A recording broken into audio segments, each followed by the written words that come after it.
hit by a dump truck, unexpectedly transported to the world of One Piece.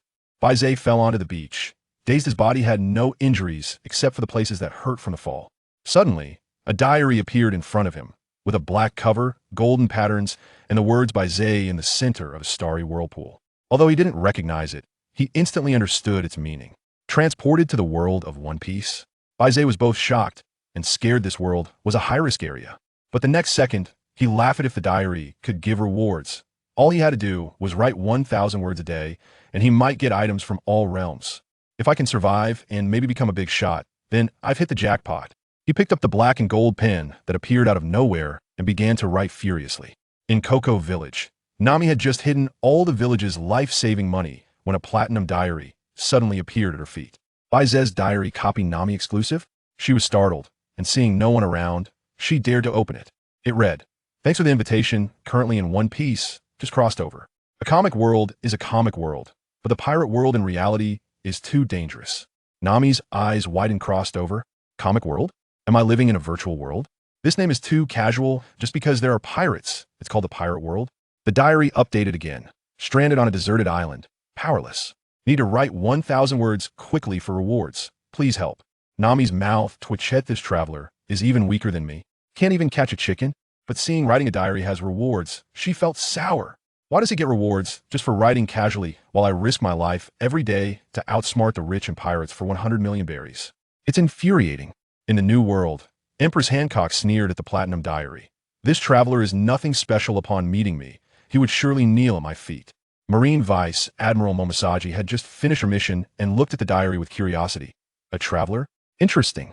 Can Baize write 1,000 words? What reward will he draw? Will Nami find a way to snatch this diary? As Baize wrote faster and faster, the pen tip was almost smoking. I wonder what special abilities this traveler has, and if he could be absorbed into the Navy to contribute to justice, Momosaji thought, while looking at the diary. In Alabasta, Nico Robin was handling documents for Crocodile while sneakily peeking at the platinum diary. A traveler? Knows me well. Calls me wife? Robin's curiosity was about to overflow. Who on earth is this guy?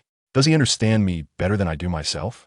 If you want me to be your wife, you better be ready to face the world government first. She scoffed internally, but couldn't help but continue to sneak a peek at the diary. Baize's diary updated again. When watching the anime, I always wanted to save the tragic characters, especially my wives, Nami wife, Robin wife, Empress wife. Nami's face instantly turned red as she shouted at the diary. Shameless. Who's your wife? And 3 at once? You playboy. But her eyes were glued to the diary, unable to look away. In the new world, Empress Hancock saw the words Empress wife and stomped her foot, shattering the deck as her conqueror's hockey erupted. Nearby pirates ran in a panic, and the weaker ones were directly knocked out. You audacious little brat. How dare you covet me? She gritted her teeth, and her 2 sisters rushed forward. Sister, who angered you? I'll stab him with my snake spear. Just as Hancock was about to speak, her heart suddenly tightened with an invisible force. If she leaked the contents of the diary, it would lead to great terror. Her face turned pale, and she quickly said, "It's fine, I can handle it." Once her sisters left, she glared at the diary with a cold smile. "I want to see what abilities you have to say such things." Baize stopped writing, saw that he had reached the word count, and immediately submitted it. First submission reward. Great Sun Visualization Technique. Great Sun Visualization Technique. Visualize the Great Sun. Channel the power of the Great Sun into oneself. The description was simple, but the effect was explosive. Baize felt warm all over, his physical abilities skyrocketing, feeling like he could knock out his former self with one punch. How strong can Baize become with this visualization technique? Will Nami go find Baize to settle the score? How will Robin and Hancock deal with this playboy traveler? Baize stood on the beach, trying to visualize the great sun, and a faint golden light began to emanate from him. He felt a great sun phantom appear in his soul, and he had initially grasped the great sun visualization technique. Bathed in sunlight, his physical abilities were slowly but steadily increasing just by sunbathing. He could get stronger. This visualization technique was too outrageous. Unbelievable rewards. I feel invincible now. Cough, cough, let's try it out first. Nami saw the diary update and pouted. What a big mouth, just got a reward and already claims to be invincible. Robin put down her documents, her eyes curious. Let me see how much strength you really have. Hancock sneered. No matter how strong, he must kneel at my feet. Baize stood on the beach, eyes tightly closed, Channeling the power of the blazing sun, golden flames ignited on his right fist, fierce but not harming him at all. Sensing that the island was deserted, he swung his fist with all his might. Golden flames erupted, the blazing sun's power within him exhausted, and a loud boom echoed from the distant mountains. Baize opened his eyes. His pupils constricted. A golden mushroom cloud slowly rose, resembling a nuclear explosion. Where the flames passed, trees turned to charcoal, and shock waves swept away debris. He quickly took a picture of the diary and jumped into the sea.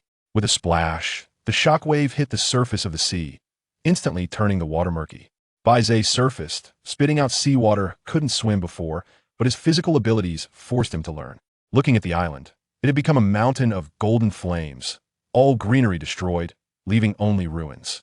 One strike to destroy an island? Have I become this strong? He excitedly waved his hand and jumped high to take another picture. Thank goodness I tested it on a deserted island, otherwise using it in a crowd would be a walking disaster. The diary updated, accompanied by 2 pictures, the golden mushroom cloud and the burned island. The women were stunned. Was this really the traveler who couldn't even catch a chicken? One strike to destroy an island? A Marine vice admiral could easily crush him? Nami stared at the images, trembling with excitement, speechless. Robin put down her pen, her eyes flickering. This power could be enough to confront the world government? Hancock clenched her fists, a hint of astonishment crossing her face. This brat has some skills. Will Baize's power continue to grow? How long will he need to sunbathe to recover the blazing sun's power? Will Nami find a way to locate Baize and use his strength to fight against the evil dragon? On the sea, Baize was absorbing energy from the sun, the golden light on him growing stronger. Too powerful. He can destroy the island where Cocoa Village is located with one strike. Nami murmured, her eyes filled with shock. Such power was beyond her imagination. If only I could ask him for help. What's the evil dragon? Everyone could live a good life. She looked at the diary, her face slightly flushed. Even if I were to be his wife, that doesn't seem impossible. In the new world, Empress Hancock suddenly stood up, her eyes fixed on the diary, filled with disbelief. Such power from just one reward, on the same level as a Marine admiral? She had previously thought Baize would kneel at her feet, but now she had to face the reality this brat was worthy of her attention. Fortunately, he is not a vicious person and knows how to avoid crowds. Hancock murmured to herself, feeling a complex emotion toward the man for the first time. In Alabasta, Nico Robin tightened her grip on the pen. She looked at Crocodile. Surely, even a natural-type sand crocodile couldn't destroy an island in one blow, right? How should I interact with him in the future? Robin's mind was in chaos. The Robin's wife in the White Zetsu diary must be referring to her. She had her own exclusive instance, and there was no way to avoid it. If you're not in good shape, just get out of here and stop being an eyesore, Crocodile said impatiently, tapping the table with his golden hook. Robin snapped back to reality, smiled, and bowed as she left, but her mind was filled with plans regarding White Zetsu. White Zetsu had not left the deserted island. He knew that if he couldn't control his power, it would be a natural disaster. So he had to train. From sunrise to sunset, he finally began to get a handle on his powers. His stomach grumbled with hunger. The island had been burned to nothing, so he could only dive into the sea. With a splash, he plunged into the water and swam like a fish, surfacing shortly after with a huge sea creature in hand. How would Nami contact White Zetsu? Would Hancock take the initiative to find White Zetsu? Would Robin look for news about White Zetsu after leaving the office? The smell of the sea creature's blood wafted through the air as White Zetsu pondered how to start a fire and cook the meat when his diary suddenly vibrated. Was there a new message? White Zetsu looked at the sea creature in his hands, which resembled a shark but had 2 legs, and began to roast it with golden flames. The golden, crispy skin looked good, but when he took a bite, he grimaced, said it was tough and sour, too hard to eat. My first meal in the new world, 1 star. I have to find a wife who can cook in the future. He snapped a photo of the roasted sea creature meat and recorded it in his diary. The women saw it. Some didn't pay much attention, while others quietly took note. Learning to cook. That seemed like a good idea. The next day, White Zetsu continued his training, soaking up the sun and practicing his strength, full of energy. During a break, he opened his diary and wrote, "Now I can control my power without harming innocents. I just don't know what time it is now. If the plot hasn't started, I must go to Cocoa Village and rescue my wife Nami. My wife Nami is too kind to save the village. She's been dealing with pirates all day. But those pirates have no credibility. It's commonplace for them to go back on their word." When Nami saw this, her heart warmed. Really wants to help me. But the next entry in the diary sent chills down her spine. Just when Nami was about to save enough money, a colonel from the Navy in league with the evil dragon will steal all the money. Under the double oppression of pirates and the Navy, she nearly breaks down. If the plot hasn't started, I will turn the evil dragon pirates into grilled fish. How dare they make my wife Nami suffer? They deserve to die. Nami felt dizzy. Almost fainting. Would her years of hard work go to waste? Would she be bullied by the Navy and pirates together? White Zetsu, will you come save me? She murmured, trembling as she clutched the diary, but hope ignited in her eyes. But then she worried again. I don't even know where you are. How can I find you? In the Grand Line, Peach Rabbit saw the contents of the diary and was furious, drawing her sword, causing the soldiers on the entire warship to tremble in fear. The Navy across the 4 seas actually colludes with pirates? This tarnishes justice. She yelled at her subordinate. Find the location of Cocoa Village. Apply for patrol in the 4 seas.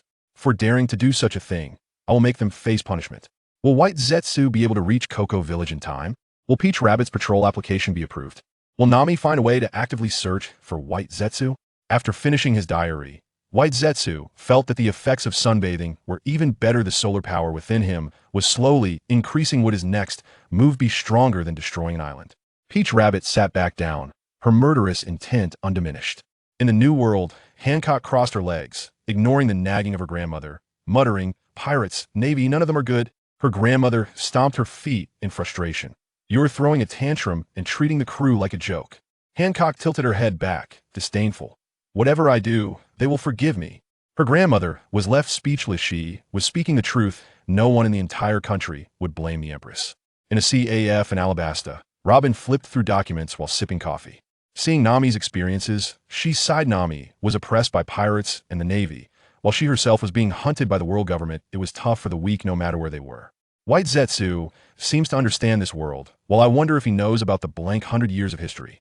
She stared at the diary, her eyes curious. In Cocoa Village, Nami returned home and greeted Nojiko before heading back to her room. Nojiko watched her retreating figure. Frowning, Nami was acting strangely today, full of worries. "Belmama, please bless Nami with safety." She clasped her hands together and silently prayed. In her room, Nami buried her face in the pillow. What White Zetsu said about the future was so close now. She was almost ready to gather 100 million berries. What should I do if the money gets stolen? Resist? Or continue to be oppressed by the evil dragon? Usually decisive, she now felt lost. "White Zetsu, if you can come to save me and rid me of the evil dragon, I am willing to be your wife." She spoke to the air. The Navy? She now only felt disgust. Supposed to protect civilians, yet they helped pirates rob money. More despicable than the pirates. But after the anger, only a sense of helplessness remained. She had no one to rely on. Nami clutched the platinum diary like it was her last straw. "White Zetsu, please come save me." On the deserted island, White Zetsu finished his diary, realizing he had written enough to reach 1,000 words, and hurried to claim his reward. Congratulations on obtaining Beginner Observation Hockey, Beginner Armament Hockey, Beginner Swordsmanship. Although not as powerful as the first day's Grand Sun visualization, they were all practical skills. He clenched his fist as a light golden armament hockey enveloped him because he had the power of the sun within him. His hockey was golden, shining like gold. With this reward every day, invincibility is not a dream. Will White Zetsu be able to reach Cocoa Village? How much stronger is his golden armament hockey compared to ordinary hockey? Can Nami hold on until White Zetsu arrives? White Zetsu felt the hockey within him, and suddenly looked up at the sea. Was that the sound of a ship? Were they passing pirates or the Navy?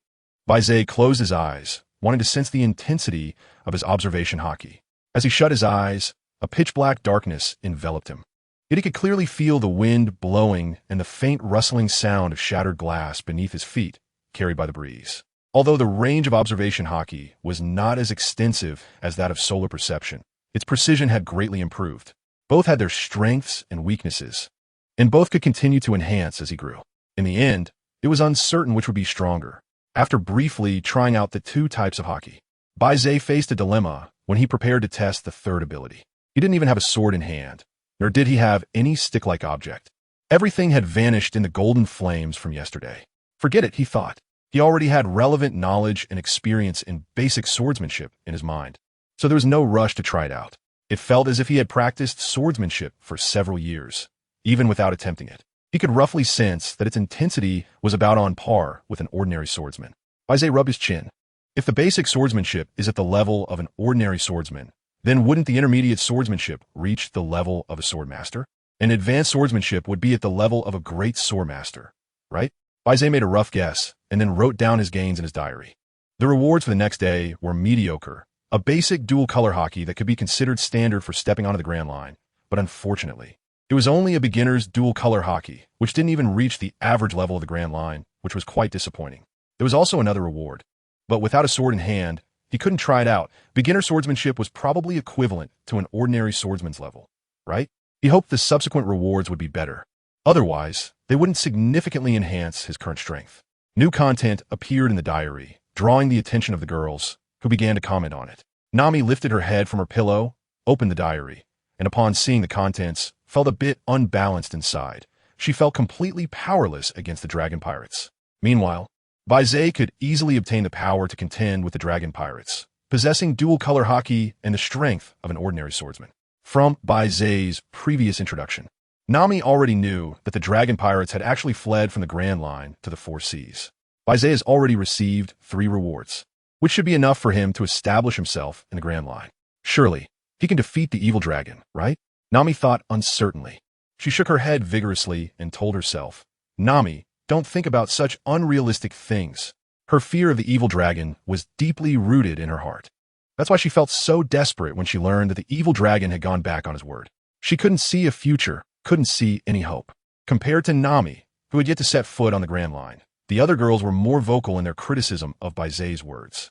Mastering both the color of observation and the strength of an ordinary swordsman has far exceeded the average level of the first half of the Grand Line. How can your average level be so high?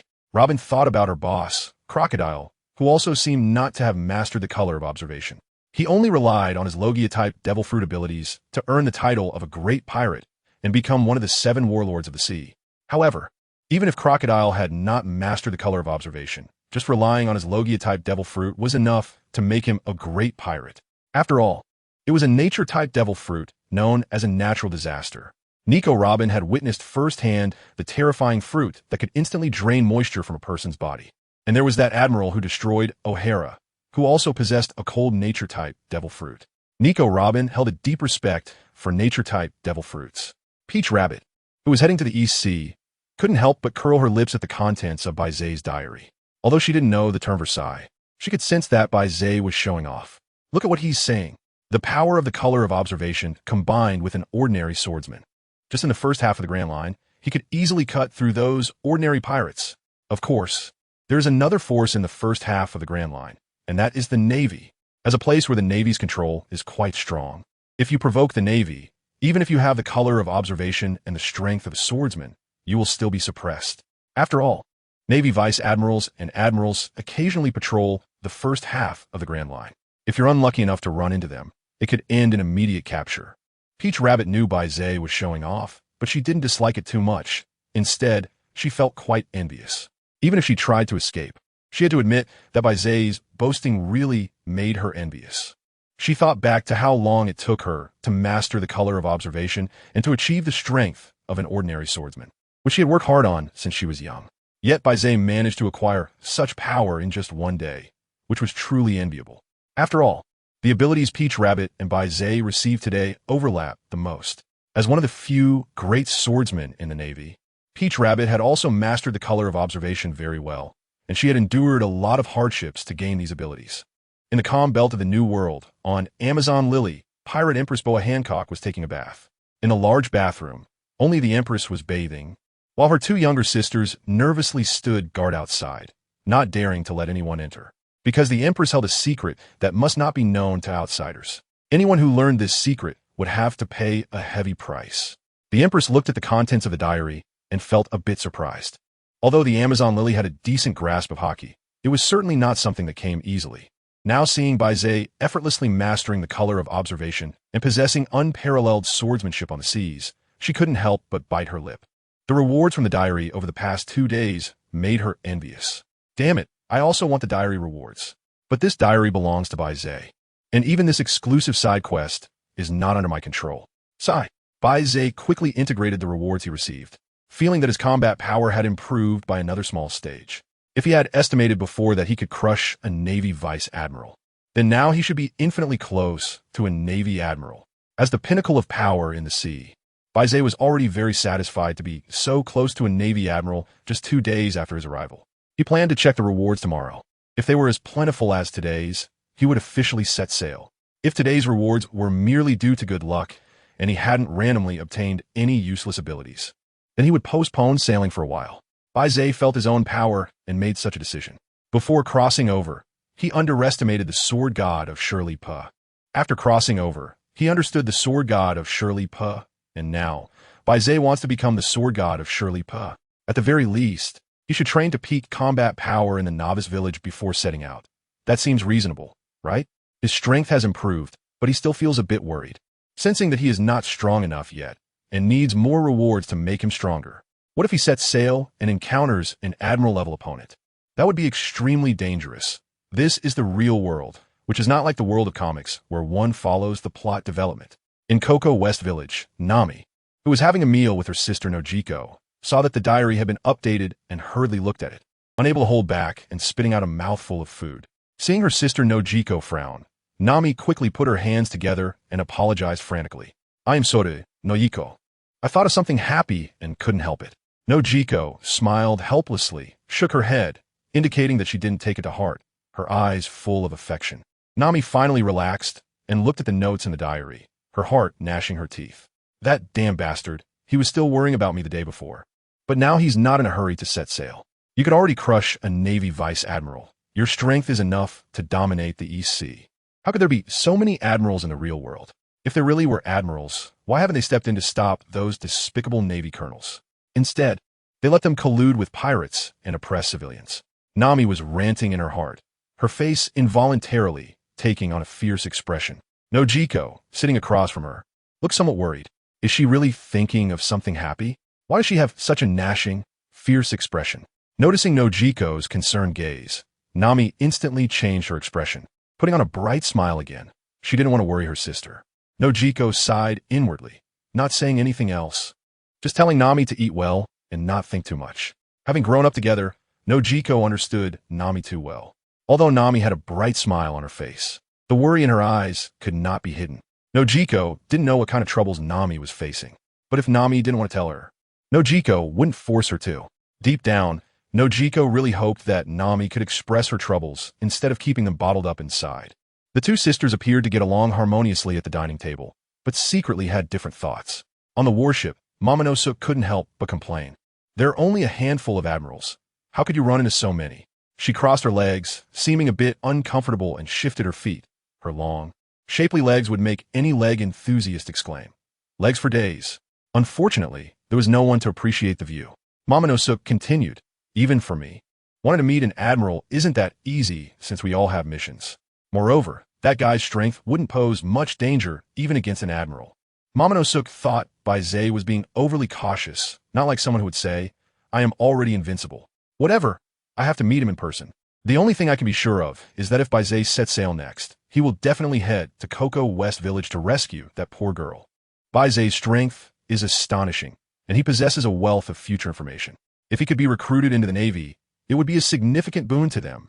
As Momonosuke spoke, a determined look flashed in her eyes. Whether Baize would accept joining the Navy or not, she had to give it a try. Nico Robin, upon seeing the contents of the diary, completely agreed with Baize's words. Only by being fully prepared can one cope with all unforeseen changes. However, reality never goes as one wishes, so one must have enough wisdom to face changes. For Robin, encountering an admiral while walking down the street is also a possibility, especially a certain admiral with a cold devil fruit. But Baize's cautious personality means that when he sets sail, he must have the strength to counter an admiral. As Nico Robin thought of this, her eyes sparkled. If she could receive Baize's protection, maybe she wouldn't have to continue living in fear under Crocodile anymore. Although they appear to be in a cooperative relationship, it was actually quite fragile. Once Crocodile figured out that outside aid was ultimately unreliable, Robin would be in a very dangerous situation. Over the years, Robin had also gotten used to finding herself a backup plan. Should I consider going to the EC to check on Cocoa West Village? Robin thought for a moment and found it necessary. It was the only place Baize had expressed a desire to go. If she couldn't intercept him there, the difficulty of seeing Baize again might far exceed her imagination. With that thought in mind, Robin immediately got up and left the CF, heading to Crocodile's office. "Boss, I want to go on a business trip to the EC." Crocodile looked up in surprise at Nico Robin. Reason? After all, Nico Robin rarely asked him for a business trip. Her identity wasn't one that could freely move around, and she had a bounty of 80 million issued by the world government. Although the pirates' strength over in the East Sea isn't strong, their wealth accumulation ability is quite impressive. I received information that there are some considerable quantities of Baize, and I want to go retrieve them for the organization as funds. Crocodile took a puff of his cigar, his expression unchanged. If that's the case, then go ahead. Bring more people. Don't get sunk in that weakest sea of the East Sea and embarrass the organization. Crocodile didn't doubt Robin. After all, the Baroque Works was in desperate need of funds. In the original story, by the time Luffy set out to sea, Baroque Works was still collecting funds. It's easy to imagine that it was a very money-hungry organization. The reason for collecting funds was exceptionally strong. Even Crocodile had no doubts at all. Of course, another reason was that Crocodile understood Robin's special identity. Once she left his protection, very few would be willing to help her evade the world government's bounty. To obstruct the world government's eradication of the son of the devil is essentially to oppose the world government. After all, not everyone has the incredible background of Pirate King Luffy. Accepting Nico Robin as a crew member comes with challenges, which, under Luffy's powerful background influence, are mitigated to a level they can bear. Nico Robin smiled slightly, holding her book as she turned to leave the office, her heart filled with anticipation. Looking forward to meeting Baize. I wonder if Baize would be willing to protect me? He should be willing, otherwise, why would he call me his wife in the diary? A faint smile appeared on Nico Robin's face as she went to gather the crew, planning to return to the East Sea via Reverse Mountain. In the New World, the Combelt, the Pirate Empress looked down on Baize's decision. Lounging on a large bed, the bed curtains hung down, making it difficult for outsiders to see the celestial dragon slave mark on her back. It was enough to show how terrifying the scar left by the celestial dragon slave mark was in her heart. Even in such a secret place like the bedroom, she had to hide it. This man is indeed overly cautious, the Empress said somewhat disappointedly. Being so cautious, even with immense power, one won't easily stir up the world. Hancock originally thought that this traveler should be a reckless existence, capable of stirring up the seas and even confronting the celestial dragons. But she never expected that he would be such a cautious person, which truly disappointed her. With a sound, Baize pulled out a glass sword from the beach. He looked at the glass, stick-like object in his hand, which could barely be called a sword. This glass stick-like object was made by Baize remelting and casting the broken glass from the beach. However, due to the lack of tools, he managed to create a stick-like object. Once he gets out to sea, he must find a famous sword. After all, I am a swordsman, at the very least. I should have a big knife, if not an unparalleled great knife. Baize said, using strength in his hands, the glass long sword transformed into a flexible long snake, twisting and turning, moving skillfully and lightly. Each move showcased his grand style. It seems that the basic swordsmanship rewarded by the diary is more powerful than I imagined. Baize recalled that the types of basic swordsmanship were comprehensive. There were straightforward and decisive single sword styles, as well as dual sword styles that combined offense and defense, and even Zoro's unique three-sword style. However, during battle, Baize found it difficult to accept the idea of biting a sword, especially since his current abilities had already formed a system centered around the concept of the Great Sun, with other abilities as branches. Therefore, when it came to swordsmanship, he could just choose what he liked. There was no need to pursue uniqueness. A single sword style was fine, a dual sword style was also acceptable, but he would pass on the three-sword style. Having finally experimented with basic swordsmanship, the surprises it brought were quite significant. Now, it all depended on the rewards tomorrow, which would determine whether he would set sail. Baize, full of anticipation, packed up and lay down to rest, hoping to quickly restore his energy so he could make better use of the sunlight for exercise during the day. Early the next morning, Baize couldn't wait to continue writing his diary. Since there was no set time yet, he decided to first outline the general plot. All the girls with diary copies, upon reading this passage, immediately perked up. This time, Baize, the time traveler, was finally going to reveal what he knew about the future. Baize is unclear about the timeline, but they are very clear, especially Nami, who is directly involved in the situation. Therefore, Nami is eager to seek Baize's help. In the age of great navigation, a boy with dreams of becoming the Pirate King set sail, pushing the grand era of pirates to its peak. The Pirate King Luffy, equipped with an incredibly powerful devil fruit, a deep background, and an unwavering will, defeats ambitious pirates along the way, crosses Reverse Mountain, breaks through the first half, and ultimately enters the New World, stirring up a storm and becoming the fifth Emperor of the Sea. Everyone was shocked as they read this part of the diary. Although the information revealed by Baize is minimal, with only a general direction and plot, it is enough to leave people in astonishment. The future Pirate King is named Luffy. Robin, Peach Rabbit, Hancock, and others frantically searched their minds for Luffy's name, but found no impression at all. It seems that the future Pirate King may not have set sail yet. At the same time, it can be inferred from the diary that the Pirate King Luffy's devil fruit is extremely powerful, likely a legendary Logia-type devil fruit. However, the background is incredibly deep. For a time traveler to evaluate it as such, it probably exceeds their imagination. Finally, the revelation of the fifth Emperor of the Sea is particularly shocking. It is well known that there are 4 Emperors of the Sea in the New World, which is a paradise for pirates, where their strength is fully manifested. Among the pirates, the 4 most terrifying pirate crews are known as the Emperors of the Sea. This means that in the future, Luffy, relying on his own strength, carved out a new territory in the New World and seized a piece of land from the 4 Emperors of the Sea to become the 5th Emperor. Who would have thought that the young pirate wearing a straw hat, brimming with confidence, and shouting, "I will become the Pirate King," would actually be the biological grandson of marine hero Admiral Garp? When this part of the diary was revealed, it was as if a stone stirred up 1,000 waves. The previously relaxed Major Peach Rabbit stood up directly, the headlights in front of her shaking violently, her eyes filled with disbelief. Garp's biological grandson? Is this a joke? The future Pirate King Luffy is actually Garp's biological grandson, Peach Rabbit said, somewhat incredulously. Vaguely, Peach Rabbit remembered that Garp indeed has a biological grandson who has been staying in Garp's hometown, Windmill Village, and his name does seem to be Luffy. Just now, she was so shocked by the information that she didn't connect it to Garp's grandson. But now, with Baize's reminder, Peach Rabbit finally confirmed that Luffy is Garp's biological grandson and also the future Pirate King. The pirate Empress Hancock laughed mockingly, causing a stir. I thought the so-called righteous Marines were so clean. In the end, even Marine hero Garp is not that clean. Even his biological grandson has gone to become a pirate. And with his grandfather's powerful connections, Luffy avoided a lot of dangers from the Marines and ultimately succeeded in becoming the Pirate King. How ironic. Hancock's laughter made the Snake sisters outside the door look worried, exchanging glances as if they had a mental connection, communicating with each other. What's wrong with my sister? She seems different since she came back that day and often acts strangely. I don't know, but since my sister is unwilling to tell us, we shouldn't pry. After all, it's her secret. Finally, the two helplessly shook their heads and continued with their guard duties. Just after climbing Reverse Mountain and entering the EC route, Nico Robin revealed an interested smile. I didn't expect the future Pirate King's background to be so deep, actually having a grandfather who was a marine hero. Baize has truly revealed a shocking piece of news. And what kind of person will Luffy, the future Pirate King, become? Nico Robin is filled with curiosity in her heart, but she's even more curious about Baize, wondering what someone who holds so many secrets must be like.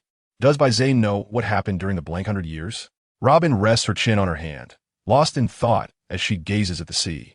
She has no worries about the upcoming journey in the East Blue, although she has been busy fleeing and exhausted over the years. She believes she has a good grasp of her devil fruit abilities and can demonstrate considerable combat strength. In the East Blue, where devil fruits are considered rare items, she has a significant advantage as a devil fruit user. Nami's understanding of the maritime powers is not as clear as the other 3. However, she clearly understands that all the suffering she has endured over the years is because of pirates. If a pirate who escaped from the Grand Line is so detestable, then the one who can become the king of all pirates must be even more despicable. It's very possible that he is the most detestable person among all pirates. After all, he is the Pirate King. The previous Pirate King, Roger, sparked the Great Age of Pirates, causing countless civilians to lose their homes due to piracy. If all the sins of those civilians who died because of pirates over the years were attributed to Roger, it would be enough for Roger to be executed 1,000,000 times. This is the perspective of ordinary civilians toward the Pirate King. They just want to live peacefully, without having to worry about pirate attacks today and worrying about them again tomorrow. The arrival of pirates can result in losing all their wealth, or, at worst, an entire town being burned, killed, and plundered. As a victim of the harm caused by pirates, Nami's hatred for the Pirate King is undoubtedly the strongest. Therefore, Nami has no good feelings toward Luffy. If he were to appear in front of her, she would definitely punch him hard a couple of times to vent the anger of being oppressed by pirates over the years. Luffy fought against Big Mom, battled Kaido, and stepped up the ranks of the former 4 emperors to eventually reach the throne of the 5th Sea Emperor. Is the word count of the diary almost up? Better write the rest later. The women are staring intently at the diary, and upon seeing the last segment, they slam the table in anger. What the hell? It ends so abruptly, that's too cruel. What's next? Hurry up and write it. The women's voices cannot be heard by Baize, who looks at the diary with anticipation, submits it, and prepares to see what today's reward is. Congratulations on completing the diary task. You have received the reward. Mastery of the 6 forms. Beginner Observation Hockey. Beginner Armament Hockey. Reminder, collecting 5 Beginner Observation Hockey rewards can synthesize a medium-level Observation Hockey reward. The same applies to Armament Hockey rewards. Baize's eyes lit up when he saw the prompt. Although he had already mastered both Armament Hockey and Observation Hockey, human energy is ultimately limited. He is currently focused on cultivating the Great Sun visualization method, so his progress in enhancing other abilities has been relatively slow. Now that he has a stable channel for improvement, it naturally brings him joy. If he can obtain a dual-color hockey every day, then in just 5 days, he can elevate his dual-color hockey to a new level. If that's the case, I can sail the seas without any worries. With such rewards every day, reaching the pinnacle of the sea is just a matter of time. Splash! Baize leaped into the sea from the shore, using hands and feet to swiftly navigate through the water. As he became more skilled, the initially stiff movements became more agile, allowing him to splash quickly through the ocean. He needed to take advantage of the daytime sunlight for energy replenishment with boundless energy and hurried to find an inhabited island. With this thought in mind, Baize chose a direction and began to swim faster, while continuously activating his solar perception, which had a greater range of awareness. The vast sea was desolate and uninhabited, making it clear how difficult it would be to find a populated island without any knowledge of coordinates. Baize swam for more than 3 hours without finding any inhabited islands. Some were uninhabited islands, just like the ones he mentioned before. Others were simply strange islands filled with wild beasts. Struggling to swim in the sea, he spotted another island in the distance and swam faster towards it. In the sunlight, it seemed that there were some traces left by humans on the beach, but the entire island had no signs of human presence. As he approached the beach, Baize switched from swimming to walking, slowly making his way onto the shore through the waves. The seawater flowed down his clothes and under the sunlight. The moisture quickly evaporated, and in no time, he was completely dry. Baize looked up and saw some wine barrels scattered on the beach, along with some tablecloths and various types of garbage. It seemed that a group of pirates had passed through this island, held a banquet here, and then quickly left, without staying long or even venturing deep into the island, only lingering on this beach. Baize observed for a while and came to this conclusion. Once again, he returned empty-handed. If he delayed any longer, the sun would set. Baize said somewhat helplessly. Suddenly, within the range of the solar sensing, a ship was slowly sailing. However, the destination of this ship was not the island. It was merely passing by. Baize quickly jumped into the sea and swam towards the ship. As he got closer, the information collected by the solar sensing increased. The upper deck had cargo, and a dozen burly sailors lingered on the deck. At first glance, it seemed to be a merchant ship with decent defense capabilities. Unfortunately, under the scrutiny of the solar sensing, this seemingly ordinary merchant ship had a cruel and bloody side hidden in the lower deck. The lower deck was piled with iron cages of various sizes, most of which were tightly shut, containing humans or other races with their hands and feet bound by chains. There was no doubt that this was a slave ship disguised as a merchant vessel. Perhaps using the guise of a merchant ship, it traded with the islanders between various islands while secretly capturing ordinary residents to be turned into slaves. Baize watched this scene, filled with anger. He knew that the world of One Piece was a rotten place, where pirates were worse than the Navy was worse than the Revolutionary Army, and the Revolutionary Army wasn't much better. So from the very beginning, he didn't set his standards too high and didn't have any thoughts of becoming a saint. He aimed to do his best in whatever he could see. This was the principle he set for himself in the world of pirates. If he hadn't seen it, he could pretend nothing had happened. But now that it was right in front of him, Baize wouldn't allow himself to stand by and watch. Not far from the merchant ship, Baize took a deep breath and suddenly plunged into the water, swiftly swimming along the seabed. Moments later, he had already submerged to the bottom of the slave ship. In Baize's perception, the crew of the slave ship showed no signs of disturbance. It seemed they had not been alerted. Baize pressed his fingers against the surface of the slave ship, and with a little force, the wooden planks couldn't bear the load and cracked downwards. Using this point of leverage, Baize's body moved like a nimble monkey, quickly climbing up and soon reaching the deck. Baize's thoughts stirred slightly as he wrote in his diary. Something he had just discovered today. He didn't need to physically write. He could just think in his head to keep a diary. He had been out to sea for more than 3 hours and was tired. Luckily, he encountered a slave-catching ship, and as a just person, he couldn't stand by and do nothing.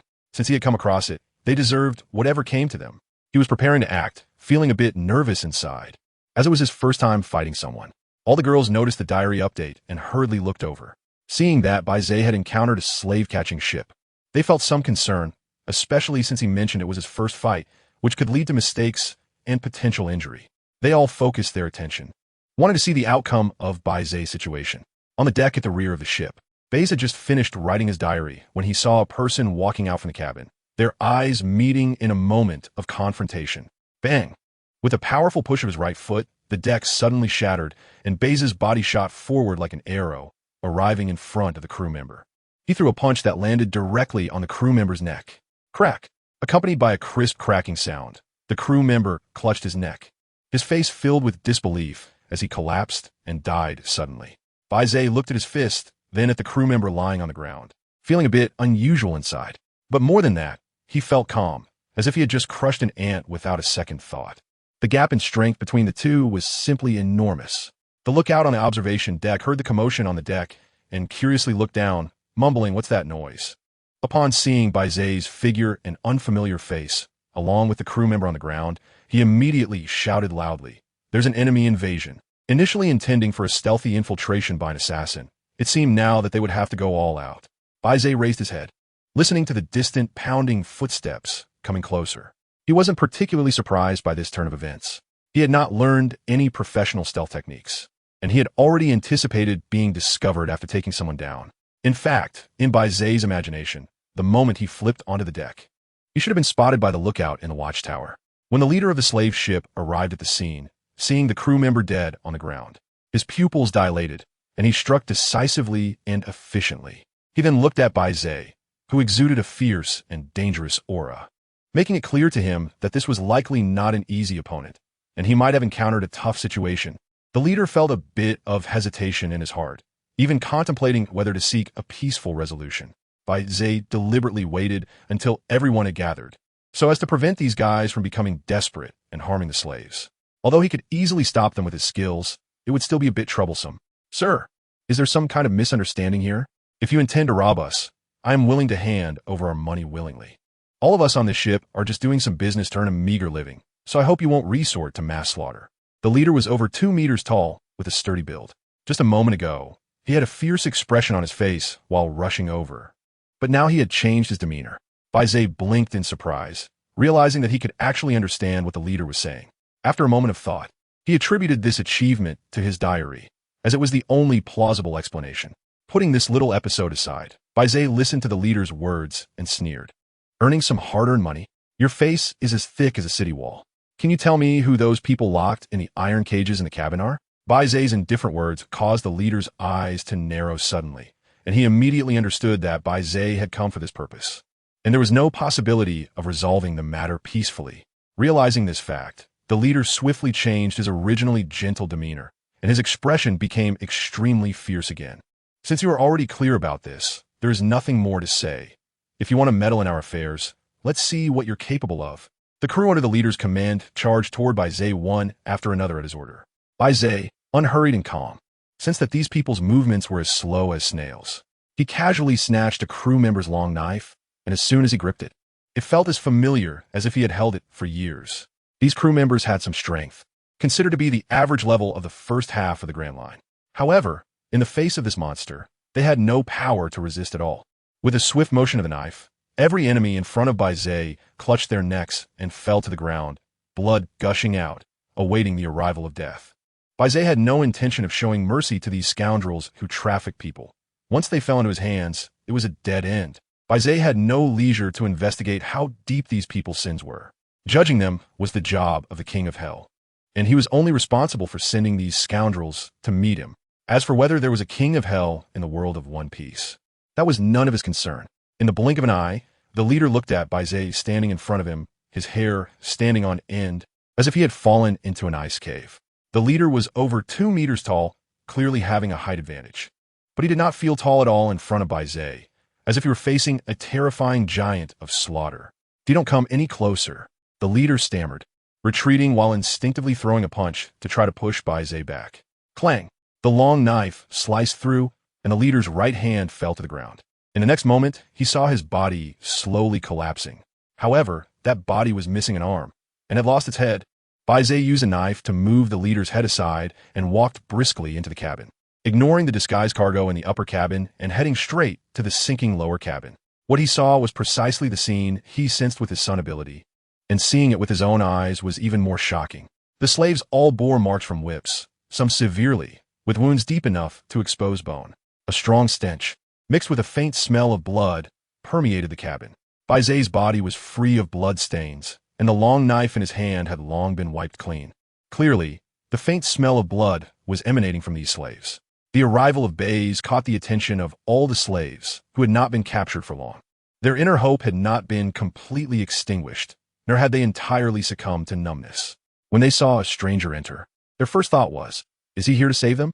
However, when they saw Baize approaching with a knife, despair surged within them. Was this the end of their lives? The long knife was raised high, the armed color domineeringly enveloping it, a faint golden light bringing the only brilliance to the dim cabin. With one slash, he severed the chains that locked the iron cage, shattering the shackles. Everyone looked at Baize in disbelief, followed by unparalleled joy. The faint golden light gradually spread throughout the cabin, and each flicker of the golden glow represented a slave being rescued. In the hearts of these slaves, the golden light had become the most sacred symbol. They stepped out of the iron cage and knelt before Baize with reverent eyes. "Thank you for saving us. Thank you for rescuing us, slaves. Your great kindness is beyond repayment. Please accept my bow." Baize stood in place, accepting their gratitude with a clear conscience. After all, he could bear it, and not allowing them to express their thanks would only lead to a troublesome refusal later. The only thing troubling him now was how to arrange for these slaves. Although he had saved them, it was impossible for Baize to become their caretaker. So he could only let them fend for themselves or point them toward a clear path. That's right, a clear path. He remembered that if the Navy stationed in East Sea Rogtown at this time was Smoker, a user of the smoke fruit, it'd be a good place to go. Baize was writing in his diary, while picking out a few capable people among the slaves to pilot the ship to Rogue Town by themselves. He killed all the crew members of the slave-capturing ship, but upon reaching the lower deck and seeing the plight of the slaves, he felt a bit regretful for having killed them so decisively earlier. The slave captors were truly worse than beasts. When the women saw that help had finally arrived, they breathed a sigh of relief. With Baize's strength, such small winds and waves could not possibly harm him. Upon witnessing the scene in the lower deck, everyone was extremely angry. The most intense reaction came from the pirate empress, Hancock. Hancock had also experienced a very cruel and painful life as a slave, and she had a deeper hatred for the slave captors.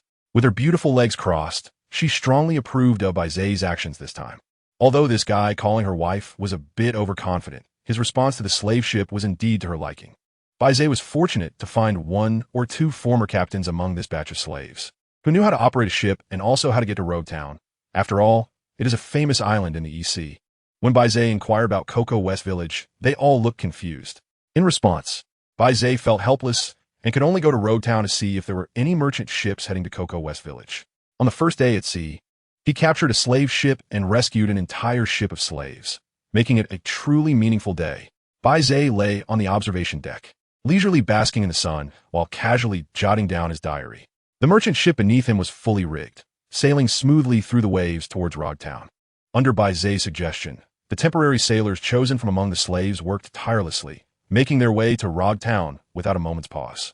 The captain had just mentioned that they would likely arrive at Rogue Town by tomorrow evening, so it seemed they were not far from their destination. As night approached, Baize stopped his exercises. Without sunlight as a source of energy, he could easily get hungry at his current training intensity. "Lord Baize, the banquet has been prepared. Please be sure to attend." A burly man wearing a chef's hat approached him and respectfully said. This banquet was a spontaneous decision made by the rescued slaves to show their gratitude to Baize. "Just in time, I'm hungry. Thank you for your hard work." "Not at all. If it weren't for your rescue, Lord Baize, we would have been treated as cargo, to be picked and chosen by others. The burly man said this with a look of lingering fear on his face, feeling even more grateful to Baize. He could hardly imagine how tragic life would be if they were truly treated as goods, bought and sold at will. Following the burly man into the ship's cabin, they found all the slaves nervously setting up the scene and arranging the food. Fortunately, this ship carried a large amount of cargo as a disguise, which included a considerable supply of food, enough for them to hold a grand banquet. Upon seeing Baize's arrival, everyone stopped their actions, eagerly looking at him, desperately seeking his approval. Thank you all for your hard work. I really like the preparations for this banquet. Now let us all enjoy this feast together, or else it would be quite boring for me alone. When Baize saw the eager gazes of so many people, he certainly wouldn't reject their goodwill. Upon seeing Baize acknowledge their efforts, the slaves revealed genuine smiles on their faces. At first, they were a bit reserved, but after 2 cups of wine, they completely relaxed and enjoyed the lively banquet with Baize. Baize took a photo of the banquet and uploaded it to his diary. They're all unfortunate people, kind and simple. Over here, those despicable slave catchers have captured them for their own profit. If there's a chance in the future, we should try to root out this slave trade. The women, upon seeing the content in Baize's diary, were all enlightened and increasingly recognized him. They had heard of the slave trade to varying degrees, and being kind-hearted, they absolutely did not agree with the existence of such evil dealings. Especially Hancock, the pirate empress who had suffered greatly, strongly resonated with Baize's words. Tomorrow, they would arrive at Lowtown, and he wondered if he would have the opportunity to meet Nami. Although Nami in the manga seems a bit confused, he didn't mind. He truly hoped to witness Nami in person. The women, who were initially moved and in agreement, felt a bit helpless upon seeing this scene. Although Baize was good in every way, with exceptional strength, a firm character, and lofty ideals, he was a bit too flirtatious. Every girl mentioned in his diary, he called wife. Truly a big flirt. However, although the women felt some helplessness in their hearts, they no longer held the previous disdain. Perhaps over the past few days, they had come to understand Baize better through the diary. After all, a remarkably strong individual having a flaw of being flirtatious seemed somewhat acceptable. After the grand banquet concluded, Baize took a wine glass to the bow of the ship and found the chef who had invited him to the banquet standing there gazing into the distance. What's wrong? Looking at the sea alone, missing home? The burly chef turned to see Baize and quickly greeted him respectfully. Lord Baize, not really. I just wanted to get some fresh air and observe the surroundings to avoid any danger. I lost my home when I was very young, but I have chef partners who feel like family. The burly chef said cheerfully, and when he spoke of his chef partners, his eyes were filled with warmth, indicating that their bond was indeed strong. Haha, having partners like family is also a kind of luck.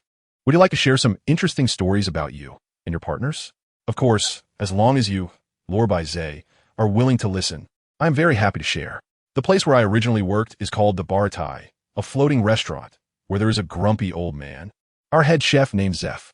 The chef slowly began to tell his story, and at that moment, Baize was surprised to discover that this burly chef was from the Baroque that appeared in the original work, and it was the same floating restaurant where Sanji worked. Especially when he heard Sanji's name and the interesting stories between them, Baize couldn't help but exclaim how small the world was. As for why the chef from the Baroque was captured by the slave ship and became a slave, he said it was because he went to a certain island to procure ingredients for the Baroque and happened to be caught by those slave catchers, ending up as a slave. Slaves with certain skills like this are very marketable in the slave market. After all, hiring a chef for a restaurant versus buying a slave chef has a huge cost difference. He never expected to unexpectedly meet someone from the Baroque here. After all, the Baroque is home to Sanji, Luffy's right-hand man, who will become the Pirate King. Who would have thought that an ordinary-looking chef from the Baroque would grow to become a top-tier powerhouse? Even more surprising, no one would expect that an ordinary fallen chef would be the third son of the formidable Vinsmoke family in the North Blue. Baize, feeling a sense of emotion, wrote this passage in her diary. The girls who were originally ready to sleep, upon seeing this passage, all showed expressions of shock. Baize has finally revealed something about the future, specifically regarding the future Pirate King. The left and right arms that can be called the future Pirate King, and evaluated by Baize as top-tier combat power, must be formidable indeed. Even more shocking is that Sanji is actually the third son of the Vinsmoke family, which is feared in the North Sea. At this moment, in the Vinsmoke family's residence far away in the North Sea, the eldest daughter, Vinsmoke Reiju, stands up in shock. Her brother Sanji, who had been missing for a long time, has actually been mentioned in this mysterious diary. Although Reiju was interested in the diary, She anticipated much attention, and most being curious about certain future events. But now, being able to learn about her brother Sanji from the diary has made her very happy. Sanji is alive, and it seems he is living happily, having found a group of trustworthy companions and a captain worth relying on and pursuing. Reiju looks at the contents of the diary and quickly deduces relevant information. After all, she knows her brother well. He is stubborn and steady. If he didn't genuinely recognize it, no amount of coercion could make him board ship. Only Sanji's heartfelt acknowledgement could lead him to grow to the point of being the future Pirate King's left and right arms. Knowing that her brother is doing well recently, and even better in the future, Reiju happily paces around her room. Originally, she hadn't thought of wanting to see the owner of the diary, but now she has developed an interest in him. Reiju thinks for a moment, then shakes her head, dismissing her earlier thoughts. However, her father's control is also a problem. Going to find Sanji now would clearly be irrational. She cannot break free from her father's control, and recklessly searching for Sanji would only bring him danger. It seems she can only continue to wait until the right opportunity arises to request from her father to go to the East Sea to look for Sanji, or to find the owner of the diary, Baize. Compared to Reiju's excitement, the other girls, while surprised by the information about the future Pirate King, do not know much about Sanji, only learning his name and background today, so they merely expressed their astonishment without further attention. Instead, they are greatly interested in Baize's next destination. After these few days, they have also come to understand Baize's habit of writing in the diary. He only mentions relevant people or events. Otherwise, it is difficult for them to learn about past secrets and future matters. It is well known that the place where Pirate King Roger was executed is Low Town. Low Town is known as the town that starts and ends with the Pirate King Roger, being both his birthplace and his place of demise. Therefore, once Baize arrives in Low Town, it is very likely that he will mention the past secrets related to the Pirate King. This makes the girls eager to know if there are any unknown secret events related to Pirate King Roger. The conversation between Baize and the burly chef continued late into the night until Baize finally ended the topic, urging him to go rest since he would need to work hard again tomorrow to prepare meals for everyone. The burly chef had initially wanted to continue the conversation, but upon hearing Baize's compelling reasoning, he found himself speechless. So you want me to rest just to ensure I can cook better tomorrow? However, as a chef, he had nothing to complain about and understood that good rest was essential for maintaining a chef's performance. Then I will go rest now, Lord Baize. You should also turn in early, the burly chef said as he bid farewell to Baize. Although their conversation that night had brought them closer together, he still held a great deal of respect for Baize. It would be difficult for him to change the way he addressed him in a short time. Baize didn't care too much about this. After all, their interactions as burly chefs might only last for these few days. After that, they would see each other infrequently. So it was better to keep this respect intact. Baize thought for a moment. He didn't plan to deliberately get close to Straw Hat Luffy. Now that he was in the world of One Piece and had gained formidable strength, why not carve out his own path? Why must he follow behind the so-called protagonist of the world? Therefore, he had no desire to interact much with Sanji, the future right-hand man of the Pirate King. Instead, he found the little thief Nami and the archaeologist Robin to be more interesting for deeper. After all, these two beautiful ladies in the future would develop exceptionally, especially the little thief Nami, who had yet to showcase her amazing potential. Although Nami now could not be called ordinary, she also didn't have that much scale. Perhaps I could help my wife Nami accelerate her growth process. Baize felt a surge of emotions when he thought of those amazing headlights. He stared at the calm and deep sea for a while before calming his thoughts. There's still a long way to go, so for now, let's just continue on the path as he currently envisions it. Baize took 2 steps to 3 steps and quickly arrived at the observation deck on the ship's mast. He did not want to rest inside the cabin. Although there was a better resting environment, he didn't lack that little bit of enjoyment. Instead, being on the observation deck. As soon as the sun came out, he could bask in the sunlight first, which was the most comfortable for Baize. Compared to the comfort of a sleeping environment, the slight enjoyment brought by basking in the sunlight and the power boost it provided was truly irresistible and deeply intoxicating. Time passed gradually, and as the first rays of sunlight shone on his body, Baize woke up immediately. Habitually releasing his solar sensing, he found that no pirate crews were nearby, which put him at ease. The East Sea, known as the weakest sea, actually had quite a number of pirates. Not encountering any pirate crews during this voyage could already be considered good luck, especially since the destination was Low Town, where pirates often went. After all, it was the execution site of the former Pirate King, and many pirates wanted to come and pay their respects before embarking on the Grand Line. As they got closer to Low Town, the probability of encountering pirate crews increased. Forget it. No need to think too much. If they encountered them, he could just deal with them casually. It's just the East Sea, after all. Could it be that he would run into a Yonko-level pirate crew? After saying this, Baize took out his diary and began to write. Although he could write with his thoughts when there was nothing to do, he preferred to write each character by hand. A new day, another day to gather words for rewards. If he could see Nami in Logtown, it would be worth the trip, and then he would head to Coco West Village from Logtown. On the 4th day of his journey, he finally learned the current time from the mouths of the rescued slaves. Calculating the time, Nami was probably close to saving up 100 million berries. So he had to hurry over to avoid being snatched up by that despicable navy. And that despicable dragon pirates? It was just right for him to let them taste his solar flames. As for the fishman pirates? Just right for making grilled fish. Nami, who had gotten up early to wait for the diary update, suddenly perked up. Baize was coming. If the original Baize was a candlelight in Nami's heart amidst darkness, then now, with Baize's affirmation and the approaching time not far off, he had suddenly transformed into a lighthouse in the darkness of Nami's heart.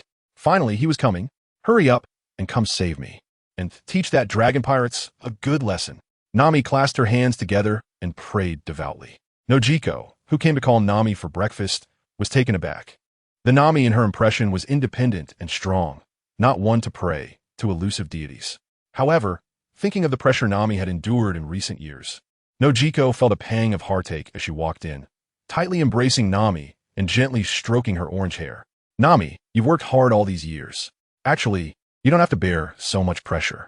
If it really comes to it, we can all fight the dragon together, Nojiko said with deep concern.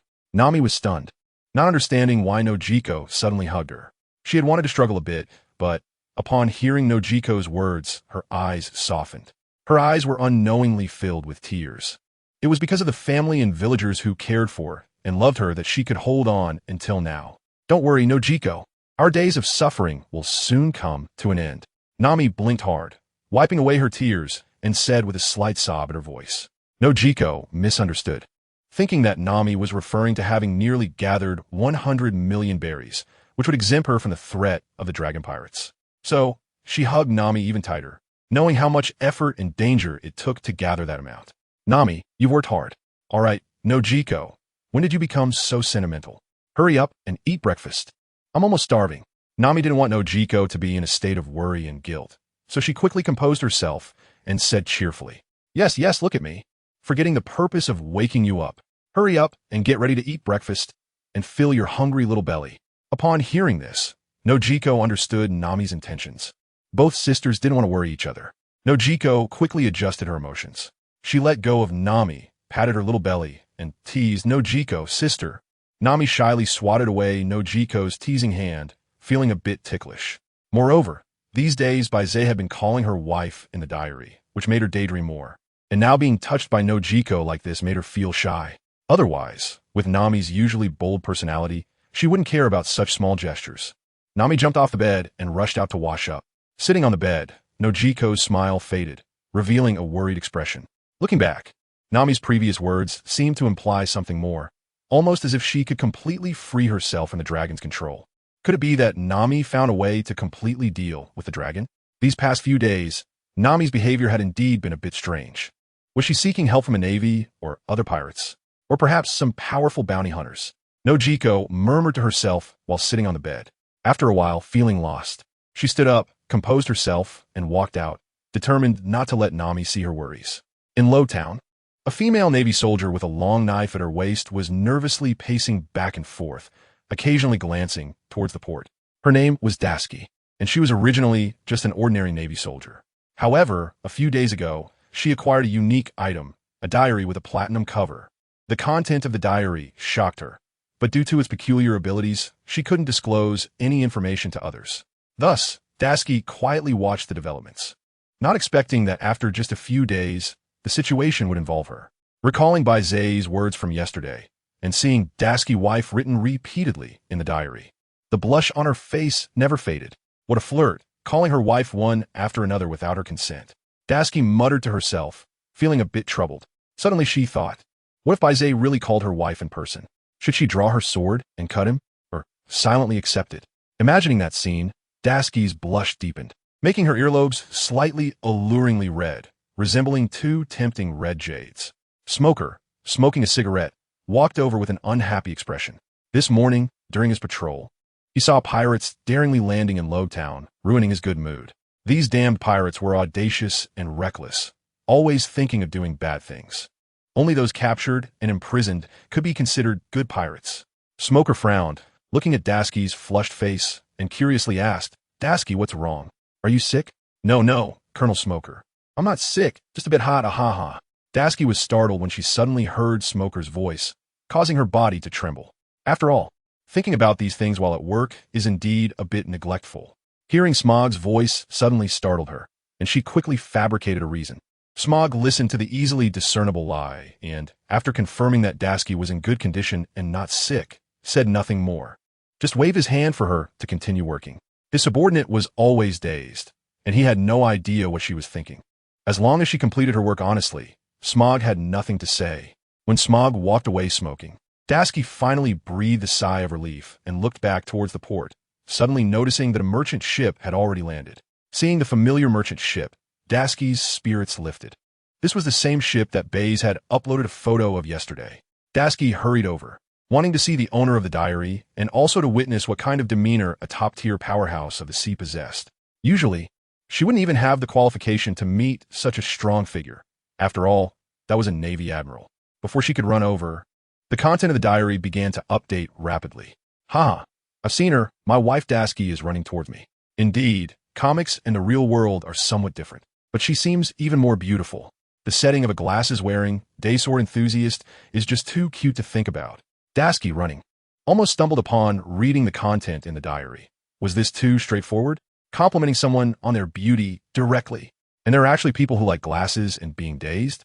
Dasky felt puzzled, but her feet did not stop. Because from the diary's content, it seemed that Baize was completely unaware of the existence of the exclusive dungeon. Dasky also had some questions she wanted to ask Baize, particularly about the exclusive diary dungeon. Under Baize's leadership, many rescued slaves emerged and came to the port. After hearing the burly chef's account, the Navy soldiers on duty at the port realized the seriousness of the situation and quickly sent someone to summon Colonel Smog. Dasky hurried over, and the Navy soldiers saluted her. After all, Dasky was also considered a significant officer. Dasky nodded in response, and then looked at Baize, opening her mouth. An indescribable sense of terror instantly enveloped her. Dasky immediately closed her mouth and quickly adjusted her emotions. She had previously speculated that if even outsiders couldn't leak the diary's content, how could she, the owner of the diary, do so? This exclusive diary dungeon seemed like a special diary, and its content could only be known to oneself. Baize watched Dasky open her mouth and then quickly close it again, looking as if she wanted to say something but hesitated, which seemed a bit strange. "Excuse me, Navy officer, do you have something to discuss?" Baize smiled politely. He exuded an elegant and easygoing aura, and with the practice of the Great Sun visualization, his presence leaned towards being gentle, giving a warm feeling, making an excellent first impression. Dasky shook her head, smiling as she said, "Thank you, Mr. Baize, for rescuing this ship of slaves. I would like to express my gratitude on a personal basis." The burly chef's introduction had emphasized Baize's role, so Dasky naturally focused her gaze on him. However, she felt a bit of sarcasm in her heart. If she didn't know the content of Baize's diary, she probably wouldn't be able to associate this extremely polite, elegant young man with a flirtatious character in the diary, where, seeing injustice on the road, drawing the sword to help. Please have a Navy check if there are any bounties on those people on the ship. If there are, please distribute the bounty to these slaves to give them money for their return home. Dasky blinked, her impression of Baize skyrocketing. If her previous good first impression was because of his demeanor, then now it was due to Baize's words, showing great righteousness without seeking reward. Other slaves, hearing this, quickly turned their heads, looking at Baize with grateful eyes. Some even led the way, kneeling down to express their thanks to Baize. Not only had he saved them, but he also considered their situation to this extent, even thinking about their money for returning home. Such a good person is hard to find in 100 years. These slaves were deeply grateful to Baize, but they had nothing to repay him with. Only this. After calming her emotions, Dasky also realized she couldn't expose her possession of the exclusive diary and immediately adjusted her mindset. Regardless, she had to thank Mr. Baize for his deeds for justice. "I wonder if you have any willingness to join the Navy? On behalf of the Navy, I invite you to join us." With your strength, once you join, you will surely attain a good position, even possibly being promoted to admiral. Daski's tone became a bit envious as she spoke about Baize's strength. Achieving such a level in just a few days was truly enviable. My wife Daski actually wants to invite me to join the Navy? How did she know about my strength? Does Daski have this kind of insight? Seeing the content in the diary, Daski instantly broke into a cold sweat. How did she not think of this? Usually dazed, now still dazed. Just as Daski was about to explain, new content appeared in the diary. It should just be a polite boast, right? But I don't have much thought about joining the Navy. The Navy itself isn't very clean. Even the hero Garp, who is revered by the entire Navy, isn't as glorious as people imagine. At least, his private concealment of the Pirate King's bloodline has led to tens of thousands of pregnant women being subjected to investigation, harming countless people. Just this point is already a blemish that Garp cannot wash away. Sorry, Miss Daski, I currently have no thoughts of joining the Navy. I'm used to being free and lazy alone, and am not accustomed to being constrained. Baize politely declined Dashi's invitation. But he noticed Dashi looked shocked and dazed, which puzzled Baize. Even if rejected, there shouldn't be such a stunned reaction, right? Little did he know, the contents of his diary had not only shocked Dashi, but also left all the girls with exclusive diary copies staring in disbelief at the entries. The naval hero Garp actually secretly concealed the bloodline of the Pirate King? If this news were to be revealed, it would undoubtedly deal an immeasurable blow to the Navy's reputation. Meanwhile, Navy Vice Admiral Peach Rabbit, who was on her way to Lowtown, was already at a loss for words, shocked to find that the naval hero she admired so much could do something like this. Since receiving the exclusive diary, Peach Rabbit had been astonished by its contents time and time again. However, she had never doubted the diary's contents until now. The entries were simply too unbelievable. How could a hero revered by the entire Navy secretly hide the bloodline of the Pirate King? Moreover, this had even led to thousands of pregnant women being subjected to checks. This news hit her like a depth charge, leaving her dazed. No, this couldn't continue. She had to have more contact with Baize as soon as possible to extract more information from the diary. Although Peach Rabbit found it hard to believe, she had already planted a seed of doubt in her heart. From this moment on, the naval hero in her mind was no longer so glorious. Being a girl herself, she could empathize more with those pregnant women who were being checked. She found it difficult to accept the actions of the naval hero. Peach Rabbit was eager to learn more about the naval hero and the Navy as a whole. She didn't want to be loyal to a Navy that was merely a facade of shining justice, while in reality, it was hiding dirt and filled with darkness. Send the orders, hurry to Lowtown, Peach Rabbit commanded, taking a deep breath. She knew that this trip to Lowtown would greatly impact her beliefs, but she still wanted to find out the truth. Also headed to Lowtown, Robin stood at the bow of a ship disguised as a merchant vessel, looking shocked at the contents of the diary. As a survivor of the O'Hara incident, her perception of the Navy was especially poor. Even if the Navy acted under the orders of the world government, it didn't change the fact that the Navy was a blade in the hands of the world government. Now, even the facade the Navy presented, the naval hero Garp had such a notorious record, which only deepened Robin's negative feelings about the Navy. If this matter were true, it would surely cause a stir in the world. After her shock, Nico Robin began to consider the impact this would have on the world. However, Baize didn't elaborate further on the bloodline of the Pirate King, leaving Nico Robin somewhat at a loss, only able to speculate as best as she could. Other girls, to varying degrees, expressed their disdain and empathized with the pregnant women who had been subjected to checks. Lowtown, Baize waved his hand in front of Dashki to snap her back to reality. Miss Dashki, the rest is up to you and the Navy. I'll take my leave now. Baize was worried that Daski would cling to him, so he quickly proposed a farewell and asked him to join the Navy. Without waiting for Daski to respond, he hurriedly left the port and entered Rogue Town, wanting to explore this legendary little town. Mr. Baize. Daski only came to his senses after Baize had walked far away, reaching out his hand but already realizing that Baize had disappeared. Sigh. If things are really as Mr. Baize said, then his perception of the Navy must be quite poor. It seems that the possibility of inviting Mr. Baize to join the Navy is minimal. Daski sighed and remarked, feeling a bit regretful. She had to shift her attention and quickly sent her Navy soldiers to the ship to check if those slave catchers had any bounties on them. Then she commanded other Navy soldiers to help settle these slaves. Walking into the bustling rogue town, the streets were orderly, and as evening approached, there were still some street vendors selling goods. Baize patted himself down and found only a few berries, which were still from what the captain had found on the ship. This amount of berries should be enough for my expenses in Rogue Town. Tonight, I'll see if I can find a merchant ship heading to Cocoa West Village. If not, I can at least find someone familiar with the way. Submit diary. While walking, Baize casually claimed the rewards for today. Out of the corner of his eye, he caught sight of the hurried Colonel Smoker heading towards the port. He chuckled to himself, thinking that the ship full of slaves would keep Smoker busy for a while. Successfully submitted the diary. Congratulations on obtaining Basic Armament Hockey, Basic Observation Hockey, and Basic Swordsmanship. Seeing the same 3 rewards, Baize nodded in satisfaction, as long as he keeps accumulating. Advanced Dual Color Hockey is only a matter of time. However, it seems that the current rewards are leaning towards the world of One Piece. Could it be that the rewards from the myriad worlds are special rewards that can only be obtained when triggered? Baize was puzzled. Right now, all of his abilities were related to the world of One Piece, except for the first Great Sun visualization, which was not from that world. The Great Sun visualization was considered a special reward, so he speculated that in the myriad worlds, rewards could only be obtained by triggering special rewards. Forget it. There's no need to think too much. As long as he had enough samples, he would eventually be able to discern the patterns. For now, he just needed to focus on steady development and resolve some issues that had bothered him while watching anime before. Baize arrived at the barbecue shop and ordered a plate of barbecue he had always wanted to try from an anime. It looked exactly like the one in the anime, with a large piece of meat on a bone. The barbecue was slathered in thick sauce and drizzled with sweet honey, making it incredibly appetizing.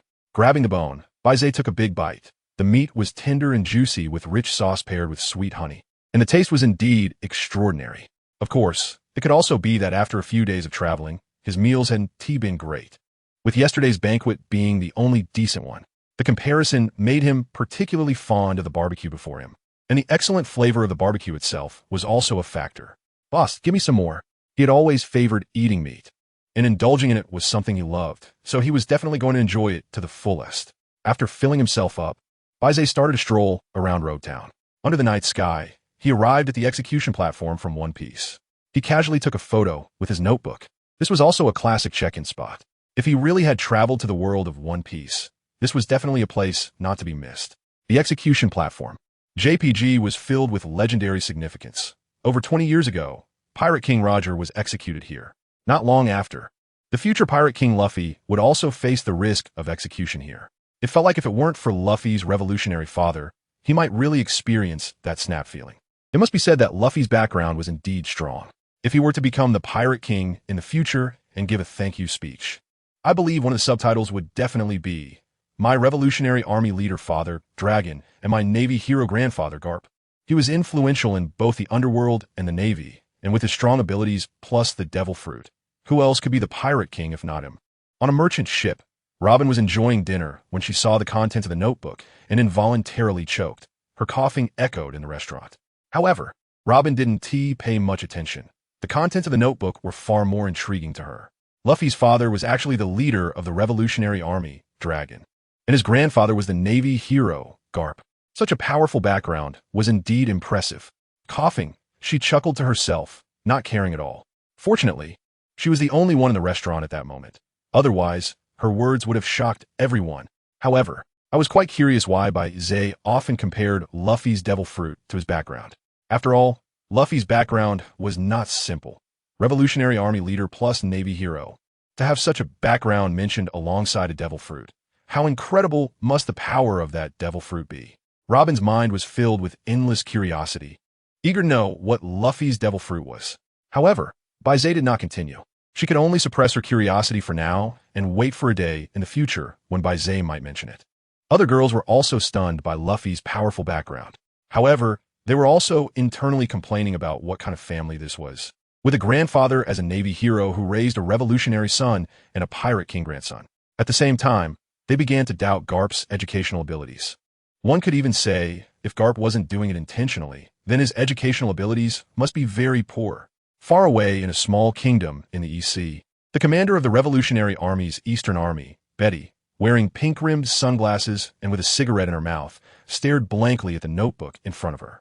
The Pirate King Luffy was actually the leader's son, and the leader was actually the son of a Navy hero. The absurd relationship nearly shattered Betty's worldview. She tossed the cigarette she had just inhaled in shock onto the ground and stomped it out. Looking at the spirited citizens around her, she nodded in satisfaction. This matter could be set aside for now. The leader would inform her when the time came. For now, she needed to focus on the revolution in this kingdom. She was an inspiration fruit user with strong abilities, especially effective on the battlefield. Since learning about Baize's existence a few days ago, she had gradually adapted.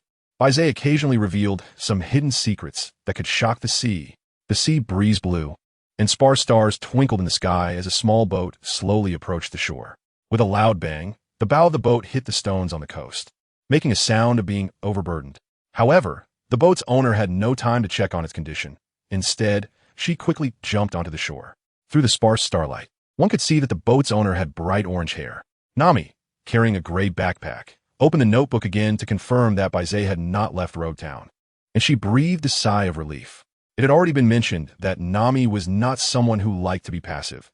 She preferred to take the initiative. Although Baize had been saying he wanted to go to Cocoa West Village to save her, Nami always felt a bit uneasy. After all, Baize saying this in the notebook might mean he was delayed by something and hadn't gone to Cocoa West Village. If that were the case, waiting in Cocoa West Village would be in vain. When Nami learned that Baize's destination was Rogue Town, she decided to come and see if she could run into Baize. The distance from Cocoa West Village to Rogue Town wasn't too far, and since she was familiar with the sea conditions, she knew of a special route that could shorten the distance and quickly reach Rogue Town. Finally arriving at Rogue Town, although that special route allowed for a quick arrival, it was also a bit dangerous. She had almost been eaten by a sea beast. Nami pat her chest, still feeling lingering fears, let out a long breath, and then looked at the brightly lit Rogue Town. If this trip went smoothly, the results would definitely be worth all the turmoil along the way. The latest diary entry was at the execution platform, and it seemed Baize was wandering around. Baize didn't know the location of Cocoa West Village, so he was likely to go ask at the merchant ship crew's resting place. As Nami quickly ran towards her destination, she was perfecting her reasoning in her mind while constantly convincing herself that her reasoning should be correct. If all else fails, she would have to stake out at the port until tomorrow. Nami held her backpack in front of her, one hand tightly protecting it while the other swung to maintain her balance. Just around a corner, she was suddenly stopped by a strong arm. The owner of the arm was tall, and due to the suddenness of it all, Nami accidentally bumped into it, her nose hitting the solid arm. Hey, brothers. Look who I see. Isn't this the famous little thief from the East Sea? Who did you steal berries from this time?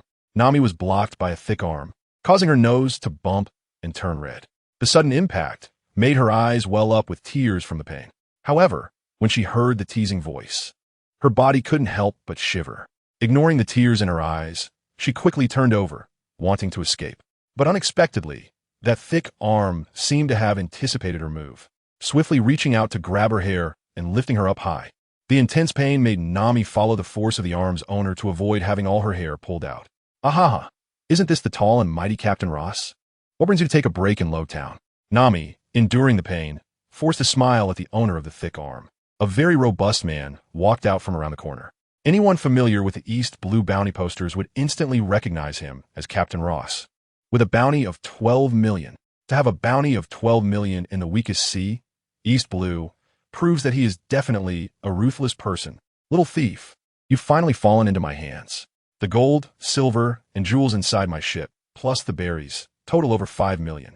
Soon, you'll realize that 5 million isn't easy to take.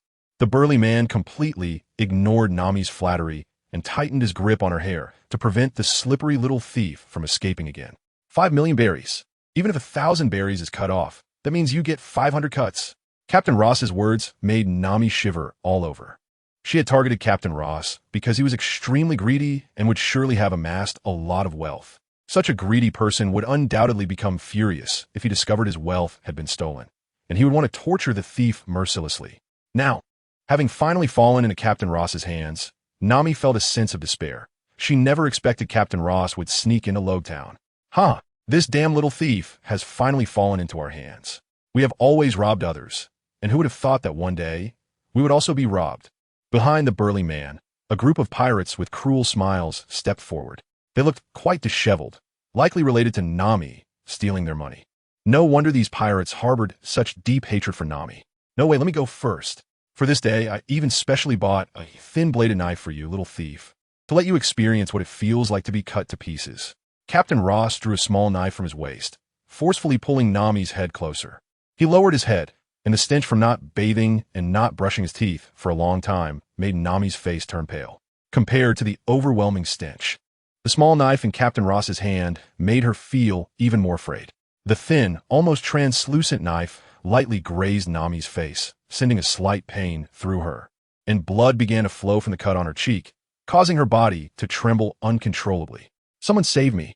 Whoever you are, please come and save me." The first close encounter with death left Nami feeling desperate. She kept praying in her heart, hoping someone would save her.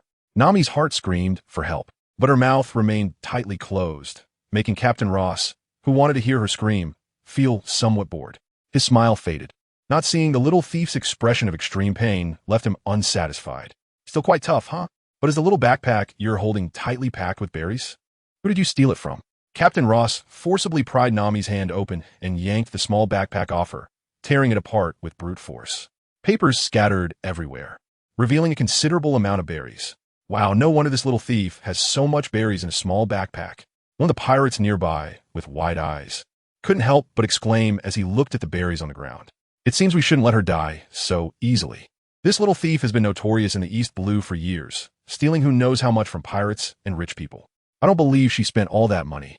Perhaps we lost over 5 million, but we might recover thousands or even millions.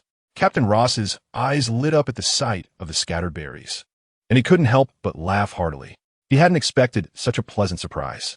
Initially, he just wanted to take revenge and torture Nami severely to make her experience pain and learn not to take what doesn't belong to her. But now, Captain Ross's plan changed. With such an astonishing amount of berries, the little thief must have even more. "Will you tell us where the money is hidden? Or will we cut you piece by piece, making you feel what pain is, and then have you tell us?" Captain Ross finished speaking and roughly tugged at Nami's hair, making her grunt in pain as blood dripped from her cheek to her lips, filling her mouth with a rusty, sweet taste. Nami trembled in fear, not wanting to give up the money that could save her life in the village. Yet, she was terrified of what was to come. She could already imagine her tragic fate, envisioning herself covered in countless cuts, bleeding to death. Nami didn't know if she could endure such pain, or if she might crack and reveal where the money was hidden. She could only keep her mouth tightly shut. "You don't want to listen to reason, huh? It seems our verbal threats have no effect on the little thief. Come on, old five, show her the torturous methods you've been practicing lately." Captain Ross handed the small knife to a young man with a gloomy expression. The young man, referred to as Old Five by Captain Ross, despite his youth, already had a bounty of several million. He was notorious for his cruel torture methods. "Little thief, ever since I found out you stole all our money, I couldn't eat or drink thinking about you day and night. I specifically invented a set of torture methods for you. I hope you can hold on a little longer so I don't get bored."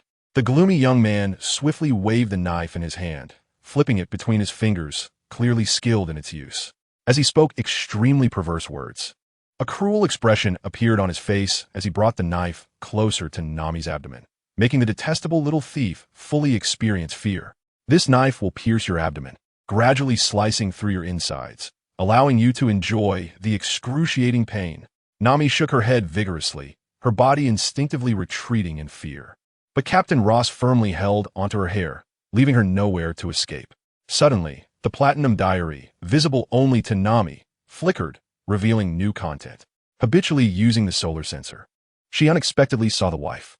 Nami's eyes widened as she stared at the content in the diary, her heart filled with hope and longing, desperately wishing that the wife mentioned in the Baize diary was her, although there was another woman in Lowtown whom Baize referred to as his wife. Nami at this moment yearned for the wife in the diary to be her. "Save me." Nami stared at the diary as if she had grasped the last lifeline, letting out a heart-wrenching scream. The sudden shout startled the nearby pirates, especially the gloomy young man, who, upon realizing he had been frightened by Nami, became even darker in expression and quickened his movements, intending to stab into Nami's abdomen. "Scream, scream, before the Navy arrives. I can make you feel endless pain." The gloomy young man shouted fiercely. However, in the next moment, he felt that his knife was not piercing flesh, but striking against steel, unable to move. Baize wrapped his armed color hockey around his hand and easily grasped the delicate knife as thin as a cicada's wing. With a strong grip and a crisp crack, the fragile knife shattered into several pieces, which Baize casually scattered on the ground. "So many people are bullying just one person, huh? You still want to bully me? Cough, cough, bullying a girl, huh?" Baize originally planned to find a place to rest.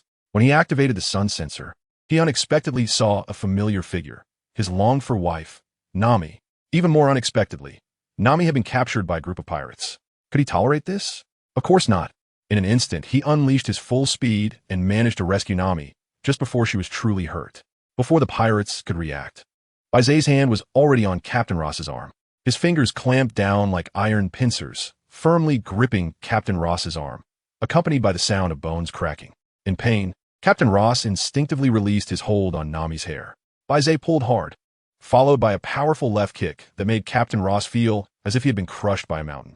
His burly body emitted sounds of unbearable strain, accompanied by cracking noises, and he felt as if all the bones in his body might have shattered.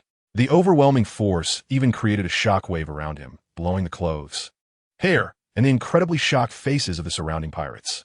As soon as Baize let go, Captain Ross's body collapsed to the ground like a pile of mud, completely limp, convulsing, with his mouth wide open but unable to make any sound. Even his vocal cords shattered. The other pirates attempted to escape, but Baize dealt with them in the same way, kicking each one, allowing them to experience the agony of full body fractures. He let them slowly walk towards death in their suffering. For these pirates with bounties, their deaths were certainly not regrettable. The reason they had such high bounties was largely due to their brutal and cruel methods.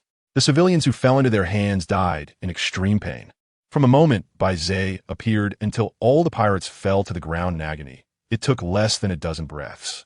And most of that time was wasted on the few words Baize had spoken. Nami was crying like a little flower, with snot and tears everywhere. Yet she didn't care, looking up at Baize, her eyes blankly fixed on him. It wasn't until Baize walked in front of her, extended his hand, and smiled as he said, "Are you okay, miss?" that Nami came to her senses, gently shook her head, and placed her hand on Baize's, suddenly pulling with force. A normal person would definitely fall to the ground with such a sudden tug. Unfortunately, this was Baize, whose physical strength was extremely powerful. Nami's little effort to pull him was akin to trying to move a small mountain. What Nami did next surprised Baize slightly. After using his strength to pull herself up, she didn't let go. Instead, she directly threw herself into Baize's arms, tightly wrapping her arms around him. Baize originally wanted to say something, but feeling the trembling body in his arms, he could only close his mouth and gently soothe Nami's back with his hand.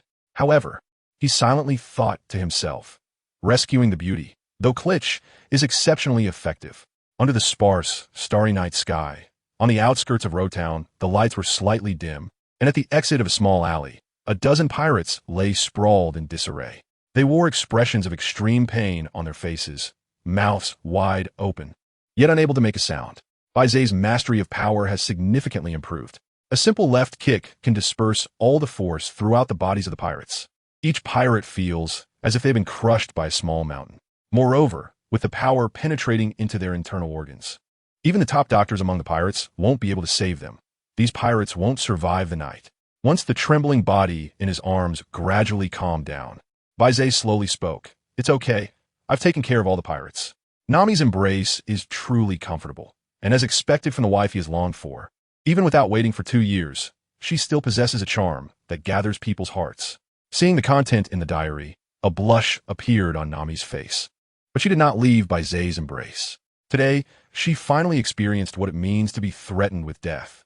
Over the years, she had been walking on the edge of danger, stealing treasures from those pirates. To say there was no danger would be a lie, but being captured by ruthless pirates like tonight, facing brutal punishment, and dying in agony was a first for her. In those moments of torment, Nami constantly thought about someone who could rescue her. And when the information about Baize appeared in the Platinum Diary, she grasped onto him like she had found the last straw of hope, and she never wanted to let go. Nami is a girl who dares to love and hate. Once she makes up her mind, she won't easily let go. This was a great opportunity to get closer to Baize, and of course, Nami wouldn't miss it. "Thank you for saving me. Can you tell me your name?" Nami buried her head in Baize's chest and said softly, "My name is Baize, and you?" "Nami." Hearing Nami's muffled voice, which carried a hint of tears, Baize shined inwardly. No matter how strong and cheerful a girl is, after experiencing such a fright, she will instinctively want to seek support. After tonight's hero saving the beauty, I should be able to leave a deep impression in Nami's heart, and perhaps our feelings could elevate a few levels. Baize held Nami in his arms, thinking about various things, enjoying the beauty in his embrace, which was solely for himself. As long as Nami didn't mention wanting to leave Baize's embrace, he certainly wouldn't be so tactless as to bring it up himself. After a while, Nami blushed and finally left Baize's arms, secretly complaining in her heart. No wonder he is a flirt who calls many girls his wives in his diary. Yet he thinks I should push him away. Nami had hoped that Baize would take the initiative to let her go so she could find a topic to chat about. But unexpectedly, Baize really didn't say anything and didn't take the initiative to speak. There was no other choice. Nami felt a bit shy herself, so she could only take the initiative to leave and find a topic. Mr. Baize, just call me Baize. I'll also call you by your name. Is that okay? Nami, thank you so much for saving me tonight, Baize. No problem. It was just a small gesture, and I really can't stand pirates either. Baize smiled and said, his elegant and easygoing demeanor made Nami feel very comfortable. I have an unwelcome request. Nami hesitated for a moment, and seeing Baize's expression waiting for her to continue, she went on, I want to stay by your side because I'm afraid of encountering pirates again. Nami originally wanted to ask Baize to go to Coco Village to rescue the villagers, but she thought it might be too abrupt, so she decided to stay by Baize's side for now and bring it up later when the time is right. After listening, Baize casually nodded. Nami's request was nothing much. Just as he had said before, it was a small effort. Moreover, he also wanted to have a deeper relationship with Nami, and since she brought it up, it was exactly what he wished for. Of course, no problem. All right, Nami, hurry up and gather the scattered money before the wind blows it away. Baize's words immediately woke Nami up. Her little money-loving trait hadn't disappeared. Until Baize reminded her, she quickly grabbed her backpack and started collecting the scattered berries on the ground. To thank Baize for his help, let me cover your expenses for the time being. Nami, holding the berries close to her chest, spoke with confidence, even patting the berries as she talked. Since you say so, Nami, then I will humbly accept your offer. Let's find a place to rest for a while. The two walked in sync, leaving the area. Soon after, the navy led by Dashiji arrived and captured the dozen pirates, although their expressions seemed to plead for the navy to quickly end their suffering. Dashiji didn't do so because it was Baize's doing. She didn't want to ruin what Baize had accomplished. These pirates were suffering, and they deserved it. Dashiji convinced herself of this in her heart, then glanced at her notebook, feeling a bit worried that Nami might have been taken down by Baize and brought to a hotel. Thinking of this made Dashiji's face flush, and she quickly coughed, lowered her head, and adjusted her glasses to calm herself down before leading the navy back to the navy branch. Nami took Baize to a house to stay for the night. In terms of familiarity with Lowtown, Nami was far ahead of Baize. After all, it was Baize's first day in Lowtown, while Nami had been there more than a dozen times. She often exchanged stolen money for berries in Lowtown. Baize, this is the house of a lady I know in Lowtown. She is traveling and said I could stay here whenever I come to Lowtown. Nami arrived in front of a small house, opened the door, and welcomed Baize inside. Baize looked at Nami's familiar appearance and suddenly recalled that aside from her greedy nature, she seemed to have good relationships with those around her. Just from knowing her, he could entrust his house to Nami, which speaks volumes about her ability to make friends. The room was small but well-equipped, a two-bedroom apartment, just right for each of them to have their own room. Baize had no objections and casually chose a room to prepare for rest. Good night, Nami. Good night, Baize. The two exchanged good nights, and as the lights went out, Baize had no other thoughts and quickly fell into a deep sleep. However, in his dreams, he felt as if someone had come to his side, but he didn't sense any hostility or malice. Plus, the human-shaped pillow was soft and comfortable to hold, so Baize didn't pay much attention to it. The night passed quietly, and close to dawn, Baize suddenly opened his eyes, looking at Nami in his arms with a helpless smile on his face. He had gotten used to waking up early in the morning to greet the first rays of sunshine. As for Nami, Baize definitely liked her otherwise. He wouldn't have called her wife in his diary. Baize thought for a moment, reached out, and poked Nami's cheek. Nami frowned slightly, murmuring a few words in her sleep. Baize didn't stop and continue to poke her cheek. Perhaps disturbed by a prank in her dream, Nami opened her eyes. Looking at the handsome and charming face in front of her, her face instantly turning beet red. The memories from last night returned to her mind in that moment. After experiencing great ups and downs, joy and sorrow, Nami tossed and turned, unable to sleep. She opened her diary, looking at its contents, and her body involuntarily made its way to Baize's room, lying down beside him, inhaling the warm scent of Baize, and slowly drifting into slumber. Nami even felt that this sleep was the most solid one she had in years. Because of the evil dragon, she and T had many peaceful nights in recent years. On the rare occasion she did, it was only with her sister, Nokigao, accompanying her, falling into a deep sleep. It was nowhere near as safe and reassuring as sleeping beside Baize.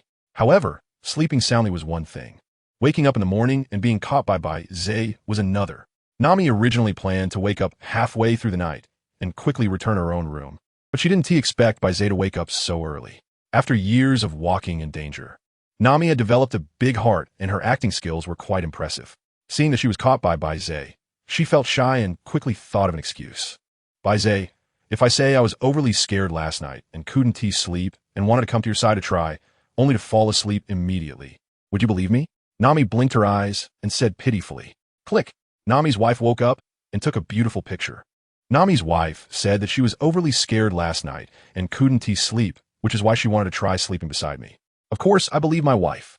After all, hugging my wife Nami while sleeping is also extremely comfortable. Baize smiled and said in a gentle tone, Of course I believe you. Hearing the teasing in Baize's words, Nami's face turned red. She silently wrapped herself tighter in the blanket, turned over, faced away from Baize, and continued to lie in bed. Baize, seeing this, stopped teasing her, turned over and got out of bed, hurried to welcome the first rays of morning sunlight. Baize was quite open-minded about such matters and wouldn't cling to a moment. If he could really treat Nami as a wife, then there would be plenty of time for that in the future. If they were fated to be apart, what was the use of longing for a moment? However, the contents of Baize's diary made the women feel envious, especially since Baize had called Nami wife in the diary. Their hearts were even more unsettled. Initially, everyone was treated equally, all being called wife by Baize without any substantial relationship, all on equal footing. But unexpectedly, that little girl Nami actually ran ahead.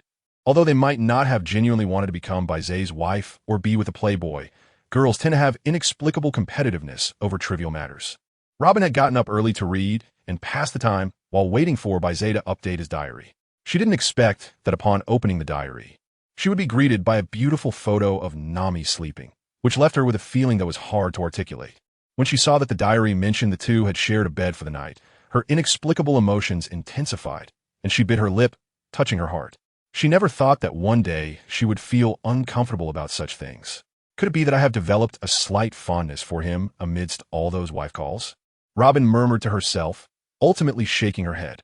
She didn't have much understanding of feelings and couldn't make sense of it, so she could only set it aside for now. In the kingdom of women, within the Empress's palace. Bang! Upon seeing the photos and content in the diary, the Empress felt a surge of anger and smashed her cup to the ground. That detestable playboy. They had only just met, and they had already shared a bed for a night.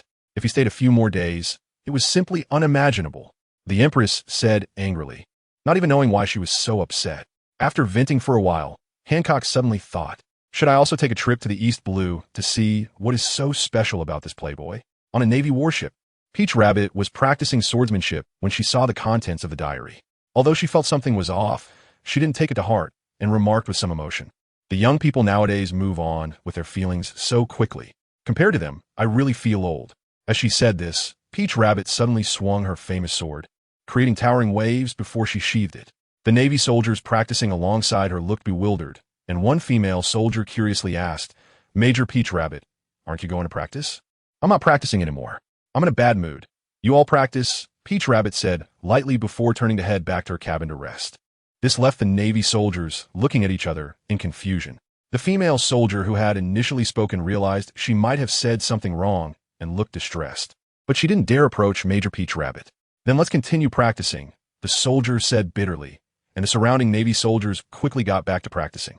After all, if Major Peach Rabbit was in a bad mood and saw them not practicing well, they might end up being her outlet for frustration. The reactions of the women varied, but they all differed somewhat from their previous emotions. Baize was exercising while thinking about how to find an opportunity to propose helping Nami get rid of the evil dragon.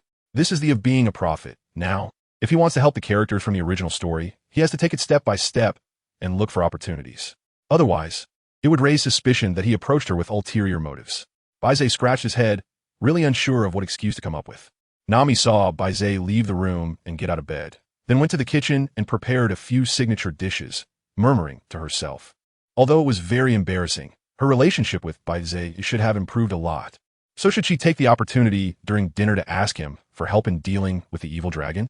Baize sat cross-legged on the rooftop, waiting for the sun to gradually rise in the morning, fully revealing itself and beginning to show the warmth of the blazing sun.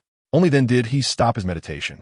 He was still in the early stages of training in the Great Sun visualization technique and could not meditate directly under the blazing sun.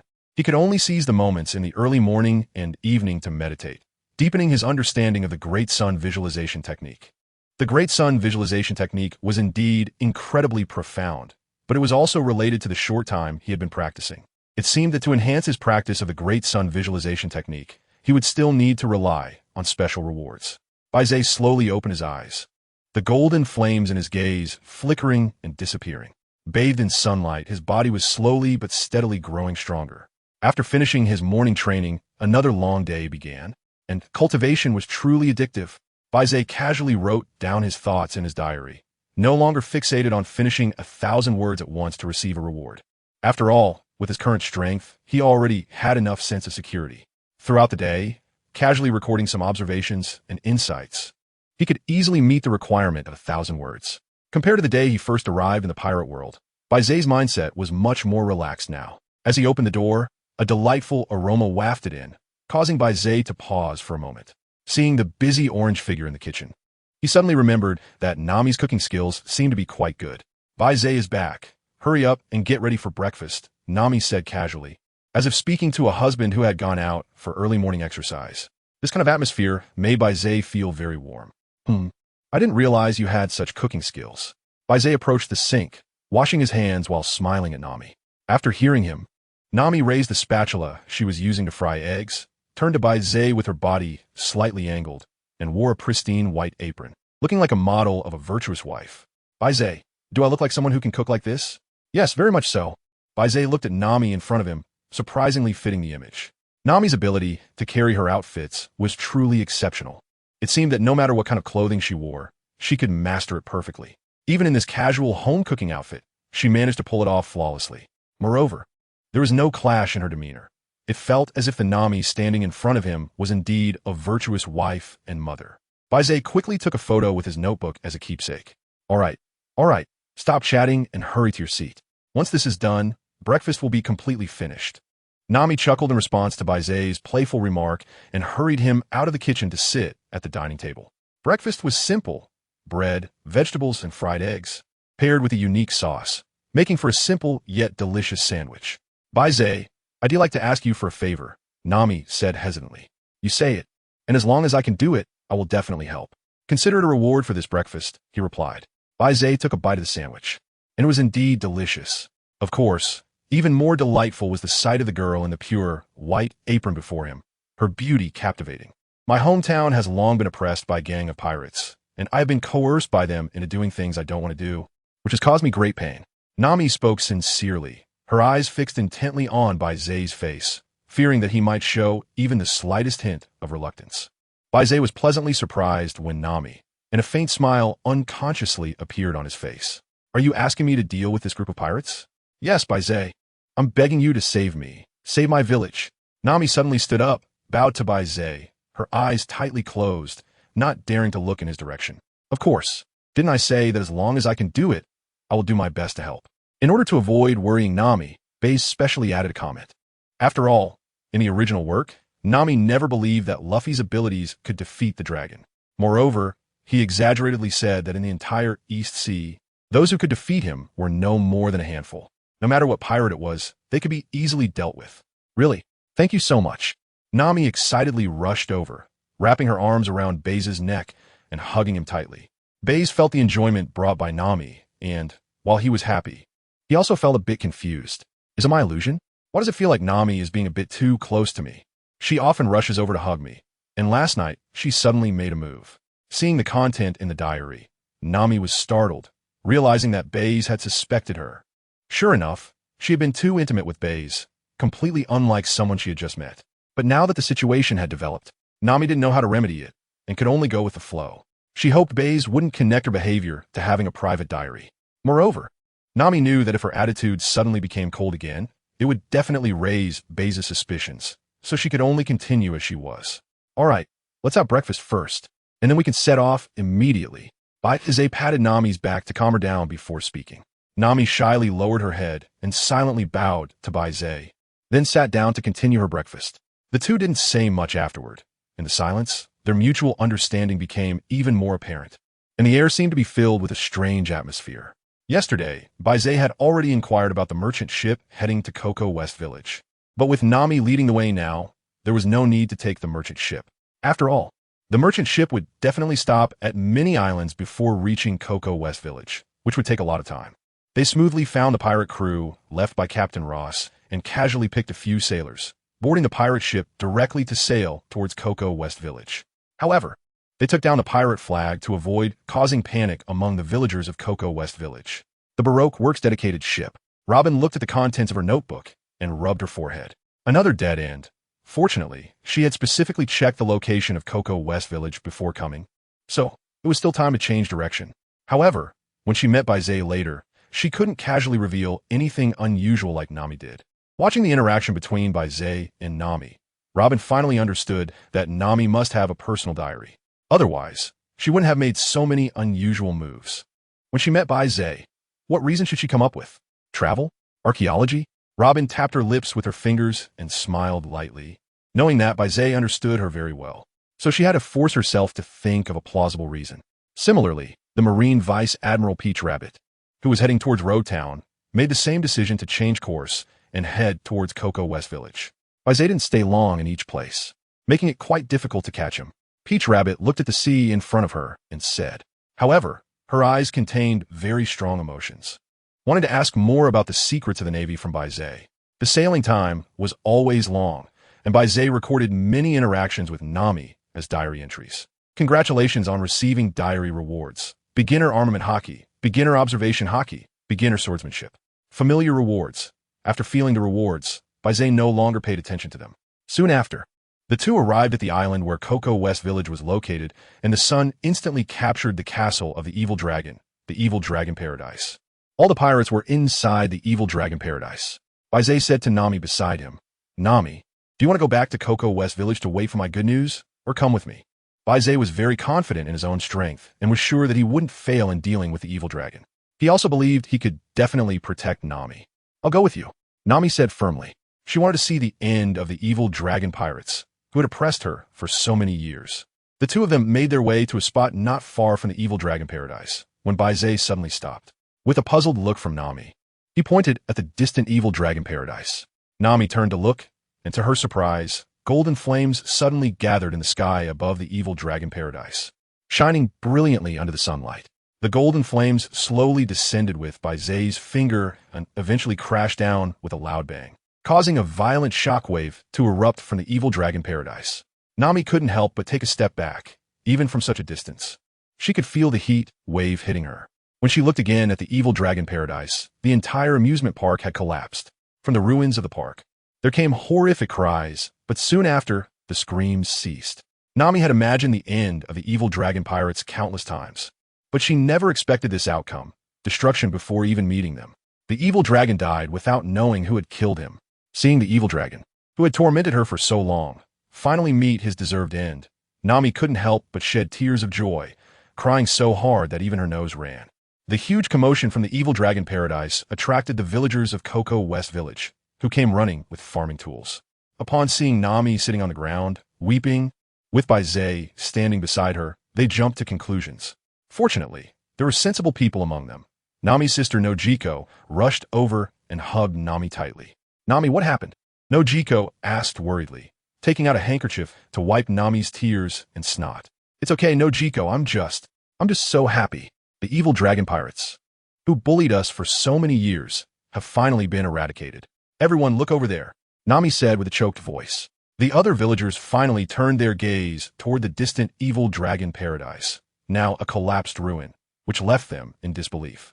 Their expressions changed from disbelief to shock, then to excitement, and finally, they cheered joyfully, waving their farming tools in celebration. The damned evil dragon pirates are finally dead. Great! Those bastards deserve to die 1,000 times. That's right. They plundered all our hard-earned wealth and made poor little Nami suffer so much. They truly deserve it. Those murderous pirates have finally been eradicated by the righteous. They are truly deserving of their fate. The villagers discussed among themselves. angrily venting the pain and suffering they had endured over the years. Some even embraced each other and cried out loud. For years, the evil dragon could bully them at any time and even injure them at will.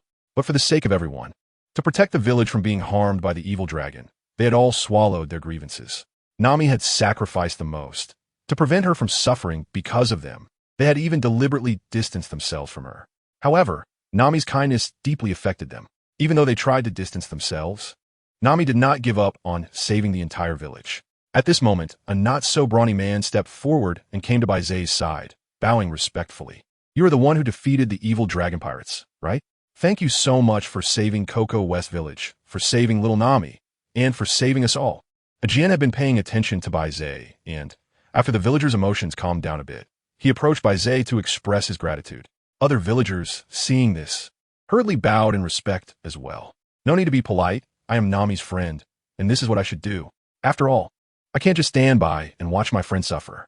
At that moment, Nojiko stood up and said to everyone, let's not just talk. We should hold a feast to thank this strong person for saving us. Upon hearing Nojiko's words, many villagers cheered in agreement, then rushed off to prepare for the feast. Hello, I'm Nami's sister, Nojiko. I'm very glad that Nami has made a friend like you. By the way, do you have any thoughts about my little sister?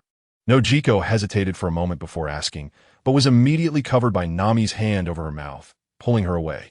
Sister, what are you talking about? We've only just met for less than 2 days. What's wrong with that? Besides, don't you want to thank Mr. Baize for everything he has done for you? Baize was taken aback for a moment, watching the two sisters playfully bickering in Nami's apologetic expression. He smiled and stepped forward to catch up. Baize arrived at the village and was referred to as the most distinguished guest by the villagers, who warmly invited him to the center of the village.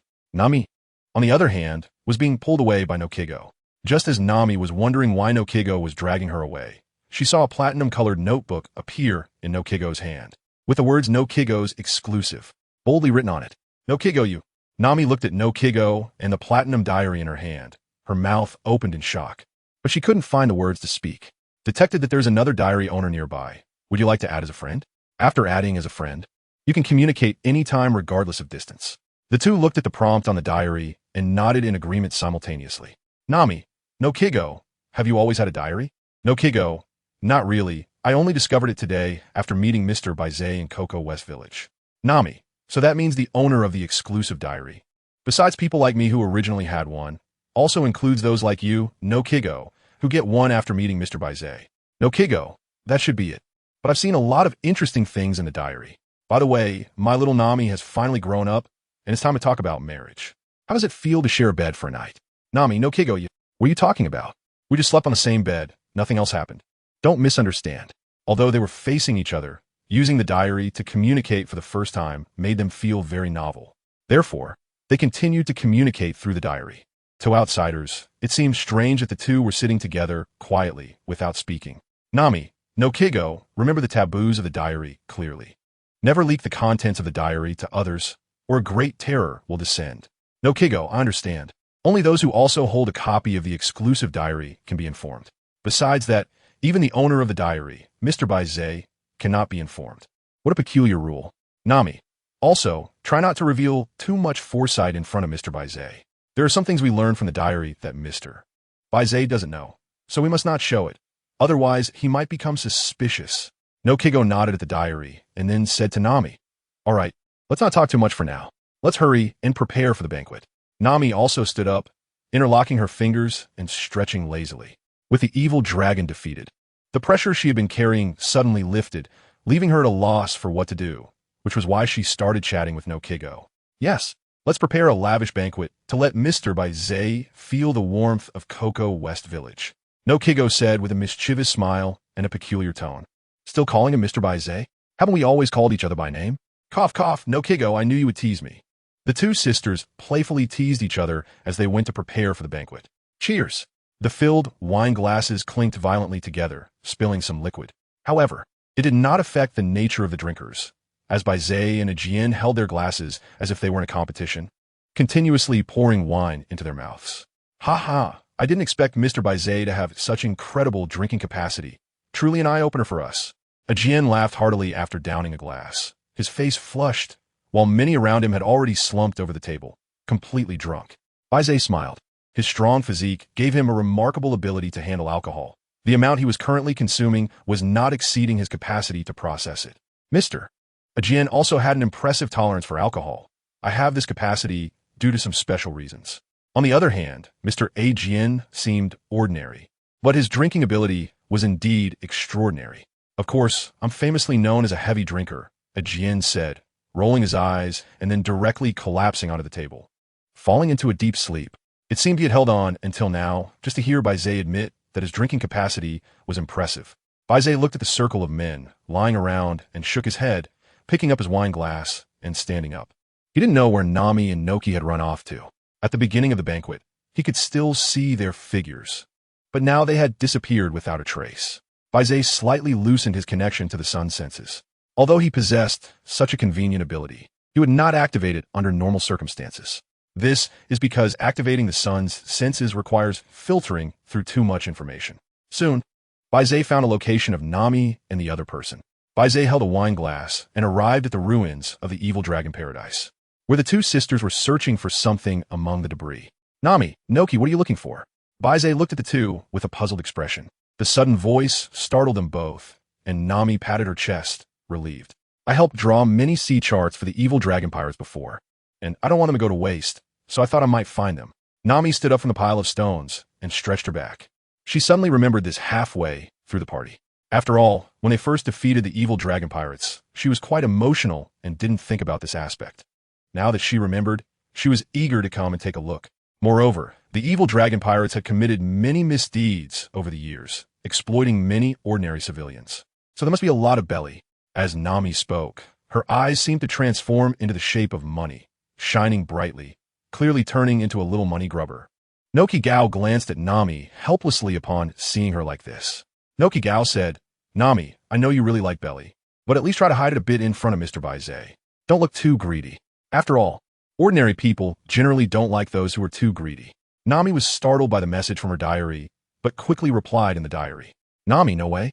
Baize shouldn't have such a narrow-minded prejudice, right? The two sisters looked at each other in silence, and seeing this, Baize smiled and said, then I'll help too. With my help, we should be able to find it faster if it's still there. Noki Gao hesitated and said, but Mr. Baize, as the esteemed benefactor of Cocoa West Village. Nami, on the other hand, smiled and replied, then it would trouble you, Baize. Let's work together. Baize smiled and nodded to Noki, indicating that she shouldn't take it too seriously. Under the sun's gaze, the entire ruin was laid bare. At that time, he controlled the sun's flames, focusing his attacks on the members of the evil dragon pirate crew. However, the power of the sun's flames was immense, which is why the entire evil dragon paradise was destroyed. It's uncertain whether those documents and the berries could survive the aftermath of the sun's flames. Found it. In that location, there seems to be a basement hiding many berries, but the sea chart is nowhere to be found. Baize said, finally spreading his hands in helplessness. After all, if the drawing room were on the ground, it would be difficult to escape the aftermath of the sun's flames. It was like the berries stored in the basement, which could instead avoid disaster. Really? That's great. Those sea charts, I can draw them again later. And these berries can help everyone live a little easier. Nami sighed in relief and said with a smile, although she was money-minded, she wouldn't take everyone's hard-earned money for herself. Let's distribute these berries to everyone tomorrow. Everyone has had a hard time these past few years and doesn't have much money on hand. Let's improve our lives. Noki suggested to Nami, and the two sisters hit it off immediately. Baize helped take out those berries, and then Nami told Baize not to trouble himself anymore, as she would handle the rest. Baize shrugged and strolled around while admiring the scenery in the distance. There were quite a few berries on the ground, but Nami was particularly fond of counting money. She had already decided to distribute it to everyone, but couldn't she at least indulge in her love for counting money a bit? Nami murmured to herself. Noki Gao said, Nami, aren't you going to ask Mr. Baize for his opinion? After all, this is Mr. Baize's achievement. Should we give some berries to Mr. Baize? Nami replied, no need to be so formal, and besides, the money here is not as much as what I secretly saved up. It's been tough for me to gather 100 million berries. Originally, this money would have been taken by the evil dragon, but now that Mr. Baize saved us, let us give this money to Mr. Baize. Noki Gao looked at Nami in shock, his eyes filled with doubt. Could it be that Nami was secretly swapped out? How could she say such outrageous things? Is this still the little money-loving Nami I know? Nami felt her face turn red under Noki Gao's gaze. But she didn't explain much and continued to pack the found berries into her backpack. Nokigao thoughtfully glanced at Baize, who was wandering in the distance, and suddenly realized that it seemed the little money lover's personality could quietly dissolve when encountering certain people. Nokigao chuckled to himself, but didn't expose Nami. It was Nami's happiness that she could meet someone she was willing to change for. Moreover, Nokigao could see the contents of Baize's diary. He could tell Baize had feelings for Nami, and it could be said that this was a mutual affection. However, one side seemed to be putting in a bit more effort. Thinking of this, Nokigao cast a resentful glance at Baize, this heartbreaker. Wasn't he having my sister enough? He must have called so many girls wife in his diary. Baize, who was wandering in the distance, suddenly felt a chill, as if someone was secretly criticizing him. Strange, there shouldn't be too many people I know in this world. Could it be Colonel Smoker? After all, I sent him a ship full of rescued slaves, enough for him to work overtime for a while, haha. At Rogatown, Smoker, who was checking personnel information, sneezed and looked at the pile of personnel files on the table, feeling that the cigar in his mouth was no longer appealing. Near midnight, Baize, who had been invited to stay at Nami's house, lay on the bed, looking at the unfamiliar ceiling, and slowly closed his eyes. He clasped his hands together on his chest, filled with a bit of anticipation, and said, I hope I can have a fragrant, soft, beautiful girl hugging me tonight. After the banquet, the place was in disarray. The villagers returned to their homes, and the entire Cocoa West village fell into silence. Meanwhile, Peach Rabbit and Robin, after a long journey, finally arrived at the island where Cocoa West village was located, one after the other. At the port far from Cocoa West village, a warship quietly approached. Peach Rabbit looked at the lights of Cocoa West village, now extinguished, and knowing from the diary that the banquet had ended and everyone had already rested, thought for a moment and decided not to rush to find Baize. The Navy soldiers have been tired from the journey these days, so they should rest for a night first. On the other end of the island, the commercial ship from Baroque Works was anchored near the coast. There were no suitable docking points along the nearby coastline, so they could only take a small boat to land. Looking at the pitch-black island in front of them, Robin also decided to rest for the night. Not long after falling asleep, Baize felt a soft object beside him, and a smile unconsciously appeared on his lips as he unceremoniously turned over and embraced it. Fragrant. Soft. The next day, the same scene unfolded. Baize and Nami stared into each other's eyes, with Nami's hair falling down messily and looking drowsy. Baize immediately took a beautiful photo of Nami waking up. Now, the diary is filled with pictures of Nami, especially when she came over before. The whole day was packed with photos. Finally, under Baize's playful gaze, Nami was the first to admit defeat, mumbling, if I say it was because I drank too much last night, got up in the middle of the night, and ended up in the wrong room. Would you believe me? Baize smiled brightly and said sincerely, I believe you. I believe everything you say. Baize's earnest and straightforward words felt like a promise between lovers, causing Nami's face to flush slightly. I'll get up to make breakfast. Nami struggled to say as she tried to get out of bed. Baize placed a hand on Nami's shoulder, stopping her from getting up, and smiled as he said, just lie down for a bit longer. You went to bed pretty late last night, so you don't want to be tired during the day. Baize finished speaking and turned over to get out of bed. In the evening, the two of them shared a pillow, and there was still the thin veil of sleep to provide an excuse. Now that both were awake, one of them had to leave first. After all, they hadn't officially acknowledged their relationship yet, and lying together in bed felt quite awkward. Baize didn't care. His morning training was unchangeable. Nami watched Baize leave, bit her lip, and pulled the blanket over her head. Feeling the lingering warmth left by Baize and breathing in his warm scent, Nami slowly drifted into sleep, a faint smile on her lips. Nokigao had gotten up early, and to her surprise, when she opened her diary, there was another beautiful photo of Nami sleeping. Nokigao slapped her face with her hand, unable to look. Her younger sister was usually independent and strong, but unexpectedly, upon meeting Mr. Baize, she became so crazily infatuated. Because they had given a room to Baize, the two sisters shared a bed, and, after drinking a few glasses of wine last night, Nokigao had also fallen into a drowsy sleep, not even noticing when Nami left. However, even if I had known Nami left, I probably wouldn't have stopped her. Nokigao murmured, looking at Nami's sweet sleeping face in the diary, her face revealing a doting and gratified smile. My little Nami, you deserve happiness, Nokigao said firmly, while she thought about how to help Nami keep Baize's heart tightly bound.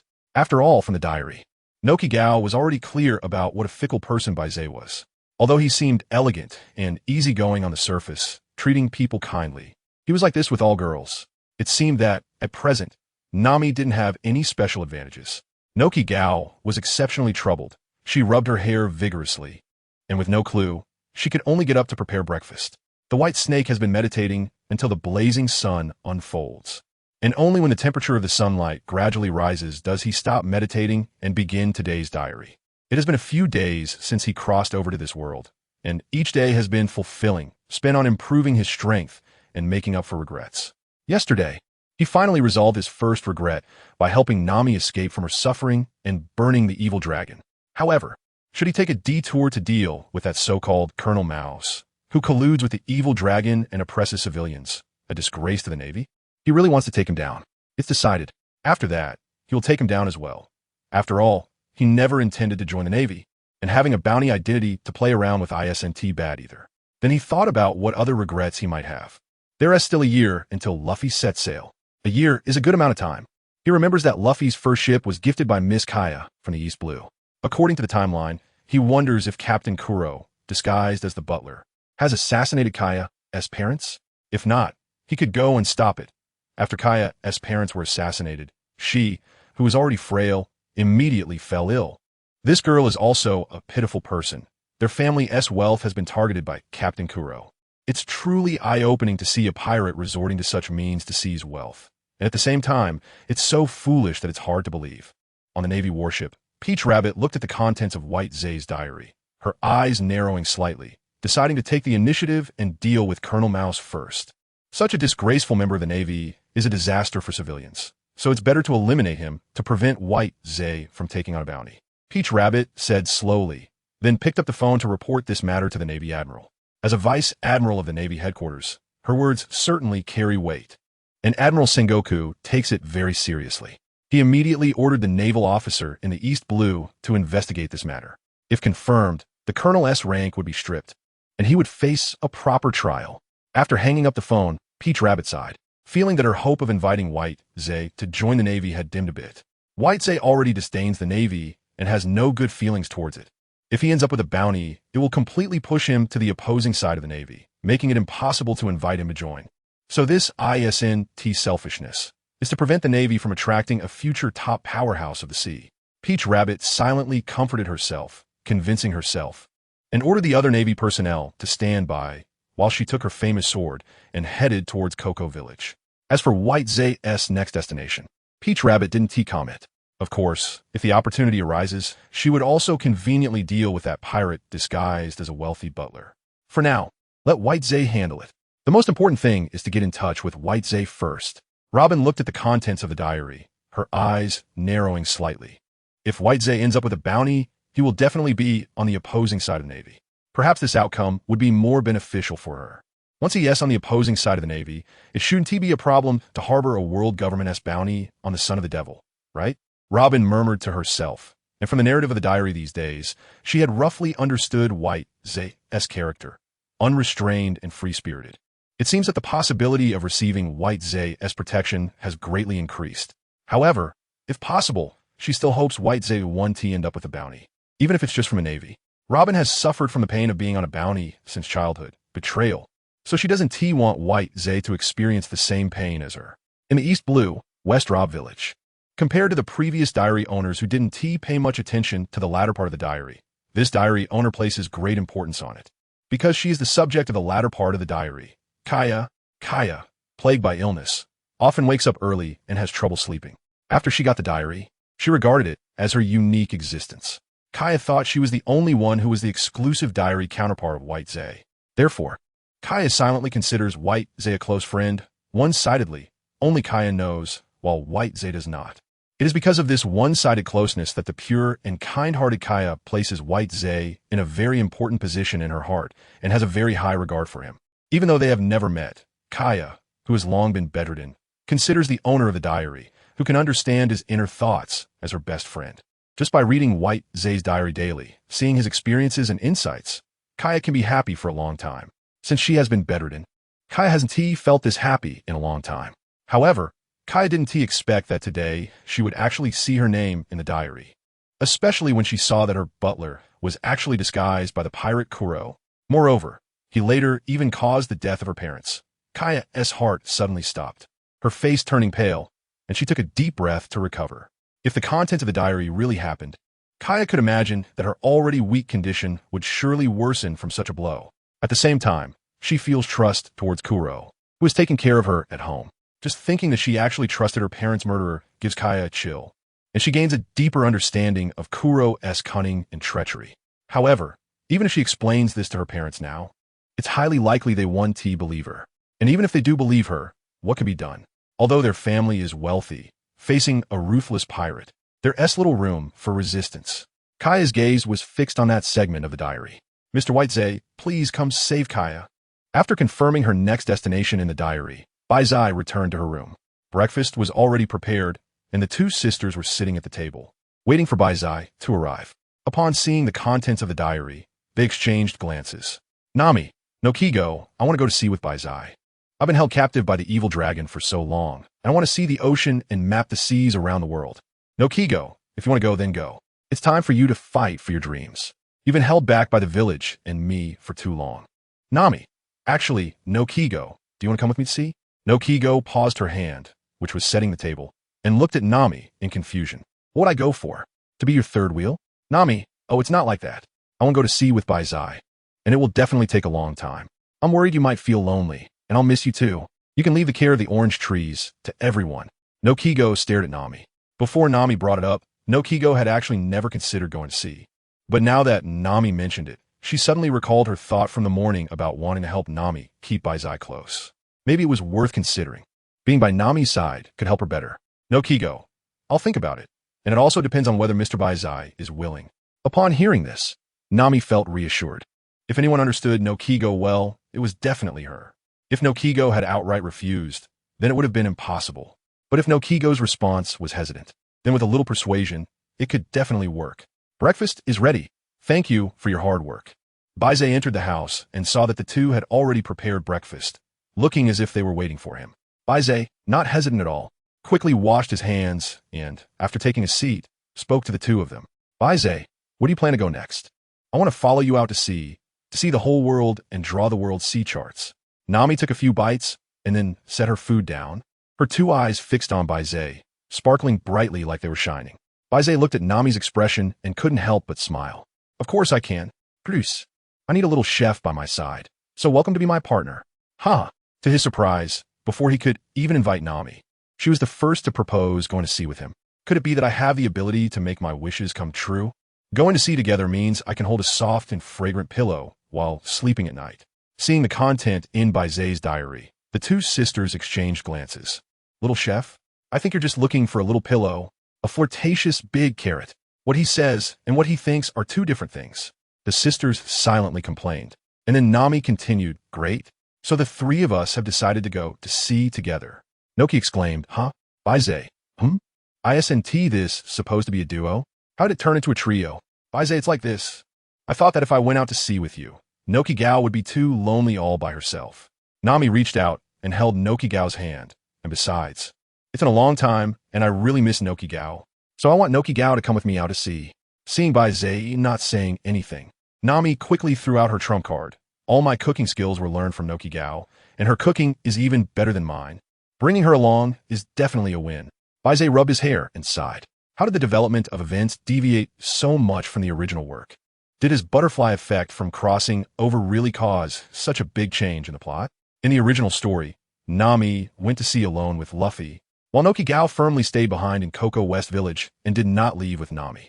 But now things have changed. Baize was not afraid of this change. Since he had come to this world, he must regard it as a real world. In a real world, there's not so much logic and plot to speak of. At most, there's a bit of foresight before something happens. Once he intervenes in a particular plot, he will definitely mess it up completely. Of course, I can do it. I have the strength and confidence to protect you. Baize nodded. There were two beautiful little chefs on the ship. If one day he was lucky enough to draw a cookbook of delicacies from all realms, it would be a huge gain, and he would never have the same meal every day. That's great. Thank you, Baize, for being willing to help me realize my dream and for being tolerant of my willfulness. Thank you, Nami said very sincerely. No Kigo, who had been silent the whole time, also looked at Baize with gratitude. Her feelings towards Baize were quite complicated. On one hand, because her sister was crazy about giving things away, Baize was already her prospective brother-in-law, so she felt relatively close and trusted him. On the other hand, Baize's nature as a flirtatious and unreliable person also troubled her greatly. In Baize's diary, how many girls did he call his wife? No Kigo can't even count them all. If he really has that many wives, can Nami compete with him? Therefore, no Kigo has mixed feelings about Baize, feeling both close trust and a bit of anger at his romantic nature. For Nami's sake, she decided to go to sea with her, so that Nami wouldn't be bullied by Baize's other wives in the future.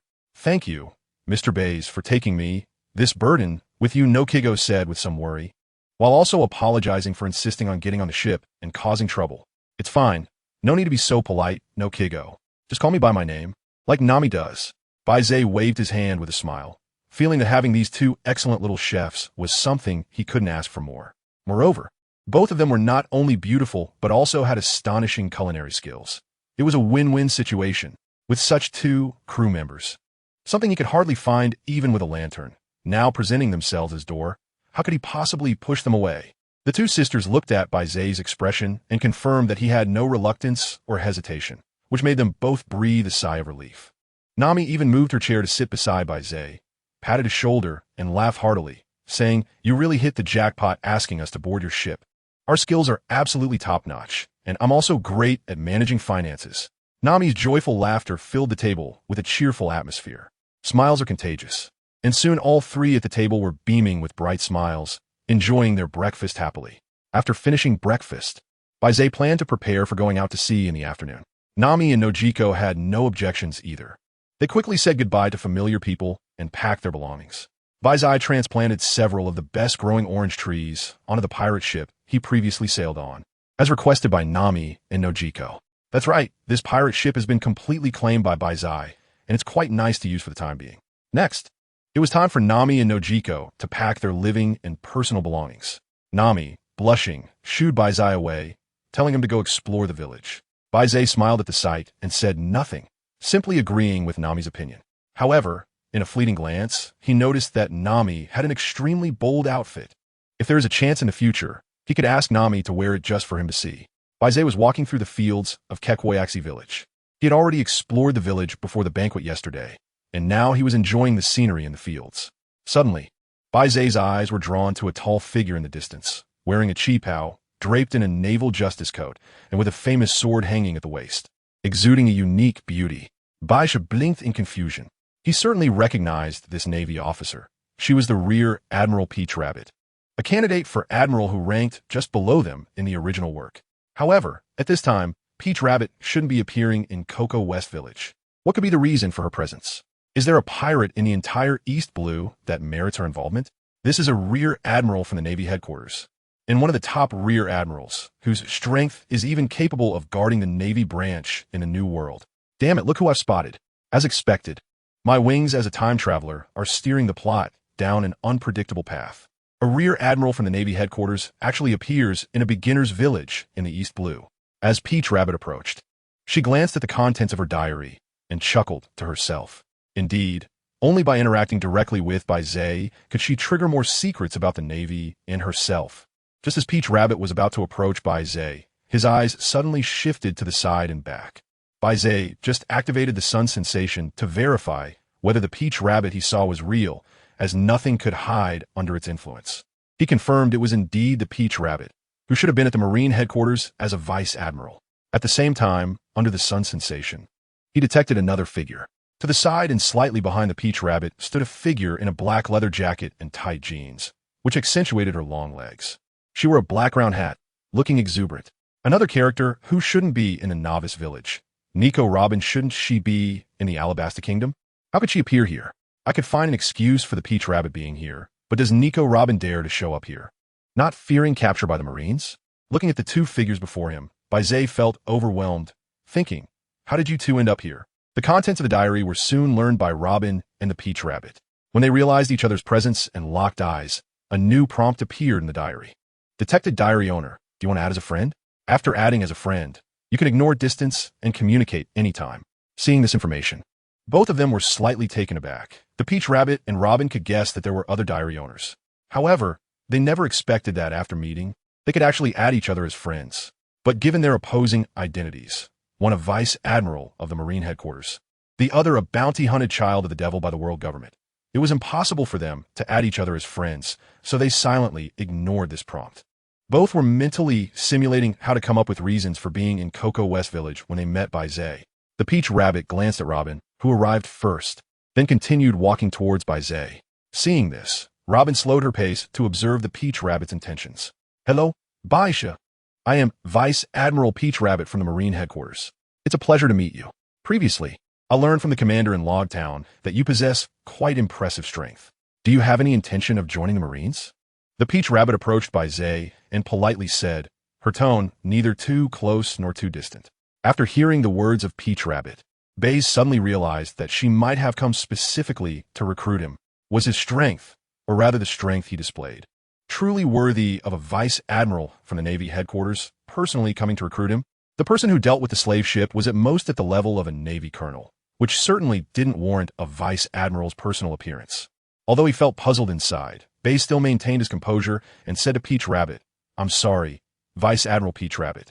Although this is our first meeting, please allow me to decline. I have no intention of joining the Navy." Seeing that Peach Rabbit wanted to continue persuading him, Baize quickly raised his hand to signal her to wait, allowing him to speak first. He continued, "I am used to living freely and don't like being constrained. The Navy, after all, has its orders to follow, so I'm sorry." At this point, Peach Rabbit understood that Baize was basically not going to join the Navy. She felt deeply regretful. Given Baize's current rate of growth and strength, he would undoubtedly become one of the top powers in the sea in the future. If Baize could join the Navy, it would definitely spread justice across the seas even further. Joining the Navy now? That's a joke. A year later, during the Marine-Ford War, with 100,000 elite Navy troops, what kind of mess did they make fighting the Whitebeard pirates? Throughout the battle, only Akainu was fighting hard, while the others were either slacking off or not putting in the effort. Joining the Navy now would only lead to being severely exploited. However, with future reforms in the Navy and the start of a massive recruitment drive, if one really wanted to gain a position in the Navy with his strength, he could directly parachute in and become an admiral. Even if he truly wanted to join the Navy, it certainly wouldn't be now. Overall, joining the Navy now would be a loss.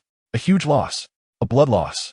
Peach Rabbit was incredibly shocked inside, but she still forced herself to maintain a calm expression to avoid revealing anything unusual to Baize. Though her heart was in turmoil, her exterior remained as calm as water. One must say, Peach Rabbit's acting skills were top-notch. Nicole Robin, who was walking over from behind, also showed a slight change in her expression, but it quickly stabilized.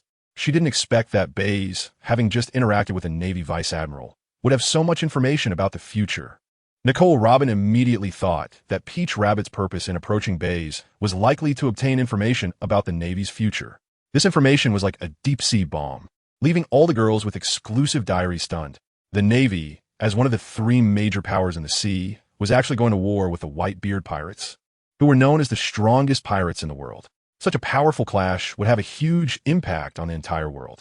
Moreover, from Baize's information, it seemed that the Navy was likely at a disadvantage. Even in terms of the outcome of the war, it was likely to yield negative returns. Otherwise, they wouldn't be initiating reforms.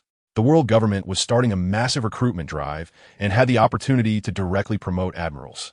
Therefore, Baize's reluctance to join the Navy was partly due to his personality and partly because joining the Navy now was far less beneficial than joining after the Marine-Ford War. Peach Rabbit took a deep breath to calm the turmoil in her heart, then said to Baize, "In that case, I won't force you, Lord Baize. If you have any changes in your thoughts in the future, you can contact me directly. I assure you, the doors of a Navy will always be open for you." As she spoke, Peach Rabbit handed him a din-din mushie and also provided her contact number. Baize scratched his head. Meeting someone for the first time and being given a phone bug with such generous conditions, was it a bit too much for Tao 2 to value him? However, looking at Tao 2's determined gaze, Baize still reached out to take it and put it in his pocket. After all, it was a free phone bug, and under the sun sensing, there was nothing unusual about it. Why not take it? Seeing Baize accept the phone bug, Tao 2 also breathed a sigh of relief. As long as Baize was willing to accept it, there was still room for negotiation. At this moment, Baize turned his gaze to Nico Robin, who was also approaching, wanting to see why this archaeologist had her eyes on him. After all, since Nico Robin appeared, her gaze had not left him under the sun's sensing. Tao 2 beside him also turned to look at Robin. curious about what special purpose the devil child wanted with Baize, who was wanted by the world government. Hello, Lord Baize.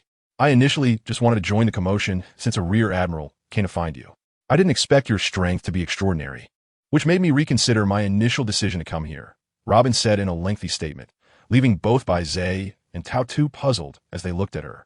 Wasn't this the same as saying nothing? Baize secretly complained, "You're just rambling here, what a waste of words." Robin smiled upon seeing this and stopped speaking in riddles. However, what she said next left both of them stunned. Lord Baize, are you interested in joining the organization I belong to? With your strength, I'm sure you could easily usurp power and become the leader of the organization. Peach Rabbit. Baize, huh?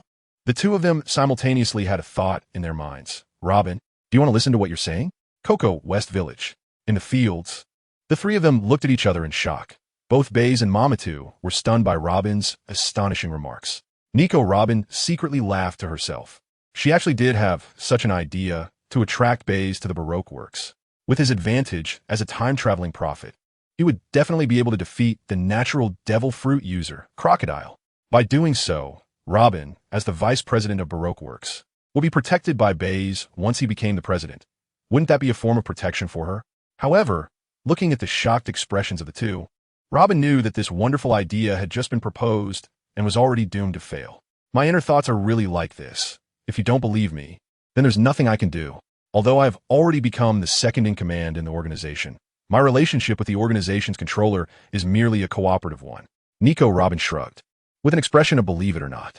Once he uses me up, he will abandon me just like discarding a useless tool. So I must find a way out for myself. Baize actually agrees with this. Crocodile truly deserves his identity and title as a great pirate. He seems weak only because he appeared too early.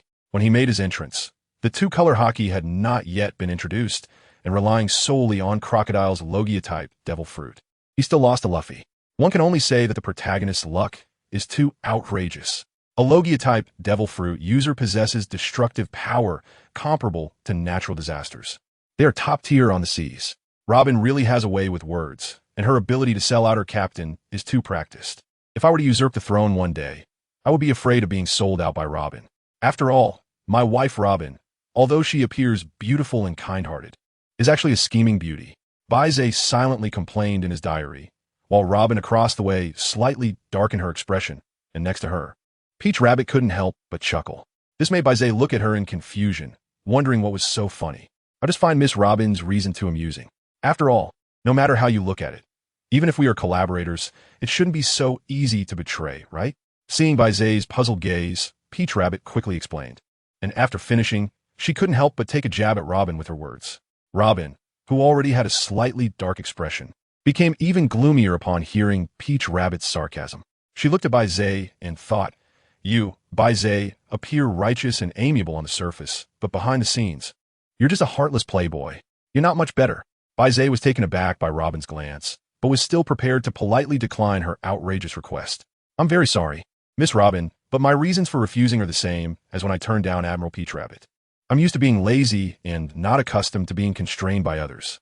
I don't want to join any organization or faction for the time being." Upon hearing Baize's refusal, Robin took a deep breath, knowing that she couldn't seek Baize's protection for now. Unless she directly left the Baroque Works and jumped onto Baize's ship, it would be too easy to raise Baize's suspicions. What a shame. I still think my proposal has a high chance of success. Baize nodded, glanced at the two of them, and recalled their astonishing combat abilities, which were impressive compared to the villagers of Cocoa West Village. He was also uneasy about the two of them wandering around Cocoa West Village. "You two must be visiting Cocoa West Village for the first time, right? Do you need me to show you around?" Robin adjusted her emotions to avoid being upset by Baize's earlier words. After calming down, she nodded. It was nice to stay close to Baize. After all, she didn't know anyone in Cocoa West Village and was unfamiliar with the place, so it was better to follow the owner of the diary. However, how could someone be so unreasonable to think about someone being scheming right in front of them? As Robin thought this, she shot a glare at Baize, who had already turned around and taken the lead. Perhaps Robin's gaze was too intense, causing Baize to feel a chill behind him. He turned back, puzzled, to look at Tao and Robin. Tao had a suppressive smile on her face, while Robin stared at him with an oddly expressionless face. Seeing him turn back, both Tao and Robin shook their heads in unison, indicating that there was nothing wrong. Baize was confused by the strange behavior of the two behind him. "Forget it, Although their behavior is a bit odd, it doesn't matter, they are still my wives. Baize persuaded himself in his heart, and then led the way ahead. As noon approached, Baize bid farewell to Tout 2 and Robin. I'm very sorry I can't accompany you. I have other matters to attend to. Please feel free to handle things on your own. The villagers are kind and simple, without any malice. I hope you two won't make a big fuss, Baize said to the two, then waved his hand and headed towards the coast where the pirate crew was located. Baize had been showing them around for a while, but he noticed that their minds seemed to be elsewhere. However, whenever they encountered villagers, they would respond with friendly nods. This reassured Baize enough to leave the two of them in Cocoa West Village, planning to set sail. When they reached the coast, Baize asked them to board the ship first while he stood on the shore. Under the watchful eyes of Nami and Nojiko, he pushed out with one palm, and a powerful wave of air sent the pirate ship away from the shore. This drew their astonished gazes, and they kept looking at Baize. Once Baize jumped onto the ship, Nami, with a face full of amazement, asked Baize, what kind of ability is this? I want to learn it. I can teach you. Baize really wanted to teach them the concept of the Great Sun, but after Nami and Noki tried it once, they completely failed to grasp even a hint of it. This made Baize realize that the Great Sun concept is too profound. His ability to learn it relied heavily on the diary's assistance, and for others to learn it, they would likely need a talent far beyond his imagination. Perhaps in the entire One Piece world, those who can learn the Great Sun concept would be fewer than 10. Since they couldn't learn the Great Sun concept, they could only settle for something else. Learning the local powers of the One Piece world, such as the two-color hockey, swordsmanship, and martial arts. Since Baize had brought them on board, he certainly wouldn't let them be mere decorations. Baize taught them abilities, not requiring them to play a significant role in battle, but at least they should be able to protect themselves and not be a burden. With Nami's help, the three of them barely adjusted the pirate ship's course and headed towards West Rob Village. Once the pirate ship was sailing steadily, Baize began to teach them abilities.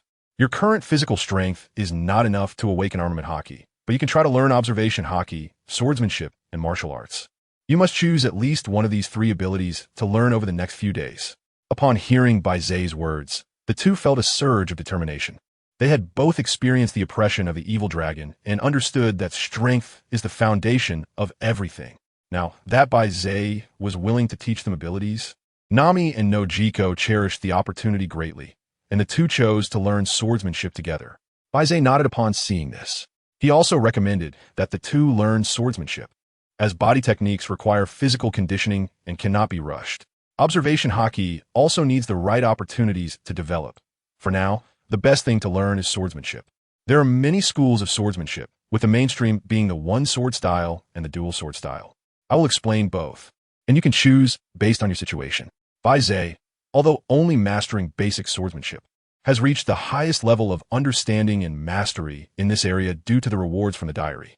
While he may not have a grand vision from a high vantage point, he is capable of providing the best instruction at the same level. This is why Baize dares to teach swordsmanship to Nami and Nojiko.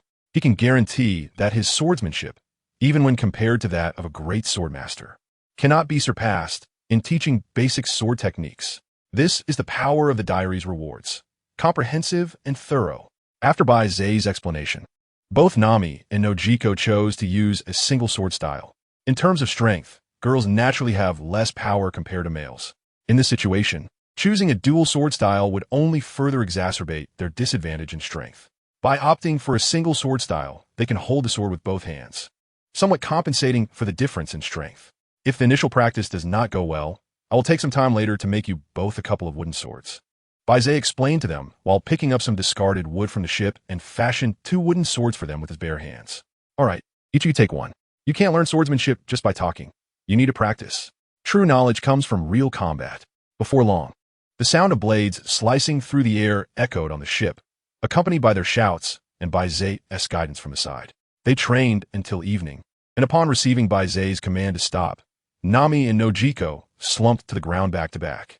Their clothes were completely soaked with sweat, making them a sight to behold on the ship. Wow, I didn't expect Nami and Nojiko to have such strong willpower. I thought they would refuse when asked to practice swordsmanship, but they were willing and put in more effort than I imagined, even after such a long training session. Despite complaining, they didn't ask to stop. Nami and Nojiko are truly amazing. Moreover, the sight of them drenched in sweat is incredibly pleasing. In the end, Baize uploaded a photo of the two of them at that moment. The other girls with exclusive diaries couldn't help but feel envious upon seeing this scene. Being able to interact so closely with Baize and receive guidance from one of the top powers of the sea is something that ordinary people would consider a rare opportunity. Indeed, from the perspective of all the girls in the exclusive diary copies, Baize's current strength is already at the top level of the sea. Even if some girls do not have such broad knowledge, the content of Baize's diary has given them a clearer understanding of the overall classification of sea powers. Although Baize has always emphasized that his strength has not reached the top level and remains below that of the admirals, the strength of those admirals, as described in his diary, is nearly comparable to the power he has demonstrated himself. The admirals of the Navy possess the power to destroy islands, and Baize had already possessed such power on the very first day of his arrival. Although he remains humble, all the girls believe that Baize has the strength of a top power in the sea. Thus, Nami and Nojiko were very pleased to receive Baize's guidance. Even when exhausted to the point of weakness, they persevered. While they complained about their fatigue, their bodies remained honest, not stopping their training. Nami and Nojiko were too tired to look at the diary and did not know that Baize had taken their photos. So, at that moment, they freely showcased their youthful figures. Baize walked up to them, supporting each of them with one hand. The power of the blazing sun within him transformed into a warm current, flowing into their bodies and healing their fatigue. Otherwise, if they continued to practice at this intensity, they wouldn't be able to get up the next day. The power of the blazing sun, associated with the great sun visualization, was not merely a destructive force. The blazing sun shines on all things, bestowing vitality and promoting growth, which itself represents the power of the blazing sun and possesses healing abilities. Nokigao exclaimed in surprise. That feels so good, Baize. What kind of ability is this? It seems like my fatigue has eased a lot. Nami, feeling the strength of the healing ability, exaggeratedly shouted yes. Originally, after stopping, I felt dizzy and like my body wasn't even mine. I almost thought my soul was leaving my body and floating in the sky. But now, after you touched me, I feel warm all over like I'm soaking a hot bath. It's so comfortable. Baize felt strange upon hearing Nami's words, as he always sensed another meaning behind what she said. Perhaps it was just his tinted glasses distorting his view of the world, making everything appear colored. This is the power of the blazing sun that I possess. It has some healing effects. After all, given your current training intensity, without treatment, you probably won't even be able to get up tomorrow. Baize helped the two of them walk towards the cabin, saying to them, "You are all sweaty now. After the treatment, once you feel a bit better, you should take a shower first." Baize threw the two of them into the bathroom, then placed 2 sets of bathrobes at the door before walking out. Although Baize has already considered the two of them as his wives in his heart, he knows that some things cannot be rushed. Being too eager would leave a bad impression on them, so he must take things step by step. During the day, apart from teaching Nami and Nojiko swordsmanship, he also continues to train himself. Now that evening is approaching, it's the perfect time to meditate on the great sun visualization. In the bathroom, Nami and Nojiko are soaking in the bathtub, the car headlights playfully rippling in the water. "Nojiko, have you grown taller again?" "Huh, I didn't really notice." "But Nami, don't be disheartened. You're still growing, and when you do grow up, you'll definitely have an amazing figure." The two sisters were whispering to each other when Nami suddenly exclaimed and quickly said, "Nojiko, look at the diary." "What do you mean?"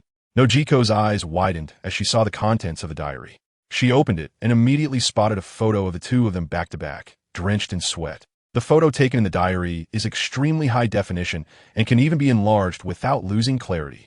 "Mr. Baize, why would he put such private photos in the diary?" "Haha, Nojiko, did you forget? Baize doesn't know we can see his diary entries. So he just habitually records beautiful moments in the diary," Nami explained with a smile. She wasn't very shy about the photos, showcasing her charm. The reason she exclaimed earlier wasn't because of this photo. With a mischievous smile, Nami said to Nojiko, "Nojiko, take another look at the diary's contents. Did you find any highlights?" "Highlights?" Nojiko looked at Nami with some confusion and then shifted her gaze back to the diary. She had been so captivated by the photo that she hadn't paid much attention to the diary's content. Now looking back, she wanted to see what Nami was referring to as the highlights. Nojiko read it word by word, not finding any highlights at the beginning.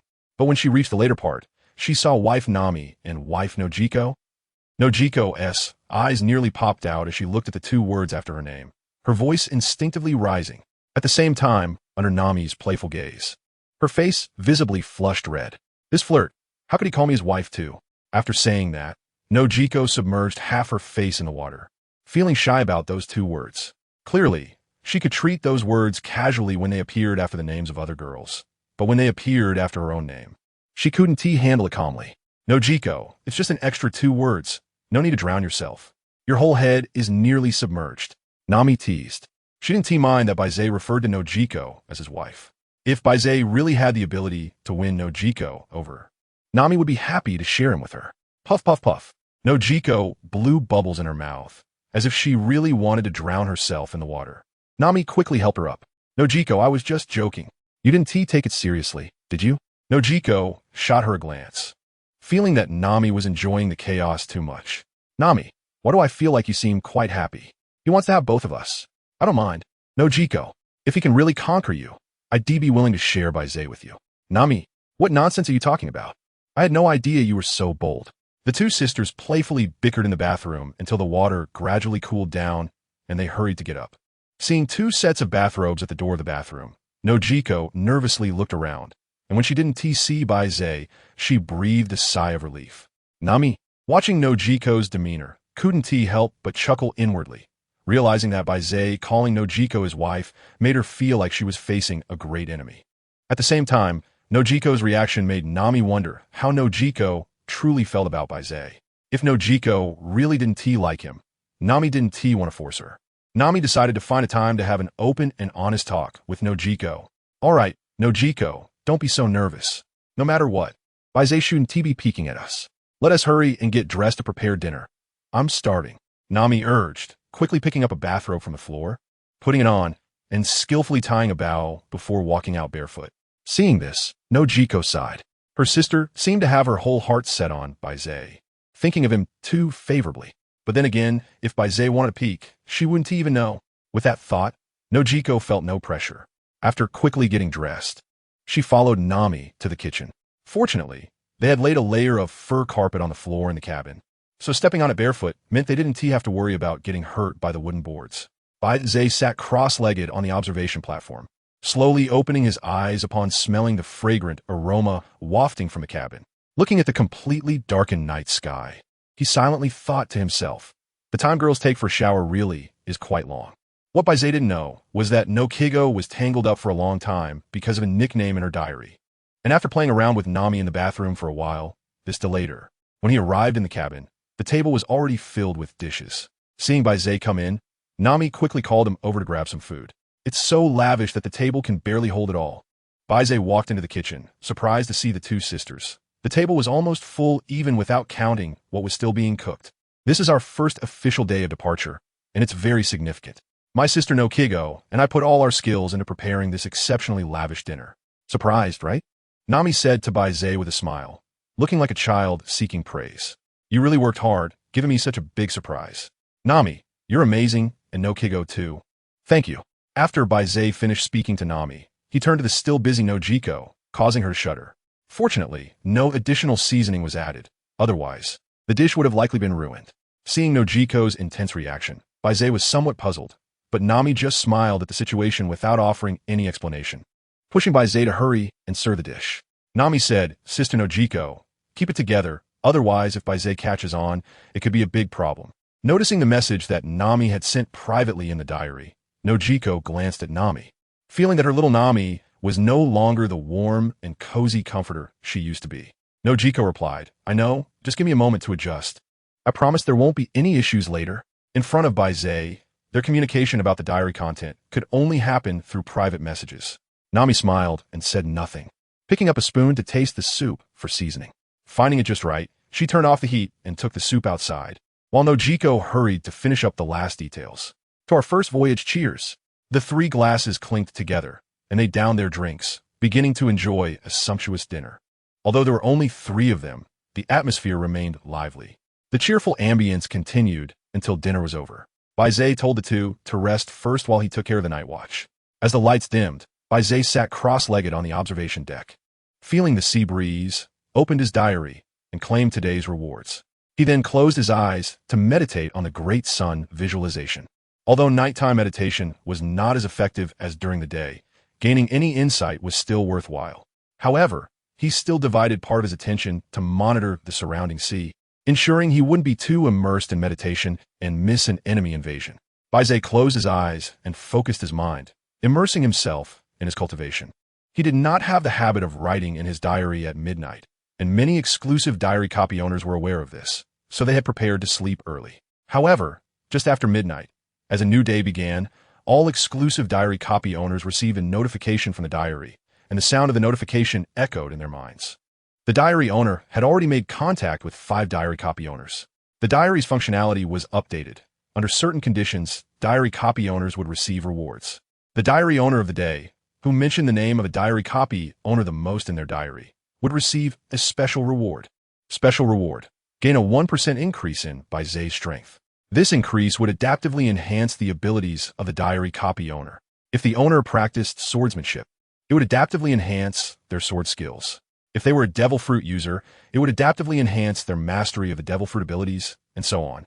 Note, the increase ratio remains unchanged, consistently at 1% of Baize's strength. When the diary owner triggers the special reward, one of all diary copy owners will be randomly selected to receive the special reward. This special reward draw is open to all worlds, not limited to the One Piece world. Boom! All diary copy owners were stunned as they looked at the diary. They never expected the diary's functionality to be so powerful after the upgrade. This was especially beneficial for the diary copy owners. The women calmed down, looked at the diary's notification, and after carefully studying it, they understood the mechanism of the diary rewards. The first reward was a daily reward, which could be obtained every day, just like Baize's reward frequency. However, only one person could receive the first reward each day, making the competition for this reward very intense.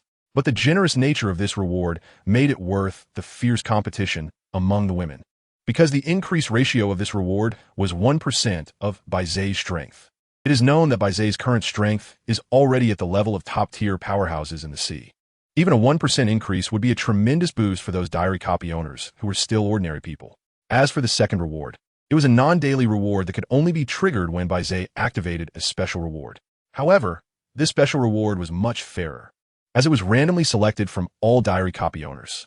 Moreover, the generosity of this reward could far exceed that of the daily reward. From the content of Baize's diary, they learned that the only time Baize triggered a special reward was when he established the foundation of his current strength through the Great Sun visualization. And the Great Sun visualization was a reward drawn from all worlds. Therefore, the randomly drawn special reward could potentially be top tier, but could also be very ordinary and mundane. The women did not pay much attention to the second reward, as it was a luck-based reward that required chance to be drawn. Special reward draws also required luck. After all, even if one was truly lucky to be drawn, if the reward turned out to be an ordinary ability, the huge sense of disappointment would be hard to accept. Rather than have high expectations from the beginning, it would be better to lower their expectations to avoid feeling bad due to a significant gap later on. Therefore, considering everything, all diary copy owners focused their attention on the daily rewards.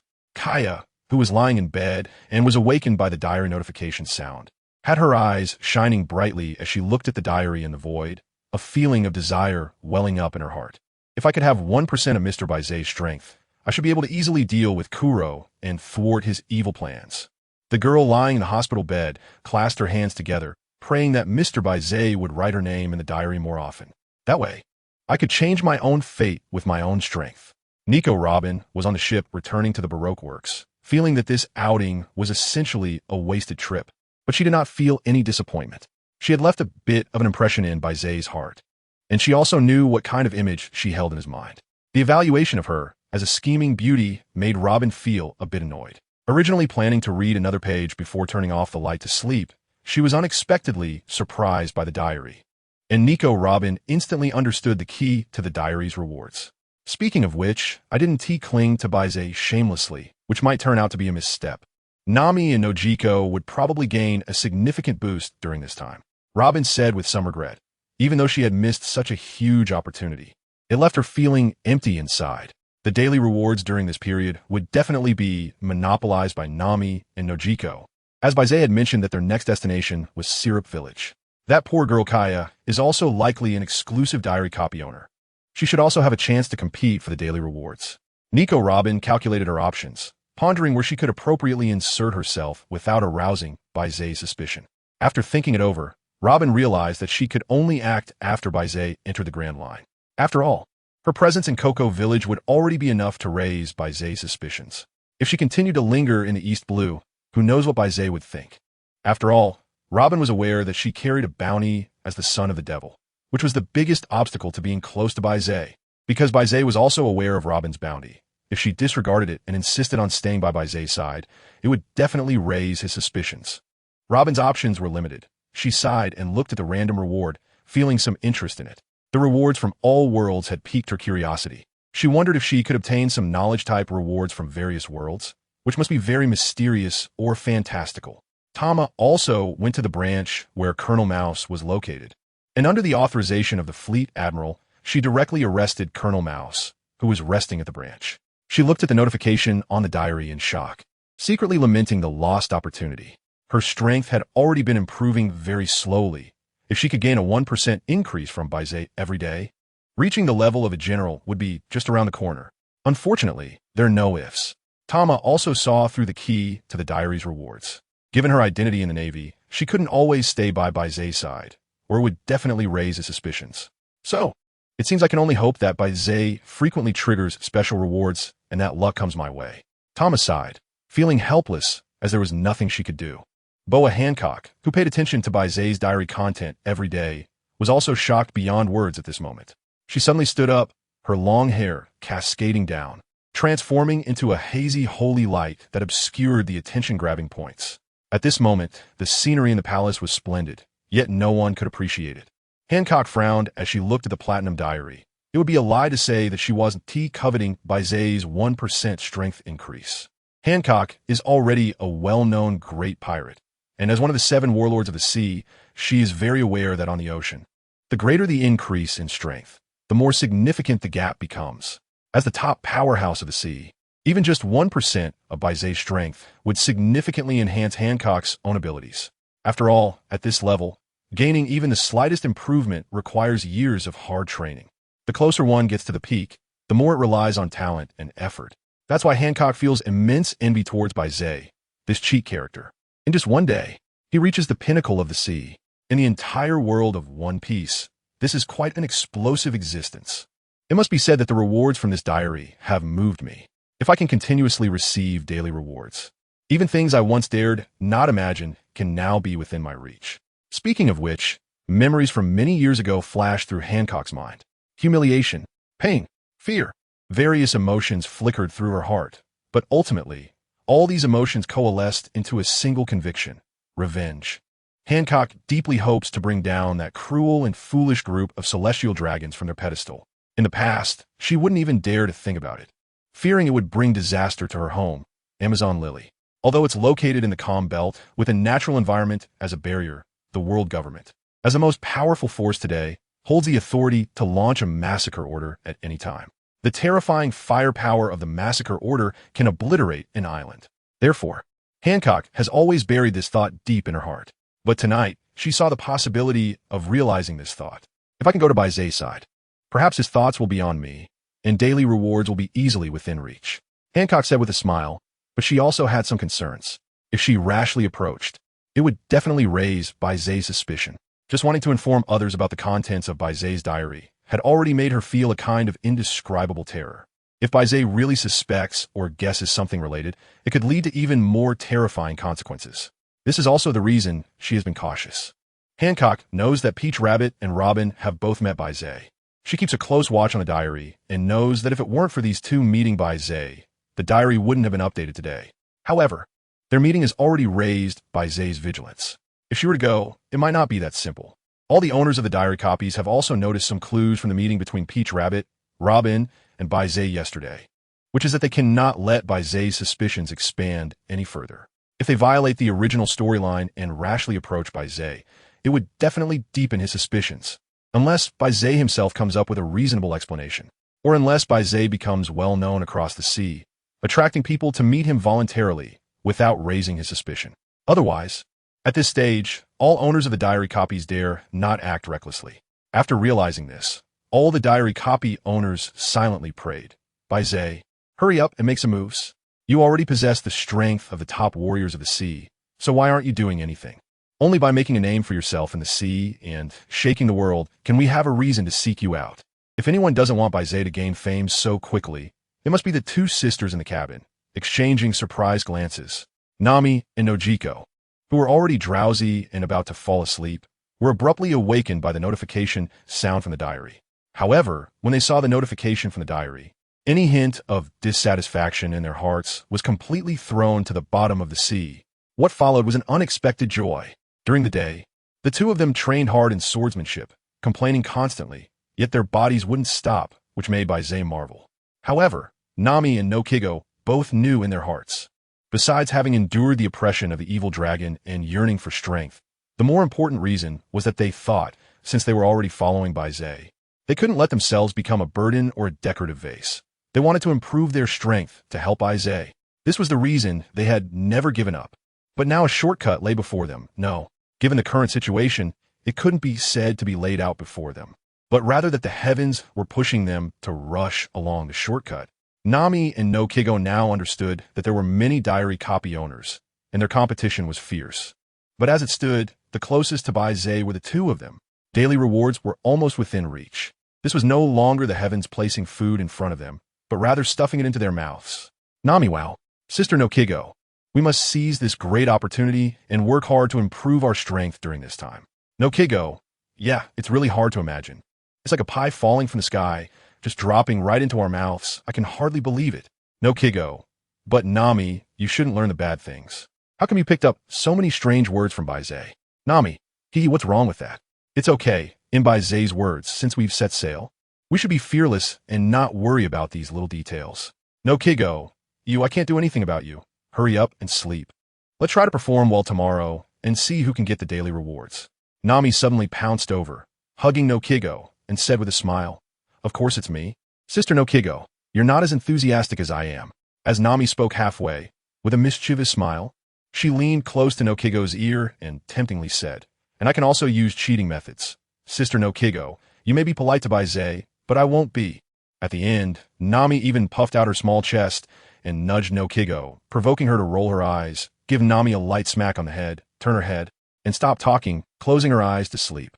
Seeing this, Nami chuckled, closed her eyes as well, rubbed her cheeks against Nojiko's hair, and Nojiko smiled helplessly, turning her head back to lean against Nami, slowly drifting into slumber. Baize was completely unaware of the commotion caused by the diary. As the gentle sea breeze brushed against his face, and he listened to the sound of the waves crashing against the boat. Amidst the noise, there was a hint of tranquility that calmed Baize's heart, allowing him to quietly contemplate the idea of the great sun. After a night of peaceful silence, with no pirates attacking, Baize opened his eyes to the first rays of morning sunlight and watched the sun slowly rise. In Baize's heart, he recalls the true meaning of the great sun visualization, which resonates with the great sun before him, perfecting his understanding of the great sun visualization. As the sunlight gradually intensifies, Baize's eyes also find it somewhat difficult to look directly at it. Even having practiced the great sun visualization, it is still challenging to gaze directly at the sun during its strong light, unless his great sun visualization advances further. After a night of practice, Baize did not immediately engage in exercise, but chose to take a hot bath to relax.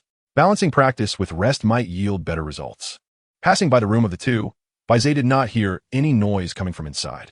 They must be sleeping soundly. Perhaps it's Noki's first time at sea, and she isn't quite used to it. So she probably didn't sleep well last night. Maybe she was chatting with Nami as well. Baize guessed in his heart that although he had the ability to sense the sun, he did not have the habit of using it at all times in his daily life.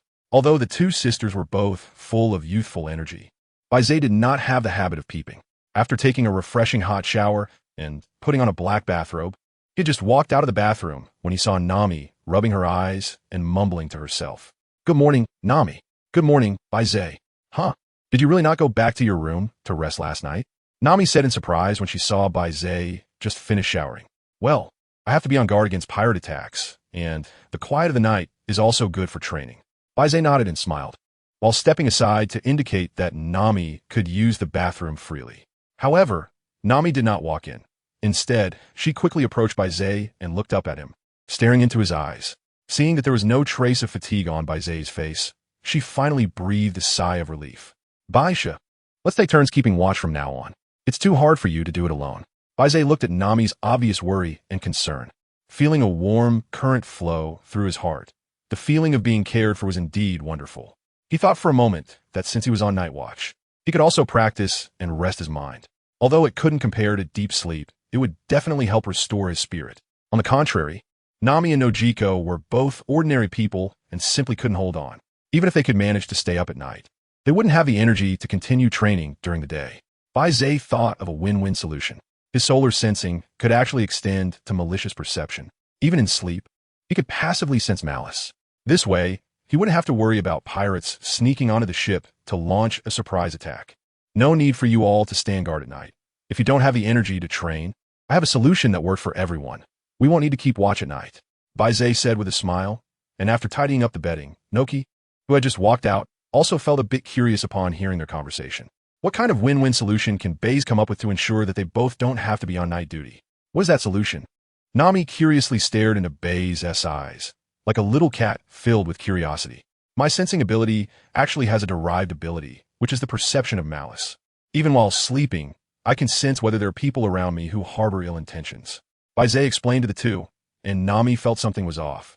Baize's sensing ability could even activate while he was asleep. Did that mean he knew everything in his heart during the previous 2 times? Nami felt a bit shy and helpless, unable to resist giving Baize an eye roll. What a flirt, but not enough of one. I've already put myself in bed. Yet you haven't done anything at all? Oof. Noticing Nami's gaze, Baize felt a bit confused. Did his ability provoke her? However, Nami quickly retracted her little look, so Baize didn't delve into it further. Seeing that both of them nodded in agreement, he brushed over the night watch matter. Then he cleared the way to the bathroom for the two, while he turned to head to the kitchen. Looking at the tidy kitchen, Baize couldn't help but marvel that Nokigo was truly a home skill expert. After the sumptuous dinner yesterday, Nokigo had sent Nami and Baize away and cleaned the kitchen alone. She even rolled up her sleeves to show off her little arms, declaring that she must demonstrate her usefulness on the ship. Baize recalled Nokigo's performance yesterday and felt very satisfied with him. Today, let me make breakfast. Baize rolled up his sleeves and skillfully began preparing breakfast. With his physical fitness and excellent observation skills, he could sense the condition of the ingredients at any time, so he naturally wouldn't mess up the cooking. By the time Nami and the others finished their tasks and came to the kitchen to prepare breakfast, they found that the table was already set with breakfast, and Baize was standing by, waiting for their arrival. Have you finally finished? Come over and eat breakfast. Wow. Baize, did you make this? Nami suddenly rushed over, wrapping her hands around Baize's right arm, eagerly showing off her figure. Although it was a question of doubt, Nami exclaimed it with a tone of amazement. My goodness, no wonder Nami, who will have a broad heart in the future, is already taking shape now, soft and bouncy. Moreover, it must be said that Nami really understands people's hearts. As soon as she said that sentence filled with surprise and joy, which man wouldn't be captivated? Baize was astonished inside, but his face remained calm and composed. Well, no need to say much. Let's take our seats quickly. Baize didn't pull his hand away either. Since the benefits were presented to him, he naturally wanted to enjoy them. Nami glanced at the content in the diary and sneakily looked over at her sister Nokigo, her eyes filled with pride. Nokigo felt a bit helpless. She really couldn't act like Nami. After all, her relationship with Baize wasn't at a level where they could casually hug and cuddle. During breakfast, Baize ate with one hand, fully enjoying the abundant benefits. If making breakfast could lead to such perks, it seemed like a great deal. But why did I feel like Nami was even more clingy today than yesterday? At this point, Nami was suddenly alarmed and looked at Nokigo for help. But Nokigo quickly lowered her gaze, focusing on her breakfast. You stirred up the suspicion yourself. You should fix it yourself. Could it be that I stayed up all night last night, and Nami was so moved that she wanted to make it up to me? Compensating for mental fatigue with physical benefits? Cough, cough, cough. Nokigo looked at the brand new content in the diary and couldn't help but choke, coughing wildly. Meanwhile, Nami, with a smile on her face, wrapped her arms around Baize's arm, her small hands grabbing breakfast and happily eating. Baize looked at the two sisters, especially at Nami, while Nojiko coughed. Why are you so happy? Did these two sisters have a conflict? Nojiko was choking, so why did Nami look so pleased? Was she gloating? At the dining table, the three of them had different thoughts. Baize is focused on enjoying the benefits. Nami, on the other hand, has a bit of a proud thought about Nokigo. Nokigo feels rather helpless, as she is far behind Nami in this regard. All right, let's start exercising now. First review what you learned yesterday, and see how well you did. Baize held a wooden sword in his hand and said solemnly to the two girls. The sisters, who had previously shown some playful expressions, immediately became serious upon seeing Baize's earnest demeanor. After Baize's inspection, the results were somewhat disappointing, not bad, but not up to the genius level either. This was within Baize's expectations, as Nami and Nojiko did not exhibit much talent for swordsmanship in the original story. Teaching them swordsmanship now was merely a transitional phase. In the future, if they could obtain outstanding devil fruits, it would be beneficial for them. Top-tier devil fruits could truly elevate a person to great heights, especially the nature-type devil fruits, which were known for their destructive power. Although Baize did not have high expectations for them, he still taught them seriously. Even if they were to get top-tier devil fruits in the future, Baize hoped they would develop their abilities comprehensively, striving to become versatile fighters. Nami and Nojiko were unaware of Baize's plans, so they studied very diligently, with Nami being particularly hardworking. Even when her hands trembled from exhaustion, she did not stop. Baize looked at the diligent Nami and couldn't help but nod in appreciation. However, Nami had other thoughts. She was sure she could earn her daily rewards today, but if she suddenly gained a boost in strength, it would definitely raise suspicions. Nami could only comfort herself by thinking that if Baize saw how hard she was training today, he might activate her potential in the evening, and by the next day, her strength would increase significantly. So he probably wouldn't suspect anything, right? To be honest, she wasn't very confident, but she could only train with all her might. Otherwise, if Baize became suspicious and something bad happened, that was something Nami didn't want to see. All right, let's take a break for now. Baize clapped his hands, causing the two to stop their sword movements. Nami, even more so, lost her grip on the wooden sword with a thud, letting it crash onto the wooden floor. Her hands trembled slightly, her knuckles even scraped and bleeding, and her palms were swollen and red, looking quite miserable. This is ridiculous. Is this still the Nami I know? She's so obsessed with swordsmanship. It's comparable to Zoro. Baize looked at the scars on Nami's hand and sighed as he approached her, his hand glowing with a golden light, helping to heal her palm.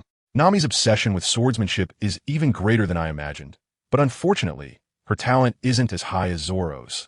Otherwise, Zoro would probably have met his match. Baize was treating while thinking about how many girls had developed an interest in Zoro, whom he mentioned.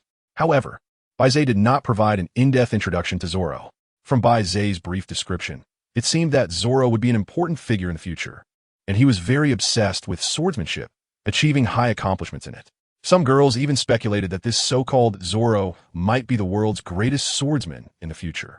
Otherwise, there wouldn't be a reason for Baize to specifically mention his talent in swordsmanship.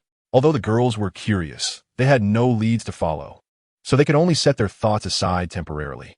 They focused on the content of the diary, expressing great envy towards Nami. How wonderful it would be to effortlessly gain a 1% boost in strength from the top powerhouses of the sea. If I could obtain that 1% boost, all the difficulties I'm currently facing would be easily resolved. Speaking of which, the 1% ratio is constant. But Baize's strength is not constant. As he becomes stronger, the value represented by that 1% will also become heavier. I can't stand it. The more I think about it, the more envious I become. The more envious I am, the more I wish I could rush to Baize's side right now, just like that little thief, to offer some benefits and occupy a large portion of the diary. The girls were lamenting internally, expressing extreme envy towards Nami. Time passed quickly during the training, and soon the sun began to set. Baize used the sunlight to heal the two girls, relieving them of their fatigue. He sent Nami and Nojiko to take a bath while he himself jumped onto the observation deck, gazing at the gradually descending sunset. When the sun completely disappeared below the sea, Baize stopped his meditation on the great sun and submitted today's diary. A notification appeared. Multiple individuals with luck have formed a connection with you, and the connection level has reached the standard, triggering associated rewards. Baize looked at the prompt in the diary with a puzzled expression. Activate related rewards? After careful research, Baize finally understood that during this period, he had interacted with Nami, Robin, and Peach Bunny, forming connections with them. Nami and Robin go without saying. In the original work, they are essentially the leading female characters. If described in terms of luck, they definitely qualify as individuals with deep luck. Speaking of which, the diary has many functions that I have yet to explore. As long as I establish connections with individuals who have strong luck and meet a certain standard of connection, I can unlock the diary's additional features. Baize immediately deduced the corresponding activation conditions, but surprisingly, The related characters are limited to the opposite sex, which is quite subtle. So it seems that I need to create more connections with the opposite sex characters that appeared in the original work. The connections refer to the depth of the relationships. However, the connections are not necessarily good or bad. In other words, if the characters from the original work come to like me, the connection level will increase. And if they come to hate me, the connection level will also increase. Baize made his own guess and prepared to verify it during the journey ahead. If it turns out to be true, it would save him from trying too hard to please certain characters for the sake of increasing relevance. After all, some opposite-sex characters in the original work are really hard to like. Since he didn't want her to fall for him, it should be quite simple for her to hate him. After all, making someone fall in love with another person is difficult. But making someone hate another person is quite easy. After Baize thought through this brand new prompt, he no longer hesitated and chose to submit today's diary. Congratulations on receiving diary rewards. Intermediate observation hockey, intermediate armament hockey, and intermediate swordsmanship. Intermediate observation hockey synthesis. Congratulations on obtaining advanced observation hockey. Intermediate armament hockey synthesis. Congratulations on obtaining advanced armament hockey. Baize saw this, and as expected, reached out to clench his fist, with the armament hockey wrapped around it becoming even more intense. His mastery of armament hockey had significantly improved. The enhancement of observation hockey was the most obvious. First, it became more refined, and second, the range of perception expanded. Its capturing strength was also higher, allowing him to easily capture high-speed moving objects that he previously might not have been able to detect. As for the basic swordsmanship, he had previously missed out on an opportunity to gain it due to receiving a reward for the 6 styles, which made him receive one less opportunity compared to the 2-color hockey. He would have to wait until tomorrow to obtain the basic swordsmanship in order to combine it into intermediate swordsmanship. Accompanying rewards. Draw a character with relevance, rewarding you with a 1% adaptive increase of your current strength. What? Baize couldn't help but widen his eyes in shock, looking at the accompanying reward. The generous extent far exceeded his imagination. To gain a 1% adaptive increase of my current strength. He really didn't know which lucky person related to him would receive the reward. Accompanying reward. The person receiving the accompanying reward is Nami. Wow, Nami really is lucky. No wonder she is the little angel of benefits. Although she isn't that wealthy yet, she is generous.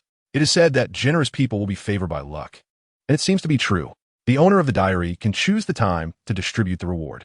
If the reward is not distributed on the same day, it will automatically be given to the owner of the accompanying reward. Seeing the complete prompt from the diary, Baize finally breathed a sigh of relief. If Nami suddenly received a 1% increase in his strength now, she would definitely be shocked. He needed to come up with a good reason later. Wow, today's rewards were abundant. Not only did the 2-color hockey both advance to intermediate level, but also because of the relevance with characters from the original work. He met the criteria and unlocked the accompanying reward. He never expected the generosity of the accompanying reward to surpass his imagination. Being able to gain a 1% adaptive increase of his current strength. Little Nami truly is the chosen one. Indeed, although Nami is not wealthy now, she is very generous and willing to share benefits with him. It seems that the saying is true. Those who are generous will surely be favored by luck. The accompanying reward must be distributed on the same day. Otherwise, it will automatically be given to the owner of the reward.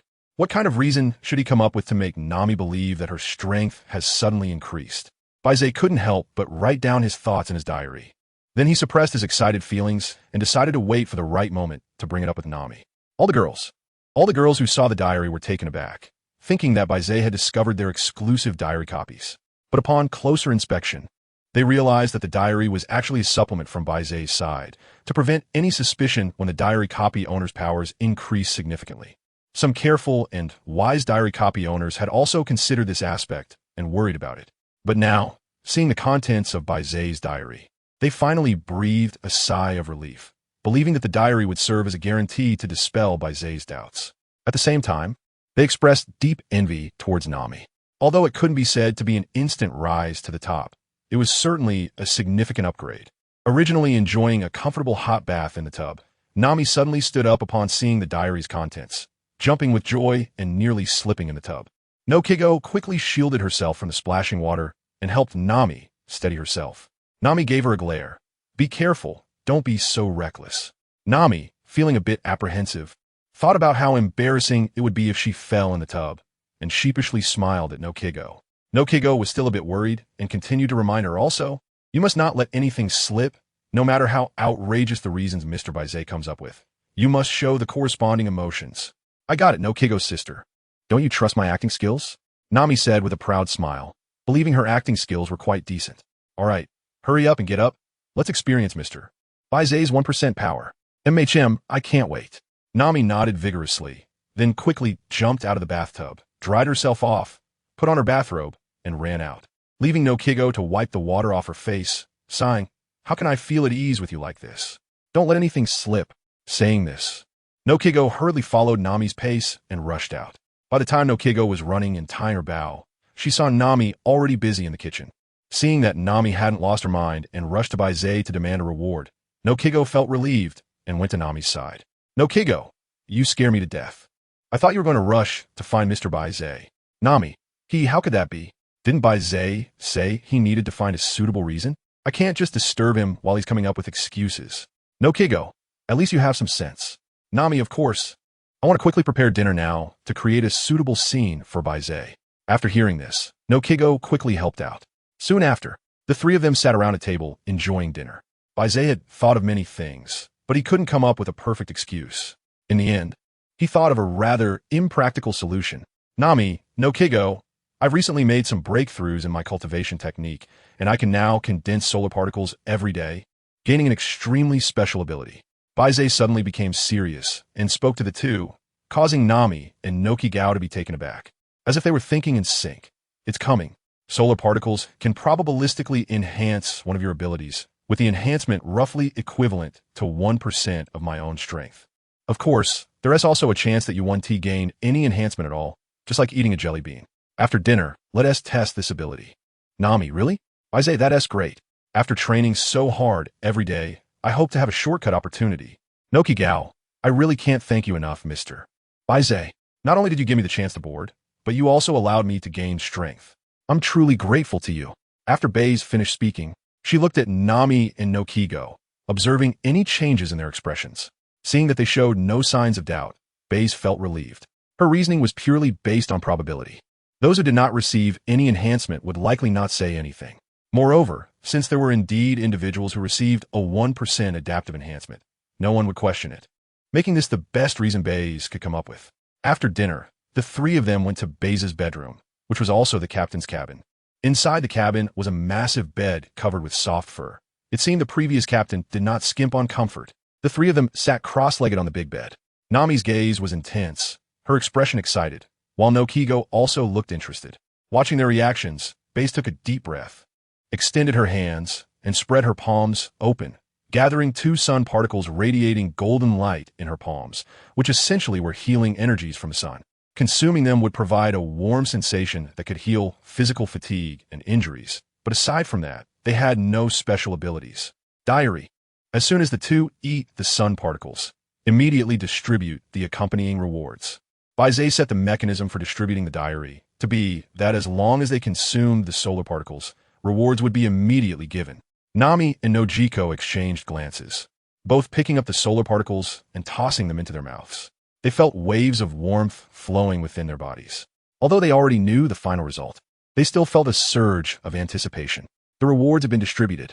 Nami suddenly felt that her physical abilities had greatly improved, even feeling that she could now punch a cow to death. She was confident that she could easily defeat ferocious beasts as well. I got it. That's great, Baize. I got it. I received a 1% boost. It seems to be an enhancement in physical abilities so strong. I feel like I can punch a cow to death now. Nami was very excited and suddenly threw herself at Baize. The sudden boost in her physical abilities caught Baize off guard, and he was directly knocked onto the bed by Nami. No Kigo, who was watching from the side, had expected this, but seeing Nami's significant improvement made her feel a wave of envy. Looking at the two embracing, with Nami's excitement overflowing and Baize's helpless expression, No Kigo couldn't help but think to herself, maybe I can also try to get closer to Baize. Little Nami, I want to compete with you too. Baize led Nami to the deck. After all, Nami had exceeded the level of an ordinary person, and it was impossible to test her strength better inside the cabin. Come on, let's chop at each other and see how much your strength has grown now. Baize threw a wooden sword to Nami, while also holding a wooden sword in his hand. Noki, who was watching Nami with keen interest, was very curious about the extent of Nami's current strength. Nami picked up the wooden sword, her face filled with fighting spirit, staring at Baize. Baize, accept the strike from this sword master. She had long wanted to teach this flirt a lesson. After all, even though she had thrown herself at him, she was still thinking about other women and calling them wives. It was impossible for Nami to have no dissatisfaction with Baize's flirtatiousness. Especially when she had shown her affection, Baize was still calling other girls wives in his diary, which made Nami furious. Now she finally had the chance to use Baize's strength to teach him a lesson. It would definitely be fun. Although Nami was angry, she was more in a playful mood. Suddenly, she moved her feet, and her surging physical abilities made it impossible for her to control her strength, shattering the wooden board beneath her. Nami's body shot forward at high speed, and Baize, looking at the reckless Nami, couldn't help but sigh. It seemed that before the experiment, he needed to let Nami adapt to her current strength. He opened his arms, and as Nami rushed towards him, he suddenly embraced her, executing a hugging kill. Baize, I was wrong, let me go. It's already not big, and if you squeeze me like this, I'll be completely flat, Nami exclaimed in panic, feeling the pressure on her body. Hey, don't talk nonsense. I haven't even used any strength yet. How can you be flat? Don't blame me if you end up not growing later, Baize said irritably, then released his grip, placing Nami on the ground. You haven't mastered your power yet. The sudden surge of strength makes you like a child wielding a hammer, full of destructive potential but unable to control it. Hearing Baize's explanation, Nami let out a sigh of relief, but at the same time, she felt a bit dissatisfied. Why did she have to adapt to the reward she received, while Baize could immediately master his? Nami quickly recalled that Baize was the owner of the diary, and her ability to receive rewards was due to his influence. Without Baize, she wouldn't have access to this diary replica, let alone such astonishing rewards. With this thought, Nami found her balance. What are you daydreaming about? Hurry up and train with me to improve your body's control. Baize tapped Nami's little head with his hand, bringing her back to her senses. Nami let out a cry of pain from the strike to her head, but didn't say anything. She just shot Baize a glare and then followed him to train. After all, it was the power from the diary's rewards. After some training, Nami quickly mastered the surge of power. Bang, bang, bang. The two wooden swords clashed continuously, producing intense sounds, and it was obvious that Nami's movements were faster, more precise, and more aggressive than during the day. Baize did not fight back at all, merely passively using a wooden sword to parry Nami's attacks. After a while, Baize blocked with his sword, exerting a bit of force to push Nami back. Alright, the test is complete. Your current strength is definitely enough to live comfortably in this small place called the East Sea without fearing the power of pirates anymore. Nami looked pleasantly surprised. This improvement was significant. She had directly skipped what Baize referred to as the beginner's village, and was now capable of dominating the East Sea. Of course, in actual combat, there are many factors to consider, such as if the enemy has the ability of a devil fruit user, which could lead to many unexpected changes. To prevent Nami from getting too carried away, Baize quickly added a couple of sentences, and Nami nodded vigorously. However, seeing her beaming smile and her eyes filled with wild excitement, it appeared she really absorbed what he said. Oh well, when she encounters a setback later, she will naturally understand. Baize watched as Nami entered the cabin, saying nothing, only quietly telling the late arriving Nojiko to not worry, which brought a smile to Nojiko's face. Though Nami could sometimes be overly proud, she generally managed to keep it under control, so there was no need to worry too much. Nojiko explained something to Nami, and Baize shrugged. Let's hope so. The next day, following the established course, they finally arrived at their destination, Zilabu Village. Nami and Nojiko looked at the beautiful island in the distance, and in their hearts, they also felt pity for Kaya's situation, being deceived by the murderer of her family and trusting that very person. If it weren't for Baize's appearance, this naive and pitiful girl would surely suffer such pain in her future. But now, things were different with Baize's involvement. That so-called Kuro of 100 plans would be crushed like dust. Zilabu Village, being the only mansion in the village, was always very eye-catching. Inside the mansion, a delicate and beautiful girl with light golden hair was lying on the bed, staring at a diary in the air, her eyes filled with envy. The diary contained the test data and insights that Baize recorded after Nami gained her powers yesterday. If I could obtain such power, I wouldn't have to fear Kuro anymore. Kaya was thinking this when a figure silently approached her bedside. At first glance, this figure seemed very friendly, giving off a sense of trust. Wearing round glasses on a straight nose and slicked back hair, His pale face resembled that of a well-read nobleman. Kaya, who had been happily reading the diary, was startled by the sudden appearance of this figure. It moved silently like a ghost, and when Kaya clearly saw the figure's face, she was even more frightened. It was Kuro, who had infiltrated Kaya's home as the butler. Since the day she learned that Kuro was the captain of the Black Sea Pirates, Kaya felt an uncontrollable fear whenever she saw him, which seemed to arouse Kuro's natural suspicion. "Miss Kaya, it's time for your medicine." Kuro lowered his head. The angle of the light reflecting off his glasses made Kaya unable to see his eyes clearly. However, she felt that Kuro's gaze at that moment was somewhat terrifying. Kaya's heart raced. A sense of crisis washed over her. The diary she caught a glimpse of felt like a reassurance, calming her down instantly, even managing to hide the fear on her face. Mr. Baize will arrive at Zilabu village today as planned, and there's nothing to fear from the so-called Kuro. After encouraging herself in her mind, Kaya finally calmed down. "Thank you for your hard work, butler." Kaya maintained her previous habit of expressing gratitude to Kuro. Under the reflective glasses, Kuro's eyes were icy cold. This little girl seemed to have discovered something, as she frequently showed expressions of fear towards him these past few days. Kuro smiled, appearing like a good-natured person, but in his heart, he was plotting to advance his plan. Kuro was naturally suspicious, but he was also very capable of execution. The day he sensed that Kaya had noticed his identity, he immediately gathered his original subordinates, preparing to forcibly seize Kaya's family's wealth. The day of betrayal is today. The more malicious his thoughts were, the more amiable his smile appeared. Kuro wore a smile that carried a hint of something unusual. His eyes behind the glasses looking at Kaya as if she were already dead. "Serving you is my duty, Miss Kaya. Please take your medicine first, or else Lord and Lady might get angry, and I can't bear that responsibility." "Okay, I'll take my medicine properly and won't trouble the butler." Kaya hurriedly took the medicine and gulped it down, the bitter herbal concoction causing her face to wrinkle in distaste. However, Kaya did not complain about the bitterness. She had tasted it many times since childhood, but she had never been able to become numb to it. Otherwise, she could have just swallowed it without showing any expression. Kuro tidied up the medicine bowl, respectfully bowed, and slowly exited the room. Once the door was closed, the respectful expression vanished in an instant, replaced by indifference as he stared at the door in front of him, becoming more certain that Kaya knew his identity. He had specifically gone in quietly today to observe Kaya's reaction to his sudden appearance. If she had only reacted with normal fright, it would mean his previous assumptions were wrong, and Kaya did not discover his identity, allowing him to cancel today's action.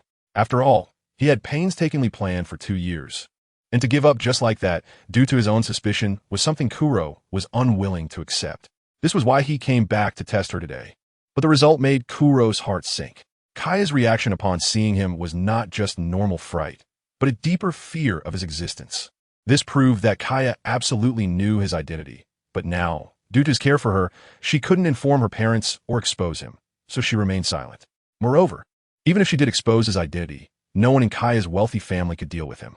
But one fears prolonged nights and many dreams. In Kaya's home, no one could handle him. However, Kaya's family was a wealthy one, with extraordinary financial resources.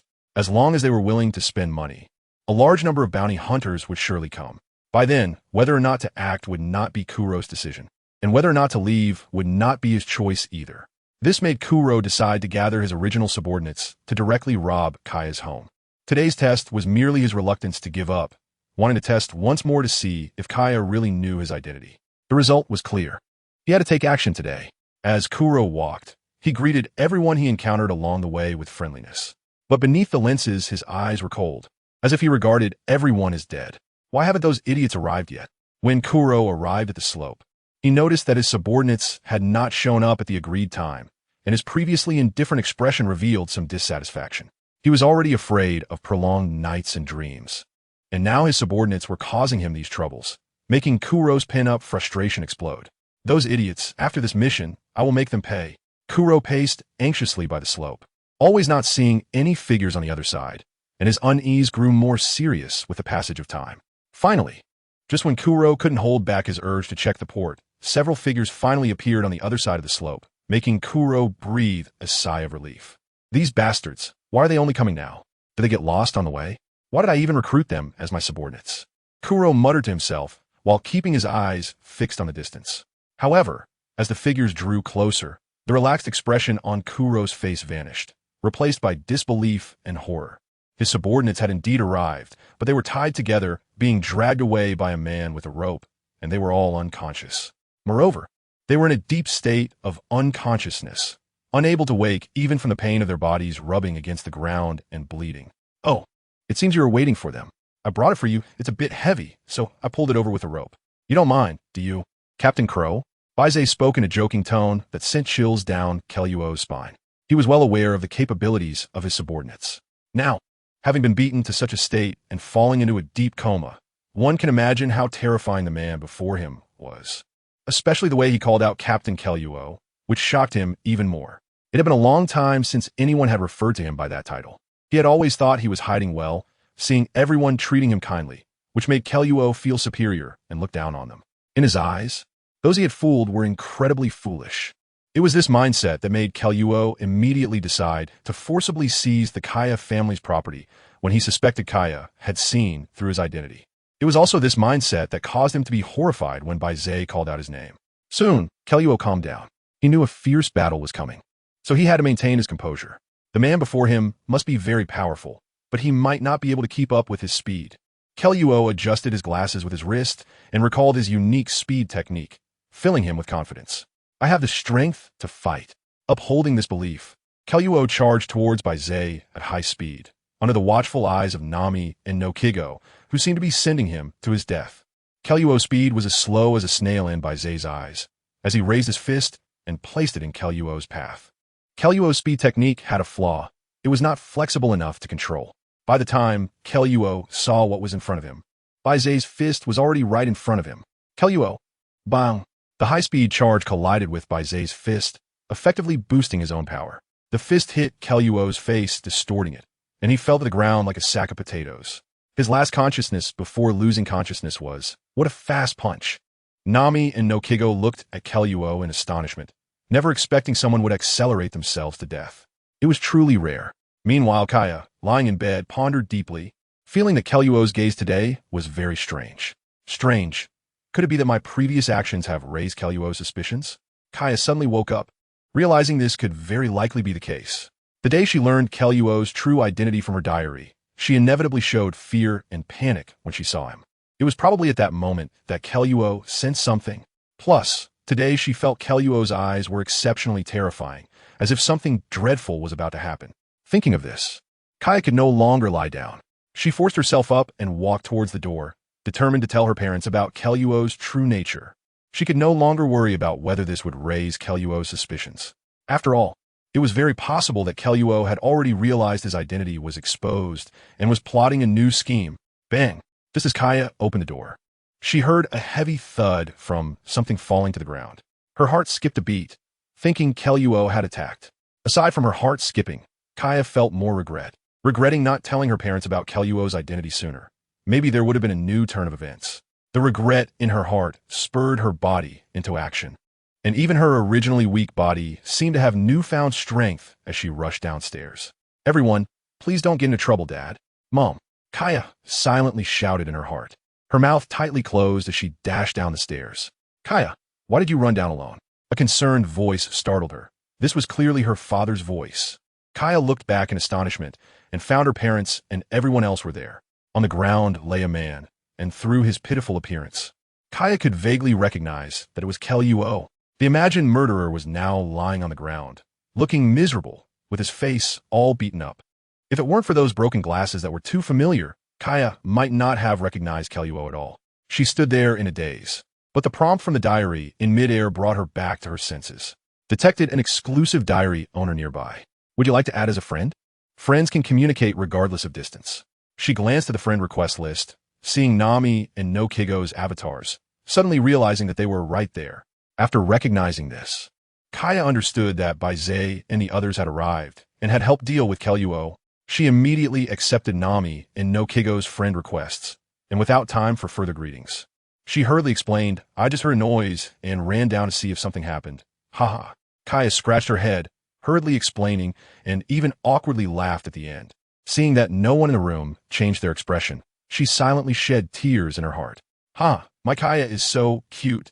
Even her lies are full of holes. She's so adorably naive, a golden-haired beauty and a rich little girl. Such amazing attributes. Just thinking about it makes me love her. Kaya looked at the content on her diary, her face turning as red as an apple. Truly a fickle person, calling someone wife every day, and she hadn't even agreed yet. She huffed in her heart, knowing how clumsy her explanation was.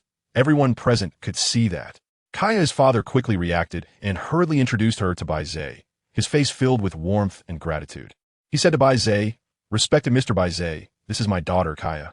She has been weak and sickly since childhood, bedridden, so she rarely interacts with strangers. She might have felt scared upon seeing you, Mr. Baize, which is why she said some inappropriate things. I hope you won't take offense." Kaya's father spoke clearly, explaining Kaya's unusual behavior. After all, Baize had shown them incredible strength right after appearing in their home. They also believed the shocking truth that Keluo was a pirate. Although Captain Keluo was unconscious, his subordinates did not deny it. In this situation, Baize displayed remarkable strength and a friendly attitude. After all, he had helped them deal with the black pirate crew, which was undoubtedly a gesture of goodwill. Thus, Kaya's parents held Baize in high regard. They had originally planned to deal with Captain Keluo, but did not expect their precious daughter to suddenly run down, almost scaring them to death. Although they knew Kaya wouldn't lose her temper, they were still worried. If Kaya did something to annoy Baize, it would be a catastrophe for their family, since he was a powerful figure. So, as soon as Kaya's father realized the consequences of the situation, he immediately explained to Baize, "So this is your beloved daughter. She truly is exceptionally beautiful." Baize smiled and nodded to Koya's father, indicating that he did not care about such a small gesture. With Baize's affirmation, Koya's father finally breathed a sigh of relief. "Come on, what are you still standing there for? Hurry up and thank Mr. Baize for getting rid of an internal traitor for our family." Koya's father said anxiously when he saw Koya still frozen in place. "Oh, thank you very much, Lord Baize. Thank you for saving our family." Koya came to her senses and sincerely expressed her gratitude to Baize. Koya's father nodded in satisfaction. But Koya's next sentence nearly made his heart leap out of his chest. "To show my gratitude, please allow me to follow you." Koya's father suddenly widened his eyes, and Baize also looked astonished. Could saving Koya's family trigger the plot of Koya wanting to follow him? This was something that was never mentioned in the original story. After all, when Luffy arrived at Syrup Village, Koya's parents had long since passed away, making it impossible to trigger such a plot. Koya's father was more worried about Koya's actions angering Baize than anything else, and he was even more concerned about Koya's health. Koya had been weak and sickly since childhood, and Baize's ambitions were clearly in the sea. Choosing to follow Baize would inevitably involve traveling on the ocean. How could Koya's frail body withstand such hardships? Ignoring the surprised looks of her family and Baize's bewildered expression, Koya bowed deeply to Baize, her request sincere to the extreme. Nami and Naka's expressions were predictably nonchalant. As the owner of a dedicated diary side quest, Koya would definitely choose to stay by Baize's side. This would be greatly beneficial for both Koya and her family. "If you really mean it, then I don't mind." Baize shrugged his shoulders. Although he was surprised by Koya's request, he agreed. With his strength, it didn't matter how many people he brought on board. It all depended on his willingness. If he was willing, he could take 10 or 100, but if he wasn't, not a single person would be allowed on the ship. In the East Sea region, with his power, he could absolutely act without restraint. Even if there were hidden strong figures in the East Sea, they posed no threat to him at all. Baize's words surprised Kuya, but they made her parents furrow their brows. Under her mother's urging, Kuya's father, with a face, said to Baize, "Mr. Baize, it's not that we disagree. It's just that you can see for yourself that Kuya's health is weak and frail. She simply can't withstand the storms of the sea and could easily encounter accidents. I don't think Mr. Baize would want to take a burden on board, right?" Kuya's father, thinking of her safety, even referred to her as a burden just to persuade Baize to give up taking her on the ship for the sea voyage. If Kuya made a request and Baize had not yet agreed, he could unilaterally stop her. But now that Baize had already agreed, even if he stopped Kuya, he wouldn't be able to get past Baize. So he could only request Baize to abandon taking Kuya on board. Only in this way could he completely stop her. Otherwise, simply persuading Kuya would be of no use. After all, if Baize really wanted to go through with it, their family wouldn't be able to resist. "Dad," Kuya said helplessly, "I can't throw a tantrum and disregard everything. After all, my parents are worried about me. If you're only concerned about this issue, I can help solve it. After all, Miss Kuya's illness is, in my opinion, quite easy to treat." Baize smiled at Kuya's father, but he could certainly hear the concerns of his father. Really? Originally, Kuya's mother was pushing her father to intervene, but upon hearing Baize's words, she immediately expressed her surprise. At the same time, she rushed in front of Baize, looking at him eagerly, desperate to know from his mouth that this was no joke. Of course, Baize said confidently, his tone full of assurance, and Kuya's mother immediately burst into tears of joy. They only had this one daughter, who had been bedridden and often ill since childhood, which broke their hearts. Now that they finally saw hope for treatment, it was no wonder that Kuya's mother would lose her composure. Even Kuya's father looked moved, with joy evident in the corners of his mouth and eyebrows. Mr. Baize, as long as you are willing to treat my daughter, I am willing to pay any price, as long as I can provide, Kuya's father said solemnly, showing his deep love for his daughter. If it meant treating Kuya's health, he would give everything he had. You are too kind. Since Miss Kuya trusts me and is willing to follow me, becoming a part of my crew, I will naturally treat her as one of my own, Baize said firmly, then turned his gaze to Koya. Miss Koya, may I take a moment of your time to find a quiet place? I will provide you with treatment. Koya looked at Baize with enthusiasm. She had already considered Baize as her close friend. Now that he had saved her family, her feelings for him had subconsciously evolved into a unique affection. Seeing Baize speak to her, she immediately nodded excitedly. Koya's parents were also extremely excited, guiding their group to a guest room on the first floor. It wasn't that they were unwilling to let Baize and his companions enter Koya's room. They simply couldn't wait to go upstairs and chose a room on the first floor for Baize to perform the treatment. Koya lay on the pristine white bed, her eyes fixed on Baize. Baize smiled and nodded at Koya, and amidst everyone's expectant gazes, his hands emitted a faint golden light. Koya's parents were even more thrilled because the faint golden light shining on them made them feel completely relaxed. Any minor aches and pains they had accumulated over time were instantly healed. Just being illuminated by the edges of the faint golden light was enough to have such an effect. Koya, at the center of the light, would surely experience even better healing effects. Koya's feelings were incredibly intense. Under the glow of the faint golden light, she felt every cell in her body cheering. Yearning for this glow, it was a feeling of vibrant life, full of vitality, as if life was flourishing under the sun's rays. The powerful healing force fundamentally treated Koya's ailments. There is no need to investigate what exactly Koya's condition was. With such strong healing abilities, the sickness could be cured with just the light. Soon after, Baize retracted the light, and Koya's parents finally came back to their senses from a shock.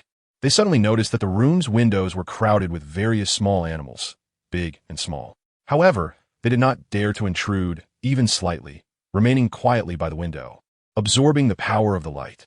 Even some plants were flourishing, blocking the windows as if they were also competing for the light. This scene left Koya's parents in awe, and they secretly regarded Baize as a deity. Koya opened her eyes, feeling completely at ease. Although she didn't have superhuman strength, she was very satisfied with having a healthy body. Thank you so much, Mr. Baize. Koya stood up, excitedly expressing her gratitude to Baize. Koya's parents rushed over, warmly inviting Baize to join them for dinner. If previously they respected Baize out of gratitude for saving their lives and for his strength at this moment, their attitude towards Baize had reached a level of fervent devotion, as if they regarded him as an omnipotent deity. Koya's parents were exceedingly enthusiastic and out of helplessness. Baize could only accept their invitation to dinner. The dinner was lavishly prepared, allowing Baize to experience what it meant to be from a wealthy family. During dinner, Baize noticed that Koya's father had disappeared for a while, and when he returned, he had a faint smile on his face, looking at Baize with confidence in his eyes. Baize was puzzled. After dinner, at their enthusiastic invitation, he stayed for a night. Congratulations on receiving the diary reward: beginner observation hockey, beginner armament hockey, and beginner swordsmanship. Additional reward extraction target: Nami. That night, Nami once again accepted a 1 boost in power from Baize, which excited her for a long time before she finally left Baize's room. Although Nokigao did not show it on her face, she was well aware of her own disappointment. Even though she had already made up her mind to compete with Nami, she still could not cross that line while in someone else's house. So she planned to wait until they were on the ship, surrounded by familiar faces, before taking action. There was no conversation throughout the night. In the morning, Baize discovered the little cutie with orange hair in his bed again, this time claiming she had walked into the wrong room because she was unfamiliar with it after just moving in. Baize helplessly ruffled Nami's hair and sent her off to wash up. Because of the power of the sun, he remained untainted and only bathed out of habit. Following the stairs down, he saw Koya's father waiting at the stairway. Upon seeing Baize, his eyes instantly lit up with excitement. "Lord Baize, my steward saw the ship you arrived on. It seems to be a medium-sized vessel, and it looks like it was modified from a pirate ship," Koya's father said with a sincere and almost devout smile as he approached Baize. "It is completely unworthy of your unmatched nobility. I have prepared a small boat for you, which is more convenient to operate with fewer people. Most importantly, this boat is top-notch in both performance and interior, and can be said to be the best in the East Sea." Baize was taken aback for a moment, as he recalled the unusual situation with Koya's father yesterday. Suddenly, he had the answer. It turned out he was preparing this ship. Baize hesitated for a moment before speaking, but Koya's father immediately bent down and bowed, requesting Baize to accept it. Reluctantly, Baize had no choice but to accept. Soon after, Baize bid farewell to Koya's parents, as their overwhelming enthusiasm was hard to bear, to the point that it even startled Baize. Baize brought Nami, Noki, and Koya to the small ship gifted by Koya's father, which was not the one originally given to Luffy in the story. Instead, it was a splendid merchant ship with a golden yellow exterior. Furthermore, since all functionalities were focused on performance and decoration, the ship was basically unarmed and had little self-defense capability. Baize didn't care about this. If the enemy could defeat him, then even a ship with the combat power of a legendary pirate would be useless. If they couldn't defeat him, then the ship would definitely be safe. Because he was the strongest guardian of this ship, Baize named the ship Solar Flare, symbolizing that he would bring the blessings of the blazing sun to this dark, chaotic, and rotten world of pirates. Under the blazing sun, all beings are equal. As for the black pirates, they were all tied up securely by Baize and thrown into the sea.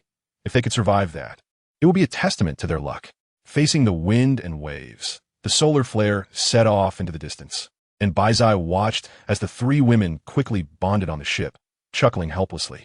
His swordsmanship had now reached an intermediate level, allowing him to better teach them. As for Nami, she was now qualified to learn observation hockey and armament hockey, so Baize allowed her to practice swordsmanship while also cultivating both forms of hockey.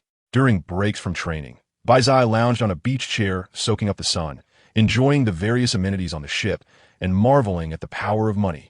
Koya approached Baize with 2 cups of juice, shyly saying, "Mr. Baize, this is something I learned from Sister Noki and Sister Nami. I hope you can give it a try." Koya had been bettered in since childhood and, as a young lady, had never had the chance to cook.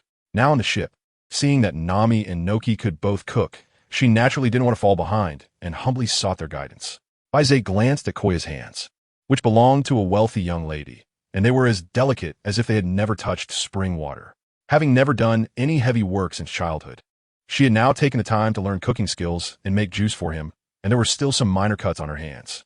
Baize smiled, and a glow appeared on his hands as he healed Koya's hands. Koya looked at Baize with gratitude. "Thank you, I will savor it."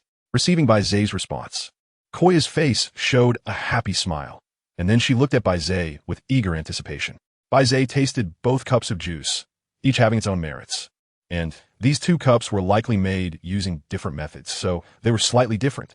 Both were delicious. "Thank you, Koya. That's great. I finally have a bit of use and won't be a burden on Mr. Baize's ship," Koya said excitedly, as she had always worried that her presence would cause trouble for Baize. So she worked hard to demonstrate her value. Whether it was putting in all her effort to learn the swordsmanship Baize taught or diligently studying cooking, it was all to gain Baize's recognition. Now that she finally received Baize's acknowledgement, it's no wonder Koya was so happy and excited. Just as the two were enjoying their pleasant conversation, a sudden exclamation came from the bow of the ship. "Everyone, come and look. There's a really strange ship." Baize looked up and saw a huge ship faintly appearing at the end of his field of vision. The shape of the ship was very peculiar. The most striking feature was the fish-shaped figure at both ends of the bow. Baize came to Nami's side, and several people had gathered at the bow of the ship, looking in wonder at the giant ship in the distance. The sea restaurant Bartai. Baize looked at the giant ship in the distance and couldn't help but exclaim, "Fate is truly wonderful. I once saved a crew member and cooked for Bartai. It was indeed a stroke of luck to encounter it here in the vast East Sea. It turned out to be the famous floating restaurant Bartai." Nami gazed in awe at the giant ship, realizing that their small boat seemed like the difference between an elephant and a deer when compared to it. Unlike Nami, who had been adventuring in the East Sea for years, Nojiko was not very familiar with the famous floating restaurant, so she remained silent, looking at the restaurant with a curious gaze. Even Nojiko didn't know about the floating restaurant, let alone the better-than young Lady Kaya, who also looked at the restaurant with curiosity. Such a massive ship was actually just for running a restaurant. The sea truly has all sorts of peculiar people, Kaya exclaimed in surprise, thinking that with such a large ship, they could form a huge trading fleet and definitely make a fortune. It can be said that Kaya, raised in a merchant family, had a keen insight into business, even though her parents didn't let her engage with the family business. After all, she had been influenced by it. Should we go to the floating restaurant to see for ourselves? With a name that resonates throughout the East Sea, the food there must be delicious. Baize asked for the opinions of several people, and the three women exchanged glances and nodded simultaneously. Baize just wanted to have a look, but Nami and Nojiko had different thoughts. If they could receive Baize's praise, and if the dishes at the floating restaurant truly satisfied him, they wouldn't mind secretly learning some cooking skills there to surprise him later. They exchanged glances earlier to confirm each other's intentions. Initially, they thought of sneaking off alone, but it turned out everyone had the same idea. There's no choice but for them to unite, with each of them choosing a part to learn as much as possible. With different purposes, the Sunny set sail towards the floating restaurant bar tie. As the Sunny approached, it caught the attention of many diners and chefs. After all, the appearance of the Sunny was truly eye-catching, incredibly luxurious.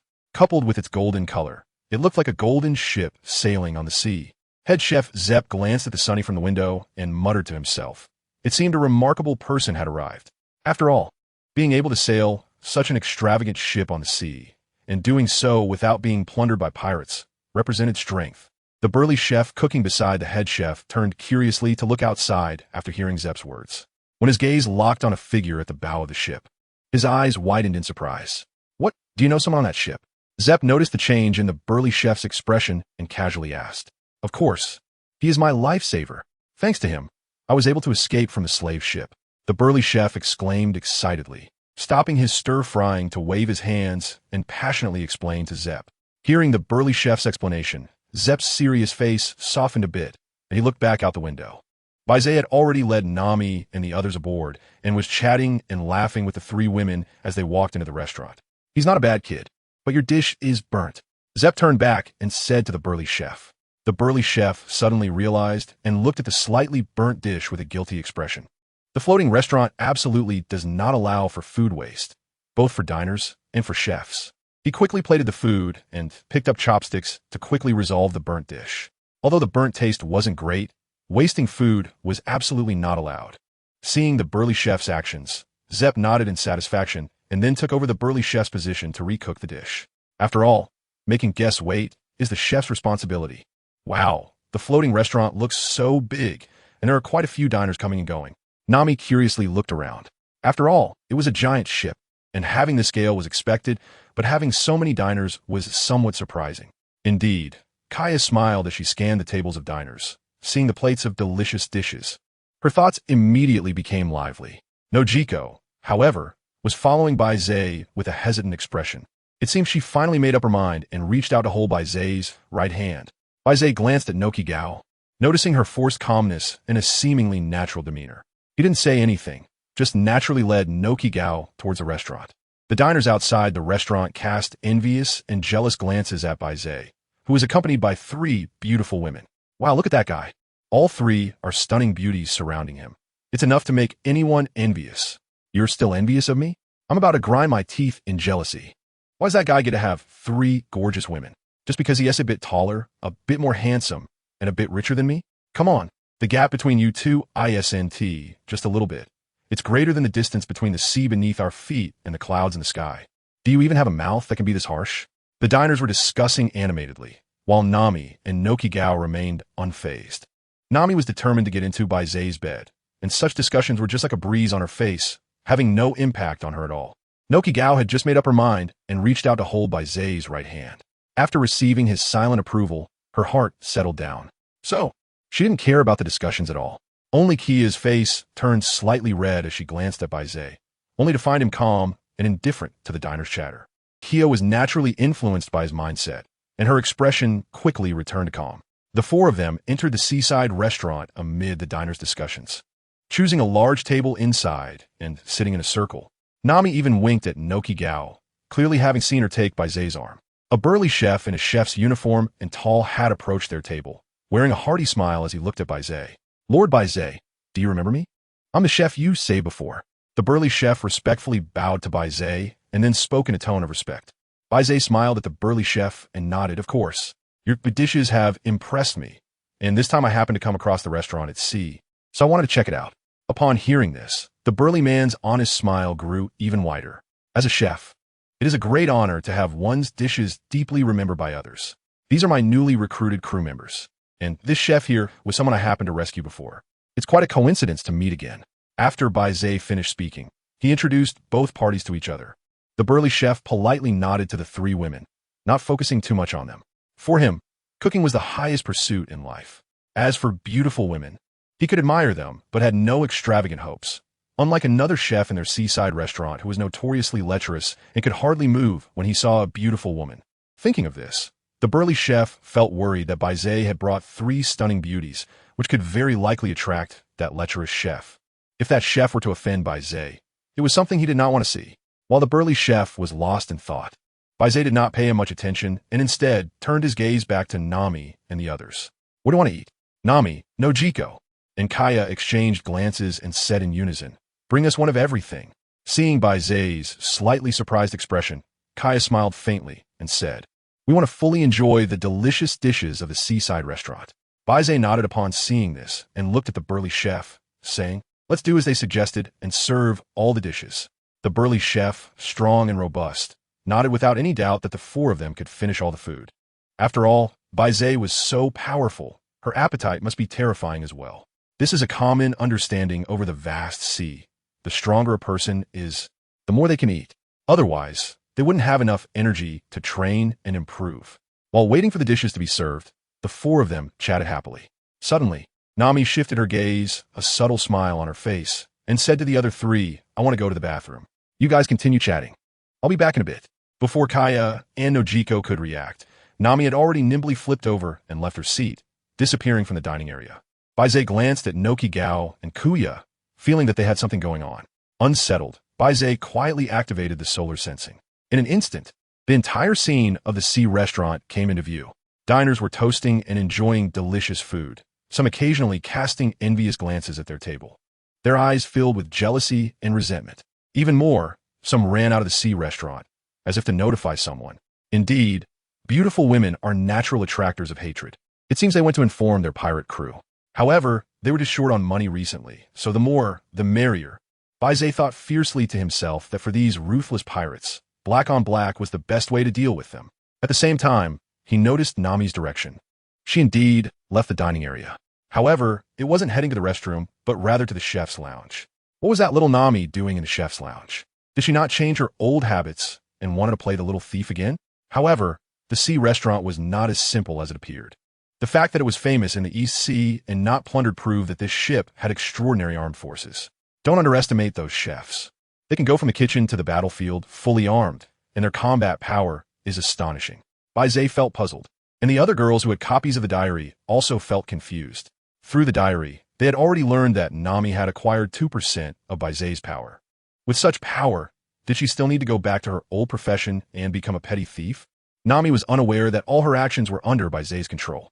She entered the chef's lounge and quickly searched through all the diaries and books in the room. After a hard search, she finally found a few cooking insights. Great, just relying on tasting the dishes wouldn't allow her to replicate them. But with the recipes and cooking insights, this round was definitely in the bag. Nami looked at the few diaries in front of her with delight, put them into her small backpack, and casually opened the door to walk towards the dining area. Baize watched everything Nami did clearly, even hearing her surprised words perfectly. He couldn't help but glance at Koya and Nokigao, muttering to himself, there are only 3 girls on the ship now. Is the competition this fierce? Wow. So, she wanted to find recipes and cooking insights. They say 3 women make a play. Now that there are 3 girls on the ship, the competition over cooking has already become this intense. What will happen when more girls join? Seeing this, the other girls also became lively, realizing that culinary skills were crucial on Baize's ship, to the point that Nami was even willing to return to her old profession. The girls thought in unison that it seemed they really needed to improve their cooking skills when they had the time. Baize wrote down his troubles in a diary, while Nami relaxed after taking the notebook. Upon seeing Baijin's diary, her face turned slightly red. She didn't expect her actions to be noticed by Baize. However, when she read Baize's subsequent words, her expression changed again, looking a bit displeased. You want to find more girls? Oomph. Let's see if you really have that much energy. Nami thought angrily. Just as she was lost in thought, a golden-haired figure suddenly rushed over, wearing a lewd expression, and his eyes sparkled with heart-shaped symbols. Beauty! A big beauty! Sanji exclaimed as he ran over, his eyes almost popping out with excitement. Baize squinted slightly. If Sanji dared to cross the line, he shouldn't blame him for taking action. Nami, seeing this scene, suddenly stopped in her tracks, her hidden hand clenched tightly. If this guy dared to get too close, she would let him taste the iron fist that ruled the East Sea. Fortunately, Sanji stopped at a distance that was neither too far nor too close, leaning slightly forward and saying in a very flattering tone, "Beautiful lady, is there something you need help with from the chef in the kitchen lounge? If so, I will do my utmost to assist you." Seeing Sanji stop, Nami felt a sigh of relief in her heart. However, she didn't let her guard down. Hearing Sanji's words, she thought for a moment and replied, "Well, I've heard that the dishes from the sea restaurant are incredibly delicious. So I wanted to ask the chef for some advice. If I could get a recipe or cooking notes, that would be even better." Nami could tell at a glance that this man was lecherous, but he seemed to still adhere to certain principles and wasn't completely driven by his instincts. "I see, no problem. I've compiled a cookbook over the years. Since the beautiful lady wants it, I must give it to you," Sanji responded after hearing Nami's words and noticing her eager expression. His furrowed brow seemed to indicate he was troubled over not being able to fulfill her request. Seeing a beautiful woman in trouble, Sanji immediately said, darting away, and soon ran back, sweating on his forehead. "This beautiful lady, here is the cookbook I've accumulated over the years." Nami was taken aback by Sanji's decisiveness, but he mistakenly thought she was hesitating and quickly added, "Don't worry, I've memorized it all, so take it without any psychological burden." "Well then, thank you very much, chef. I will remember your kindness." Nami smiled slightly at Sanji, causing his heart to swell with affection, and he dramatically fell back, clutching his chest. Just as Nami was at a loss for what to do, the burly chef came over, having heard the commotion, and upon seeing Nami and the unconscious Sanji, he rushed over in a panic. After understanding the situation, the burly chef finally breathed a sigh of relief. He kicked Sanji, cleared the way, and said to Nami, "Please don't mind him. He'll be fine in a bit. It might just be too much excitement. You should go back to your meal to avoid keeping Lord Baize waiting." "Is it really okay?" Nami asked with some concern, as she had taken his notebook, and now he was lying on the ground, seemingly because of her. But she had only smiled at him. "He's just like that. He'll be fine after a little rest. Besides, if you stay here, he might wake up and fall down again," the burly chef reassured her. Nami nodded in agreement, recalling Sanji's earlier behavior, and goosebumps rose on her arms as she quickly walked away. Baize, who had been watching the whole scene, smiled slightly. Sanji was quite amusing. Nami hurried back to her seat, feeling flustered, and saw Baize's half-smiling expression, along with No Kigo's slightly reproachful gaze and Koya's astonished demeanor, making her feel extremely awkward. What she had done was communicated through the notebook to all the exclusive notebook owners, including No Kigo and Koya. No Kigo blamed her for taking risks. Who knew what those recipes and cooking insights represented to those chefs? If they were treasures held dear, Nami's actions would definitely cause huge trouble. Koya, on the other hand, was simply astonished, seeing Nami as the warm girl next door, only to discover her old profession was that of a little thief. Truly, one should not judge by appearances. Baize nodded to Nami and urged her to sit down quickly, saying that there were already many dishes on the table, and they should eat while it's hot. As Baize's words fell, the slightly awkward atmosphere at the dining table instantly dissipated. Koya and Noki also returned to normal, starting to chat enthusiastically. Seeing this, Nami let out a sigh of relief. However, not long after, just when they were enjoying their meal, an old man in a chef's uniform walked over. The old chef had a serious expression on his face, with deep wrinkles on his forehead. Most striking was his yellow mustache, which was twisted like a braid, and his right foot, which had been replaced with a wooden prosthetic due to some severe injury. Redfoot Zepp, the owner and chef of the sea restaurant, possessed quite impressive kicking skills. Baize casually wrote a line in his notebook and looked at Zepp, wanting to know why he had come over. "Are you Baize?" "Yes. May I ask what brings you here?" Zepp's serious expression relaxed a bit as he shook his head vigorously, causing his two twisted yellow mustaches to sway. "That useless helper of mine. I'm lucky to have your assistance. Otherwise, I don't know where he would be at this time, probably as a slave chef. I came to personally express my gratitude to you. This meal is on me." As long as we don't waste food and finish everything. You can have another table without any problem, Zep said assertively, while also subtly conveying a message that in his seaside restaurant, no one is allowed to waste food. Of course, I don't like wasting food either. Food is a gift from nature. Baize nodded and said to Zep, as for your helper, that was just a small act. I also have a strong dislike for slave ships. No matter what, thank you, Baize. Zep stood straight, his attitude extremely serious, and spoke loudly to Baize, drawing the attention of the diners around them. Wow, he actually saved Zep's helper, and from the hands of slave ship no less. That is quite impressive. Indeed, these years, slave ships have been rampaging in the East Sea, and anyone who tries to stop them has been defeated by the crew of the slave ships. Instead of saving people, they end up as slaves themselves, Sai. Speaking of which, what exactly is the background of those slave ships that they can run rampant in the East Sea without being caught by the Navy? Is it that the Navy is ineffective, or do the slave ships have a powerful backing? Who knows? I heard they are from the Grand Line. The diners around, upon hearing Grand Line, became intrigued. For people from the East Sea, the Grand Line is shrouded in mystery. Many pirates have built their power in the East Sea, set out for the Grand Line, only to return with heavy losses, which gives the Grand Line an air of mystique. It is said that the Grand Line is filled with strong individuals, and the abilities of devil fruit users, which are rarely seen in the East Sea, are everywhere there. Some even say the Grand Line is a golden road, where gold is abundant, and even the Pirate King's treasure is just one of many. In short, they are both curious and fearful of the Grand Line, both yearning and apprehensive. Hearing the discussions of those around him, Zep clasped his hands together. A hint of a nostalgic smile appeared on his face. Ah, the Grand Line, Baize said thoughtfully, especially when he heard that the slave ship was from the Grand Line. He felt a bit suspicious. Could it really be such a coincidence? As everyone knows, the three major factions on the sea are the Navy, the pirates, and the 7 warlords of the sea. Among the 7 warlords, there is one who specializes in underground world trade. As a mediator in the underground world, he has a notorious title, Don Quixote Doflamingo, if the slave ship is under Doflamingo's command. Possessing the legal plundering rights given by the world government, then it makes sense that the Navy would not intervene.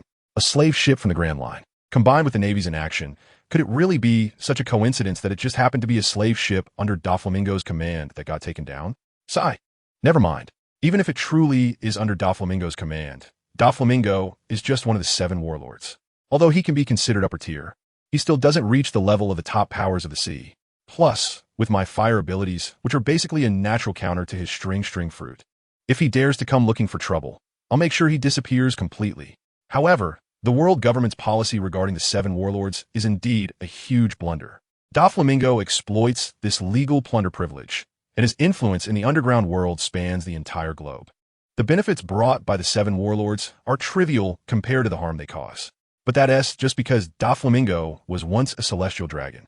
Otherwise, even with legal plundering rights, any other warlord would have been wiped out by the world government for daring to touch such a vast sphere of influence. The women. After several days, another bombshell news was revealed from Baize's diary. This news, to some people, might even be more shocking than what Baize previously disclosed. After all, Baize did not fully reveal the identity of the Pirate King bloodline. That identity still remains a mystery. Unlike now, where Baize clearly stated Doflamingo's identity. Doflamingo, besides being one of the 7 warlords appointed by the world government, was also a former celestial dragon. The amount of information in this is incredibly terrifying. After all, celestial dragons are the world's aristocrats. The implications are completely different from before. What shocked the women even more was Baize's words. If Doflamingo dares to come and offend, then let him have no return.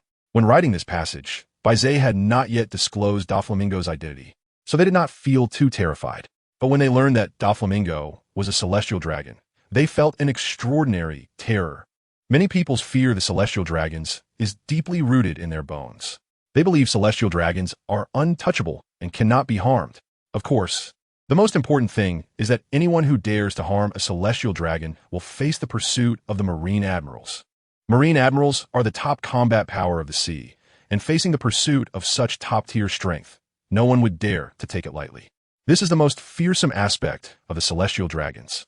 Waiting at the entrance of the Grand Line, Vice Admiral Peach Rabbit, upon seeing the content of the diary, was incredibly shocked, never expecting that Doflamingo actually had the identity of a celestial dragon.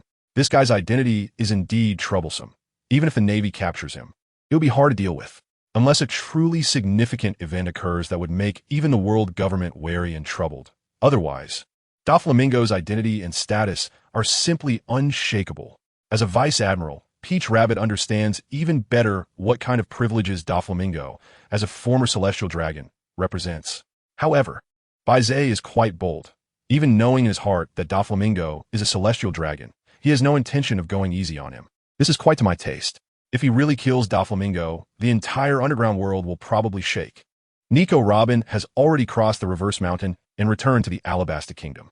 Upon seeing the content of the diary, her gaze also slightly froze. Her current boss is one of the 7 warlords, Crocodile. Therefore, Nico Robin understands more clearly the gap between Doflamingo and the 7 warlords. Compared to Crocodile's deep roots in the Alabasta Kingdom, Doflamingo's influence has already reached the entire world. This enormous gap is reflected not only in identity, but also in strength. Baize firmly concluded that Doflamingo's strength is among the upper tier of the warlords of the sea, which proves that he must be stronger than Crocodile. After all, Crocodile has a very obvious weakness. He fears liquid. This flaw, in the eyes of top-tier fighters, is a significant gap that is hard to compensate for. Once an opportunity is seized, it can instantly lead to a fatal blow. There is no chance of a comeback. If Baize could come to the Alabasta Kingdom, perhaps I could mix in for a day's daily reward, and in that case, dealing with Crocodile would be effortless. By then, the Baroque Works would regard Baize as their master, presenting a ready-made force right at the doorstep, and Baize would probably not refuse, right? Nico Robin thought clearly that with her current strength, she could only seek Baize's protection to be completely free from the world government's pursuit. Crocodile looked at Nico Robin with a strange gaze, feeling that today's Nico Robin had a somewhat odd look in her eyes, making him feel uncomfortable all over. However, due to his confidence in his own strength, Crocodile did not pay attention to Nico Robin's strange gaze. For now, she had no choice but to rely on herself. And he also needed Nico Robin's help to decipher ancient texts. Both sides needed and used each other. In the daughter country, Boa Hancock suddenly stood up, her powerful conqueror's haki unconsciously sweeping out. Fortunately, there weren't many people around. Otherwise, a large number would have fainted. That bastard Doflamingo is actually a celestial dragon. Boa Hancock gritted her teeth, wanting to find trouble with Doflamingo. Doflamingo was once a celestial dragon, and although the Navy feared his identity as a celestial dragon and did not dare to act against him lightly, as a warlord of the sea, Hancock found Doflamingo unsatisfactory, and it would be normal to have a fight. Just as she was thinking about doing this, her eyes caught Baize's evaluation of Doflamingo's strength, which was actually at the upper tier among the warlords of the sea. The Empress believed that her strength was not weaker than any of the warlords of the sea. However, having confidence is one thing, reality is another. To be fair, among the warlords of the sea, there's the world's #1 swordsman Mihawk, the unpredictable Kuma, and the already confirmed top-tier Doflamingo. These 3 already occupy nearly half of the warlords of the sea's positions, and no matter how confident Hancock is, she wouldn't think she could surpass these 3. Based on this reasoning, Hancock's own strength is very likely to be in the middle tier among the warlords of the sea. Moreover, her sweet fruit is very likely to be ineffective against Doflamingo. She might end up seeking trouble only to humiliate herself. Thinking about the possibility of humiliating herself, even the narcissistic Empress stopped in her tracks. That damn Baize, why has he never mentioned my name again? Always going on about Nami. Nami, there's no daily reward anymore. Hancock said, very dissatisfied. She went from initially not caring about the diary to now being upset that Baize did not mention her in it. A change has quietly occurred, but it seems Hancock has not noticed. She just continuously complains to Baize about why he doesn't mention her name in the diary. If she could obtain even 1% of Baize's strength, even with Hancock's current strength, she could see a significant improvement. Damn it, Hancock shouted irritably, causing her 2 younger sisters to shake their heads and sigh. They didn't know what their sister Hancock was going crazy about this time. The other girls were very shocked by Doflamingo's identity and also gained a clearer understanding of the strength of the warlords of the sea. Doflamingo, as an upper-tier warlord of the sea, still does not reach the level of top-tier fighters of the sea. It is very likely that among the entire warlords of the sea, there is only 1 or 2 individuals who possess the strength of top-tier fighters of the sea, or perhaps none at all. It is easy to imagine how difficult it is to reach the level of top-tier fighters of the sea. Baize was unaware that one of his diary entries would spark speculation among many women about the strength of the top powerhouses in the sea. After finishing his diary, he casually submitted it to claim the rewards. Congratulations! You have received the diary rewards: Beginner Observation Hockey, Beginner Armament Hockey, and Beginner Swordsmanship. The additional reward has been randomly assigned to Nami. It's still the original reward. At this rate, it seems that to obtain Advanced 2-Color Hockey and Advanced Swordsmanship, it would take about 20 days. Being able to gain high-level power in the world of One Piece in about 20 days, Baize was already quite satisfied. Beginner Swordsmanship corresponds to an ordinary swordsman, Intermediate Swordsmanship corresponds to a swordsman master, and Advanced Swordsmanship naturally corresponds to a great swordsman. To achieve the status of a great swordsman in just 20 days of writing a diary, and to be a great swordsman of all styles at that, if such a thing were to be known, countless people in the pirate world would probably be willing to kneel and beg. These abilities were just the icing on the cake for Baize. The most important thing was still his fundamental cultivation method, the Great Sun visualization technique. Baize is already very satisfied with being able to receive these rewards in such a short time. After finishing the meal, Nami urged Baize to hurry and leave the ocean restaurant. Baize was well aware of the situation, so he didn't linger too long. After bidding farewell to Zepp and the burly chef, he boarded the Sunny once again. This time, our journey's destination was the entrance of the Grand Line, Reverse Mountain. Baize said to the 3 women on the ship, seeing that they had no objections under Nami's command. The 4 of them worked together to drive the Sunny towards the distance. The positions of the 4 on the ship were quite clear. Captain Baize served as the strongest combat force. Nami, as the navigator, served as the second strongest combat force, while Nokigao took on the role of cook, with combat power just above Kaya. Kaya, being the last aboard, served as the doctor. Because she had been weak and sickly since childhood, she didn't want others to suffer from illness as well. Therefore, she dreamed of becoming a doctor to heal and save people. To this end, her parents prepared a large number of medical books before she left. Although she had not yet reached the level of being able to cure diseases, Kaya had learned a lot about treatment methods through her long illness and had a relatively clear understanding. With the captain, navigator, cook, and doctor, the basic crew was already complete. Coupled with Baize's combat power, they were sufficiently prepared to sail the seas. With a complete crew, heading to the Grand Line was not a reckless move, but rather a well-considered decision by Baize. Currently, the next significant character in the plot would definitely be Robin. Therefore, they needed to head to the Grand Line as soon as possible to resolve Robin's issues. On one hand, it would eliminate their own shortcomings, and on the other hand, it would allow them to try to unlock more functions of the diary. Moreover, from the unlocking of the diary's functions, it seemed to be closely related to the plot characters of the One Piece world. Perhaps it was also somewhat related to the advancement of the plot, but currently, there was still some time before Luffy set sail. The advancement of the plot in the One Piece world could also be interpreted as how far they were from the ultimate treasure, One Piece. Considering all of this, heading to the Grand Line was currently the most beneficial option. The main point was that there were not many other plot characters in the East Blue that they could recruit onto the ship. The Grand Line was the true beginning of their journey. The East Blue was merely a beginner's village. The group worked together, heading towards the entrance of the Grand Line, spending their days in training. During breaks in training, Baize jumped directly into the sea, and the sun's rays spread out. Found it! Baize's eyes lit up as he dashed towards the location he sensed in the direction of the sun. With his powerful physical abilities, he seemed like the most agile fish as he rapidly plunged into the deep sea.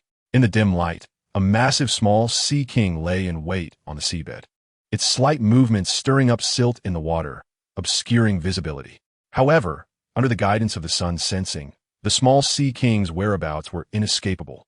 Baize quickly approached, finally catching the attention of the resting sea king. Its enormous size brought with it unparalleled, terrifying strength. Even in the deep sea, it could maintain a relatively agile speed. The octopus-like sea king thrashed its 8 tentacles wildly, creating powerful currents on the seabed. In the face of the strong water currents, Baize stood firm like a mountain, as solid as a rock at the bottom of the sea. The octopus sea king stirred the water flow, raising the silt from seabed, and the dim light combined with the swirling silt made the area nearly invisible. Baize initially thought that the octopus sea king was stirring the sea to create chaos for a surprise attack. However, to his surprise, the octopus sea king swam away at an incredible speed, showing no intention of fighting him at all. Sea kings are distributed all over the world, primarily in the doldrums and deep sea, and possess extremely high intelligence. This particular octopus sea king sensed that Baize could maintain such agile form even in the deep sea, remaining completely still against the impact of the currents. It immediately sensed danger and stirred the water to confuse visibility in an attempt to escape. Little did it know that in Baize's perception, this invisible area was crystal clear. His body disregarded the seawater, swimming rapidly, with a faint golden glow emerging on the surface, fueled by the powerful solar energy within him. Flames burning in the deep sea. The golden flames seemed like the light of divine mercy, suddenly illuminating this deep-sea area and rendering the escaping octopus unable to hide. The octopus, accustomed to the coldness of deep-sea water, felt the temperature rise sharply due to the suddenly ignited pale golden flames. Realizing the change in water temperature, the octopus sea king, long the ruler of this deep-sea region, had brazenly hunted other marine creatures. But this time, it clearly understood the shift in status between predator and prey. Before the octopus sea king could react, a golden pillar of fire pierced through its body, the terrifying high temperature instantly turning its body bright red. The octopus sea king struggled and convulsed for a while before lying down in an extremely uneasy state. On the sunny, Nami and the others gathered at the mast, anxiously watching the sea surface. Although they knew Baize's strength had reached the pinnacle of the ocean, they were still worried about unexpected events in the underwater battle against the Sea King, the ruler of the ocean. It's okay, Baize is so strong. Even fighting underwater, he can still be invincible. Nami smiled to reassure the other two. Although Nojiko and Kaya nodded in agreement, the worried expressions on their faces did not fade. Instead, they fixed their gaze tightly on the sea surface. Nami sighed. In fact, with the percentage of Baize's power enhancement she had now, she understood best what kind of power Baize possessed. Even in a disadvantageous fighting environment, it was still difficult for Baize to be in danger. However, unexpected things could happen, and until the situation was clear, she was still somewhat worried. Soon after, the sea surface suddenly surged, and a huge shadow slowly emerged from the seabed, causing Nami and the others' hearts to race. The outcome depended on this moment. Boom! The huge crashing waves and the sound of flowing water created boundless splashes in their eyes. Under the refraction of sunlight, it seemed like a magnificent rainbow, spreading around Baize. In his hand, he grasped a gigantic tentacle. Just the tentacle alone was comparable in length to the entire sunny, not to mention its entirety. Nami looked at Baize, surrounded by sunlight, her eyes sparkling. He was incredibly handsome, and her heart raced. If Baize weren't such a fickle person, he would be the perfect partner in Nami's eyes. Wow, he really caught it. The legendary Sea King, hailed as the ruler of the ocean. Baize, you are amazing. Kaya's eyes also sparkled. The scene before her had a huge impact on the girl who had been bettered in for a long time and rarely interacted with others. It felt like her heart was stirred at that moment. Mr. Baize, are you hurt? Hurry, let me see. The more mature Nojiko looked at Baize, who was still in midair, her mouth slightly agape in shock, her eyes fixed tightly on him, as if to imprint this moment in her mind forever. Baize grabbed the tentacles of the octopus Sea King and dragged this sea creature out of the deep sea. Just as he shot out of the water, he saw the shocked and admiring expressions of the three people, which stunned him for a moment. But he quickly reacted and hurriedly took a selfie with his diary to capture this astonishing moment. Wow, didn't he expect that emerging from the water would look so cool? No wonder Nami, Nojiko, and Kaya were all mesmerized. The content of the diary suddenly woke Nami and the others, and they rushed over as Baize slowly landed on the deck. They didn't deny the contents of Baize's diary either. After all, Baize's performance just now was indeed very impressive. Even the other exclusive diary copy owners felt a flutter in their hearts when they saw Baize's selfie. The diary captured the moment perfectly, showcasing Baize's charm and demeanor, exuding confidence and looking handsome and graceful. Even Boa Hancock, who always considered herself the most beautiful in the world, was momentarily stunned by Baize's photo, clearly captivated by it. Don't worry, I'm fine. Baize pulled the tentacle and said to the three girls, allowing them to breathe a sigh of relief as they all gathered around to take a look at what the legendary Sea King really looked like. It was hard to imagine. No wonder it was the king of the sea. Just one arm was probably longer than the sunny. It should be a bit longer. If it were food, the four of us could eat for a very long time. I wonder what the meat of the Sea King is like and if it would taste good when cooked. The three discussed the Sea King, while Baize asked them to help grab a rope to secure the Sea King behind the Sunny for slow processing, with the Sea King dragging behind. The speed of the Sunny decreased significantly. However, all of this was worth it, as that night there was an especially lively barbecue feast. At the feast, Nojiko and Nami were on either side of Baize, linking their arms with him, while Kaya stood to the side, looking like she wanted to step forward but was too shy to do so. Compared to Nami, who was still growing, Nojiko had matured a lot by this time. Baize is surrounded by great happiness and small happiness, enjoying it immensely, along with the delicious and chewy meat of the Sea King class. Not only is there an unparalleled experience in touch, but even in taste, it does not fall short. The tantalizing barbecue feast came to an end amidst the relentless competition between Nami and Noki Gao. Baize originally thought that tonight there would still be a soft and fragrant humanoid body pillow, but unexpectedly, due to the interference between the two, neither of them ended up going. Since coming into contact with Nami, Baize had rarely experienced the loneliness of an empty bed.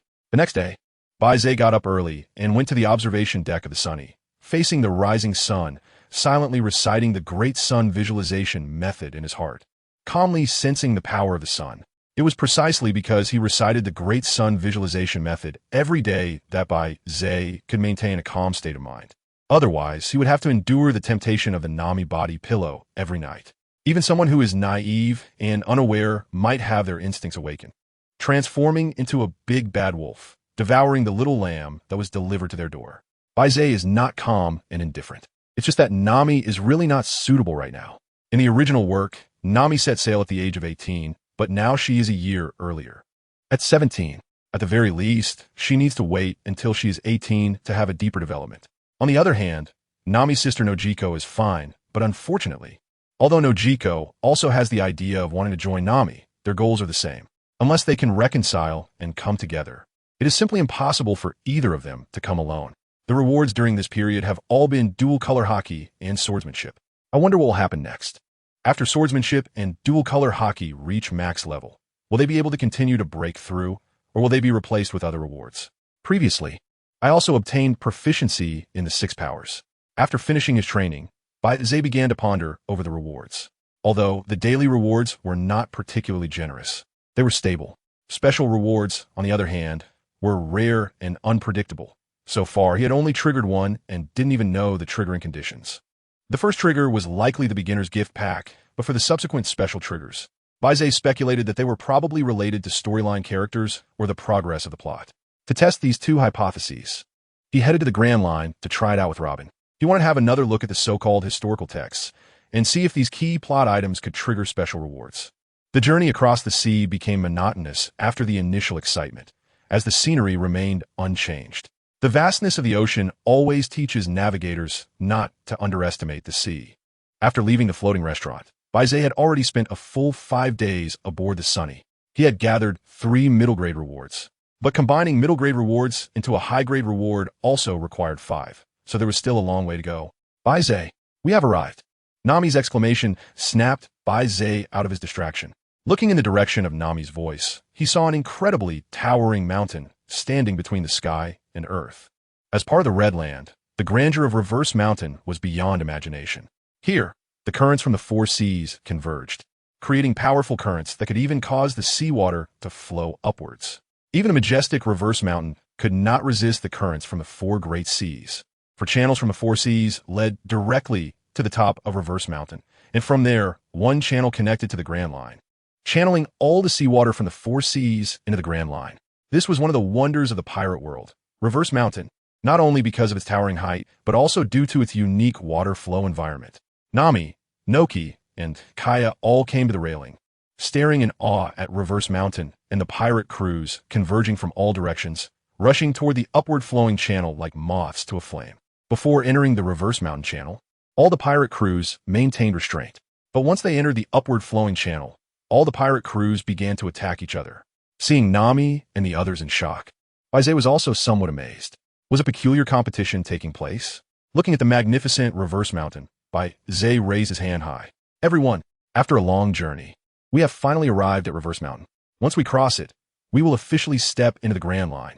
The adventure starts now. Oh. Nami and the others enthusiastically shouted in response.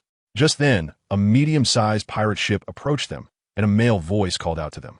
Hey, are you newcomers? Baize turned his head and saw a man with a trapezoidal-shaped head, holding a long-handled samurai sword, dressed in a circular outfit with chains. Standing out in his peculiar attire and strange appearance It was this person who shouted at them. Indeed, we have just arrived at the foot of Upside Down Mountain. May I ask what the matter is? Hey, you don't sound like a pirate at all, yet you are quite polite, considering your politeness. I'll take it as my advice to you. The peculiar man raised his long sword and said to Baize, "This is a death competition hosted by the great pirate Uric from the East Sea. Whoever can be the first to reach the top of Upside Down Mountain and enter the Grand Line will win a prize of up to 100 million berries." Upon hearing 100 million berries, Nami's eyes sparkled, her pupils faintly reflecting a symbol of money. After all, this was the amount Nami had barely managed to gather after years of hard work. Baize is indeed interested in Ulick. Across the seas, a new generation replaces the old, and among the great pirates, the changes are even more frequent. Unless one truly reaches the pinnacle of the sea, that is, becoming one of the 4 emperors, today they might still be called a great pirate, but tomorrow they could become someone else's prey. Moreover, as the weakest sea, the East Blue, how high can the bounties for great pirates here be? However, Ulick is different. He is a Zoan-type devil fruit user with the cat fruit, snow leopard form. With his powerful devil fruit, Ulick possesses extremely strong physical abilities and speed, making a name for himself in the East Blue. His bounty has reached an astonishing 35 million berries.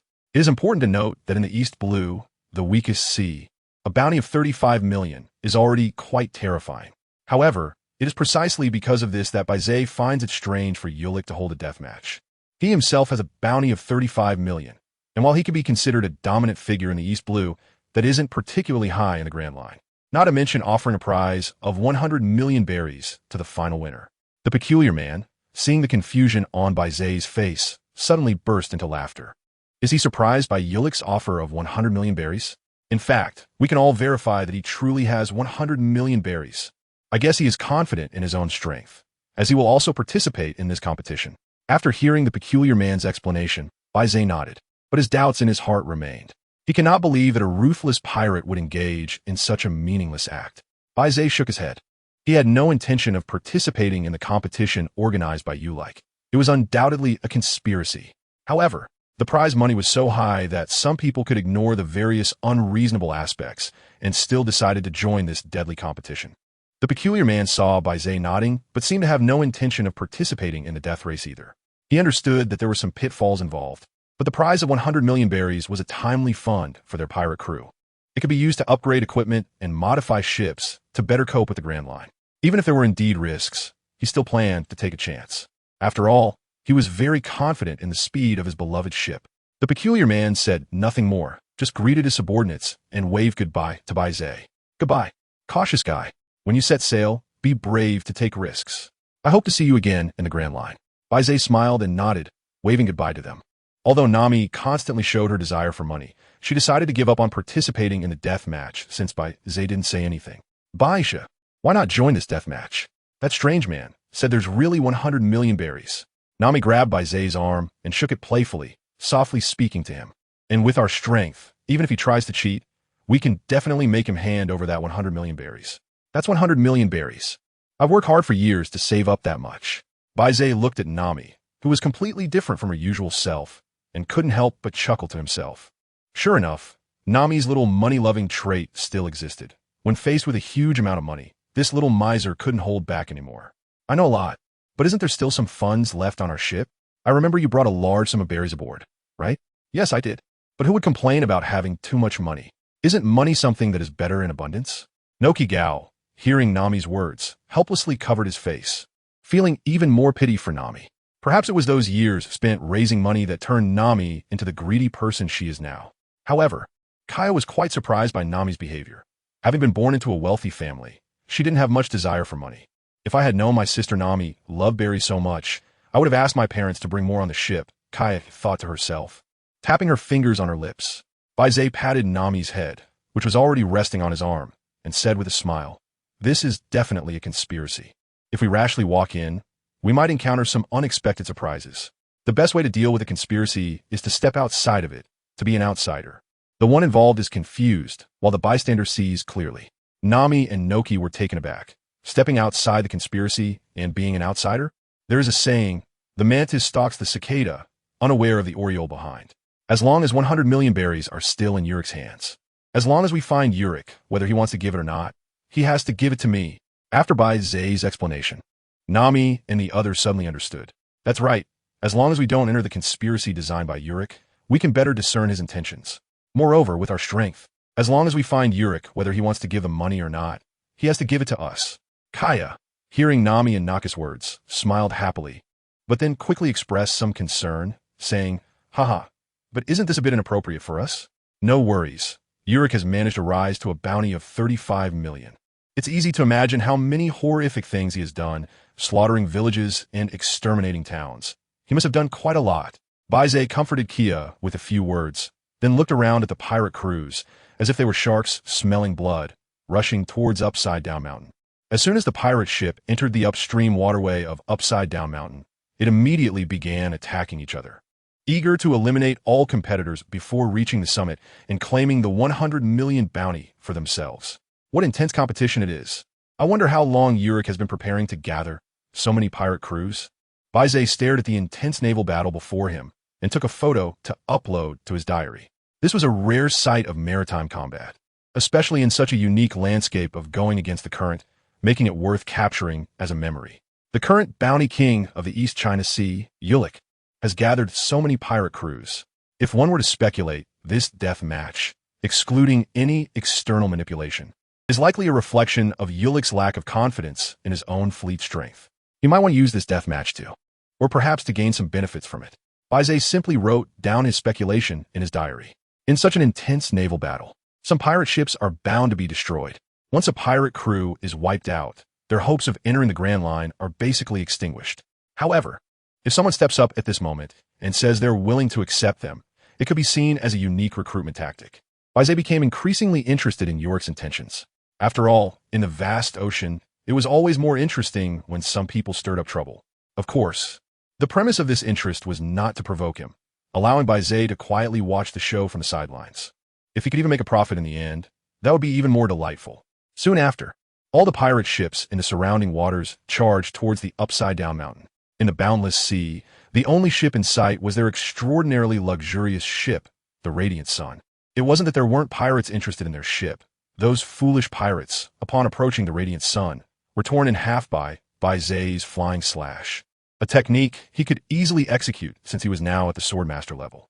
After all, he could unleash the flying slash at will, and its power was quite extraordinary. It wasn't until they reached the channel of the Upside Down Mountain that no pirate ship remained that Baize said to the three women, "Let's go see what Yurik really wants."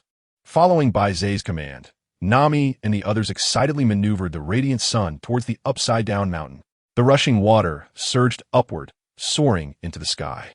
If the Radiant Sun hadn't been reinforced for strength and luxury, it probably wouldn't have been able to withstand such water pressure. Wah, wah, wah, wah. Soaring rapidly, Nami tightly grasped the railing, shouting excitedly. Now that she possessed a percentage of Baize's strength, she didn't feel any danger. Instead, it brought her an unprecedented sense of excitement and thrill. Fear is absent when one lacks the strength to back it up. If it had been the old Nami facing such a situation, she would definitely have felt scared. But now it was different, even if she were thrown off. With her strength, she wouldn't have any problems. However, it was a different story for Nokigao and Koya, when the speed drastically increased. Both of them found it hard to hold on. Fortunately, Baize was quick-witted and agile, swiftly catching them both in his arms, his feet firmly planted as if nailed to the deck. Feeling Baize's warm embrace, Koya and Nokigao blushed a little and breathed a sigh of relief. They looked up at Baize's remarkably handsome face, their hearts racing. Compared to Nami's frequent intimate contact with Baize, their close encounters with him were quite rare. Now, thanks to this crisis, they had finally broken the barrier of physical closeness. The first time was awkward, but the second time was familiar. They would surely have more courage for closer contact with Baize in the future. Seeing this scene, Nami pouted, feeling a bit jealous. Nami was at the bow of the ship, while Baize was in the middle. Unable to hold back any longer, Nami let go of the railing, quickly moving toward Baize, realizing she was about to fall to the ground and roll off the ship. However, she wasn't worried at all, because she knew Baize would definitely catch her. Baize let out a sigh, one hand embracing the slender waists of Nokigao and Kuya, while the other hand scooped up Nami like a monkey fetching the moon. Now with two hands, he was holding three people. The different-sized headlights pressed against each other in Baize's embrace, causing the cheeks of the three women to turn red in unison. While Baize didn't mind the contact, it was peculiar that the contact with the other two's headlights gave them a strange feeling. Be careful, Nami. Baize smiled and reminded. After all, such a wonderful scene before him was brought by the little angel of welfare, Nami.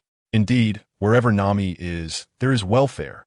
Baize seized the opportunity to take a photo, capturing the scene from an overhead perspective where he embraced the three people. The car lights of the three were each unique in size and charm, making them particularly eye-catching, especially the scene of them squeezing against each other, which was enough to make one blush. Enjoying such benefits every day, one must say that the world of One Piece is truly amazing. Unfortunately, Nami is still only 17.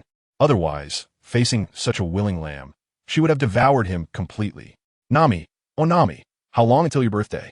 We should hold a grand coming-of-age ceremony for you then. All the girls who saw this photo blushed and muttered, "Heartless playboy." However, when they saw the diary entries behind Baize, their eyes lit up. Especially those mature women who were already of age, they couldn't help but smile. Although Baize often sighed about having benefits, he had never made any further moves despite Nami's proactive advances, which left many girls puzzled about the contents of his diary. Clearly, he was aggressive in his diary, but in reality, he was timid. They all shared a common view of Baize in their hearts. He had the desire, but lacked the courage. It now seemed that it wasn't the case. Rather, it was Nami who was always proactive, but her age did not meet Baize's requirements. Who would have thought this guy had principles? He thought it would be better to wait until Nami was of age. After all, adulthood also signifies sufficient growth in body and capability. Ah, how infuriating. I also want to board the ship and watch Nami receive her daily rewards. At this rate, she might catch up to me. It seems I might have a tiny chance. The thoughts of the girls varied, but they all shared a great interest in the contents of the diary. Baize held the three women in his arms, his feet firmly planted like tree roots on the deck. No matter how fast the ship moved, it couldn't shake his body even a little. In contrast to the other owners of exclusive diaries, the thoughts of the three women in Baize's embrace were all different at this moment. Nami finally understood why Baize had never directly taken her in despite her active advances. It's because of her age. Her initially anxious feelings calmed down instantly with this answer. As long as Baize didn't dislike her and wasn't unwilling to be with her, there was still a chance. After all, Nami had made so many advances without receiving any proactive response from Baize, only passively accepting his indifference, which had made her question her own charm and severely undermined her confidence. Now that she had this reassurance, Nami comfortably leaned against Baize, counting down to her birthday, which she had never looked forward to as much as she did now. Koya, on the other hand, felt a sigh of relief. After all, facing Nami's active advances had put a lot of pressure on her. Compared to Nami, she wasn't fully open yet and couldn't compete. But now that she understood Baize's thoughts, it was clear that Nami wouldn't be able to advance her relationship with him in the short term. Although Koya had no opportunities either, she was even younger than Nami by half a year to a year. But Koya believed that as long as she spent over a year with Baize, she would definitely be able to open up and strive for her own happiness. On the contrary, Nojiko secretly rejoiced. For now, the only one who satisfied Baize's desires was her. As long as she seized the opportunity, she could certainly become the first woman Baize had in the Pirate King world. In fact, among the current owners of exclusive diaries, those who had feelings for Baize had basically accepted in their hearts that there would be many sisters competing in the future. Because Baize had been open from the start, he was not someone who would only care for one person and would not part from them.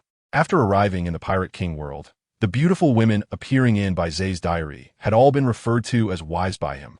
Many owners of exclusive diaries, as long as they had feelings for Baize, had basically lost hope that he would focus on just one person. Nojiko had countless thoughts swirling in her mind, her eyes filled with determination. Seeing the fighting spirit in Nojiko's eyes, Nami couldn't help but smile inwardly. She silently sighed in her heart. Nojiko is really lucky, compared to the three women with different thoughts. After Baize finished writing in his diary, he focused on appreciating the beautiful scenery before him, while also extending his sense of the sun, absorbing all the changes around him. Unfortunately, the fierce sea battle had left no ship wreckage on the upside-down mountain route. The powerful current from the East Sea had swept all the debris up the mountain, eventually carrying it into the Grand Line. Realizing this, Baize vaguely guessed at Urik's intentions. It seemed that Urik wanted more than just people. He also wanted all the treasures and weapons that the pirates had accumulated since setting sail. At the entrance of the Grand Line, Peach Rabbit, who had been stationed there for several days, was on patrol. A few days ago, Her subordinates reported that a giant fleet had gathered at the entrance to the Grand Line. Originally, Peach Rabbit wanted to take action to deal with this fleet, but she suddenly remembered that Baize would soon arrive at the Grand Line. Seeing that the giant fleet made no other moves and did not disturb the nearby island civilians, Peach Rabbit decided to watch and see how Baize would handle this giant fleet. Today, after reading Baize's diary, Peach Rabbit finally understood that the owner of this giant fleet was Yurik, sitting on the railing of the warship with her long, shapely legs resting against it, her fair thighs slightly sinking, highlighting their firmness and strength. Initially, she had captured Colonel Mouse and planned to wait a few days to meet Baize again at the entrance of the Grand Line, to dispel Baize's misunderstandings about the Navy caused by Colonel Mouse. Unexpectedly, she had an unexpected gain, but now that she understood the situation, it was not appropriate to intervene, as Baize was already involved. If I rashly intervened and interrupted Baize's interest in Yurik's conspiracy, he might not be pleased. Peach Rabbit murmured to herself, moving her right hand away from the hilt of her famous sword, concentrating on looking into the distance. With her eyesight, she could only see 1 or 2 black dots, and they were the flagship of the giant fleet. Baize finally arrived at the summit of the upside-down mountain aboard the Liang, surrounded by a group of beauties. The powerful water currents surged and enveloped the Liang, sending it soaring into the sky. Faced with a deviation in its course, Baize exerted force beneath his feet, transmitting his immense strength to the deck and throughout the entire ship. In this situation, Baize rudely and simply altered the ship's direction, with the downward plunge being faster. Baize chose not to let go. Instead, after smoothly landing back on the ship, he continued to maintain his embrace. Meanwhile, Baize's gaze turned to the base of the mountain, and sure enough, a massive fleet was waiting below, with numerous small ships patrolling back and forth at the foot of the upside-down mountain. The small vessels were working in pairs to hold up a specially made large net, frantically scooping up various weapons, treasures, and personnel that had been swept down. The remaining medium and large ships were engaged in battles with pirate crews that had survived in a race against death. Baize watched this scene and had to admit that Yurik's courage was truly impressive. Such behavior was equivalent to angering all the pirates participating in the death race.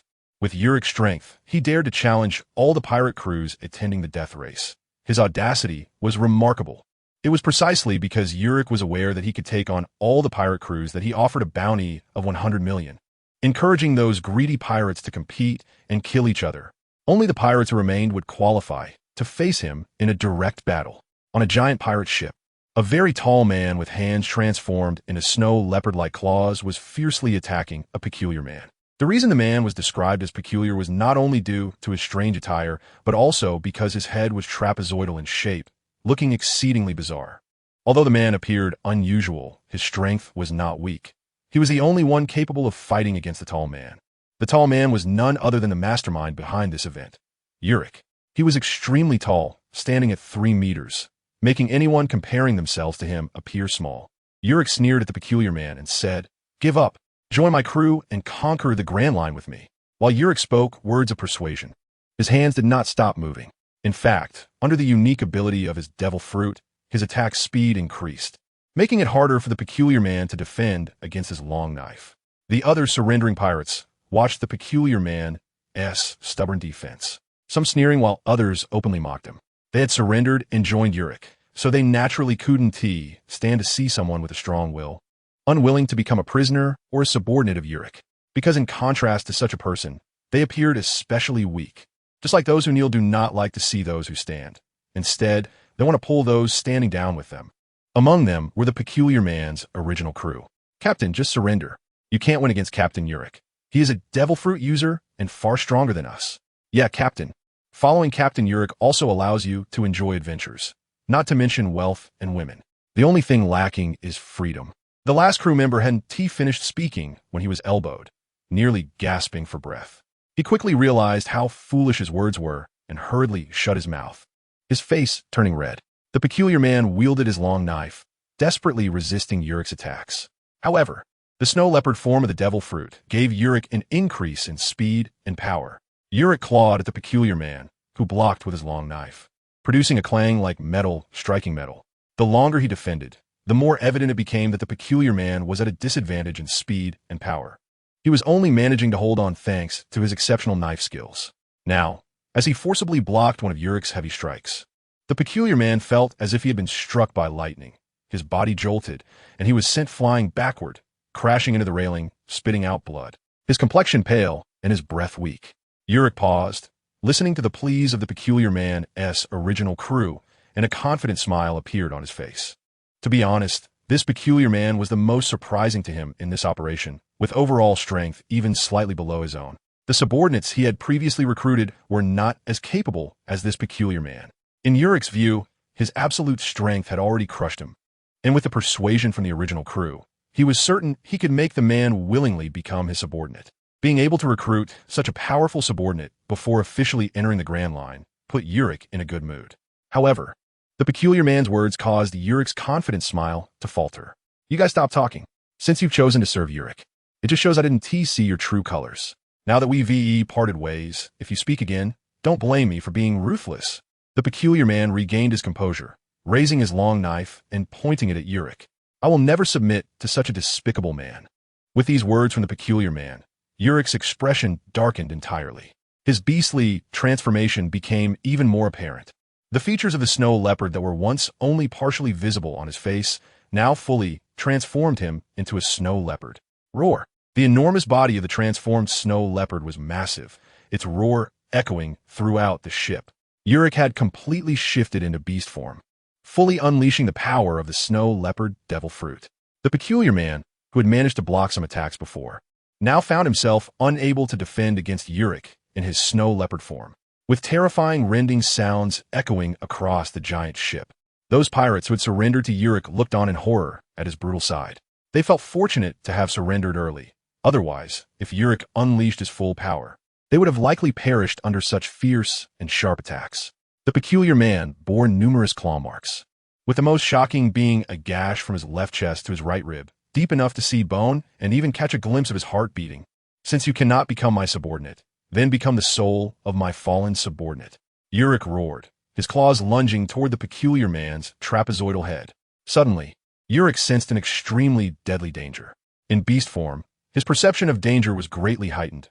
Urik did not act recklessly and chose to trust his instincts. He forcibly twisted his body, avoiding a forward charge. In the next instant, a light golden flying slash came from a great distance. The flying slash tore through the air and struck the giant ship, leaving a deep cut over 10 meters long, almost slicing the massive ship in half. The original target of the flying slash was Urik, who had just lunged at the peculiar man. Urik was lucky enough to dodge, but those pirates who had allied with Urik were not so fortunate. Any pirate in the path of the flying slash was killed. Everyone looked on in horror at this scene. Just a single flying slash had slain so many pirates, nearly cutting the giant ship in half. Urik was filled with dread. Had he not followed his instincts, he would have likely been sliced in two and dead beyond recovery. Having brushed against the edge of death made Urik extremely furious, and he turned to see from where the flying slash had come, wanting to identify the reckless fool. Urik still believed he could continue fighting. He had great confidence in his devil fruit. On the sunny, Baize quickly sheathed his knife, realizing the ship could not stop. They were now close to the base of the mountain, and the powerful current was propelling the Sunny at high speed. In a hurry, he unleashed a flying slash to save the peculiar man, then quickly used the power of the Sunny as a buffer to prevent the ship from being destroyed. Nami, Nojiko, and others looked at the surrounding scene and finally understood the meaning behind Baize's words about the mantis catching a cicada, unaware of the oriole behind. They were utterly impressed by Baize's brilliant strategy. After the sunfire smoothly entered the sea, Baize quickly drew his long knife, delivering flying slashes to clear the pirates on the surrounding small ships. This scene made Urik's eyes widen in anger. These are the subordinates I painstakingly recruited.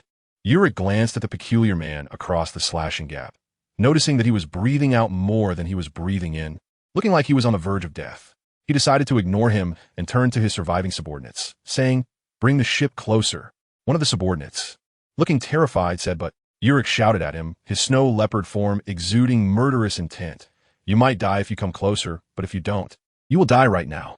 Hearing Urik's threat, his men anxiously maneuvered the giant ship towards Baize. Observing the terrified expressions of his subordinates, Urik roared, "Do you think I am? I am the overlord of the East Sea. I cannot lose." At the entrance of the Grand Line, with the sun sensing activated, Baize's expression was strange. Is the king of the mountains, Jack, your brother from the latter half of the Grand Line?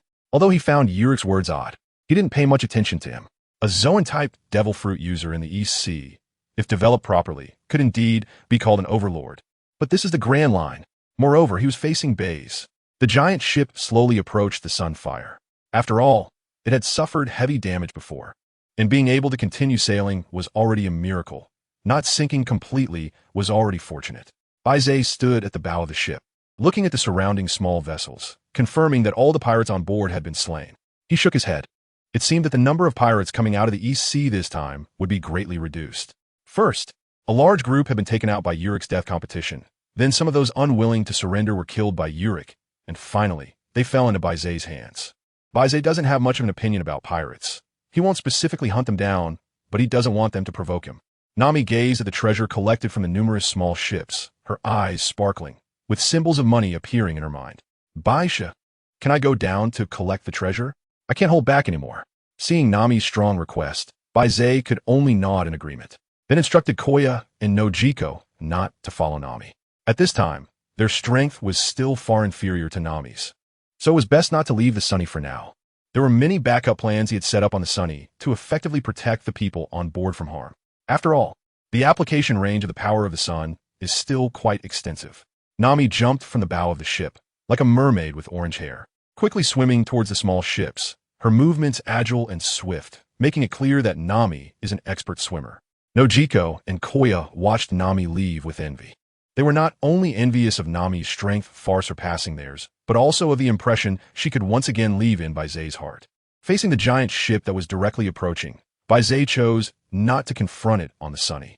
He had previously drawn a mastery of the 6 styles and had sufficient control over them. Moonwalk.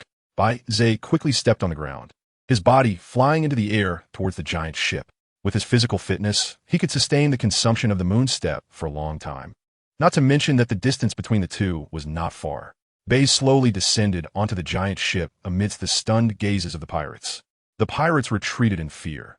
Although there was only one person with a long knife in hand, it seemed as if he had surrounded all the pirates. All the pirates took a step back, revealing Yurik, who did not move an inch. However, Yurik didn't care. With his 4 claws on the ground, his body shot forward like a white lightning bolt, charging at Baize. I've seen people seeking death, but I've never seen anyone so eager to seek death. Baize muttered a phrase, and the long knife in his hand ignited with a faint golden flame. Facing the rushing white lightning, he swung the golden long knife from top to bottom. The fierce flames surged, directly incinerating the other half of the giant ship.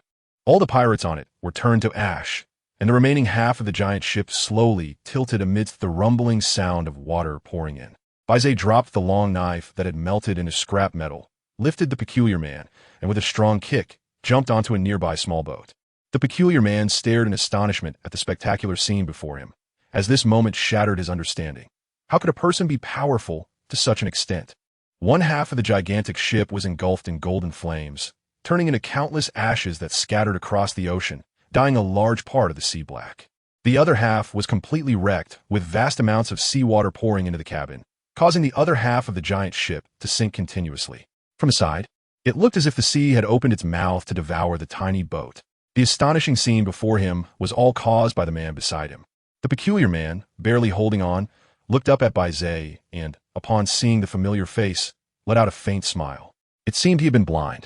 You were not overly cautious, but overwhelmingly powerful enough to ignore any conspiracy.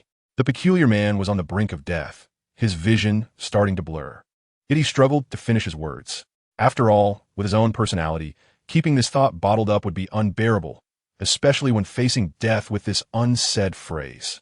Baize glanced at Nami, who was excitedly collecting treasure in the distance, and let out a sigh of relief with a hint of guilt.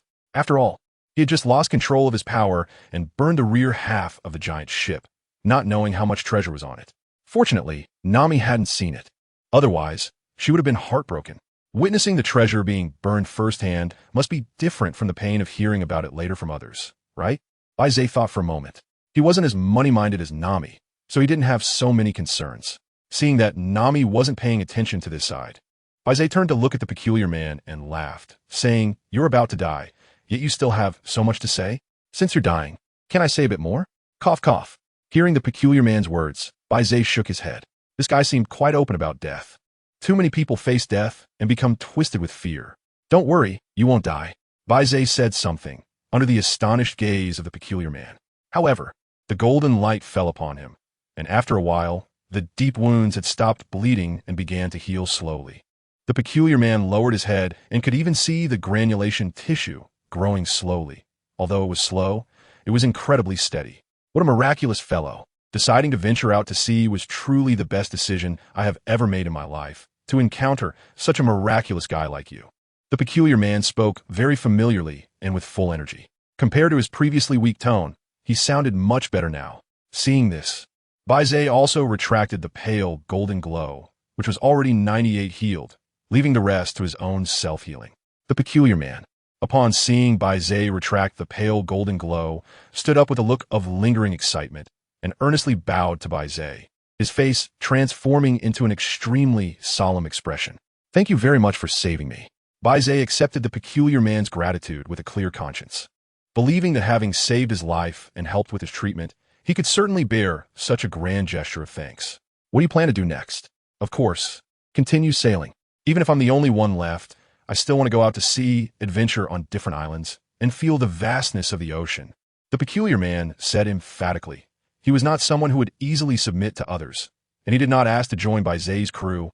Moreover, seeing Baize's crew, he understood that Baize's standard for recruiting crew members was that they had to be 1 in 100 beauties.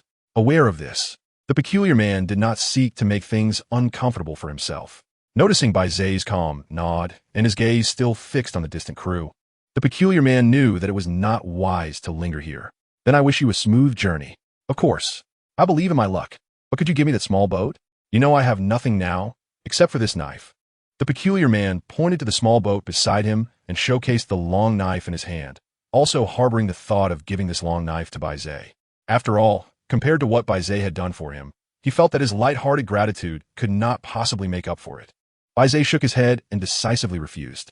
If it were a beautiful woman, he might have been a bit more tactful, but facing this very familiar guy, he could just reject him outright.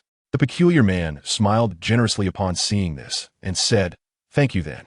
I will remember your kindness today. I know that my current strength means nothing to you, but if I can become a swordsman or even a great swordsman, I can serve you." Baize smiled and nodded, waving goodbye as he watched the peculiar man board the ship and gradually sail away. Only after the man had disappeared from view did Baize retract his gaze, finding him to be quite an interesting character. The reason he didn't take the man's long sword was that under the relentless power of the blazing sun, almost no weapon could last long in his hands. For him, whether it was the supreme great knife or an ordinary standard long sword, there wasn't much difference. What truly mattered was his own strength and his blazing sun power. As for the peculiar man's final promise, Baize didn't take it to heart. By the time the peculiar man achieved the status of a swordsman or even a great swordsman, Baize would have already ascended to the pinnacle of the world.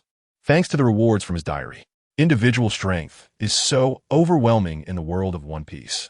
A battle power at the level of an admiral can easily destroy an island, rendering any number of minions useless. Baize did not return to Nami and the others. According to the sun's sensing, there were no traces of any pirates. However, there was a warship and a familiar figure on the warship. Admiral Peach Rabbit? From the looks of the warship, it seemed to have been patrolling this area for some time. Baize saw a familiar figure in the warship, one he had never actually met, and it was none other than Colonel Mouse. This time, Tao Tu had come to the East China Sea for an inspection and had actually captured Colonel Mouse. Could it be that the butterfly effect of my time travel is too strong? Without Colonel Mouse, without the evil dragon pirates, Luffy's journey in the East Sea might lose a lot of color. However, after all, he is the future pirate king, and the East Sea is full of hidden talents. Even without the evil dragon pirates, there is still the evil tiger pirates. The storyline he deserves shouldn't be diminished at all, but the actual situation is still beyond my grasp. If there is a chance later, I can come and see how the protagonist of Fate grows. Especially since Nami, who was originally supposed to be on Luffy's ship, is now on mine. I wonder what kind of navigator Luffy will find. Speaking of the girls on Luffy's ship, there are only Nami and Robin. Once they enter the Grand Line, they will definitely have to visit the Alabasta Kingdom. If they can recruit Robin onto the ship as well, that would be quite excellent. The word count is sufficient. I'll sort out later. The Alabasta Kingdom dance powder incident, and Robin's background could fill a day. How nice. The girls stared in astonishment at the diary in front of them, as Baize became increasingly skilled at writing it. They noticed that Baize was becoming more and more perfunctory with the diary, almost devoid of substance. Unexpectedly, today he provided another wave of substantial content. On the future Pirate King's ship, there are only 2 girls, and one has already been taken in by Baize, who is planning to make a move on the other. As the protagonist of the event, Nami looked surprised. However, she believed that even if she joined the future Pirate King's crew, she would never be happier than she is now, because she has her sister Nojiko's company, family nearby, and Baize who supports her pursuit of love. Because of Baize, Nami still hasn't let go of her hatred for pirates. So, Nami can't imagine why she, who hates pirates so much, would join the future Pirate King's crew. On the other side, upon learning that Baize wanted to bring her onto the ship, Robin's face lit up with surprise. This was undoubtedly the most surprising thing for her in the past few days. She didn't have many thoughts about joining Luffy's crew in the future. She could receive protection from Luffy and also from Baize. Moreover, Robin understood the importance of seizing opportunities. The future is unpredictable, so she should cherish current chances. Just as Baize said, his arrival has changed so much, even to the point where it could be said that whether Robin can survive this year under the world government's pursuit is still uncertain. After all, with Baize's arrival, Crocodile is undoubtedly doomed. If Robin doesn't board Baize's ship now, she will inevitably face the world government's pursuit. Robin has no resistance to boarding Baize's ship. In fact, she has been looking forward to it for a long time. It's just that today, she learned that she actually has another option for the future. But who can say for certain what will happen in the future? The other girls were curious about Nami and Robin. After all, being able to board the future Pirate King's ship must mean they have their own remarkable abilities. Baize chose to submit his diary to receive daily rewards, feeling quite comfortable. Just now, while writing his diary, he used Moonwalk to head towards the distant naval warship. The 6 styles are not exclusive to the Navy, so although the Navy soldiers in the distance were shocked to see Baize flying over with Moonwalk, they were more on guard. Peach Rabbit reached out to stop a nearby Navy soldier from acting rashly, saying that he is someone she knows. Upon hearing the order from the highest commander, all the Navy soldiers finally relaxed. Especially their trust in Peach Rabbit made them lower their guard. Watching Baize with curious eyes, some of the female soldiers, in particular, began to blush, thinking, when did Vice Admiral Peach Rabbit get to know such a handsome man? Vice Admiral Peach Rabbit, it's been a while. How'd you been lately? Baize slowly landed in front of Peach Rabbit, dressed in a cheapao and draped in a Navy justice coat. The 2 extremely different styles creating a striking contrast that was unforgettable. You finally arrived at the Grand Line, Peach Rabbit said with a smile, then casually explained why she was there. Baize nodded, harboring no doubts. After all, patrolling the seas and eliminating pirates is also one of the responsibilities of a vice admiral in the Navy headquarters. Baize looked serious, but the content of the diary made Tao Tu feel a slight joy in her heart. It seemed that she could still attract Baize. Hearing Tao Tu's words, Baize awkwardly coughed, and then said, I'm really sorry for taking away the merits of Vice Admiral Tao Tuesday. Tao Tu shook her head and relaxed her expression, saying, That's not the case. This little merit isn't much to me. Looking at Baize in front of her, Tao Tu unconsciously continued along this topic. I am now a Vice Admiral in the Navy headquarters. Before the top 3 retire, I have already reached my limit. Tao Tu's words left Baize momentarily stunned. Is it really appropriate to discuss such matters with a stranger he had only met twice? After all, this involves the high ranks of the Navy. And Baize is currently just an ordinary civilian without any identity. It really isn't suitable for Tao Tu to talk to him about this. What's going on with Tao Tu? Is it really okay to discuss such confidential topics with a stranger he has met no more than 3 times? However, even if the 3 admirals above Tao Tu were to retire, her hard power still wouldn't reach the level of an admiral. That's why, after the Marineford War, the world government chose to conduct a massive recruitment instead of directly promoting Tao Tu and Chahat to the top vice admirals.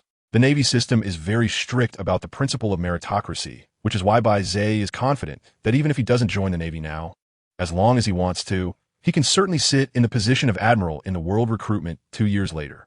2 years is enough time to grow to the level of defeating Fujitora and Green Bull. Tao Tu blinked her eyes, secretly delighted. Although she had unconsciously confided in Baize just now, it was also her goal to have her name mentioned multiple times in his diary. However, this time, quite a bit of information was revealed. After the world recruitment, 2 Marine admirals were summoned, codenamed Fujitora and Green Bull. She had previously felt strange about why the world recruitment would directly summon 2 admirals instead of promoting from within the Navy.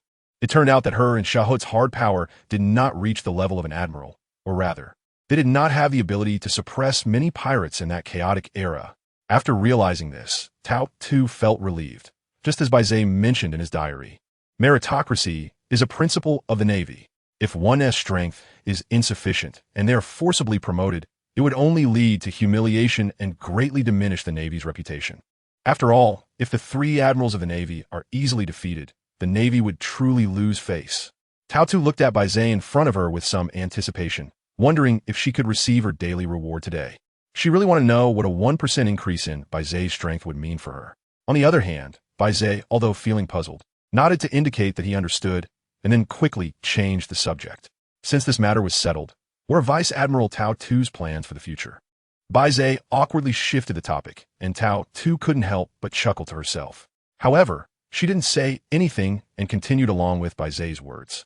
Through her diary, Tao Tu already knew that Baize was heading to the Alabasta Kingdom and would definitely pass by an island, which was Little Garden. I plan to go to Little Garden to rest, and then return to the Navy headquarters to report to Sengoku.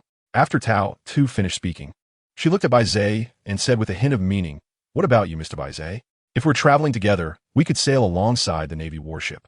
After all, the waters of the Grand Line are not so peaceful, filled with pirates from all corners."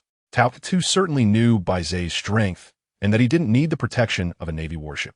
But this was her attempt to stay close to Baize and trigger daily rewards as much as possible. She now understood that only by staying by Baize's side could she compete for daily rewards. Otherwise, she wouldn't even have the qualification. I do plan to go to Little Garden, and to be honest, I have my own purpose for visiting Vice Admiral Tao Tuesday. Baize thought for a moment, smiled, and then stated his purpose. This time, he hurriedly entered the Grand Line, originally hoping to encounter a pirate crew that had entered the Grand Line and obtain 1 or 2 permanent pointers. However, due to Urik's influence, he was now uncertain whether he could obtain a permanent pointer at all. Baize explained that this was his idea all the way to the Grand Line. After all, the closer they got to Reverse Mountain, the more likely they were to encounter pirate crews heading to the Grand Line.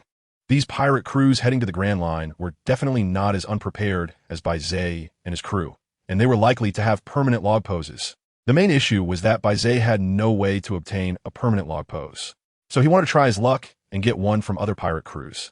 Unexpectedly, the death competition organized by Urik disrupted his original plan. Upon entering the Grand Line, he sensed the presence of a naval warship through the sun signals. Baize finally relaxed and fully unleashed his abilities, knowing that there must be a permanent pointer on the naval warship. So that's how it is. The permanent pointer is also a scarce resource within the Navy. However, I can give you a few recording pointers. Tao Tu suddenly realized this was probably the main reason Baize came here. However, Tao Tu didn't mind and generously stated that he would gift a few recording pointers to Baize. Really? Thank you so much, Admiral Tao Tu. Baize did not expect Tao Tu to be so easy to talk to. His original expectation was just a record pointer, while the permanent pointer was the permanent version of the record pointer. In the Grand Line, it can already be considered a relatively important strategic resource. After all, the Grand Line is different from the 4 seas. The geomagnetic phenomena here, as well as ocean currents and airflows, are all in chaos. The difficulty of navigating here and accurately finding the location of the next island is unimaginable. In such a situation, having a permanent pointer that can permanently store the location of an island becomes very precious. He didn't actually want a permanent pointer. Having 1 or 2 record pointers would be enough. Since Rear Admiral Tao Tu has warmly invited us, I will not be rude. Once we finish cleaning up the battlefield, I would appreciate it if Rear Admiral Tao Tu could lead the naval ships to accompany us. Baize bid farewell to the Peach Rabbit and returned to the Sunny. At this moment, Nami was tearfully gazing at the distant sea, where the giant ships once were, which was also the location of the Urik team's flagship. Baize felt a bit guilty upon seeing this. Nami noticed Baize's guilty expression and didn't have the heart to get angry with him. Suddenly, Nami pounced over, hugging Baize, and pleaded, "Baize, can you control yourself a bit next time? It hurts me to see so many treasures disappear." Seeing tears welling up in Nami's eyes, Baize quickly nodded, promising to control himself more in the future when possible. Nami then smiled through her tears, lowered her head, and rubbed against Baize's chest to dry her tears. Baize, not in the mood, pushed Nami away and said, "Go on. Have we finished collecting the other spoils? Did you find anything like a permanent pointer or a recording pointer?" Baize had previously educated them about the record pointers and permanent pointers, and Nami and the others were already well aware of this. Nami shook her head in disappointment. They hadn't found any so far. And even if they did have permanent pointers and record pointers, the large net they prepared wouldn't be able to salvage them. It's okay. They happened to encounter a familiar Navy officer who promised to give her a few record pointers. For the time being, they would travel with her. First heading to the small garden and then to the Alabasta Kingdom. Nami and Nokigao nodded in agreement. However, before that, they needed to collect the loot from the other small boats. Nami pulled Baize along to help collect, as her own strength was limited. And gathering so much loot left by the pirates quickly was quite challenging. They worked hard until late at night before finally getting everything sorted out. It was quite late, so they decided to meet up with Admiral Tsu tomorrow. After Baize issued the order to rest, everyone dragged their weary bodies back to the cabin. After all, Baize and Nami had brought back the spoils, while Nojiko and Kaya were responsible for organizing them, leaving no one idle. The next day, under Nami's command, they approached the distant sea area. At this close range, there was no need to worry about weather and geomagnetism. The entire process was guided by Baize's solar sensing for positioning, and soon after, the two sides met. Under the command of Peach Rabbit, the warship broke through the wind and waves first, heading towards Little Garden, while she herself leaped onto the Sunny. Baize looked at Peach Rabbit, somewhat confused. What's wrong? Mr. Baize doesn't welcome me? Peach Rabbit pulled out a small wooden box from behind her, revealing several record pointers inside. Nami's eyes instantly lit up. She had long been interested in these special pointers that could guide the way in the Grand Line. After all, her dream was to draw maps of the entire world, and the Grand Line was the most difficult sea to conquer. Record pointers and permanent pointers were essential for navigating this sea. Seeing this, Peach Rabbit handed the box to Nami and then turned her gaze to Baize, who responded with a slightly apologetic smile. She secretly chuckled to herself and took the opportunity to send friend requests to the three people on the ship. Upon seeing Peach Rabbit take the initiative to express goodwill, the other three women discussed it in the friend channel and decided to agree. Thank you so much, Major Peach Rabbit. To express our gratitude, please stay and enjoy a good meal and drink on the ship. Baize said to Peach Rabbit that he originally thought she would refuse, but unexpectedly, she nodded and agreed directly. Since Mr. Baize has kindly invited me, I won't be polite. Peach Rabbit returned the exact same words to Baize, causing a helpless smile to appear on his face. Interacting with this Vice Admiral of the Navy wasn't as distant as he thought. In fact, it was quite interesting. Soon after, the five of them sat around a table, and the lively atmosphere continued from start to finish without pause. Along the way, they passed Whiskey Peak, and Peach Rabbit specifically explained Whiskey Peak to Baize, while Nami and the others could only watch in surprise, as they really knew nothing about the Grand Line. Whiskey Peak is an island that welcomes pirates, but since we have Navy warships, the pirates there probably won't be too welcoming of our landing. Moreover, according to the Navy's intelligence network, the pirates on this island aren't purely pirates. Instead, it's more of a gathering of bounty hunters. They have turned this island into a place that welcomes pirates to trick novice pirates who have just entered the Grand Line, hunting these inexperienced pirates to earn bounties. Does Mr. Baize plan to join in? Or maybe not. It's better to avoid trouble. Besides, the existence of bounty hunters can help your Navy reduce the pressure brought by pirates, right? Baize took a bite of the roasted meat and smiled at Peach Rabbit, saying that is not necessarily true. Bounty hunters are bounty hunters. The key is the bounty. There are plenty of people who are only interested in profit. If the money is enough, they wouldn't hesitate to swing their blades at the Navy. Haha, that's true. However, the bounty hunters stationed here can also teach those rookie pirates a lesson, so they don't enter the Grand Line without knowing the dangers. Peach Rabbit, who is naturally sociable, appeared completely at ease when dealing with a few inexperienced girls.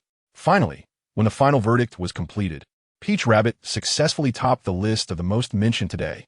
Seeing the final results, Nami felt dejected and deeply realized that the reason she was able to earn so many rewards was simply due to the lack of strong opponents. She fixed her gaze on the smiling Peach Rabbit across from her, deeply feeling Peach Rabbit's strength as an opponent. Baize looked at the recipient of the accompanying reward and suddenly felt a headache. If it were Nami and the others on his ship, he would have a reason to say he was teaching Nami. But how should he give this reward to Peach Rabbit, a Navy Rear Admiral? After pondering for a moment, Baize felt a bit helpless and hoped that when the time came, Peach Rabbit would inexplicably discover her significant power increase and not panic too much. After all, he had no reason for it. Peach Rabbit was also quite perceptive. Seeing the conflict in Baize's eyes and with the banquet nearing its end, she decisively chose to say goodbye. Watching Peach Rabbit return to the Navy warship, Baize breathed a sigh of relief. At least it was no longer a trouble right in front of him. As for the accompanying rewards, let the diary automatically distribute them later. Baize stood up and gazed at the distant sea. The next stop was the small garden. Soon after, a slashing strike that tore through the sea was unleashed from the warship, cutting a huge rift in the water on the side. Baize stood on the observation deck and glanced over, his eyes filled with surprise. In terms of pure offensive power, the great sword master is indeed one of the best in the vast sea.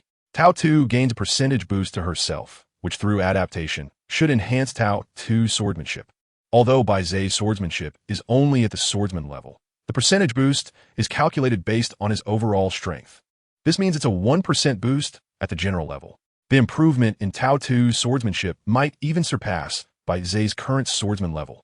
As the naval warship approached, Tao 2 slowly sheathed her sword, looking at the spectacular scene she had created, marveling at the power of the diary. The 1% increase in Baize's overall strength is much greater than I imagined. It seems Baize has been overly modest. He probably already possesses general-level strength from the very first day. Tao 2 muttered to herself, feeling a bit regretful that her adaptive enhancement turned out to be swordsmanship. It's not that she dislikes swordsmanship, but adapting in other areas would have contributed more to her overall strength.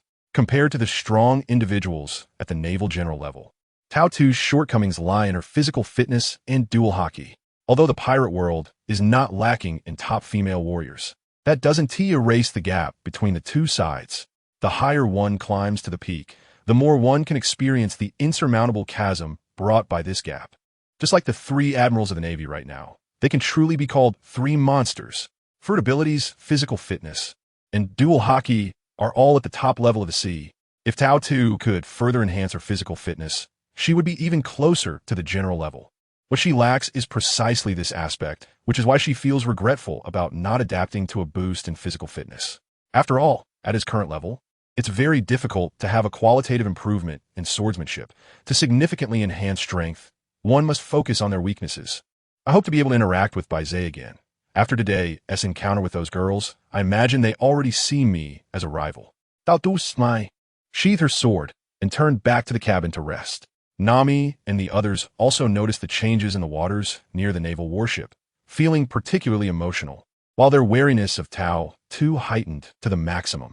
Their shared thought was that Tao 2 is a formidable opponent, mature, steady, knowledgeable, and charming. Plus Tao 2 can be relaxed around Baize without any restraint. It doesn't matter that they have only met twice. Nami sipped her juice, lightly biting the straw, silently making a determination. If that guy comes again, I must give him my all and compete with her. Kaya, meanwhile, was studying the chef's notes that Nami had given her earlier, focused on preparing some late-night snacks, looking quite cute. After placing the last flower on the plate, Kaya stretched contentedly. Although she initially started learning cooking because of Mr. Baize, she gradually came to enjoy it, using cooking as a way to relax in between her studies and healing. Kaya muttered to herself, having made 2 flavors of refreshing mint and sweet honey, perfect for a snack after dinner. Let me take these out for everyone to taste. I wonder which flavor they will prefer.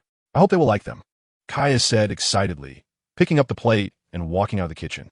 After she left, the kitchen table was left with a cookbook and a medical book. Kaya hummed a tune from her hometown, her steps light, when she suddenly heard a noise from the bathroom, and her heart stirred. Could it be Mr. Baize? Kaya imagined for a moment, then stepped into the bathroom. Seeing the clothes at the bathroom door, Kaya's fantasies were shattered. It was Sister Noki Gao, and she felt a little disappointed. If only I could happen to run into Mr. Baize bathing, it would be a good opportunity to break the ice. Kaya quickly shook her head, dismissing her distracting thoughts, and with a smile, knocked on the bathroom door. Sister Noki Gao, I just made some snacks. Would you like to taste them? Come in, the door isn't locked. Noki Gao's lazy voice came from the bathroom, making Kaya's heart flutter slightly as she pushed the door open and walked in. What she saw made her eyes widen in shock. Wow, Sister Noki Gao, to be honest, I'm a bit moved. You are truly captivating. I wonder when I can also have a figure like Sister Noki Gao. Upon hearing Kaya's blunt words, Noki Gao, who had initially felt indifferent, immediately raised her hand to cover her chest, slowly lowering her body to block Kaya's view with bubbles. How can you, at such a young age, say such bold things? Noki Gao scolded playfully, while in her diary, she said to Kaya, have you learned bad things from Baize? Kaya chuckled, sticking out her tongue at Noki Gao, then placed 2 small plates at the edge of the bathtub. Well, I really hope to be like Sister Noki Gao. After saying this, taking advantage of Noki Gao's moment of surprise, Kaya quickly ran out of the bathroom and shut the door behind her. In the next moment, a splash of soapy bathwater hit the bathroom door. Kaya stood behind the door, taking a deep breath and patting her chest. That was close. That was close. Noki Gao's face flushed red, muttering to herself. After a while, she peculiarly lowered her head, looking at her chest. If I really am that attractive, why hasn't Baize been attracted to me? Out of the corner of her eye, Noki Gao spotted the 2 plates of snacks and, seeing the exquisite and delicious treats, she pursed her lightly reddened lips and took a bite. This little girl's cooking skills have improved quickly. After spending some time in the bathtub, Noki Gao finished off the 2 plates of snacks, wrapped herself in a light red bathrobe, radiating a fiery passion. Tonight, I will give it my all. That night, in the captain's quarters where Baize was staying, a figure quietly entered. The light red bathrobe stood out somewhat in the dim moonlight. Baize immediately sensed that the person who came this time was not Nami. Just as he felt confused, his lips became moist, and then a slippery little tongue awkwardly slipped into his mouth. Baize suddenly opened his eyes and locked gazes with Noki Gao. In the next moment, the 2 reversed positions, with Baize on top and Noki Gao below. Have you considered the consequences? A night of silence passed. The next morning, Nami walked out of the cabin, rubbing her hair and looking relaxed, though there were faint dark circles under her eyes. She saw Baize sitting on the observation deck, gazing at the rising sun, his eyes filled with resentment. Perhaps the intensity of his resentful gaze was too strong, causing Baize to awkwardly turn his head. Sure enough, he saw Nami with dark circles under her eyes, looking at him with a deep sigh. What's wrong with Nami? How can you still say that? Nami said with a full load of resentment, as if she were a wronged woman in a secluded chamber, her resentment almost taking a tangible form. How can I be embarrassed to say anything? I didn't disturb you. Baize said confidently. I clearly remember that Nami definitely did not come to my room yesterday. He hadn't slept well for most of the night, as he was trying to comprehend the way of yin and yang harmonization, hoping to advance his ideas about the great sun. Therefore, Baize was in a very good mood at the moment. After all, with the harmonization of yin and yang, whether it's yin or yang, he felt great.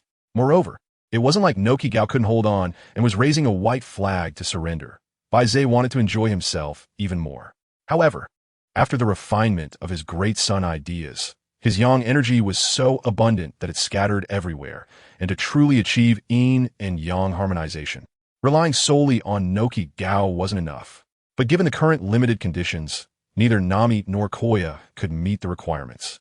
So Baize could only pour his passionate energy into Noki Gao. Seeing Baize so confident, Nami became even angrier, hands on her hips, and just as she was about to say something, her face suddenly turned red. You made such a big noise last night that I couldn't even sleep.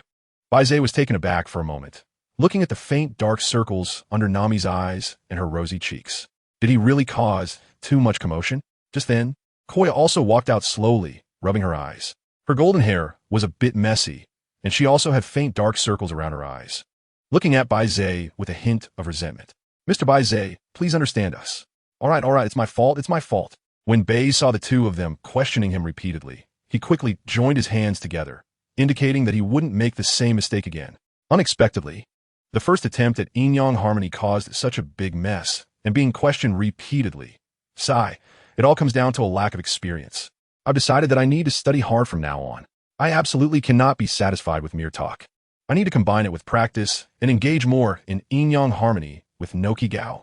However, I need to control the influence of yin-yang harmony in the future to avoid disturbing others. I wonder if the power of the blazing sun can create a protective barrier to isolate sound and movement. Starting today, Noki Gao is my wife. A wife in the true sense.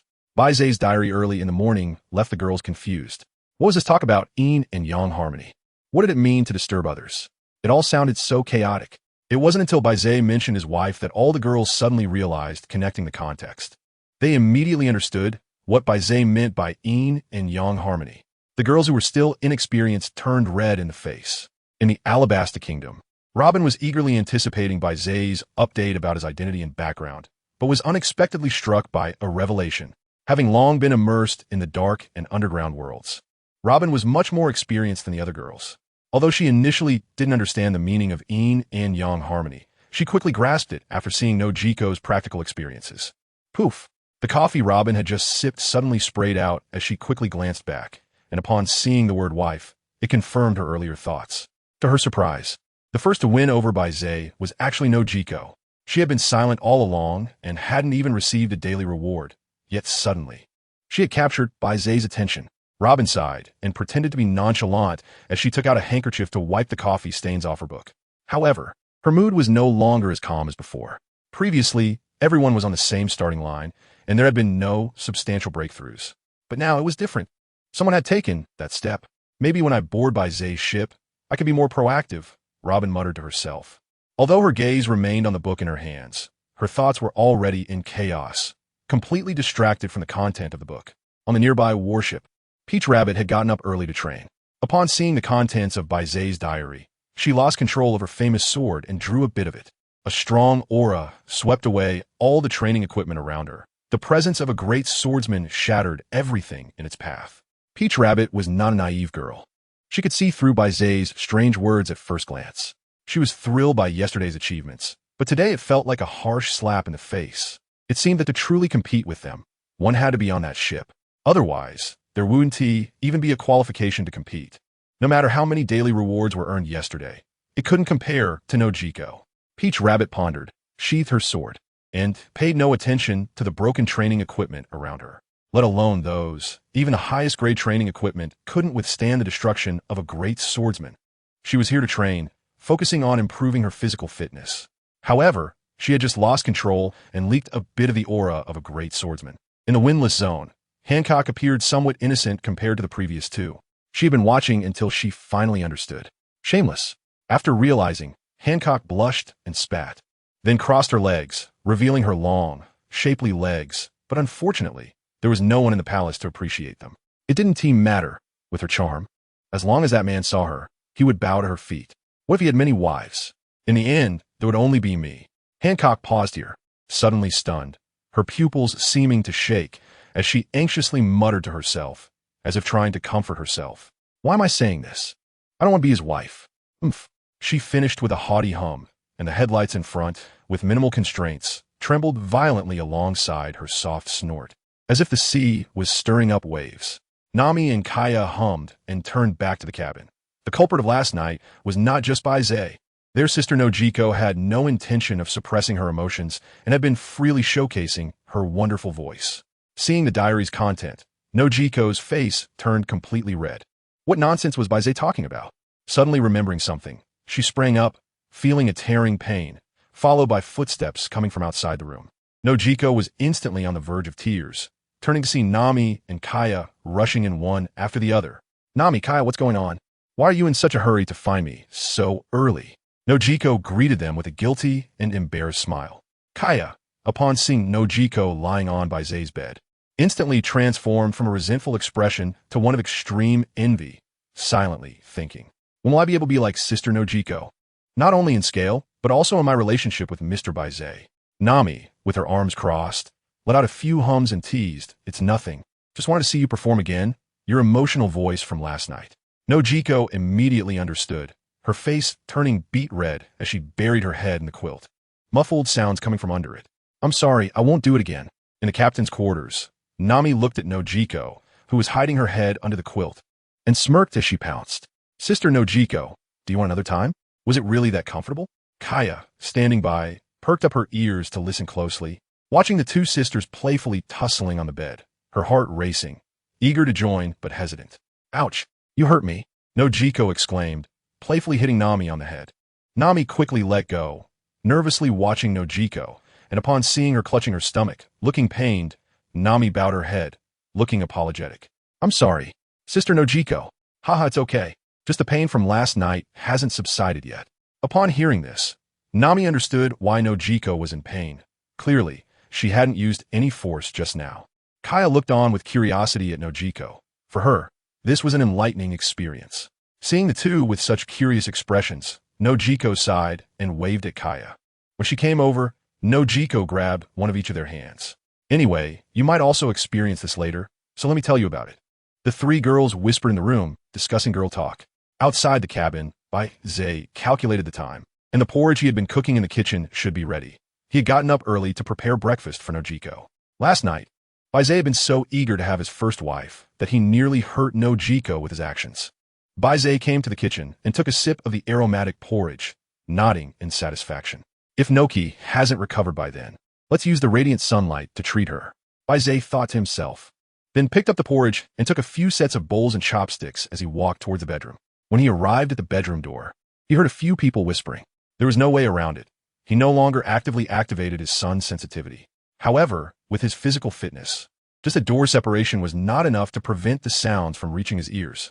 Baize knocked on the door, and the whispers inside the room immediately stopped. Then he turned the doorknob and walked in. Pretending to be nonchalant, Baize looked at the three people lying on his bed. Nokia, Nami, Koya, I prepared breakfast for you. Nami snorted a few times and said pointedly, is it really prepared for everyone, or just for one person, and we're just an afterthought? Nokia pinched Nami upon hearing this, making her turn her head away, clearly still sulking. If she were alone with either Baize or Nokia, Nami might not have been upset, but with both of them together, she suddenly felt, I was clearly the first to arrive. Koya nodded and smiled at Baize, saying, thank you, Mr. Baize. I will enjoy it.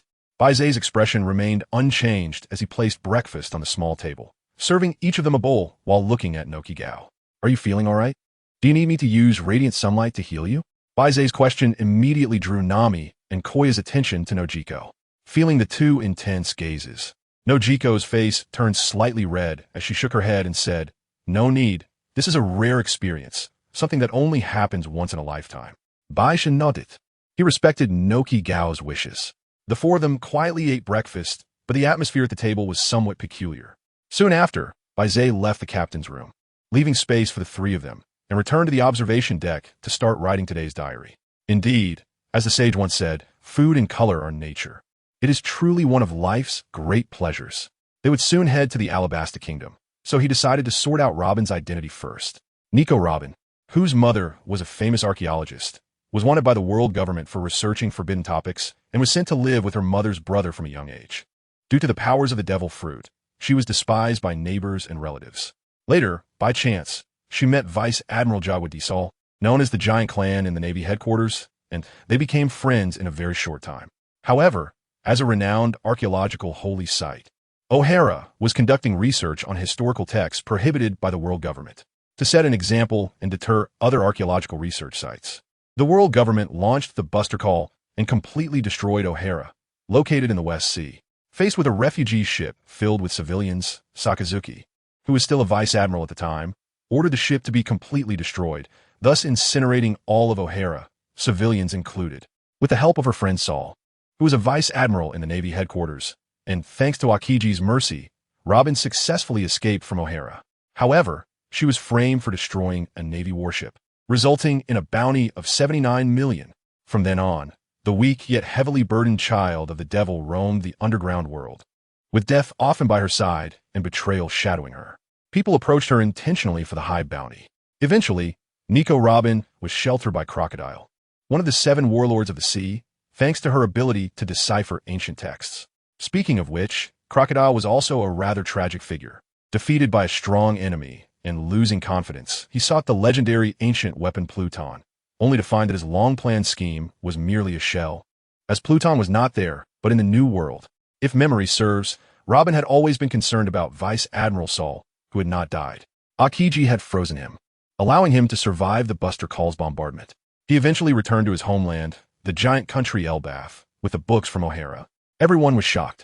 They never expected that the shocking O'Hara incident was actually to set an example by the world government to prevent other archaeological research sites from studying ancient texts. They committed such a cruel act. It seems that the actions of the world government are truly chilling. What ancient history are they trying so hard to hide? Meanwhile, all the girls felt sympathy for Nico Robin's tragic background. Having grown up without parental love, being wanted at the age of 8, and constantly hiding, death and betrayal were her everyday life. On the Navy warship, Peach Rabbit looked at the diary's content, her eyes narrowing slightly. She had already become a vice admiral in the Navy headquarters and had a vague understanding of the world government's nature. However, she never expected it to be so dark. Committing such cruel acts to prevent people from studying ancient texts, destroying an entire island, and sparing no civilians. It seems the darkness of the world government is far deeper than I imagined, and even within the Navy, it is not as bright, and just as I thought. Peach Rabbit's gaze fixed on the name Sakazuki, She certainly knew who Sakazuki was, the current Admiral Akainu of the Navy. A brutal executioner like him could actually become an admiral of the Navy headquarters. Having already harbored doubts about the Navy, Peach Rabbit's beliefs were further shaken. Another poor little girl, this damned world. Boa Hancock looked at the diary in front of her and softly murmured. She had a good first impression of Nico Robin. After all, she had also endured extremely painful experiences, and seeing Robin's tragic past resonated with her. Indeed, the world government and the Navy are not good entities. Boa Hancock suddenly shouted, startling Granny Jia, who was standing nearby. Snake Princess, are you going to act recklessly again? We cannot tear our faces with the world government right now. You must consider the entire Amazon lily. Granny Jia quickly advised earnestly, but Hancock showed an impatient expression, her long, beautiful legs making an elegant arc as she kicked Granny Jia away. Shut up. What I want to do is none of your business. In the Alabasta Kingdom, Nico Robin, the person involved, was already in tears. It was great to know that Saul was still alive. The dark experiences of her childhood had always terrified her. Even when she later encountered Admiral Akiji of the Navy headquarters, she was so scared she froze in place. The most painful part of that dark experience was undoubtedly when her friend, Saul, died saving her. Now, she finally learned from Baize's diary that Saul was not dead and had returned to his homeland, the giant country Elbath, with the books from O'Hara. This made her overjoyed to the point of tears. Sakazuki, Admiral of the Navy headquarters, codenamed Akainu. Nico Robin slowly recited the information about Sakazuki in her mind. Her eyes filled with hatred and anger. For the executioner who personally ordered the destruction of an entire refugee ship, Robin was filled with hatred and anger. How could there be such a brutal and vicious person in the world, able to ruthlessly kill civilians without hesitation? On the other hand, thanks to Baize's explanation, Robin's fear and hatred towards Akiji were not as intense as before. It was precisely because Akiji froze Saul that Saul could survive under the bombardment of the Buster Call. For this, Robin was grateful to Akiji. Similarly, in the Alabasta Kingdom, within the royal palace, Vivi, with water-blue waist-length hair, was staring at the platinum diary in front of her. The trust Vivi had in the world government and the Navy was strongly shaken after reading this diary. At the same time, Vivi felt pity for Nico Robin. She had grown up in privilege as a member of the Alabasta royal family and had rarely experienced danger, betrayal, or death. But she had not been without her own experiences, which was why Vivi felt sympathy for Robin, who often faced betrayal and death. However, the fact that Nico Robin was under Crocodile's command was shocking. If Vivi's deductions were correct, Crocodile was the culprit behind the kingdom's drought. The still young Vivi felt conflicted. On one hand, she pitted Nico Robin's tragic background, and on the other hand, Robin was Crocodile's subordinate, and Crocodile was the root cause of the kingdom's drought. Countless citizens of the kingdom were taking up arms to rebel against the royal family under the threat of drought and death. After reading Mr. Baize's diary, which would thoroughly expose Crocodile's dance powder incident, she would make a decision. The urgent task now is to tell my father that Crocodile is not a good person. He is definitely not the hero of the kingdom, but rather the villain of the kingdom. And does his desire to seize one of the 3 ancient weapons, Pluton, have anything to do with the royal family? With these doubts in mind, Vivi walked towards Cobra's palace. After Baize finished writing, he saw that the word count was sufficient and submitted it directly. The points for changing the plot were full. Congratulations on receiving a special reward. Any plot changes made by the diary owner will accumulate plot change points. Once the points reach the required threshold, a special reward can be obtained. The accompanying reward also grants a special reward. Accompanying reward, random character, Robin. Looking at the prompt in the diary, Baize's eyes lit up. He didn't expect that by changing the plot, he could earn plot change points and thus receive special rewards. He immediately began to think about the plot changes he had made since going to sea. Besides bringing Nami, Kaya, and Nojiko on board, which were relatively significant plot changes, there was only that one from last night. Could it be that harmonizing with important plot characters would yield a large number of plot change points? Or perhaps the changes I made before weren't considered significant enough, and only by reaching a certain level could a qualitative change occur, like when I harmonized with the plot characters? If opposite-sex plot characters can harmonize, then, for same-sex plot characters, the only way to significantly change the plot would probably be through death, right? After all, death is the end of everything. No matter how wonderful a life story one may have afterwards. Once dead, it doesn't matter how exciting the story is anymore. Baize's psychology made a guess that the disclosure of the mechanism through the diary completely relied on his own speculation, which made him feel quite uncomfortable. After that, he decided to try a few important plot characters. Diary, obtain rewards. As for the associated rewards, sigh. Forget it, let fate take its course. Baize really doesn't know what kind of special reward he might receive. Nico Robin is the recipient of this special reward, and since he is not by her side right now, he can only leave it to fate. Hopefully, it won't be something too outrageous, as in a myriad of worlds. There are all sorts of bizarre things. What is called a reward might just as well be a curse for the holder, just like the Great Sun visualization that Baize received, if a ghost were to obtain it. It would not be a reward, but rather a curse that lasts a lifetime. Congratulations on receiving the special reward, the original Great Sun artifact. Congratulations on receiving the associated reward. The true Thousand Hands has been adapted as the skill of the flower fruit. Baize, what is the true Thousand Hands? Isn't that from next door? Baize was somewhat taken aback by the special reward that Robin received. Although Robin's flower fruit could also create a large number of arms, it could not compare to the true Thousand Hands of Senju Hashirama. The true Thousand Hands of Senju Hashirama could grab the nine tails with one hand, as if it were catching a little fox. If Nico Robin were to gain such power, she would have no problem taking on the entire world. After all, the arms of the true Thousand Hands could number up to 1,000. After careful consideration, Baize finally breathed a sigh of relief, as the prerequisites for the true Thousand Hands were too numerous. Not only did it require would release an extremely powerful chakra, but it also demanded mastery of sage techniques. After the optimization of the diary, or rather, a significant weakening, it successfully adapted into a version that Nico Robin could use. However, even after adaptation, the power of the true Thousand Hands should not be underestimated, right? If the previous Nico Robin was a weak prey with a high bounty, then at this moment, she had undoubtedly transformed, even growing to the point of swapping identities from prey to hunter. Robin's luck was truly off the charts. The true Thousand Hands could even be considered a world-destroying powerful technique in another world. In its complete state, it reached a height of over 10,000 meters. And the so-called giant race in this world will be nothing more than ants in front of the true Thousand Hands. Although it had adapted into a skill of the flower fruit, as long as it could be executed, its destructive power would undoubtedly exceed her imagination. It truly lived up to being a special reward, capable of bringing about a transformative change in a person. I really want to hurry to the Alabasta Kingdom to see just how powerful Robin has transformed into. I wonder how much of the true Thousand Hands power has been preserved. I could spar with Robin then. I casually recorded my thoughts in the diary, but this casual recording triggered a storm among all the exclusive diary holders. Regardless of their broad-mindedness, they were all stirred up by this news. In the Daughter's Kingdom, in the palace of the Empress, Hancock stared wide-eyed at the contents of the diary. She had a preliminary understanding of the true Thousand Hands power, a world-destroying divine technique.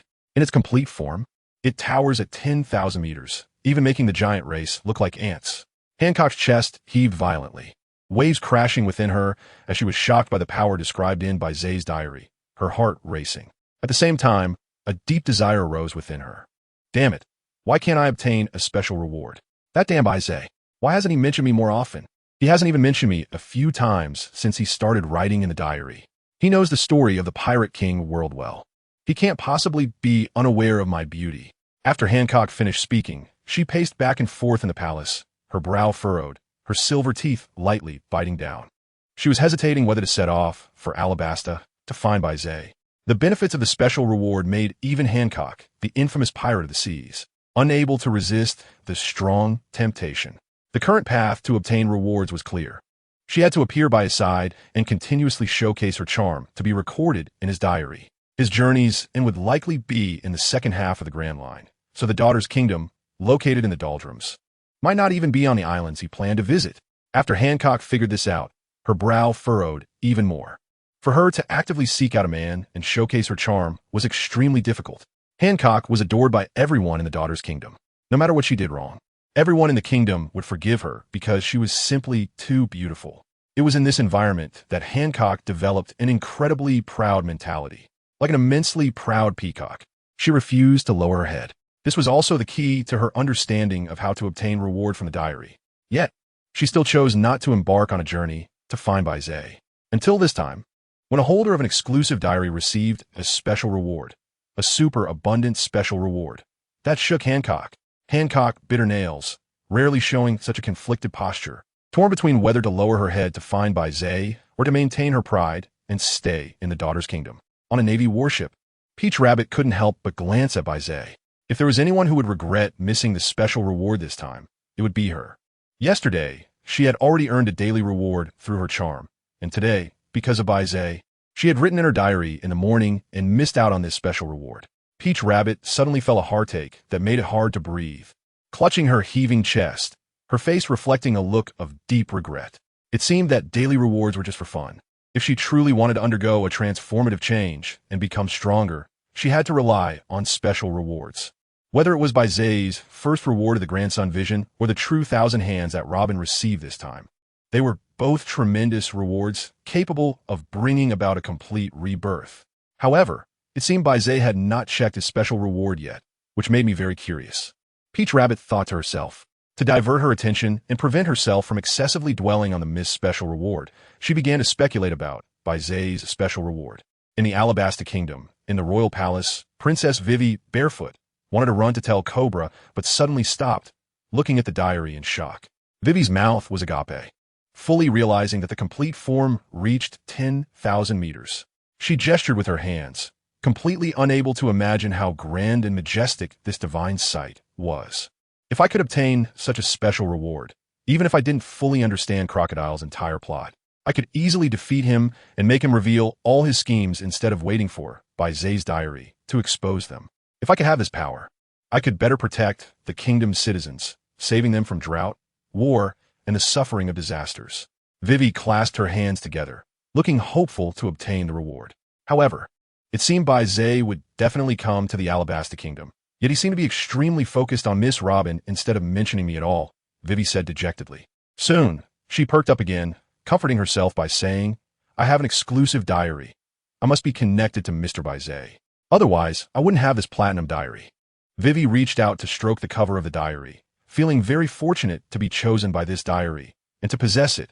Meanwhile, as the ultimate beneficiary envied by many exclusive diary holders, Robin was currently receiving the ability infusion from the Platinum Diary. Even with adaptation, getting Robin to execute the true 1,000 hands was highly challenging. Therefore, it was necessary to enhance Robin's basic abilities. For example, her physical fitness was rapidly improving under the baptism of a faint golden energy. Not long after, Robin slowly opened her eyes and truly felt the power of the true 1,000 hands. She realized that Baize had not exaggerated. Because of my own weakness, I can't fully execute the true 1,000 hands. I need the true 1,000 hands to adapt to me, Robin said somewhat self-deprecatingly. Clearly having the opportunity to grasp the power that leads to the pinnacle, yet unable to master it due to her own weakness. That sense of loss and helplessness is beyond others' imagination. After self-deprecating for a bit, Robin regained her spirits. Compared to others, I'm already very lucky. I can't keep worrying about it. After quietly reminding herself, Robin stood up. She was currently in the office of CAF. Fortunately, there was no one around, otherwise. The moment she accepted the baptism of the soft golden light would have surely caused a huge uproar. As the second-in-command of the Baroque Works, she usually had a lot of freedom. Other than the orders given by Crocodile that she must complete, her time was her own. This small CAF was her place to relax and read, and she often spent her time here. However, it had become less safe recently, as the ongoing drought had heightened public anger. Robin stood up and looked out the window. A man was holding a clay pot, carefully watching his surroundings, as if afraid someone would suddenly rush out and snatch the pot from him. As the Crocodile's plan progressed, she had seen many such people in this small CAF. The pots they embraced did not hold gold or silver treasures, but water. In times of drought, water was more precious than any treasure. Sometimes, a handful of water could even save a person's life. From the looks of him, he was likely another person searching for water for his family. Robin watched the man walk further away, filled with compassion. In the past, she had no choice, but now she wanted to be a good person, at least to drive the drought away from this country. Robin took a deep breath and made up her mind that if she had enough power, Crocodile wouldn't be able to enjoy his freedom for long. She closed the window, packed her things, and mounted her desert steed, a peculiar bird-like creature known as the fast-running duck, which could run swiftly in the desert. The Alabasta Kingdom was a large island with a population of over 10 million. But in reality, the Alabasta Kingdom was mostly desert terrain. Otherwise, with such vast land, it could definitely support more people. Leaving the town where the CAF was located, Robin did not head to the big city. Instead, she went towards the desert area, entering the vast expanse of the Golden Desert. Riding deeper into the Golden Desert, Robin only stopped when she could see no signs of life around her. She patted the fast-running duck's head, letting it return on its own. The duck nudged Robin's hand affectionately before turning to leave. Watching the fast-running duck disappear from sight, Robin took a deep breath, crossed her arms over her shoulders, and activated her ability from memory, True Thousand Hands. As she silently chanted within her heart, Robin suddenly felt her stamina draining away like a dam bursting, disappearing in an instant. Immediately, her feet trembled, and an enormous thousand-handed Buddha statue slowly emerged from the ground, made up entirely of her flower-like arms. The massive statue continued to grow, but Robin felt like she had no stamina left at all. To avoid any accidents that might harm herself, Robin quickly stopped the activation of her skill, ultimately solidifying a giant statue towering several dozen meters, almost 100 meters tall. Standing atop the head of the 100-meter-tall statue, she looked down at the Golden Desert. The once undulating sand dunes, which were difficult to traverse alone, now appeared as mere small mounds in her eyes. Robin, who had been exhausted, smiled sincerely at this sight. The feeling of wielding power capable of changing fate was truly wonderful. Standing on the giant Buddha statue, a sense of overlooking all living things filled her, making Robin feel empowered at that moment. This was a statue I created by exhausting all my stamina. I must test its might. Robin looked down at the small mounds below, and with her control, a gigantic arm, imbued with unmatched strength, came crashing down onto the sand dune. Sand flew up, obscuring her view. Once the dust settled, Robin looked at the several dozen-meter-wide pit and felt an overwhelming surge of confidence. With such power, not to mention Crocodile, even the Marine Admiral Akiji would be no match. Robin quickly halted her arrogant thoughts. Even Baize had always humbly regarded himself as being at the level of an admiral. She did not believe that she had reached the level of an admiral's strength yet. Not to mention, the height difference of the giant statue alone indicated that her current power was still insufficient to fully unleash the true might of True Thousand Hands. According to what Baize had said, the complete form of True Thousand Hands could reach a height of 10,000 meters, while the statue she had created barely reached 100 meters. It was an epic level of weakening. However, even with this significant reduction in power, dealing with Crocodile should still be manageable. His Logia-type devil fruit had a weakness against liquids. With a calculated mind, she thought, my current strength combined with a surprise attack on his weakness. Nico, Robin murmured softly, a hint of a sly smile appearing on her face. She could already imagine what expression her boss would have upon seeing the 100-meter-tall giant statue. On the observation deck of the Sunny, Baize received his special reward. After claiming the reward, the daylight artifact was not in his hands. He thought of the visualization space and moved his mind to enter it. Ever since mastering the daylight visualization method, he had opened a visualization space in his mind. Upon entering the visualization space, a radiant, pale golden sun appeared before him. As expected, within the golden sun, a dazzling golden daylight artifact was being nurtured, ever-changing, as one wishes, rooted in the source, ascending to the supreme. Baize silently recited the information about the Great Sun Divine artifact that came from the diary earlier. Its ever-changing nature and adaptability refer to the fact that the Great Sun Divine artifact does not have a specific weapon form and can transform freely according to Baize's thoughts. It can take on any weapon form effortlessly. As for the last two phrases, origin cultivation and ascending to the supreme, they indicate that it can grow alongside Baize and has the potential for limitless growth. The limit that Baize can reach is the limit that the Great Sun artifact can reach. Ultimate strength.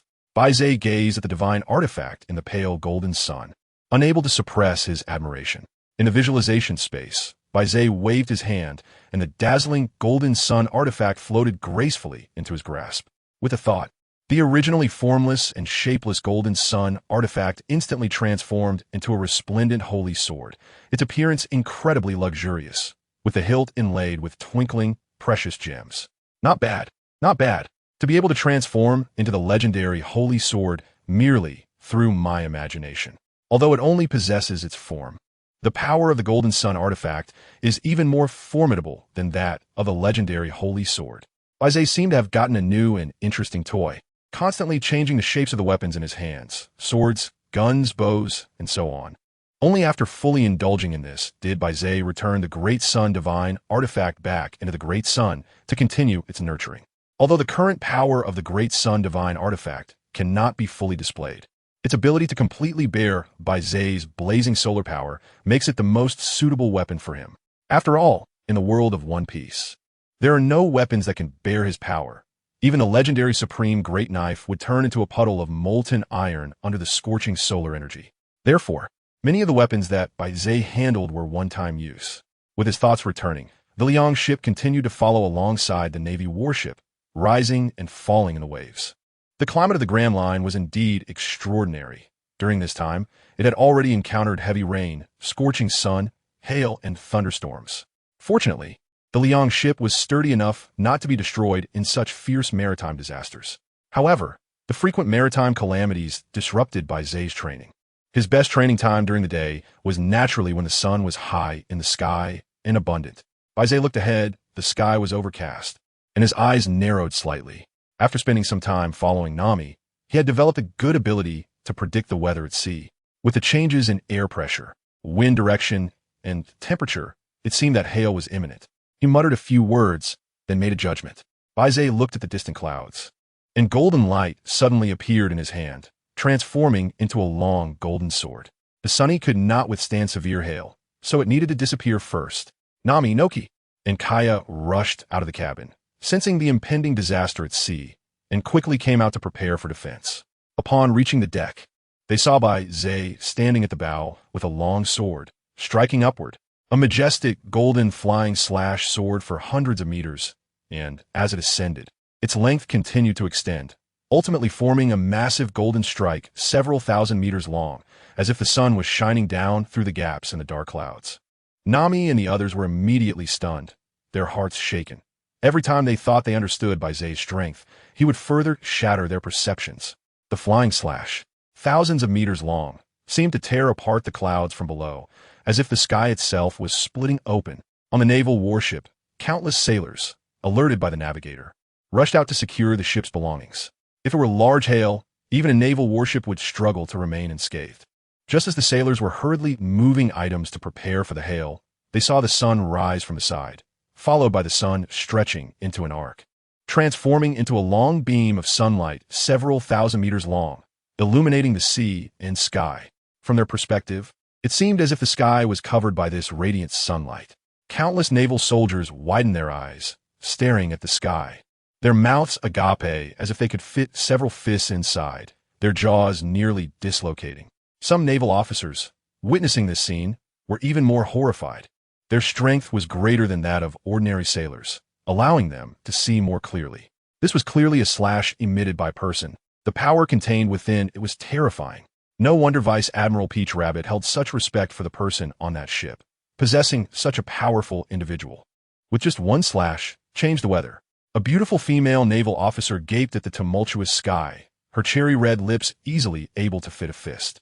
Several of Peach Rabbit's personal guards nearby nodded in agreement, beginning to discuss. Do you think Vice Admiral Peach Rabbit knew about this all along? After all, based on her strength, it would be impossible for her to show such respect without knowing the strength of that powerful individual. It's quite possible. But how did Vice Admiral Peach Rabbit meet such a strong person? I feel like they're even stronger than the admirals at the Navy headquarters. No way. The strength of the admirals is extraordinary. Each one is known as a natural disaster due to their devil fruit powers. Not necessarily. Vice Admiral Peach Rabbit is a great swordsman. I don't think she could reach that level. The female officers chattered excitedly, expressing their admiration for Baize. Meanwhile, the other protagonists they were discussing stood behind them, helplessly watching until she cleared her throat. Ahem. The female officers trembled, turning around like startled rabbits. Sure enough, the familiar voice and beautiful figure belonged to Vice Admiral Peach Rabbit, whom they admired. Peach Rabbit, if you're all fine, hurry and help coordinate. Don't just stand here discussing your superior, Peach Rabbit said impatiently, tapping each of their heads lightly with her sword sheath, then waving her hand to urge them to command the soldiers. In the Navy, ranks are orderly, and subordinates discussing their superiors without permission can face serious consequences. Peach Rabbit didn't mind much, so she lightly dismissed them to direct the soldiers. She then looked up at the distant sky, where the glory of the golden slash had already dissipated. However, through the clouds, the sunlight shone down, the wind and clouds surged, and the sunlight appeared somewhat mottled, with distinct and obscure patches. It was a rare sight at sea. Peach Rabbit could tell that Baize's swordsmanship level was actually not as high as her own. He was still at the level of a swordsman, but he was able to exert power that was top tier even among admirals, causing destruction that might even surpass her great swordsman slash. She really couldn't help but feel envious. Peach Rabbit crossed her arms, watching the mottled sunlight spread in the distance, as the brewing hail disaster was shattered by a single slash. The power to change the weather with a simple gesture. How she wished to have that. Peach Rabbit sighed and turned back to the cabin to begin training. As for why she didn't strive to learn from Baize, it was obviously because of Baize's relationship with Noki, which had reached a substantial breakthrough. Peach Rabbit could already predict that the daily rewards for the next few days would almost all be monopolized by Noki. Today's special reward was Robin. But that was just a coincidence. The difficulty of obtaining daily rewards would sharply increase in the following days. A flash of golden light appeared in Baize's hand, and the long knife vanished. In the distance, the wind rose and clouds surged, as the golden shockwave of the slash spread. The entire expanse of dark clouds across the sky completely disappeared, leaving only a dazzling sun hanging at the horizon. The girls were all shocked and rushed towards Baize, grabbing his hand and asking questions. Amidst the lively scene, two ships arrived at an ancient, desolate island, one after the other. Since they had a permanent compass, they didn't need to stop to store magnetic power. Just as Baize was thinking that Tau 2 would continue to move forward, he suddenly saw signal flags coming from the Tau 2 ship. Supplies are depleted, docking for rest. During sea voyages, communication between ships mainly relies on signal flags. Of course, if telephone worms were widespread, they could also use them to communicate, but telephone worms are also rare. Although Baize has a phone bug, he currently only has the contact information for Taudu and Robin. There's no way around it. After all, the phone bug was given to Baize by Taudu, and at that time, only Robin and Taudu were present. Baize immediately exchanged contact information with each other, but the people they encountered afterwards had no phone bugs, making it impossible to exchange. With so many soldiers on the naval warship, it's normal for supplies to be consumed quickly. Nami glanced at their flag signals and said thoughtfully, the Sunny only had 4 crew members, and no matter how much they ate and drank, as long as they didn't encounter a big eater. With the ordinary appetite of regular people and their stockpile of supplies, they could last for a long time. Nami spread out the sea chart, which she had borrowed from Admiral Peach Rabbit. It depicted the islands along the Grand Line's routes, and she had already drawn an identical one. This seemed to be Little Garden. Admiral Peach Rabbit had mentioned coming here for a break. Hearing Nami's words, Noki gasped, "Huh? Does that mean we will be separated from Admiral Peach Rabbit?" Gaia nodded and said reluctantly, "It should be our destination. Isn't it the Alabasta Kingdom? Even though it's a bit hard to part, we still have to say goodbye to Sister Peach Rabbit." Baize remained silent, instead turning his gaze towards the island that was getting closer. He suddenly turned his head and said to the 3 girls, "Do you want to go to the island and take a look? It's a peculiar island, completely different from the one we were on before. The Little Garden is also known as the Ancient Island, where there are many species from the ancient times, such as dinosaurs, mammoths, and saber-toothed tigers. And most importantly, there are 2 giant tribes on the island that have been dueling for 100 years, and every time there is a volcanic eruption, they have to fight." After Baize finished speaking, the reactions of the 3 women were different. Kuya was very interested in new and novel things, having been bettered in for a long time. She wanted to experience more exciting experiences. Noki Gao did not have a strong reaction, but she noticed that Baize wanted to go to the ancient island. So, she nodded in agreement with his idea. Nami thought even further. She believed that the ancient island frequently experienced volcanic eruptions, which would surely result in rare items like gems. If they could find such items, it would definitely be a huge windfall. Although the 3 had different thoughts, they all realized that Baize wanted to go to the ancient island, and they all nodded in agreement. Baize immediately dialed the phone bug of Peach Rabbit, expressing his desire to follow them to Taigu Island. Peach Rabbit was, of course, delighted. With Baize's addition, many unexpected incidents could be reduced. According to the Navy's intelligence, the only threats on the island were those 2 giants.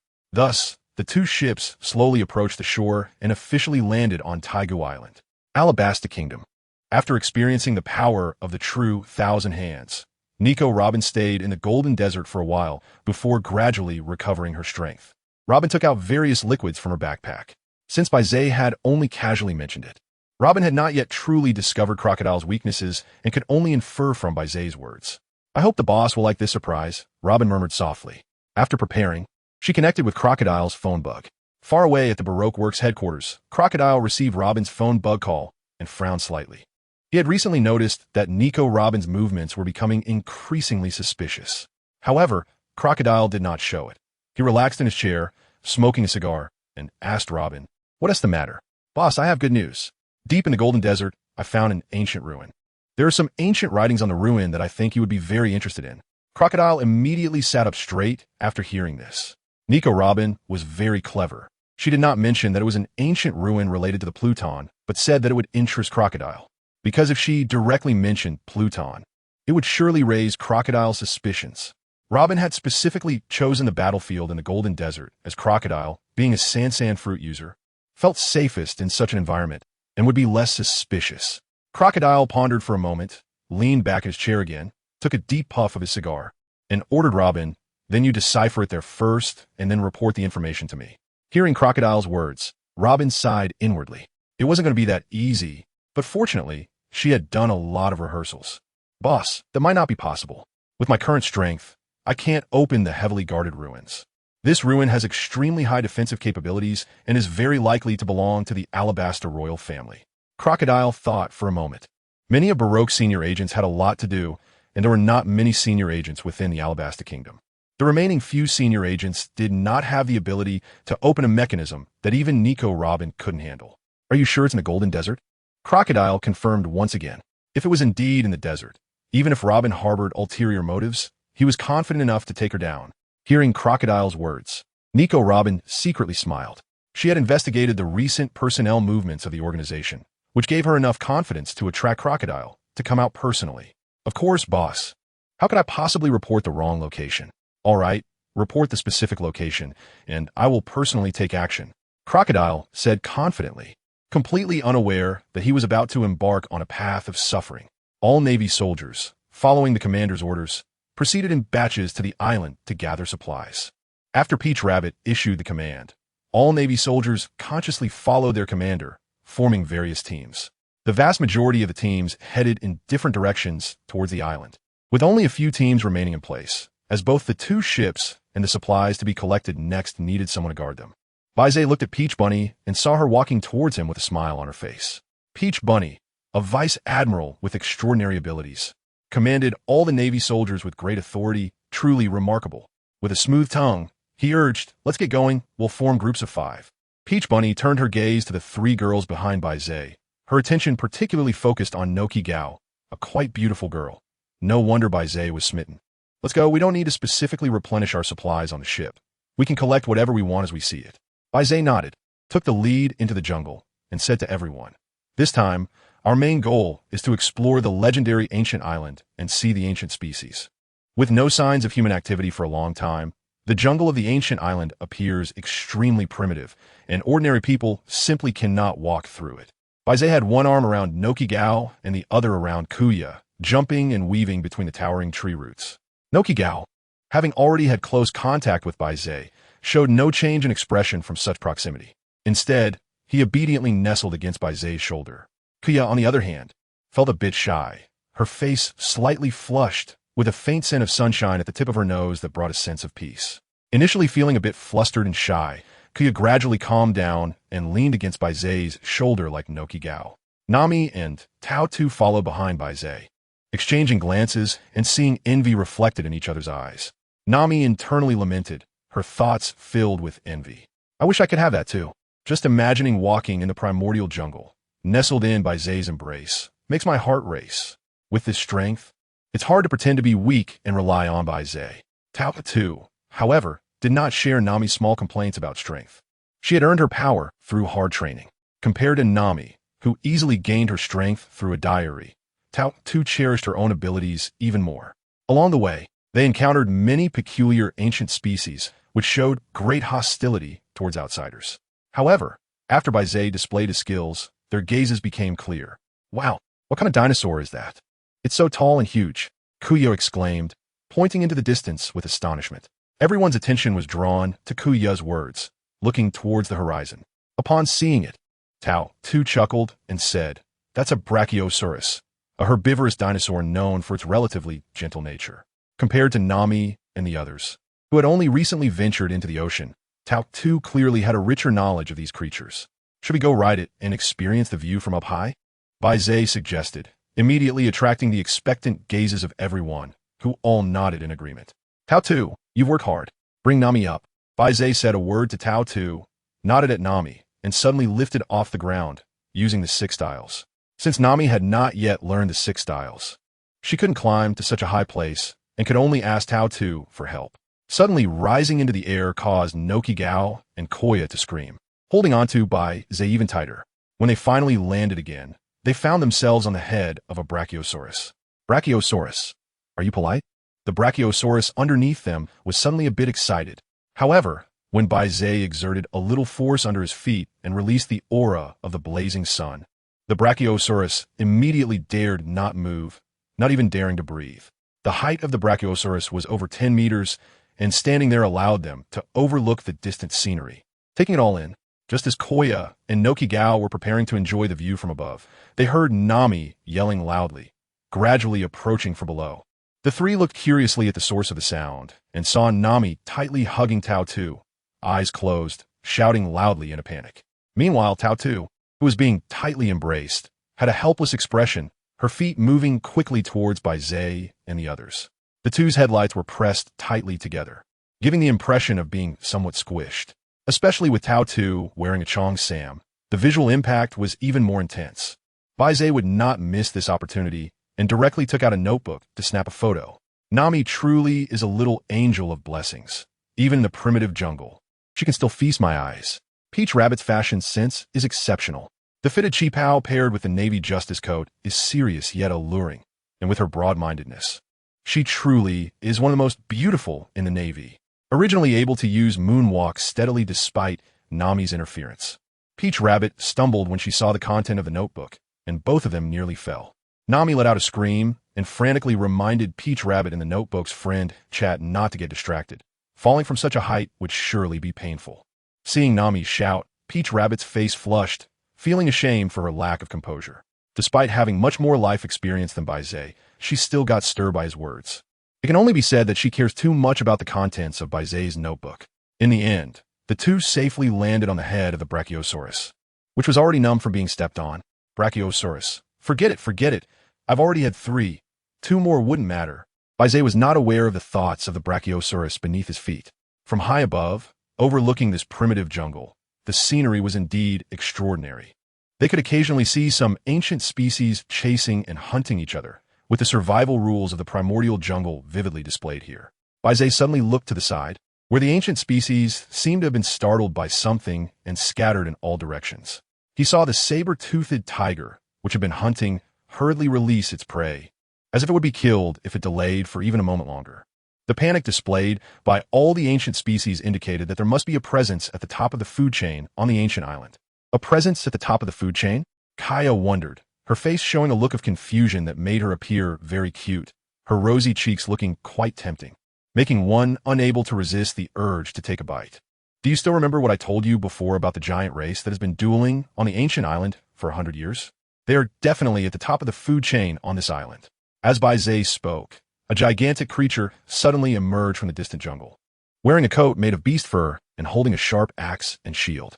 Its height was astonishing, and compared to the fierce and towering ancient species like Nami and the others, it seemed somewhat diminutive, akin to the difference between a human and a small dog.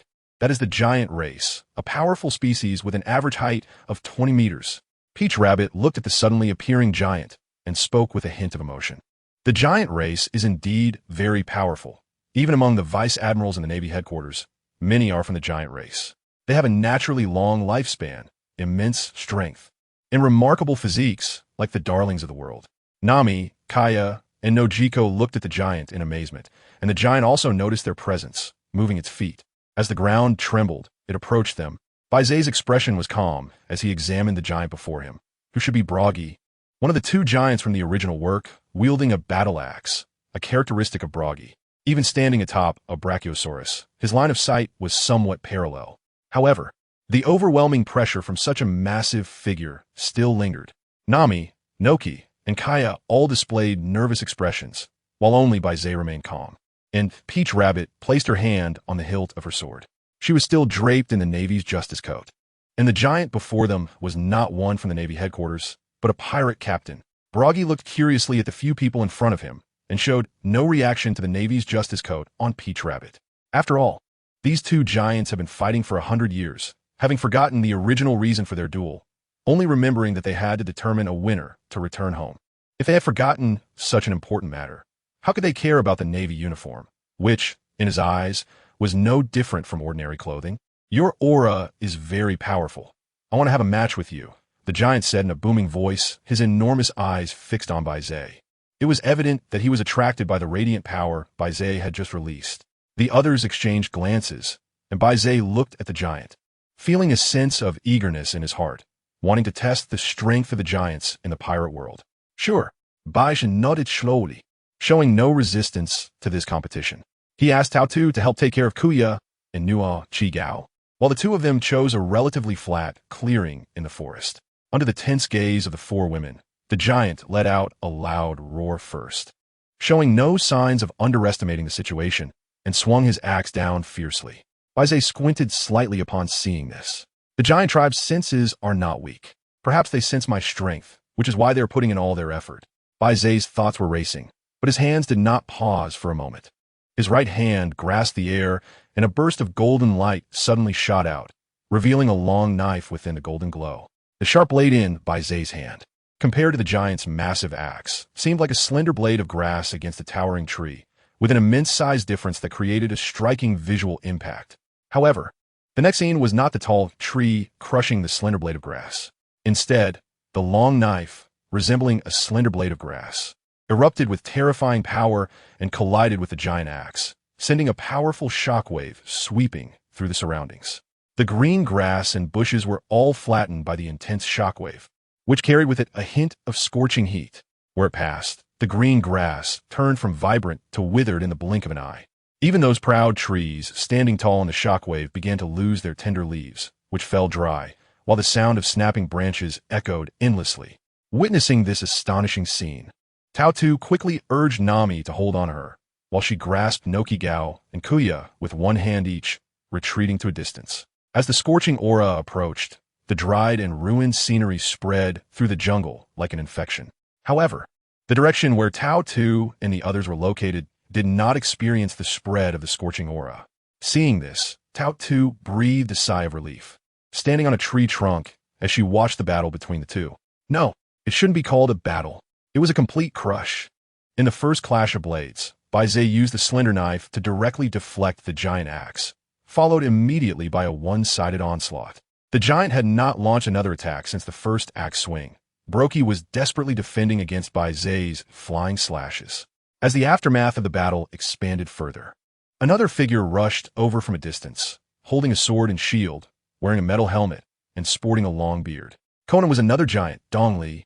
Seeing his compatriot being attacked by the enemy, Dongli also charged in with his sword. When Baize saw Dongli charging at him with a sword, he nodded in satisfaction. Ordinary giants were not enough to excite him. It was the combined skill of the two giants dominating the nation that had the terrifying ability to defeat the beast of the Food Island that truly piqued his interest. This was perfect. One giant wasn't enough for him to fully enjoy. With two coming at him, he wanted them to unleash their strongest power and not die weakly beneath his blade. Baize held the knife at an angle in his hand, excitedly saying. The tacit understanding formed by the long-standing duel between the two giants, coupled with the pressure of their powerful aura, made them exchange a glance. Although Dongli was unclear about the reasons and consequences, he saw that Brokey was clearly in danger. So he didn't hesitate to unleash their strongest combination technique, Bakuku. A strong and dazzling brilliance erupted along with the roars of the two giants. As a massive beam of light shot toward Baize, Bakuku, from a distance, Peach Rabbit's eyes widened suddenly. This level of attack was already a threat to her. Of course, referring to her being directly hit. She couldn't believe that the two giants on the island possessed such power. Nami, Nojiko, and Kaya also looked at the battlefield, their eyes wide open, closely monitoring the situation. They had extraordinary confidence in Baize, believing he was unbeatable. A confidence built from witnessing him crush countless enemies along the way. Under everyone's tense gaze, a dazzling golden light broke through the white brilliance, like the sun crushing down. And with a magnificent momentum, it directly pierced through the white light. The golden light shot through the air in an instant towards the two giants, who felt an extremely lethal threat. Can't escape. Can't block it. Baroque and Dongli shouted at the same time. Faced with death, they showed no fear, but instead faced the golden light with expressions of willingness to sacrifice, just as they awaited their demise. The golden light swept past their bodies and ultimately landed on a distant volcano, accompanied by an earth-shattering sound. The volcano erupted. Is this the combination ability of the giant race? Indeed extraordinary. Since it's a competition, there's no need to go all out. Let us stop here. I've had quite a bit of fun. Looking at the devastated battlefield, Baize said to the two giants, marking the end of this contest. As Baize's words fell, the weapons of the two giants shattered under the intense impact. After a century of continuous use, coupled with this high-intensity usage, these two weapons finally reached their end. Respected warrior, thank you for showing mercy to the giants. I have lost this challenge. Baroque was the first to speak, expressing his deep respect to Baize. He had always held a challenging spirit towards strong warriors, and this time, his audacious challenge did not lead to death, which was already Baize showing leniency. Therefore, Baroque was filled with respect for Baize and performed a gesture of courtesy from the giant race. The other giant, Dongli, who had hurriedly arrived, understood Baroque's words and realized that this was a duel initiated by Baroque. However, what truly shocked him was that Baize, relying solely on his own strength, completely crushed both of them. Even their combined skill, dominating the nation, could not inflict any damage on Baize and was instead countered by him. This terrifying gap left a deep impression of Baize's strength in Dongli's heart. Dongli also followed Baroque's example and bowed to Baize, but his attitude was more of fear than respect. Seeing the two giants showing such recognition, Baize nodded in satisfaction. This time, he had tested the power of the giant race and their unique combined skill, gaining much from it.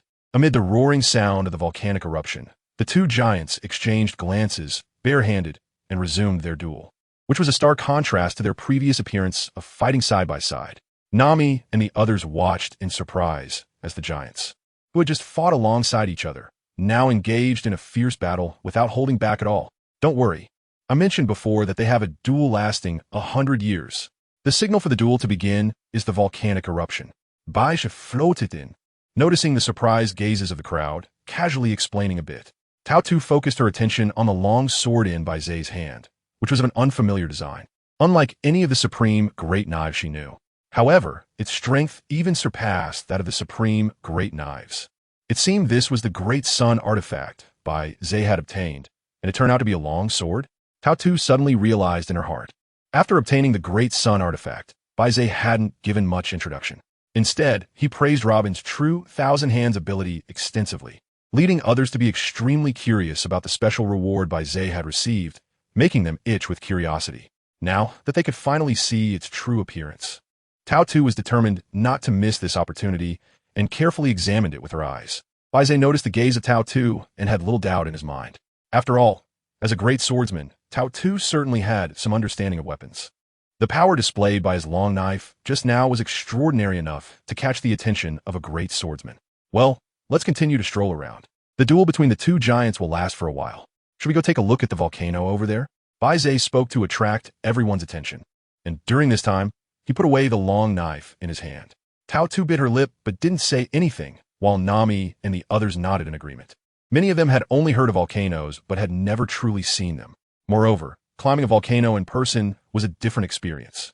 There were quite a few volcanoes on the small garden, and Baize had only made one of them erupt. The others were still stable. Therefore, climbing the volcano wasn't too dangerous. Besides, even if it did erupt, with Baize and Tao's abilities, they could easily escape danger. Even with Nami, Kaya, and Noki Gaolong, it would still be the same. Soon after, everyone climbed the volcano, and Nami successfully collected many gems that looked very rare. It's getting late. We should hurry back, Tao said to everyone as she glanced at the setting sun. Indeed, the accommodation conditions in the wild were quite poor. Baize responded with a sound. He had previously experienced camping in the wild and truly resisted it. Upon seeing Baize's reaction, all the women nodded in agreement. and the group set off on the road back to the coastal camp. Along the way, all the large beasts that dared to attack them fell under the blade of Tao Tuesday. As the five-member team walked along, their final haul was greater than that of all other teams. When the naval soldiers saw Tao Tu dragging a large beast as big as a small mountain, they all widened their eyes, looking at Tao Tu with admiration and awe. Tao Tu was indeed impressive. That kind of beast would take me half a day to kill. Yet it seemed like it couldn't withstand a single move from Tao Tu. Of course, Tao Tu is our headquarters' strongest rear admiral, and is even hailed as a candidate for admiral, with combat power possibly second only to an admiral. Is it really that exaggerated? I have only been following Rear Admiral Tao Tu for a short time, and I went to the East Sea to capture Colonel Mouse and several evil Navy members. And I couldn't tell how powerful Tao Tu was. I didn't expect her to be second only to an admiral. The naval soldiers were discussing among themselves, and Tao Tu's expression turned cold as she shouted at those gossiping soldiers. Hurry up and deal with these prey. If you keep discussing the officer, you will face military discipline. Hearing Tao Tu's voice, all the naval soldiers trembled in fear. Although Rear Admiral Tao Tu was very good to her subordinates, she did not indulge them without limits. Otherwise, Baize would never have been able to praise her, and the naval soldiers would follow orders without question. Tao Tu turned back to Baize and said, "I'm really sorry to make you laugh. I didn't expect that after just being praised by you, I would end up performing so poorly." Baize smiled and didn't say much.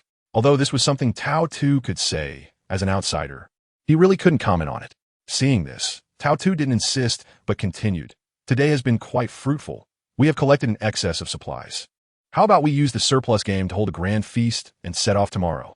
Of course, it's your game, so you decide." With Baize's approval, Tao Tu gave the order, and all the Navy soldiers cheered and began preparing for the feast. That night, the grand feast began. A huge bonfire burned fiercely in the center of the camp, surrounded by small campfires roasting juicy beast meat. The Navy soldiers called out to each other in small groups, the sounds of laughter and chatter filling the air, creating a lively atmosphere. However, in one corner of the lively feast scene, it was quite peaceful. The surrounding Navy soldiers tacitly kept their distance from that area, leaving only Baize and a few others sitting around a small campfire, quietly chatting and laughing, forming a stark contrast to the raucousness nearby. Indeed, a large gathering is lively, but I prefer this smaller gathering. With fewer people, we can chat and connect more easily. Nami took a sip of wine, her face slightly flushed, and said, glancing occasionally at Baize. Noki Gao had become much bolder since harmonizing with Baize, sitting beside him, helping him roast meat and pour wine. Her demeanor exuded the qualities of a good wife and mother.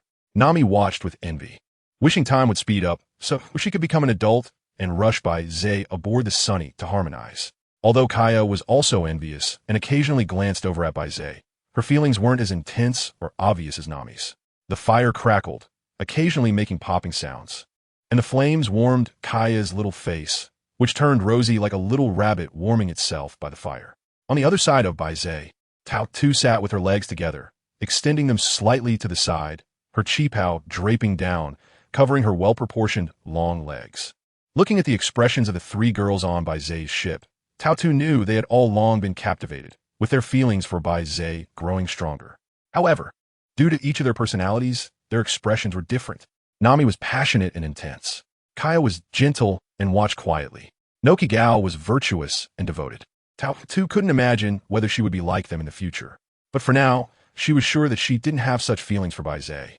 Her feelings for Baize could at most be described as fondness, but they definitely didn't reach the level of heartfelt affection. Perhaps as time went by and they spent more time together, their feelings would gradually change, but that was definitely not the case now. However, Tao Tu had to admit that being around Baize felt very comfortable. Although Baize often spoke bluntly in his diary, he was polite, cultured, and easygoing in normal interactions, appearing like a gentleman, making people feel comfortable inside and out, especially with Baize's immense strength. Tao Tu could still feel that he treated everyone with respect. Baize fully respects everyone's attitudes and thoughts, making people feel valued. Perhaps this is why it feels so comfortable to be around Baize. The next day, after the lively banquet, Baize returned to the Liaoyang with the girls, while Tao Tu went back to the naval ship and did not follow Baize onto the boat. Regardless, her current identity and the sense of justice in her heart do not allow her to return to the ship with Baize at night to rest. After Baize settled Nami and Koya, he returned to the captain's room with no Kigo in a state of yin-yang harmony. The morning sunlight fell, illuminating no Kigo's face, which still showed signs of fatigue. Accompanied by a slight flutter of her eyelashes, no Kigo slowly opened her eyes and recalled what had happened yesterday, causing her face to flush with embarrassment. Baize had mentioned in his diary that it was his first time, right? Why was he so skilled? And why were there so many cheeses? Speaking of cheese, no Kigo let out a small huff, her face turning even redder. Meanwhile, Baize sat comfortably cross-legged on the observation platform, marveling at how beautiful a new day could be. While some were marveling at the beauty of a new day, others were busy preparing for what was to come. After Robin informed Crocodile about the ancient ruins, Crocodile took it very seriously. However, lacking powerful subordinates in Alabasta, he had to come personally. Robin seized the last moments to prepare continuously while rehearsing in her mind. After a whole night of busy work, Robin stretched tiredly, and as she faced the rising sun, a confident smile appeared on her face.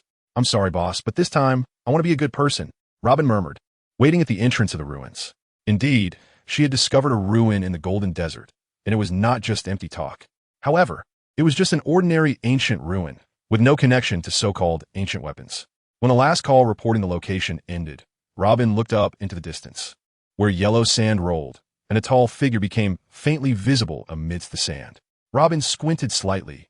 This was her boss, Crocodile, a member of the 7 Warlords of the Sea, strong and a mastermind behind the dancing powder incident in Alabasta. The main reason she allied with Crocodile was because he had immense power and a desire to decipher ancient texts. To her, Crocodile was a formidable enemy. As she gradually approached, Crocodile looked at Nico Robin at the entrance of the ruins and gradually lowered his guard. There was no one else around except for Nico Robin, and behind her was indeed an ancient ruin. "Is this the ancient ruin you mentioned?" Crocodile asked as he stepped forward, but his gaze was not on Robin. Instead, it was directed at the entrance of the ruins. He raised his hand and pressed it against the sturdy gate, which visibly turned to sand. In the blink of an eye, the gate of the ruins transformed into a pile of yellow sand. Crocodile's brows immediately furrowed as he turned to look at Nico Robin. "Is this what you call high defensive capability? If you don't have a suitable explanation, I will make you understand the consequences of fooling me." Robin maintained her unchanging smile since Crocodile's appearance. "I'm very sorry to disappoint you, boss," Robin said with a smile, though there was no sincerity in her apology. With her arms crossed over her shoulders, amidst Crocodile's somewhat gloomy expression, a massive statue of a 1,000-armed Buddha slowly emerged. Crocodile looked up at the towering statue, his eyes showing no fear. He had extreme confidence in his devil fruit powers.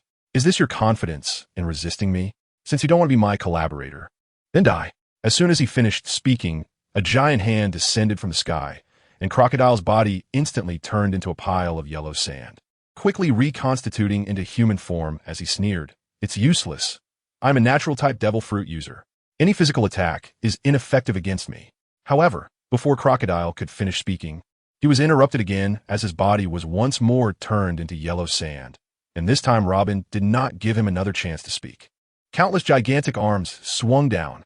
The tremendous roar, combined with terrifying aftershocks, completely destroyed the ancient ruins, and Crocodile couldn't find any opportunity to counterattack.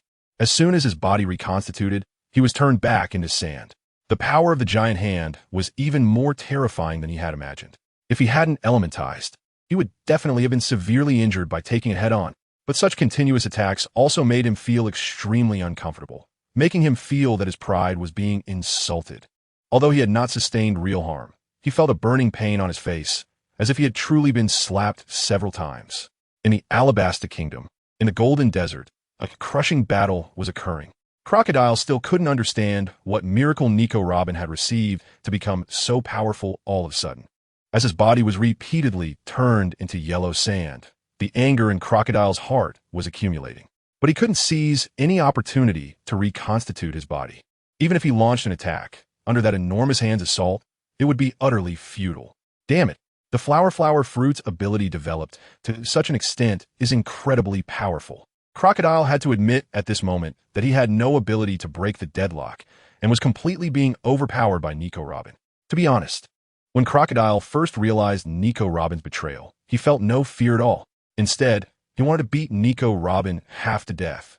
Since they couldn't be collaborators, he would use her as a tool instead.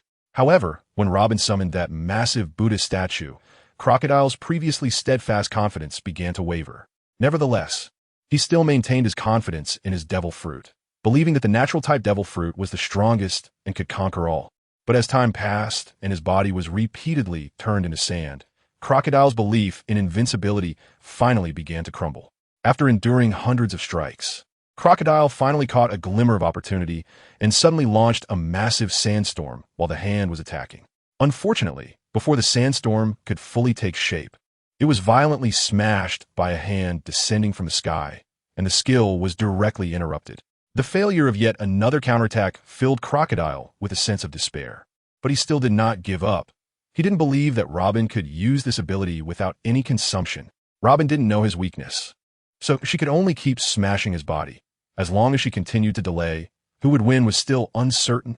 Standing atop the head of the towering Buddha statue, Robin wore a faint smile, holding a recording snail in her hand to capture this scene completely. Once an invincible enemy, now he was struggling in a desperate fight beneath her feet. This almost earth-shattering change brought Robin a sense of joy. Boss still refuses to give up, huh?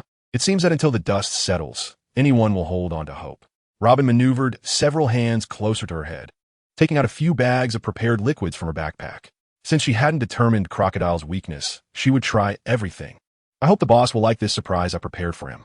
Robin revealed a scheming smile as several giant arms, stained with various liquids, mixed in among the many arms and struck towards Crocodile. Perhaps due to an over-reliance on his Logia-type devil fruit abilities, Crocodile has yet to master the two-color hockey. As a man who has ventured into the new world, it's indeed quite lazy of him not to have mastered even the two-color hockey. When faced with lethal strikes mixed among numerous massive arms, Crocodile's seasoned battle instincts still played a role, or perhaps his observation hockey is gradually awakening. At the critical moment, Crocodile transformed into a pile of yellow sand, his body flowing away into the distance. The giant arms pursued relentlessly, landing punch after punch, leaving massive craters in the ground. Crocodile's eyes were firmly fixed on the descending arms, an inexplicable sense of fatality lingering in his heart. Yet on the surface, there were no signs to indicate danger. The attack method shifted from palm strikes to fist punches. Crocodile furrowed his brow, but he already had a suspicion that the lethal move Robin had prepared for him was likely hidden within this change in attack method. Having spent quite some time with him, Robin certainly knew what his greatest advantage as a Logia-type devil fruit user was: the ability to ignore physical attacks. Although the attacks from the giant Buddha statue were indeed extraordinary, each strike causing significant destruction, without his elemental transformation ability, he would have been gravely injured or dead long ago, and the battle would have ended. Yet it was precisely this elemental transformation ability that has allowed him to remain undefeated until now. Crocodile trusted his judgment, continuously evading the punches, making the subsequent battle even more difficult. Originally, he could rely on his elemental transformation to turn into sand when he couldn't dodge. But now, with Robin's lethal move hidden within those punches, he was hesitant to easily transform into sand to negate the attacks. A prolonged defense must lead to a loss, especially when merely evading. As he dodged another powerful punch, Crocodile suddenly looked up, a chilling sensation enveloping him. He belatedly raised his head and realized that dozens of arms had surrounded him, all ready to strike. Boom! Dozens of gigantic fists descended from the sky, as if divine justice were punishing evil. Like meteors falling into the desert, they erupted with a tremendous roar, sand swirling in the air, and a bloodied figure shot out from the center of the explosion. Crocodile fell awkwardly at the edge of a sand pit, blood dripping from his forehead, feeling as if his entire body had fallen apart, every part of him seemingly crying out in agony. Crocodile's gaze darkened. His previously invincible elemental transformation had completely failed at this moment. If it weren't for his strong physical constitution, he might have already died on the spot. His bones were shattered, and his internal organs severely injured. Surviving such injuries was already a miracle. Watching the incapacitated Crocodile, Robin finally let out a sigh of relief. However, she didn't let her guard down and delivered another punch, knocking Crocodile completely unconscious. Unfortunately, as a devil fruit user, she couldn't touch Seastone handcuffs. Otherwise, handcuffing the boss with Seastone would be the safest option. Robin looked at Crocodile, who lay on the ground like a corpse, and spoke with a tone of regret. If Crocodile heard this, he would probably be infuriated, thinking, "I've almost been beaten to death, and you're still not at ease?" However, at this point, the boss posed little threat. Robin rested her chin on her hand, contemplating the next plan, rehearsing it in her mind and feeling confident about its success. She raised her other hand, and the image-transmitting snail had stopped working. The next plan heavily depended on him. Robin spoke to the image-transmitting snail, not caring whether it understood or not. Although she didn't have sea-stone handcuffs as a devil fruit user, there was a common weakness: seawater. There was still some liquid she had specially prepared left, and Robin poured all of it over Crocodile. Even if he woke up, he would be powerless and unable to use his abilities. With that, everything was ready, just waiting for the right moment. Soon after, Nico Robin returned to the Baroque Works headquarters with Crocodile. Crocodile had always been the mastermind behind the scenes, never revealing his true identity in front of ordinary agents. Robin brought Crocodile back to the headquarters without any reservations. She summoned the main senior agents, some of whom were on missions outside, but Robin temporarily ignored them. However, every senior agent left behind at the headquarters was summoned by Robin without exception. In a dimly lit room, Robin sat in the main seat, surrounded by the summoned senior agents, all looking at her with puzzled expressions, wondering what the vice president was up to. They were not unfamiliar with Robin. Many important matters were handled by her. Thus, they had no doubts about her sitting in the main seat. Their main concern was what significant event could warrant the vice president to summon all the agents still at the headquarters. I want to announce something to everyone. Starting today, I am the president of Baroque Works, Robin said with a faint smile, looking at the standing crowd. Her words caused a huge uproar, instantly leaving all the senior agents dumbfounded. Vice President Robin, what are you saying? Don't joke around. If the president hears this, you won't have a good outcome. Vice President Robin, are you attempting a coup? I'm looking forward to it. After all, I've never seen the president. The vice president seems more trustworthy. Nico Robin, this is an act of usurpation. I will report this to the president and ensure you face the most severe punishment. Opinions among the crowd varied. Some were neutral. Some supported her, while others firmly opposed her. Overall, the majority were neutral or supportive, with the firm opposition being a minority. On one hand, this was due to Robin's strong charisma as the vice president. On the other hand, the senior agents loyal to Crocodile had all been sent out on missions. After all, those were his true confidants, and he trusted them to get things done, not expecting Robin to have taken over. Everyone, please don't rush to make a decision. First, watch this video, Robin said, pulling out the image-transmitting snail and starting to play the recorded content. By the way, let me remind you, the man fleeing everywhere is the boss, and those arms are my ability. Watching the senior agents fixated on the video, some were even trembling in fear from the grand scene and the enormous hands. Following her reminder, some agents were so frightened that they collapsed to the ground, their terrified gazes turning to Robin as if they were looking at a monster. Now that I am the president of Baroque Works, who is in favor? Who is against? Everyone remained silent until one person took the lead. I support President Robin as the president of Baroque Works. I pledge my loyalty to President Robin. I will follow President Robin. A plain-looking senior agent immediately knelt down, passionately declaring his loyalty, leaving the surrounding agents stunned. Soon, others reacted and quickly followed this agent, swearing their loyalty to Robin. Although they all believed that Robin's strength seemed monstrous, but being able to follow such a monster seems pretty good. In addition, during Robin's time as vice president, her charisma has been outstanding and she hasn't shown any wanton killing or brutal behavior. Although she is immensely powerful, she seems to treat her subordinates well, so having someone like her as president seems quite good. Of course, more importantly, Robin's fight against the former president was like beating a child. They didn't have to worry about any retaliation from the former president at all. Another reason is that Crocodile has been hiding in the shadows for a long time, and these senior agents have little loyalty to him.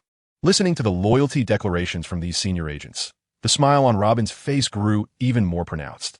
Next, she just needs to deal with those senior agents who are loyal to Crocodile, and she can take the Baroque Works in one fell swoop. From now on, stop the dancing powder plan. Robin issued her first command since becoming president. The many senior agents, deeply in awe of Robin's power, had no doubts and nodded in response. All right, let's implement the termination of the plan and quickly notify the senior agents who are out on missions to return. Robin instructed the senior agents to leave. She wasn't worried that they would leak information to others. The Baroque Works is fundamentally based on respect for strength, and no one would risk offending Robin by informing other agents loyal to Crocodile. Robin walked into the secret chamber, where Crocodile was handcuffed with sea-stone cuffs, gasping for breath, as if he was about to depart this world. Boss, I hope you can get through this. Regarding your handling, it may be a good decision to leave it to the royal family of Alabasta. Robin confirmed once again that Crocodile could still hold on for a while. One can't help but marvel at the physical quality of these sea powers. It's truly beyond ordinary people. A regular person suffering this level of injury would have already passed away. Robin glanced at her exclusive diary, the platinum notebook flashing continuously, as it was Baize writing new diary entries again. A new day, setting sail toward the Alabasta Kingdom under the morning sun. Speaking of which, in the original work, apart from the excellent archaeologist Nico Robin, the most heart-fluttering character was Princess Vivi. Robin clenched her fists suddenly. This guy is still so unserious. Just yesterday, he called her Robin wife, and after a sleep, today he started calling her by her name Nico Robin, changing who he calls his wife. Robin still wore a smile on her face, but it gave off a dangerous vibe. In short, that smile felt quite unsettling. However, being placed beneath her by Baize, this girl named Vivi must occupy a significant part of the plot. Robin thought thoughtfully. When the time comes, she would transform the Baroque Works, changing the criminal organization into a benefactor group. Thinking about it really poses quite a challenge. Surely, you wouldn't refuse this, would you, Baize? Robin said with a hint of irritation, looking at the words wife in the diary, snorting softly as she turned to leave the secret chamber. On the sunny, Baize recorded today's insights and observations in his diary, choosing to submit for rewards, which were still the same few ordinary rewards.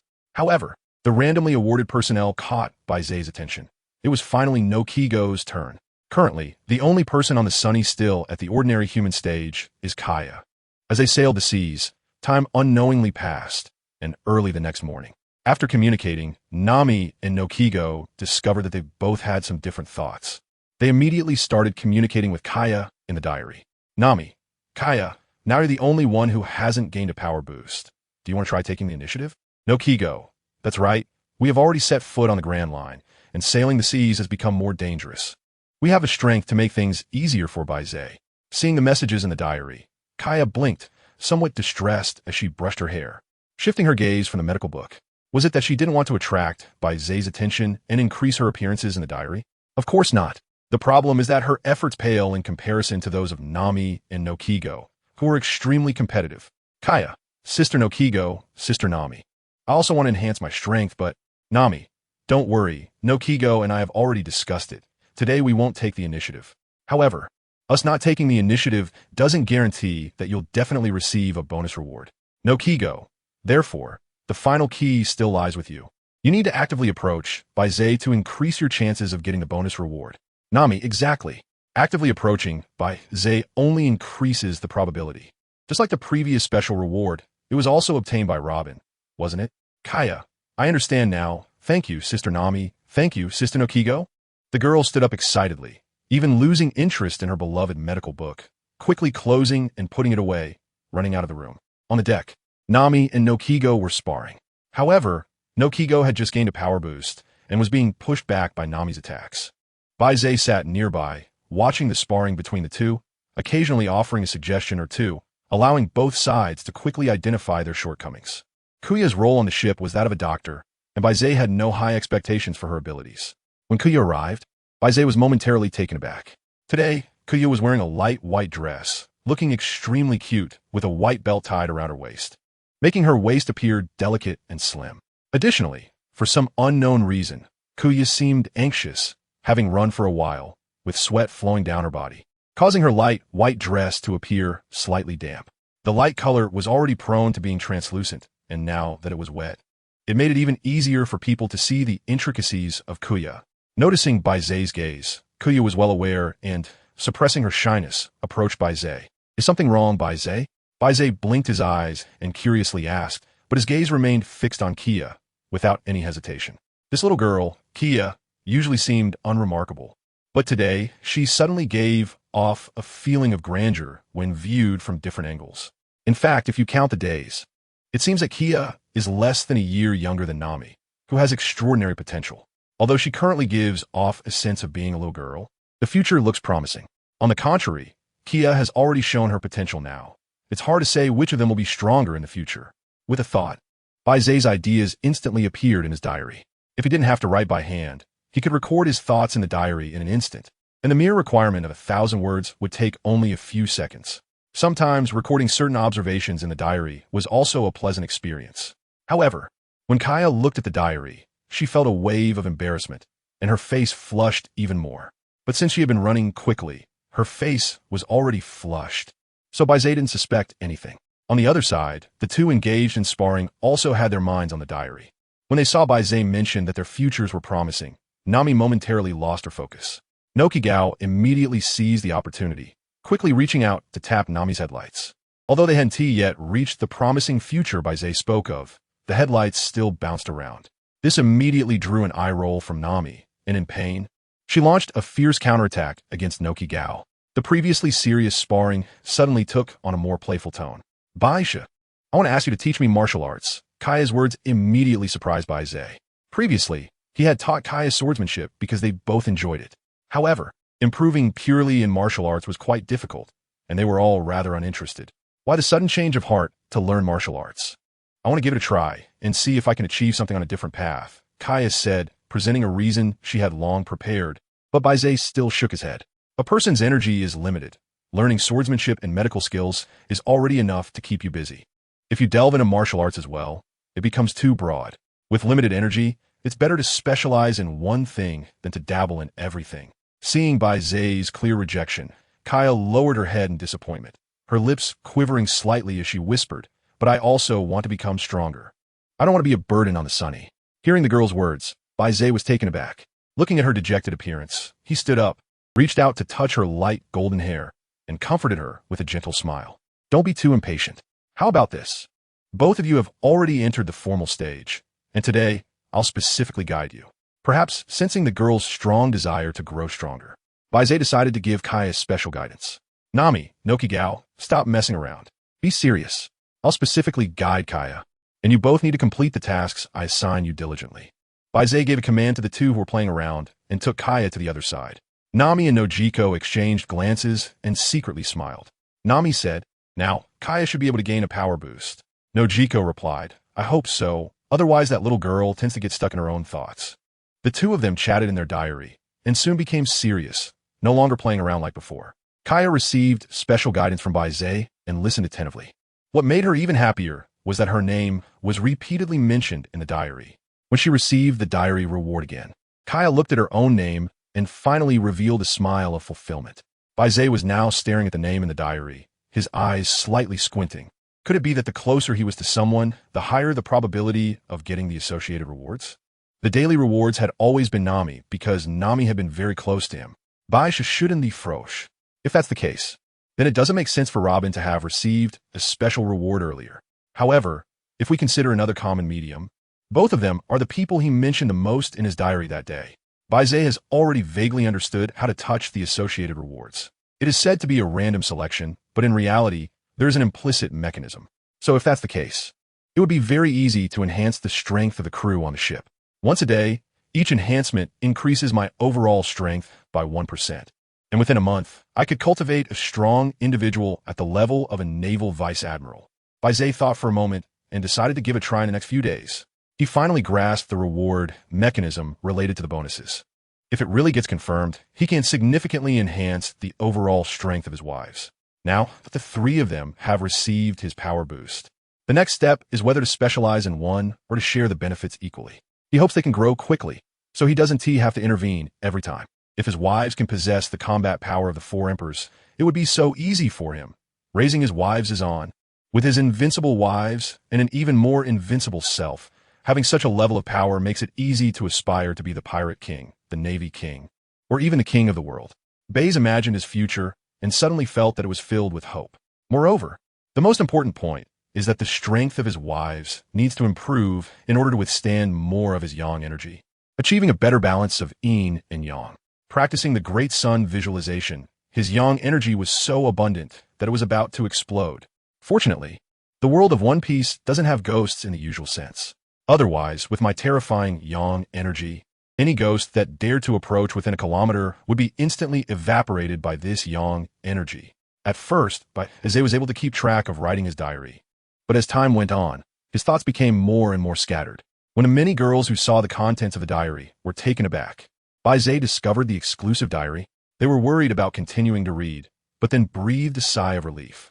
It turned out she had figured out the mechanism of the associated rewards, and it wasn't that they had discovered their exclusive diary. However, Even understanding the mechanism of the associated rewards was quite important for them. If there was previously a 1 in 10,000 chance of receiving the associated rewards as daily rewards, now it was impossible. To obtain associated rewards, one must follow Baize and board the solar ship. Originally, there were some girls who hoped for a stroke of luck to gain associated rewards, just like Nico Robin had received special rewards before. But now that Baize had figured out the mechanism of the associated rewards, it seemed unlikely that they would receive special rewards.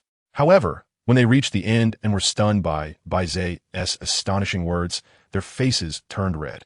Truly, it was not enough to shock people to death. Peach Rabbit glanced at the contents of the diary and chuckled. She always felt that Baize's statements were a bit fanciful, but seemed not entirely impossible to achieve. If it could really allow everyone who boarded the solar ship to possess Admiral-level combat power, then in terms of top-tier strength, it could indeed be said to surpass the whole world. There were very few people in the Navy with Admiral-level combat power, counting them on 1 or 2 hands at most.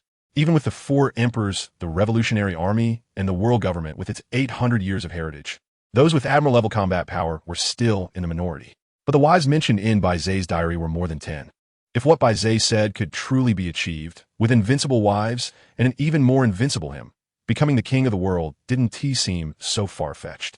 Peach Rabbit laughed at her own thoughts, shook her head, and discarded these unrealistic ideas, but deep down, she felt some anticipation. If I choose to follow Baize, then my strength, which has lingered at the Vice Admiral candidate stage for quite a while, could also advance further and truly reach the Admiral level, right? Peach Rabbit stood up, gripping the hilt of her sword. Being able to reach the level of a Navy Vice Admiral, and even being among the top tier at that level, she certainly lacked no desire to become stronger. If there were opportunities for further advancement, she would mind following Baize. After all, the Navy could uphold her justice, and so could Baize. In the past few days spent with Baize, Peach Rabbit could see that Baize's character would not interfere with their choices. Baize herself was deeply averse to crime and evil, showing no mercy to pirates. The Grand Line was not as stable as imagined. Along the way, they encountered many pirates. As long as Baize confirmed that a pirate had a high bounty and committed great crimes, none could escape the burning power of the solar ship. For those whose crimes weren't as severe, Baize would show mercy, leaving them to Peach Rabbit to let the Navy judge. After all, if the crimes weren't so grave, perhaps enjoying life in the underwater prison would be a better fate for them. Baize would never let her execution of justice be affected by hesitation. However, she had not realized that in the past. She had never considered following Baize as an option. Now, Toru had placed the 2 choices of staying in the Navy and following Baize on the same scale. Moreover, it seemed that Baize's side weighed a little more. Toru walked to the window and looked at the slowly moving ship, the solar flare, in the distance. The person she might follow in the future was leisurely lying on the observation deck, basking in the sun. Seeing Baize's relaxed demeanor, she couldn't help but laugh and scold. You just know how to enjoy yourself. At the same time, Toru did not forget the content Baize described in the latter part of his diary. Her eyes narrowed slightly. The desire for a more powerful partner to achieve better harmony of yin and yang was indeed a compelling reason for cultivation. Toru's mind wandered, and among the wives Baize mentioned, her strength should be among the top tier. Maybe others would achieve greater success in the future, but for now, as a Vice Admiral in the Navy headquarters and a candidate for Admiral, she was definitely at the top. If I follow him now and express my feelings, I should be the one who can let him enjoy the harmony of yin and yang the most, right? Toru murmured to herself, and the more she thought about it, the redder her face became, her long, fair, and rosy legs pressed together. Her gaze was fixed intently on Baize on the observation deck. Baize closed his eyes, leaning back against the observation platform, basking in the sunlight and quietly enjoying its warmth. Unbeknownst to him, on another ship, a pair of beautiful eyes was staring at him in a daze. Compared to the Peach Rabbit nearby, the 3 women on the fierce sun ship felt genuinely happy at that moment. Not only did they avoid Baize's suspicion, but more importantly, they would be able to steadily gain power enhancements moving forward. Baize discovered the pattern in the diary, which means that is not advisable, because Baize will consciously control the mention of their names. However, the range of selection must be among them, as can be seen from Baize's previous diary entries. Baize is very troubled by others receiving daily rewards. Because of this, he finds it difficult to control the situation, leading to many unexpected changes. Nami, that's great. Next, we won't have to compete with each other. From Baize's perspective, it should be a balanced improvement of each person's strength. Nokigao, if that's the case, then Koya and I should be able to make significant improvements in the next few days. On the other hand, Nami, you've already received many boosts before, so it might not be your turn recently. Koya, I can improve together with Sister Nokigao. Sister Nami, you can also give it a try. Baize should treat each of us equally, but if we compete a bit, maybe we could get different treatment. Nami, little girl, stop saying such things. I also hope you can quickly improve your strength. After all, the Grand Line is not stable. With your help, when Baize stops caring, the three of us can form a trio of beautiful girl swordsmen and carve out our own name. Nokigao, that's true. Everyone's strength improving together is important. Moreover, even without the linked rewards of the diary, we can still grow stronger through our own efforts, just at a slower pace. Koya, Sister Nokigao is right. Let's work hard together and become stronger. The diary entries of the three end here, but in reality, they exchanged glances, confirming that none of them were willing to fall behind. Far away in the calm belt, Hancock, who had been entangled about whether to search for Baize, is now even more anxious upon seeing that Baize has grasped the mechanism of linked rewards. It's now completely impossible for her to mention herself. From the diary, Hancock has also learned about Baize's personality and is unwilling to cause trouble unnecessarily. For the other girls who have not yet interacted with Baize, he is especially resistant to them receiving daily rewards, because this not only affects future encounters with Baize, but also if they follow Baize and receive the same boosts. How will Baize explain that? More importantly, those originally weak girls, after receiving Baize's power boost, would cause huge changes to the original plotline. Hancock frowned and ultimately decided to hold off for a while. For now, she is not facing any dilemmas, and her current strength is enough to handle many things. When she meets Baize, with her charm, she will certainly be able to quickly gain a lot of linked rewards. Hancock bit her finger and slowly analyzed that she has not yet encountered any situations that require great strength to overcome the things she wanted to do before. Even having an admiral-level combat power wouldn't make much difference. She might be able to kill 1 or 2 celestial dragons out of anger, but it wouldn't serve the purpose of revenge. Moreover, although Hancock is willful, she is not brainless. If she dares to do this, the entire Daughter Kingdom would have to pay the price for her recklessness. Under the Demon Slayer order, very few islands can survive. O'Hara is a prime example. O'Hara was completely wiped out by the world government merely for researching ancient history, serving as a warning. Not to mention harming the celestial dragons. Hancock herself would face terrifying punishment, and even the Daughter Kingdom would suffer catastrophic disaster. Hancock does not dare to act rashly, even if she gains admiral-level strength. She does not have the capability to shake the rule of the celestial dragons.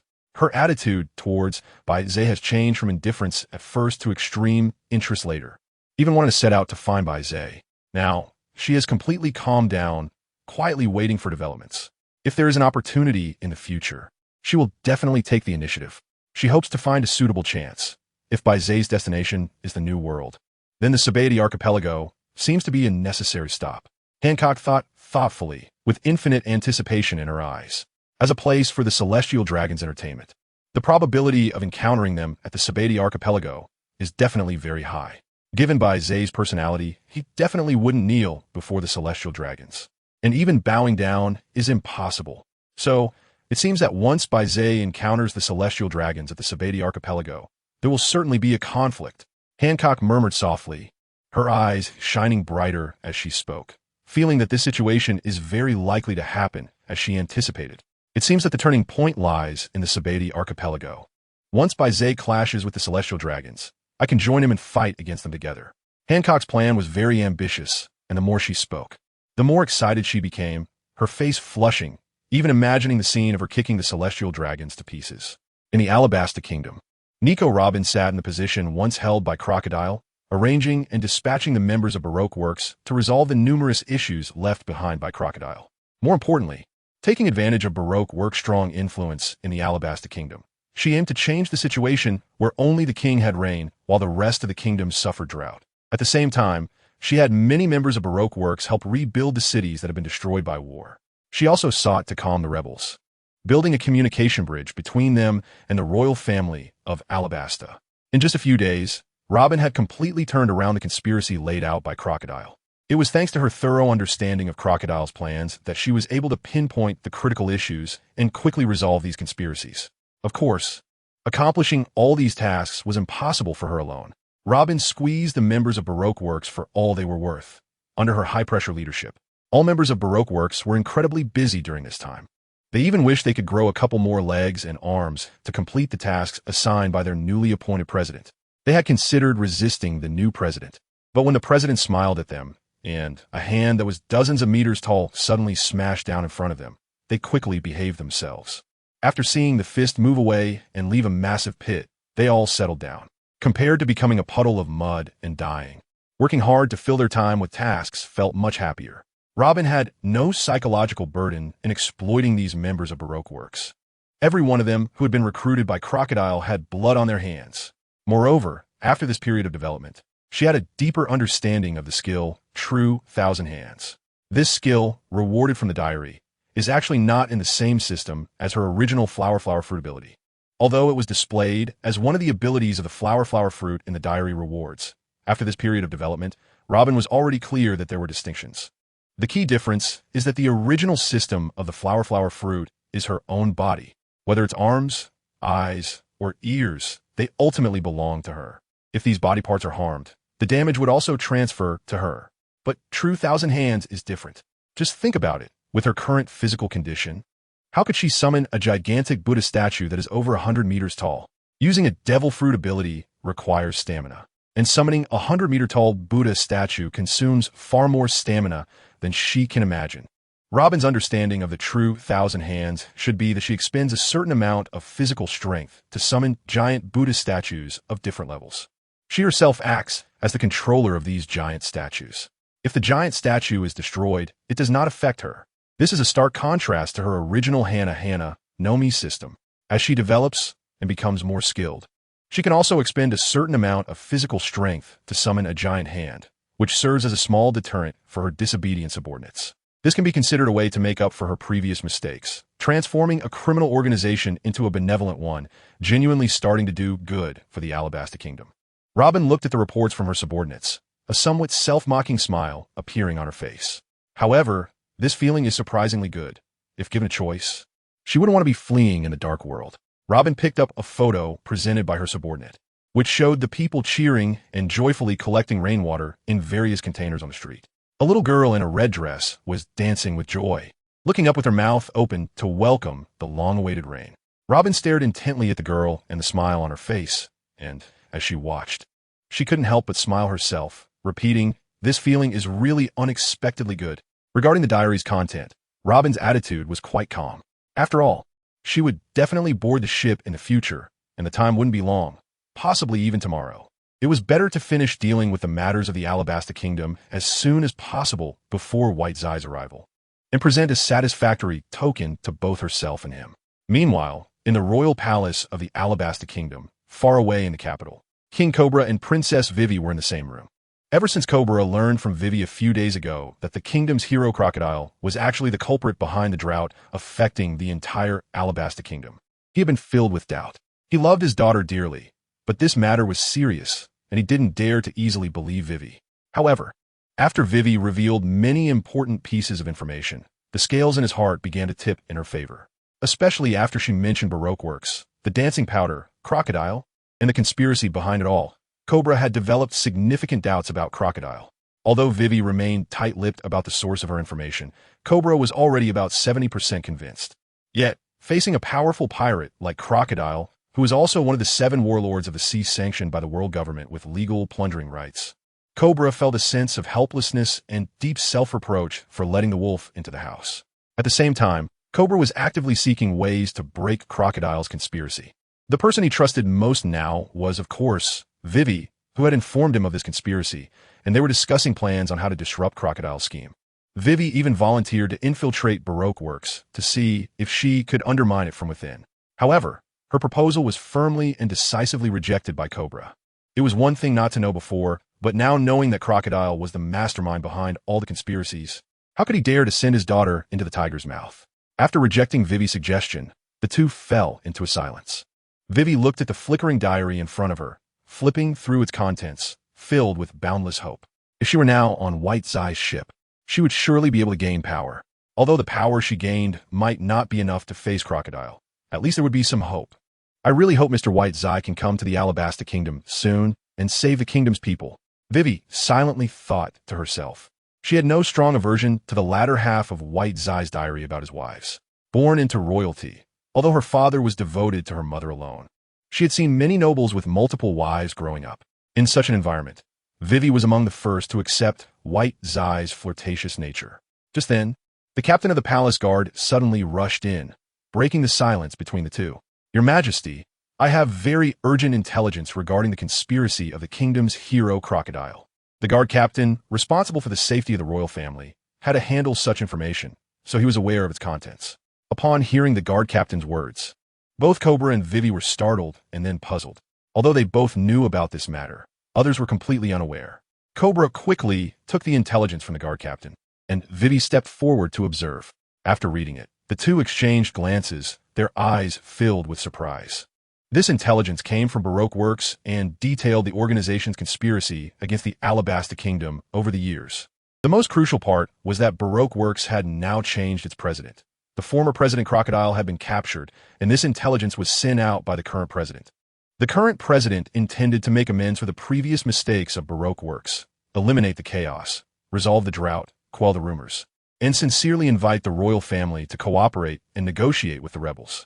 Cobra was somewhat confused. The events of the past few days had hit him hard. Just a while ago, his daughter Vivi had told him that Crocodile was the kingdom's villain, and now, just a few days later, she told him that Crocodile had been defeated, so he no longer needed to worry. Vivi, what do you think? The somewhat bewildered Cobra chose to seek his daughter's opinion. At this moment, Vivi's eyes brightened slightly. From Robin's special reward, Vivi already knew that Robin was also a holder of a special diary. From the current intelligence, combined with Robin's previous special reward, it seemed that Robin had accomplished something very significant. Vivi was well aware of this, but couldn't honestly tell Cobra. So she could only say, this should be a good thing, but we need to be cautious and gather more intelligence to ascertain the actual situation. Indeed, let's first investigate the actual situation. If it's true, then the current president is the true hero of the kingdom.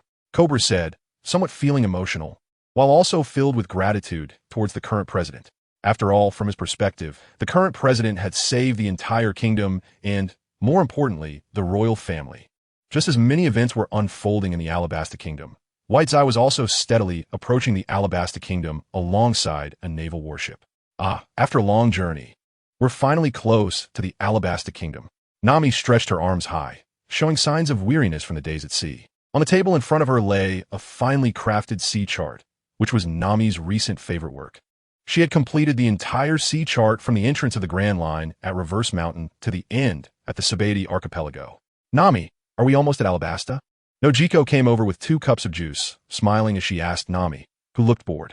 Almost. We should arrive in Alabasta by noon today. Nami reached out to take the juice that Nojiko handed over, opened her mouth wide, and took a big sip.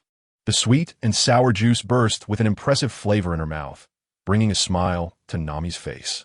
Koya, on the other hand, was sipping the juice through a straw, looking at the nautical chart in front of Nami with eyes full of amazement. Is this the result of your hard work during this time? Nami's sister? That's amazing. It's all thanks to Sister Peach Rabbit for providing the naval charts. Otherwise, it would have taken much more time and effort to complete this batch of charts. Nami picked up the nautical chart and said with some gratitude. Koya nodded in agreement, acknowledging the effort Nami had put into drawing the charts over this period.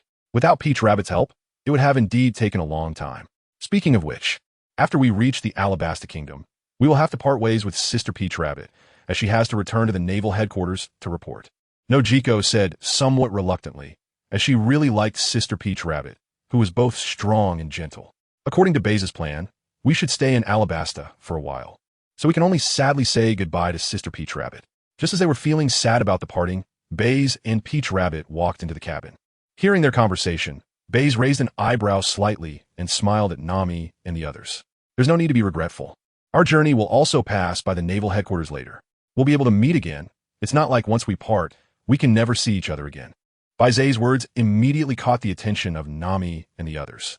Seeing Peach Rabbit, they showed expressions of surprise and ran over to chat and laugh with her. Baize, who felt a bit neglected, smiled helplessly. At first, Nami and the others seemed to have a bit of hostility towards Peach Rabbit. However, after spending these few days together, along with Peach Rabbit's personal charm, they surprisingly managed to get along very well. Peach Rabbit's sister, let's keep in touch after we part. That's right. I want to hear more about your adventures in battling pirates. Definitely, definitely. When I have time, I will make sure to keep in touch with you all. And with your current strength, you can also venture out on the sea. Trust me, experiencing it firsthand is much better than just listening to stories. Peach Rabbit said gently to them. The scene before her truly resembled an older sister comforting her 3 younger sisters before their farewell. Baize was very discreet and did not interrupt. He walked to the side, picked up some leftover juice from an unknown person, and sat down drinking while watching them chat. Time flew by quickly during their conversation, and Baize was puzzled by how they had so many topics to discuss. By the time he was distracted by the sounds from outside, he realized that a long time had already passed. Baize listened to the sparse sounds outside the cabin, walked to the window, and looked at the dark clouds in the sky and the faintly visible islands in the distance, revealing a hint of surprise in his eyes. They should be nearing the kingdom of Alabasta, so why were there such thick clouds? And it seemed like it had been raining for a long time. Hearing Baize's murmurs, a few people who were chatting were also attracted over, standing up to crowd around the window with Baize. Nami and the others had no intention of keeping their distance from Baize. One by one, they pressed close to him, peering out with their little heads, looking at the scene outside with surprise. Didn't Sister Robin say that the kingdom of Alabasta was a country covered by desert, and that it had been experiencing drought for the past 2 years, with only the capital city receiving regular rainfall? But it seemed that things had changed. They weren't sure. This information was obtained from the Navy's intelligence system. The climate in the kingdom of Alabasta had indeed been abnormal in the past 2 years, with prolonged droughts causing great problems throughout the kingdom. Robin shook her head, indicating that she was not aware of the changes before her. The information she had previously received was indeed about Alabasta facing natural disasters and human misfortunes, with both internal and external troubles. Baize leaned against the window, feeling the pressure from the 4 people behind her, listening to their casual conversations and the sensation of their headlights pressing against her back, which was indeed very comfortable. Through rough comparisons, Baize could also judge that, at present, Noki and Peach Rabbit were on par, tied for first place, while Nami was slightly ahead of Kaya. Although Nami had great potential for the future, she was still a bit lacking compared to Peach Rabbit and Noki at this moment. Some disjointed diary entries made the 4 behind Nami blush when they read them, and they all scolded Baize. All right, we are about to land in the Alabasta Kingdom, so get ready. As the navigator, Nami reacted immediately and urged everyone to prepare for landing, while Peach Rabbit returned to the naval ship. Peach Rabbit looked back at the busy people on the sunny, and then focused her gaze on the cloud-covered Alabasta. Baize's surprise in his words earlier didn't seem to be feigned, meaning that the current rainy situation was indeed unexpected for him. According to Baize's diary, Alabasta was still in the midst of the dance powder incident, unless Crocodile had lost his mind and sabotaged his own plan. There was only one other possibility. Crocodile's plan had been disrupted by someone else, and the one capable of disrupting the dance powder plan, who happened to be at this time, seemed to be Nico Robin, who had received a special reward and played a significant role in this matter, possibly even as the mastermind. Peach Rabbit's eyes flickered as she speculated, looking at the distant scene, and suddenly changed her mind. If Crocodile had already been defeated by Nico Robin, then this was a perfect opportunity to stay by Baize's side under the pretense of investigating the unusual events in Alabasta. If they could eventually capture Crocodile, it could be considered as the Navy finally delivering justice. Peach Rabbit sighed at the thought. Is delayed justice really justice? But this was the best solution she could come up with to restore the Navy's reputation. Everyone prepare to stay in the Alabasta Kingdom for a while. Peach Rabbit's order was quickly communicated to all the naval soldiers on the ship, causing a wave of excitement among them. Life on the ship had been too dull, and being able to stay on the island longer was something worth celebrating for them. As for why Peach Rabbit suddenly changed her orders, that was not something they could consider, and Peach Rabbit's prestige left them with no doubts or concerns. Peach Rabbit's decision was soon known to Nami and the others, who were very pleased and warmly invited Peach Rabbit to join them for a stroll around Alabasta. Peach Rabbit did not refuse Nami's invitation and gladly agreed. But for some reasons, she did not wear her naval uniform this time. Instead, she wore a red cheapao that highlighted her slender and graceful figure. The desert-cool clothing that Nami had prepared did not come into play at this moment. After all, Alabasta was currently experiencing continuous rain, and wearing excessively cool clothing would easily lead to catching a cold. After the 2 ships docked, Baize waited for a while until they finished tidying up. Not to mention, Nami and the others had really high fashion taste, and they seemed to be natural clothing racks, able to perfectly pull off any outfit. Once they were dressed, Baize felt a refreshing sensation. Let's go see what the unusual situation in the Alabasta Kingdom is all about, Peach Rabbit said first. Baize nodded. He was also very interested in the situation in Alabasta. At the port, Baize and the others rented a few desert mounts, originally intending to gather some information at the port. However, the residents mostly knew nothing, only that the long-awaited drought had ended, the rain had come, and the good days for the kingdom's people were arriving.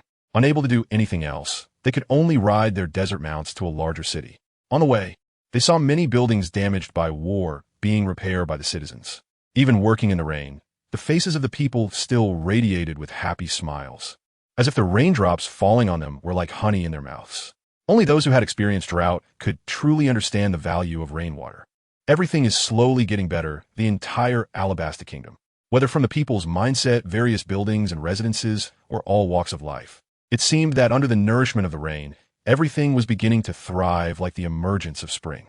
Baize, after walking this way, sighed at what he had seen and heard, saying that there must be someone behind the scenes pushing things forward, and the time of this initiation is definitely not long. Although it has just begun, it is still able to lead the kingdom of Alabasta towards a better direction. Even if there is no longer anyone to push things behind the scenes in the future, as long as the climate returns to normal and no longer remains arid, this country will surely thrive even more than it does now. Baize raised his head, raindrops dripping down from his cloak, his gaze profound. The root of all this lies in the rain that has spread across Alabastan, ending the long-standing drought and allowing everything to begin to sprout with life. It seems that the person behind this is very aware of the predicament faced by the Alabastan Kingdom, which fundamentally stems from the prolonged drought. Once the rain arrives, many problems can dissipate and crumble away. Baize's words prompted deep thought among Nami and the others, especially since Nami had previously been reminded by Peach Rabbit that the person behind it all was Robin. After listening to Baize's analysis, Nami felt a deep admiration for Robin.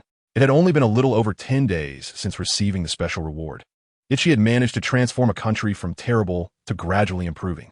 Robin's abilities were indeed beyond her imagination. We're almost there. The other big city indicated on the map is just past this one, and then we'll reach the capital of the Alabasta Kingdom. Baize blocked the rain with his hand, used a map and compass to roughly determine the direction, and then said to the crowd.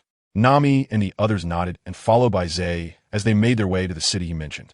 Due to the continuous rain, although the people were very happy, they still needed to find a place to shelter from the wind and rain. The buildings in this city had been significantly damaged due to previous wars. Many people in uniform were directing the crowd, arranging for them to stay in tents and distribute supplies, and among them, a figure with long aquamarine hair was particularly active, enthusiastically guiding the people. The arrival of Baize and others did not affect the work of these people. If we want to know the ins and outs of this incident, perhaps the royal family of the Alabasta Kingdom knows more. After all, as the apparent rulers of this country, if the royal family is unaware of what has happened, it would be quite difficult to find out. A figure with long, water blue hair froze upon hearing Baize's conversation. She raised her head, and her beautiful face instantly made the surrounding scenery more vibrant. The water blue-haired figure stared intently at Baize, as if finally confirming something. She instructed someone beside her and then took a step forward. Just as Baize and the others were deep in conversation, a voice interrupted them. If you all wish to seek the royal family of the Alabasta Kingdom for information, perhaps I can answer your questions. The sudden voice of the girl drew the attention of Baize and the others, who saw a familiar yet unfamiliar face beneath the cloak. Baize could not help but exclaim, "What a coincidence." The other girls also learned from their diaries that this girl across from them was also a possessor of a special diary. After searching far and wide, they unexpectedly encountered Princess Vivi here. Through Baize's diary, Nami finally understood the identity of the girl before her. "You must have come from afar. If you wish to understand the situation, I can inform you." Baize, pretending to be confused, asked, "May I ask who you are?" "I am the princess of the Alabasta Kingdom, Nefertari Vivi." Although she was dressed in a cloak, most of her figure was hidden in the black fabric. Only her water blue hair and face were visible. However, Vivi still exuded a sense of grace and noble demeanor. With a confident and composed smile, she introduced herself to everyone. Her first impression left a deep impact on Nami and the others. Seeing this, Mamatu also squinted her eyes, showing great interest in the noble-looking girl in front of her. However, They all remained silent, as the leader of this five-member team was still Baize. Baize showed a perfectly measured surprise on his face. If Wei Wei hadn't already known that Baize recognized her, she might have almost been fooled by him. Baize said in a neither humble nor arrogant tone, "It's a pleasure to meet you, Princess of the Kingdom. If everyone wants to understand the situation, please follow me. This is not a place for conversation." The group exchanged glances and followed Vivi deeper into the city. Led by Princess Vivi, they arrived in an empty room. Vivi smiled and focused her gaze on Baize and Tao. "Tuesday, aren't you all going to introduce yourselves? I've already stated my identity, and despite my appearance, I do have some skill in reading people, especially you and this lady. You both have a very unique presence," Vivi said to Tao Tu and Baize, knowing the more important reason was that she was aware of Baize's appearance and the hints from the diary. Tao Tu smiled, with Baize present. She had to be careful not to reveal anything, so she followed Vivi's lead and spoke up. "Princess Vivi has a keen eye. I'm a vice admiral from the Navy headquarters, code name Tao Tuesday. My visit to the Alabasta Kingdom is just a brief rest and to investigate the unusual climate of Alabasta." Tao Tu's words were flawless, while subtly distancing the Navy from any responsibility, indicating that the Navy was not aware of the situation in Alabasta. Baize casually introduced himself to Vivi, his tone gentle and his attitude neither arrogant nor humble. "We are travelers passing through Alabasta, hoping to stay on this large island for a while to explore it properly. I am the captain of the Sunny, and I lead our team. My name is Baize, and these are Nami, Nico Robin, and Kaya." The meeting among the few took place in an extremely peaceful atmosphere. "By the way, Princess Vivi, you haven't explained what you mentioned earlier about enlightening us," Nami said directly, inquiring of Vivi. At the same time, she sent a friend request to Vivi in her notebook. Of course, Vivi agreed instantly upon face-to-face interaction, then sighed and said with a troubled expression, "To be honest with you, the Alabasta Kingdom has indeed been suffering from drought and war, just as you understand. Natural disasters and man-made calamities, internal strife and external threats. That's the situation of this country." Kaya, curious, continued to ask, "So what has changed the situation now?" Along the way, they had asked other ordinary citizens, but the responses were varied. Some believed it was because the royal family had a change of heart and finally stopped using dance powder, thus improving the environment of Alabasta. Others thought that the drought over the past 2 years had angered the gods, who had become furious and caused the drought. And only this year did they finally calm down, which is why the weather in Alabasta improved. In short, there were all kinds of opinions, but the ordinary people were completely unaware of the truth of the matter. This story starts with the hero of the Alabasta Kingdom, Crocodile. As one of the 7 warlords of the sea, Crocodile came to Alabasta for certain purposes. By combating pirates and protecting the kingdom, he quickly gained the trust of the king and was hailed as the hero of the kingdom by the people. However, all of this was actually the beginning of a conspiracy. Crocodile orchestrated the dance powder incident, causing all areas outside the capital to suffer from drought while only the capital continued to receive rain. He then spread rumors that the king had used dance powder without permission, which triggered nationwide dissatisfaction with the king, leading to public riots and igniting the conflict that resulted in war. Baize listened to Vivi's narration, exchanging a glance filled with surprise. How could Crocodile's scheme be revealed so directly? The other girls showed just the right amount of astonishment. It must be said that they were born good actresses. In their hearts, they silently thought that it was not much different from the contents of Baize's diary. "So why did you, Vivi, come to know about it in the end?" Baize was surprised and wanted to know what role Robin played in this. He wanted to see Robin, who received the special reward, transformed into a butterfly with flapping wings, and how terrifying the resulting butterfly effect could be. The change in events dates back to more than 10 days ago, when we received a letter detailing the crimes committed by Crocodile and information related to his criminal organization, Baroque Works. Fundamentally, it was because Crocodile had been defeated by the current leader of the organization, who is kind-hearted and cannot bear to see Alabasta suffer from natural and man-made disasters again. Therefore, he collaborated with the royal family to make amends for the crimes committed by Baroque Works. When Vivi mentioned this, a bitter smile appeared on her face. It is ironic that the current situation in Alabasta was caused by Baroque Works, and now they must rely on Baroque Works to improve it. Baize squinted slightly, surprised by Robin's initiative. He didn't expect her to directly overturn Crocodile and take control herself. However, the true power of the special reward, the 1,000 hands, is indeed extraordinary. But Crocodile's devil fruit should have a natural advantage against physical abilities, unless Robin already knows Crocodile's weakness. Or perhaps the adaptive ability of the special reward has caused Nico Robin's Hannah Nami, to undergo a unique change, enabling her to resist Crocodile's devil fruit powers? Baize was constantly guessing in his heart, but ultimately, he would have to wait to meet Robin to confirm after a real experiment. Robin actually defeated Crocodile. Isn't Crocodile a famous pirate in the Grand Line? Moreover, he is one of the 7 warlords of the sea. Nami, full of lines, said with surprise and confusion in her tone. This Miss Robin must be equally powerful enough to defeat Crocodile. Seeing his sister getting so much attention, Noki also chimed in to avoid leaving her awkwardly alone, while feeling envious of Robin, who received a special reward. All 3 of them had gained varying degrees of power from Baize, and she herself had leaped from an ordinary person to a moderately strong fighter. The time span for this was merely a little over 10 days. For many people, this could be called a meteoric rise. But even more impressive was Robin, who received a special reward. With the special reward, she could gain the strength of a vice admiral in the Navy headquarters overnight. How could that not make people envious? Baize said to Vivi, "Has President Robin been in contact with you? It would be convenient to introduce us. To be honest, I have met President Robin once. My impression from our few encounters is that she is charming and graceful, not at all like a strong person who could defeat the 7 warlords, but more like a cultured scholar." Vivi nodded and said, "As for your meeting, I can't really intervene. However, I can inform her of your location, and you can find her yourselves." "Thank you so much, Princess Vivi. There's no need to be so polite. We're friends now, so there's no need for such formality. You can just call me by my name." "All right then, thank you, Vivi." During the conversation between Baize and Wei Wei, the harmonious atmosphere surprised the others, who couldn't help but marvel at how familiar Wei Wei was, showing no signs of being reserved around Baize. Soon after, Wei Wei explained Robin's location and stood up to prepare to leave. "It has been a great pleasure to spend time with all of you. But happy times are always brief, and there are many things I need to take care of. So I can only pause here for now. And I wish you all the best in finding President Robin," Wei Wei said gracefully before bidding farewell to everyone. "All right, let's head out to find Robin.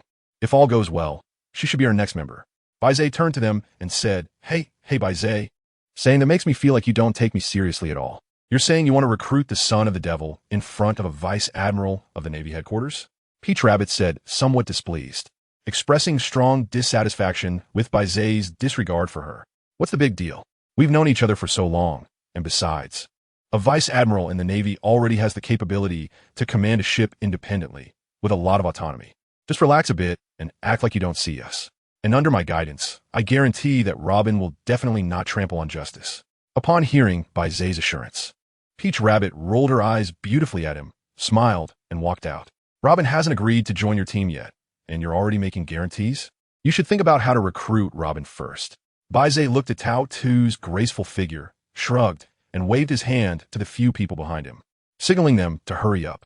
Tao Tu's words already implied that she would not intervene in this matter. After bidding farewell to Vivi, the group set off again, this time with a clear destination, a small town not far from the city. During a break on the way, Tao Tu received a phone call, and when she returned, her expression was a bit unsettled. "However, you better be careful. I can plead your case here, but I've received news from the Navy headquarters that there are loyal members of Baroque Works who reported Nico Robin to the world government. At the same time, they framed her for all the deeds that Crocodile has done over the past 2 years. The world government is taking this very seriously and has ordered the Navy headquarters to eliminate the threat that Nico Robin poses." After Tao Tu finished speaking, Baize was shocked, not expecting that members of Baroque Works could be so cunning. What was even more shocking was that Crocodile actually had loyal subordinates. It seemed that Robin's handling of Baroque Works was not perfect, leaving behind some tricky problems. Baize said softly, while also feeling curious about which admiral the Navy would send to handle the situation in Alabasta. "By the way, Peach Rabbit, do you know which admiral the Navy headquarters will send?" Hearing Baize's question, Peach Rabbit couldn't help but roll her eyes, but instead leaned over and hooked her arm around Baize's neck. "How dare you? Is it because I'm not wearing a Navy uniform that you really don't consider me a rear admiral from the Navy headquarters? How could I possibly tell you such a thing?" Peach Rabbit said with a smile, while still hooking her arm around Baize's neck. The two leaned against each other, and the shape of the car's headlights changed significantly under the pressure of Baize's shoulder. "I guess you probably don't even know yourself. Or maybe the headquarters hasn't decided yet. Or it could be that the world government is sending personnel." Baize was enjoying the massage from Tao Tu's headlights, complaining, "It's really boring." Hearing Baize's words, Tao Tu's expression stiffened slightly. The fact was that she also didn't know which general had come.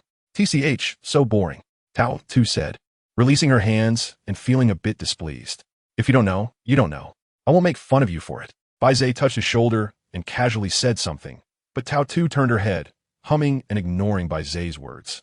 Behind them, Nami, Nokigao, and Koya were whispering among themselves, their eyes constantly glancing at Baize and Tao Tu's day. Don't you think that the playful banter between Baize and Tao Tu is a bit too intimate? You just noticed? Sister Tao Tu is quite casual with Baize. She's not like that with others. So, does that mean there's a possibility for Sister Tao Tu to join our team? I think it's unlikely. Right now, Sister Tao Tu seems to value the Navy quite a bit, and we don't have any conflicts with the Navy, so there's no need for her to leave them and join us. The three of them whispering made Tao Tu's face slightly flush, with her physical abilities and perception. The distance was hardly different from someone speaking directly in her ear. Baize also heard it and secretly laughed, but considering he had just provoked Peach Rabbit, he decided not to continue teasing. All right, let's hurry and try to reach the target town before dark. As the current headquarters of the Baroque Works, the conditions there should be very good, and perhaps we can enjoy ourselves a bit. On an uninhabited island in the first half of the Grand Line, a man wearing a white suit and an eye mask was lying on the beach, basking in the sun. The faint and soothing sound of snoring indicated that he was deeply immersed in a pleasant dream. The buzzing of a phone bug disturbed the man's sweet dreams. He lifted his eye mask and answered the call, his expression shifting from lazy to serious, mirroring the demeanor of the man on the other end of the line. Hello, Marshall, it's me. He reached up to scratch his curly hair, yawned, and spoke lazily into the phone. Akiji, go to the Alabasta Kingdom and deal with Nico Robin. The man lounging on the beach was none other than Admiral Akiji, one of the three admirals of the Navy headquarters. After hearing the entire task, Akiji's expression turned serious. He had been keeping an eye on Robin's information over the years.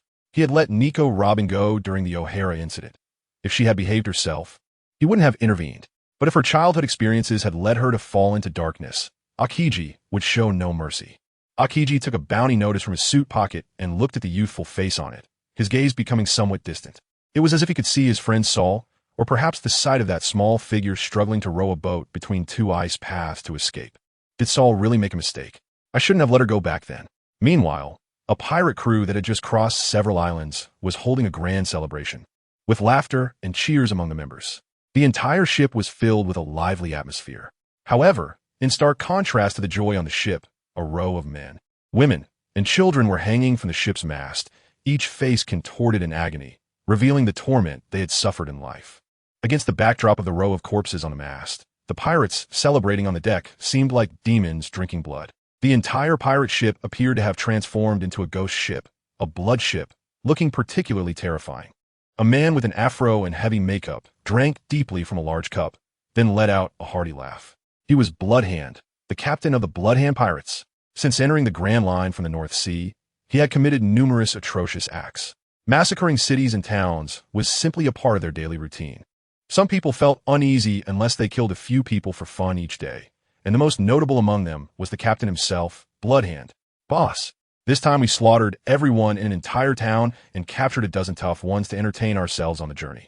A bald man with a bare chest approached, his body quivering with fat, and his massive frame exuded a terrifying, oppressive aura. Ordinary people would not dare meet his gaze.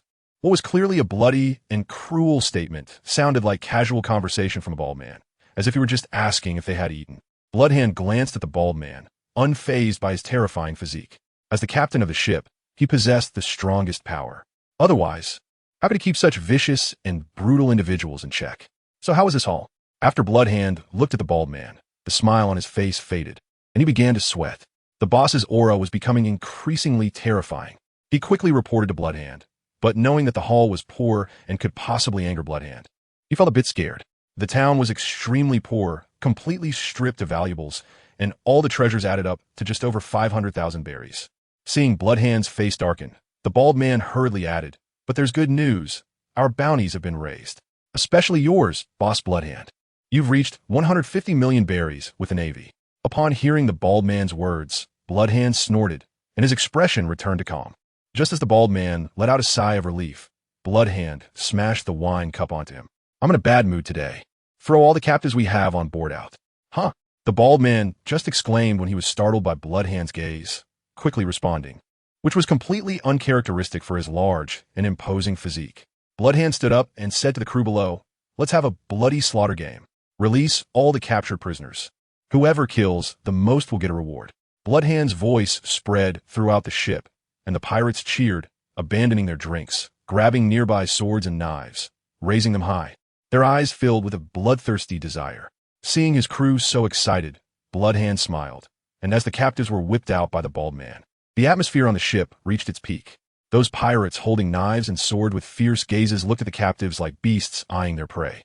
"Oh, I forgot to mention, whoever kills the least will go down to accompany them." Bloodhand stood high, and after speaking, he swiftly drew the long knife at his waist, sending 3 terrified and bewildered heads flying. With the sound of heads hitting the ground, the slaughter game began with a bang. The pirates who had been so joyful before seemed to be chased by death, with the blade of death hanging over their heads, frantically hunting down the captives. They were well aware of Bloodhand's cruelty. Since he said the person who killed the least would accompany the captives, their fate was sealed. Watching this bloody game, Bloodhand finally burst into hearty laughter, holding his stomach and laughing out loud. It wasn't until the last captive was killed by a flurry of blades that this slaughter game came to an end. The ship's deck was covered in blood, resembling a hell on earth. Bloodhand slowly walked over to a pirate who was holding a knife, looking terrified. Although he held a knife, there was no blood on the blade. It was clear he hadn't killed anyone, nor had he even injured anyone. "Do you want me to do it myself? Or will you?" Bloodhand's calm words made the pirate tremble like a leaf, tears and snot streaming down his face. The excitement he had felt earlier was now replaced by sheer terror. Just then, the pirate suddenly looked towards the distant sea. Bloodhand secretly laughed. Such a primitive distraction technique was of no use to him. However, in a playful mood, Bloodhand turned to face the direction the pirate was looking. When the pirate thought he had successfully diverted Bloodhand's attention, he struck and killed him with a single blow. The feeling of giving hope to others, only to snuff it out in an instant, made Bloodhand addicted. However, when he looked toward the sea, his eyes suddenly widened. On the calm surface of the sea, an ice path stretched from afar, and a man with curly hair, dressed in a white suit, leisurely rode a bicycle on the ice path. Akiji was troubled by Robin's matter. If things were truly as Fleet Admiral Sengoku said, then he had indeed let a flower of evil bloom back then. The plotting of the dance powder incident, causing a drought throughout Alabasta, instigating war, and leading to countless families being destroyed and lives lost. Such crimes deserved public execution. Akiji had already made up his mind. After his investigation, if it really was Nico Robin's doing, he would personally end the mistake he had once let go. Just as he resolved to rectify his past mistakes, a pirate ship collided with him head-on, and Akiji looked up in surprise. He was riding against the sea breeze. The smell of blood wafting through the air hit him hard. When he saw the scene on the pirate's ship, his expression instantly turned cold, and his gaze became incredibly icy. The hand gripping the bicycle handle had turned to ice, and even the handle was covered in frost, showing that his mood was far from calm. Akiji's body suddenly jumped, lightly landing at the bow of the pirate's ship, where he just happened to encounter a right hand filled with calluses, seemingly from years of farm work. "Sometimes I really think it would be better if all you pirates just died." Bloodhand scoffed at Akiji's words, but he felt that Akiji looked very familiar, though he couldn't quite place it. Perhaps it was the Navy. He had seen something about the Navy in the newspapers before. Thinking of this, a cruel smile appeared on Bloodhand's face. Running into a lone Navy officer, the slaughter game continues. As soon as Bloodhand's words fell, the pirates on the ship, already bloodthirsty, charged toward Akiji without caring who he was. Akiji stood still, sensing the entire ship with his observation hockey, and found that there were no civilians left. It seemed that the recent slaughter had already killed all the innocent lives. After confirming this, Akiji's anger flared even more. With a sudden wave of his right hand, an extreme chill spread from his body, instantly turning all the pirates rushing towards him into ice sculptures. His perfect control transformed all the pirates on the ship into ice sculptures, except for Bloodhand. In the blink of an eye, the originally bloodthirsty crew had all become ice sculptures, and the entire ship was covered in frost. Bloodhand looked at the icy hell before him, taking a step back involuntarily, the chill from the ice beneath his feet making him shudder. Accompanied by this terrifying sight, he finally remembered Akiji's identity. He was the Vice Admiral of the Navy, Akiji. Half of Akiji's face was enveloped in cold air, and his clothes fluttered with the chill. He conjured an ice spear in his right hand and slowly approached Bloodhand with heavy steps. Akiji's peripheral vision caught sight of men, women, and children hanging from the ship's mast, and he slightly parted his lips, the cold breath condensing into frost. Sometimes when I see you bastards, I start to understand Sakazuki's methods.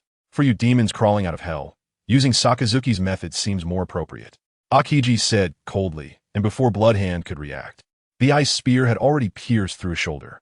The terrifying force sent Bloodhand's body flying, shattering his chair, and finally stopping against the ship's mast, hanging there like those men, women, and children. Cough, cough. His back slammed against the mast, and compared to the pain in his shoulder, Bloodhand felt his insides burning like fire and ice, and he coughed violently twice. A mouthful of fresh blood spewed out with the cough, mixed with a few ice crystals. Akiji looked at Bloodhand and the crimes committed by Bloodhand's pirate crew. His resolve to eliminate Robin grew even stronger. Just a single pirate crew could cause such horrific crimes. Then how much suffering would Robin, who had been causing chaos in the Alabasta Kingdom, bring to others? Akiji conjured another ice spear in his hand and suddenly shot it out, piercing through Bloodhand's other shoulder as well. After doing all this, Akiji turned and returned to his bicycle.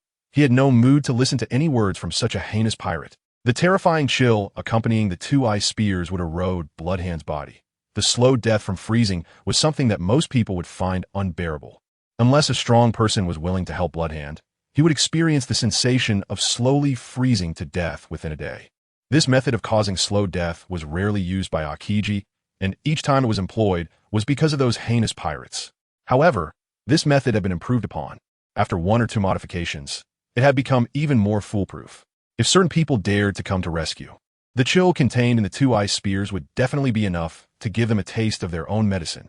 With the determination to eradicate evil and rectify his past mistakes, Akiji pedaled his bicycle towards the Alabasta Kingdom. In the Alabasta Kingdom, at the Baroque Works headquarters, Nico Robin warmly welcomed the group, led by White Zetsu, while Peach Rabbit showed no good attitude towards Robin. However, for White Zetsu's sake, she refrained from attacking. And she was also unsure of how strong Robin had become. The fact that she could deal with Crocodile already indicated that Robin could be considered a strong person on the sea. Moreover, the special reward of true Thousand Hands, praised by White Zetsu, made Peach Rabbit uncertain. On one hand, she was considering White Zetsu's reputation. On the other hand, she lacked confidence. So Peach Rabbit sat coldly to the side, listening to their conversation. After a brief exchange of pleasantries, Robin got straight to the point.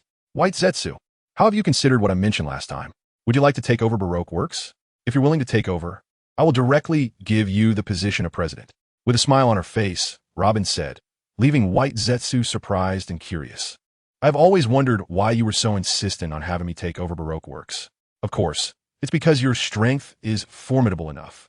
If you take over the organization, you will surely be able to protect me, and given my token of allegiance, you wouldn't kill the donkey after unloading the cargo, right? Robin said half jokingly, half seriously. Hearing Robin's words, White Zetsu rolled his eyes. The current Baroque Works was nothing short of a hot potato. Once he chose to accept it, he would have to bear the pressure from the world government and face the Navy's investigation. Your calculations are indeed sharp. Hearing White Zetsu's complaints, Robin smiled and did not deny what he said. Then why did you come to find me? White Zetsu. Robin pretended to be curious, her big eyes sparkling with curiosity. Her watery eyes twinkling at White Zetsu, paired with her pristine white dress and an intelligent woman's smile, her charm skyrocketed. I'm not interested in Baroque Works, but I'm quite interested in you. I would like to invite you to join my team. Baize looked at Robin, who was also leaning in, their heads drawing closer until they could feel each other's breath. The other girls watched the two of them act so unconcerned, their eyes wide open, either watching the show, feeling envious, or observing with indifference. Well, if you're willing to help me with something, I'll agree to join your team, Robin said, lightly tapping her chin with her delicate fingers, a knowledgeable smile on her face as she spoke to Baize. This made me quite curious. What kind of matter could make you join my team? Robin, with a hint of worry on her face and her brows slightly furrowed, replied, actually, the current improvement in Alabasta's situation is only temporary. Previously, Crocodile used dance powder to make it rain only in the capital, while other areas remain dry. I also have no way to change the climate of the entire Alabasta in a short time. So I used dance powder as well. And I used up all the dance powder I had saved before, which is why it rained in the main cities of the entire kingdom. Robin stated this astonishing news in a rather plain tone, causing all the girls to look at her in shock, and Baize voiced their thoughts. Isn't this just drinking poison to quench your thirst? Baize was very puzzled by Robin's actions. Using up all the dance powder accumulated just to let the people of Alabasta enjoy a brief moment of rain, only to face drought again afterward? I can't help it, Robin said, spreading her hands and sounding somewhat helpless. But you didn't have to be in such a hurry to use up all the dance powder. Before Baize could finish speaking, he was interrupted by Robin. Because I really don't have much time left. Crocodile's loyal subordinates have already reported me to the world government. And they even informed me in advance, thinking that I would be afraid and run away again. Right? Robin leaned forward slightly with her hands on the table, looking sincerely at Baize. If I say that I had no choice but to be a villain before, and now I want to be a good person, would you believe me? Even if you want to be a good person, this approach is too extreme. I assent it. You are essentially disregarding the future of the people of the Alabasta Kingdom. Baize really couldn't understand Robin's actions. Because I hate the person I used to be, who helped Crocodile do such evil things. I want to change. Robin's tone suddenly became agitated as she looked around, her gaze sweeping over Nami, Noki, Koi, and even Peach Rabbit. Have you ever seen someone die of thirst? I have. Right in front of me.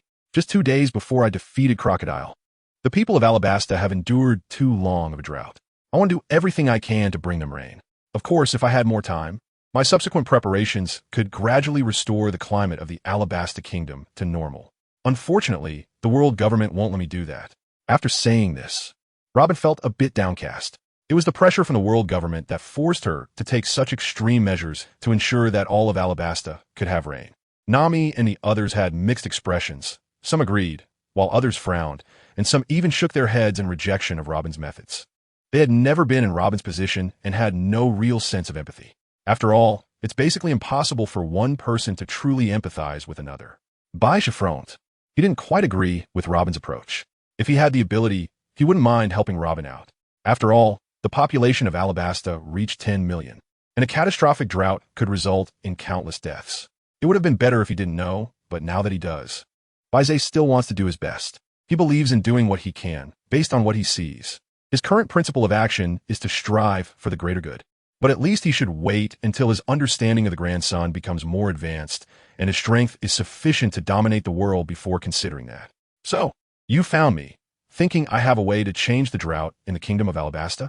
I should say that I can only seek help from you now. Because the nationwide drought caused by the Baroque Works using dancing powder over the past 2 years has thrown Alabasta's climate into chaos. Robin said somewhat helplessly, glancing at Nami. My current approach is only making the already chaotic weather system worse. If you don't believe me, you can ask this navigator lady. Baize shook his head. Thanks to Nami, he had done quite a bit of research on weather.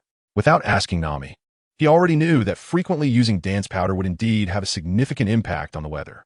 I also studied meteorology, but it was precisely because I understood it that I realized I currently did not have the ability to change the weather in Alabasta. Baize candidly told that his current power of the blazing sun is indeed strong, and it is not impossible to destroy the entire Alabasta kingdom. However, construction is always more difficult than destruction. His ability to destroy the entire Alabasta does not mean he can reverse the already chaotic weather system of Alabasta.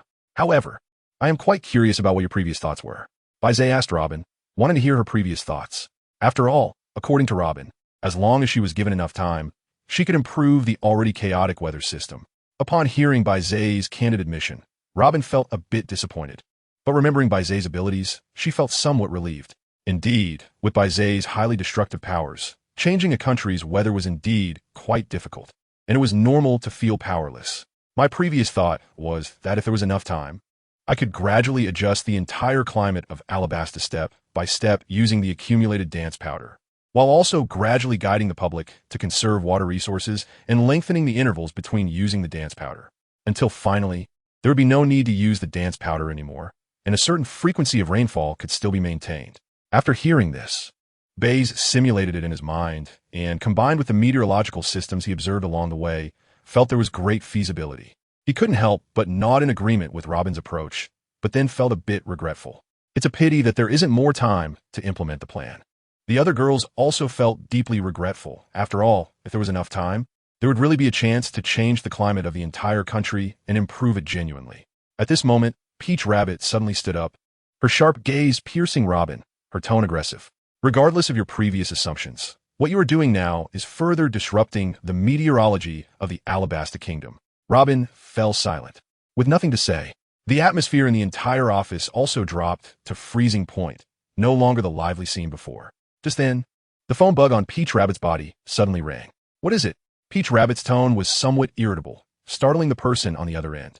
Vice Admiral Peach Rabbit, Admiral Akiji has arrived in the Alabasta Kingdom and wishes to communicate with you. It turned out to be a call from the naval soldiers stationed at the port, informing her of Admiral Akiji's arrival and that he wanted to talk to her. Upon receiving this news, Peach Rabbit was somewhat surprised. She didn't expect that the officer coming to Alabasta for investigation would actually be a naval admiral. She had originally thought that sending a few vice admirals from the naval headquarters would be sufficient attention to this incident, but she didn't expect that they would directly dispatch an admiral. It should be noted that the 3 admirals of the naval headquarters represent the entire Navy, symbolizing the top combat power of the Navy and also the most elite force at sea. Peach Rabbit glanced at the people in the office, turned around, and walked out, preparing to report the information to Akiji. Nicole Robin, who had been sitting in the office, was now shockingly standing up, her body trembling involuntarily. Even after being washed by the information in the diary and receiving special rewards, Akiji still left an indelible, terrifying impression in her heart. Admiral Akiji of the naval headquarters, Robin said with her pupils constricted, her fear and dread evident in her words. This made Nami and Koya very curious as to why Robin had such a strong fear of Akiji. In Baize's diary, wasn't it Akiji who let her go so that Robin could survive? Upon hearing the arrival of Akiji, Baize's eyes lit up, as if changing the meteorological system of Alabasta was not impossible. He glanced up at Robin, who was standing, but the headlights obscured his view. Looking up from below, the scene was indeed extraordinary. Baize blinked and then leaned back slightly, speaking to Robin. It seems that Admiral Akiji has indeed left a deep shadow in your heart. However, Robin, you are now able to defeat Crocodile, and your strength has improved very quickly. You should also try to overcome your inner fears to have the possibility of further progress. Perhaps Baize's comfort had an effect as Robin's body, which was trembling slightly, gradually calmed down, and her expression returned to normal. Robin nodded to Baize in gratitude and said with some regret, "You also saw that even the Marine Headquarters Admiral has come forward. It seems I won't be the president of Baroque Works for long. However, before the dust settles, I want to try to save the chaotic weather system of Alabasta."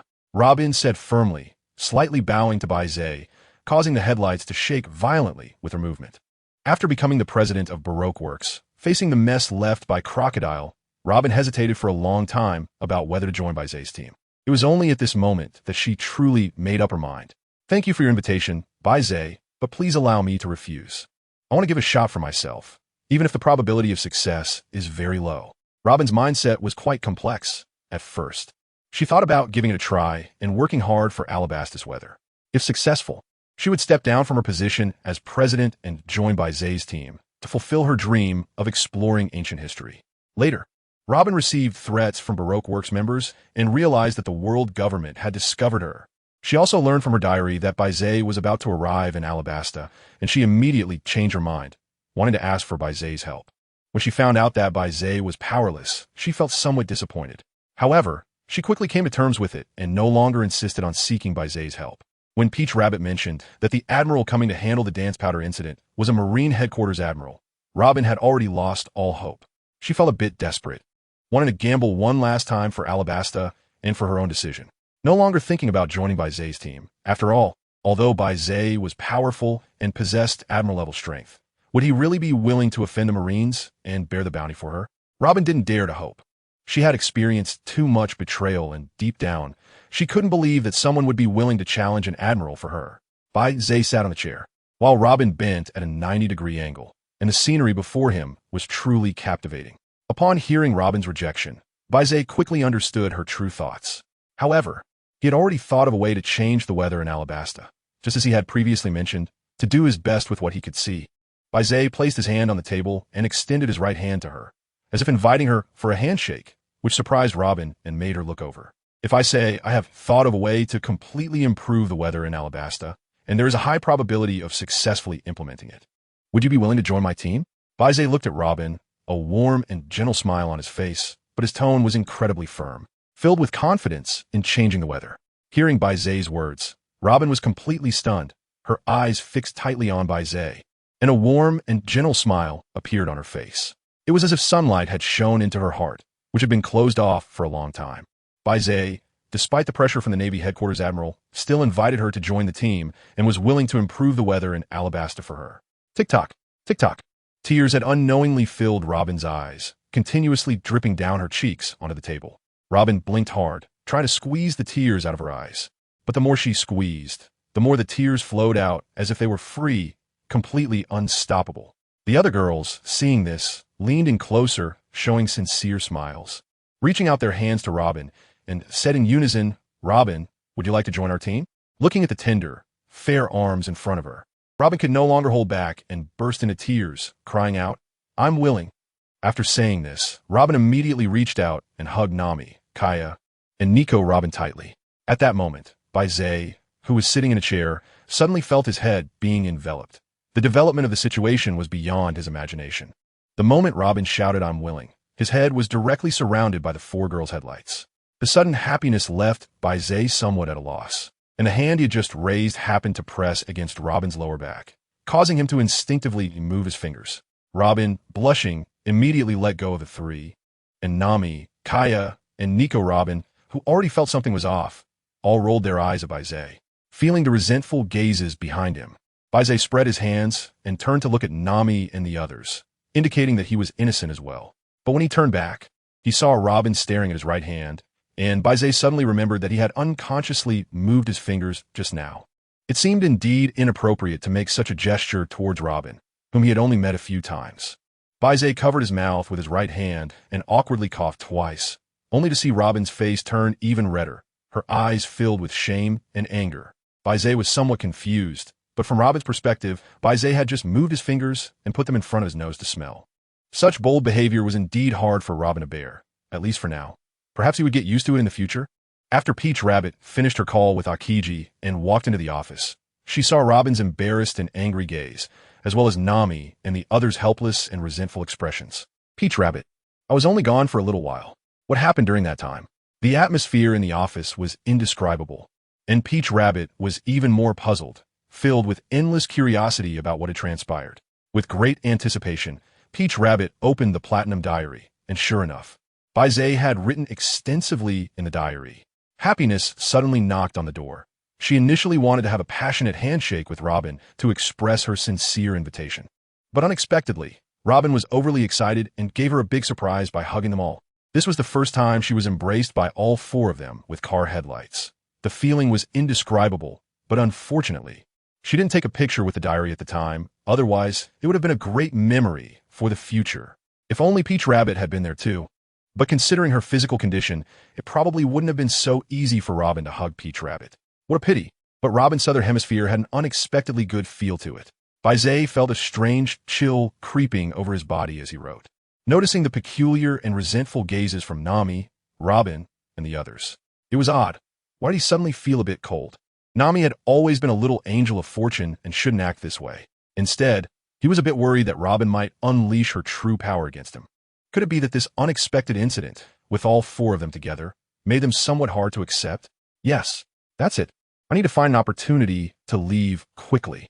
Just as Peach Rabbit was enjoying the show, Baize suddenly stood up and said to everyone, "The method I thought of to improve Alabasta's climate requires Admiral Akiji's strength.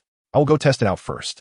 With that, Baize's figure vanished in an instant, leaving the women staring at each other in confusion, all letting out helpless sighs. Peach Rabbit stood by, munching on snacks, especially amused when she saw Baize trying to involve her, but failing. However, when she noticed the other women sighing helplessly, she felt a little disappointed for some reason.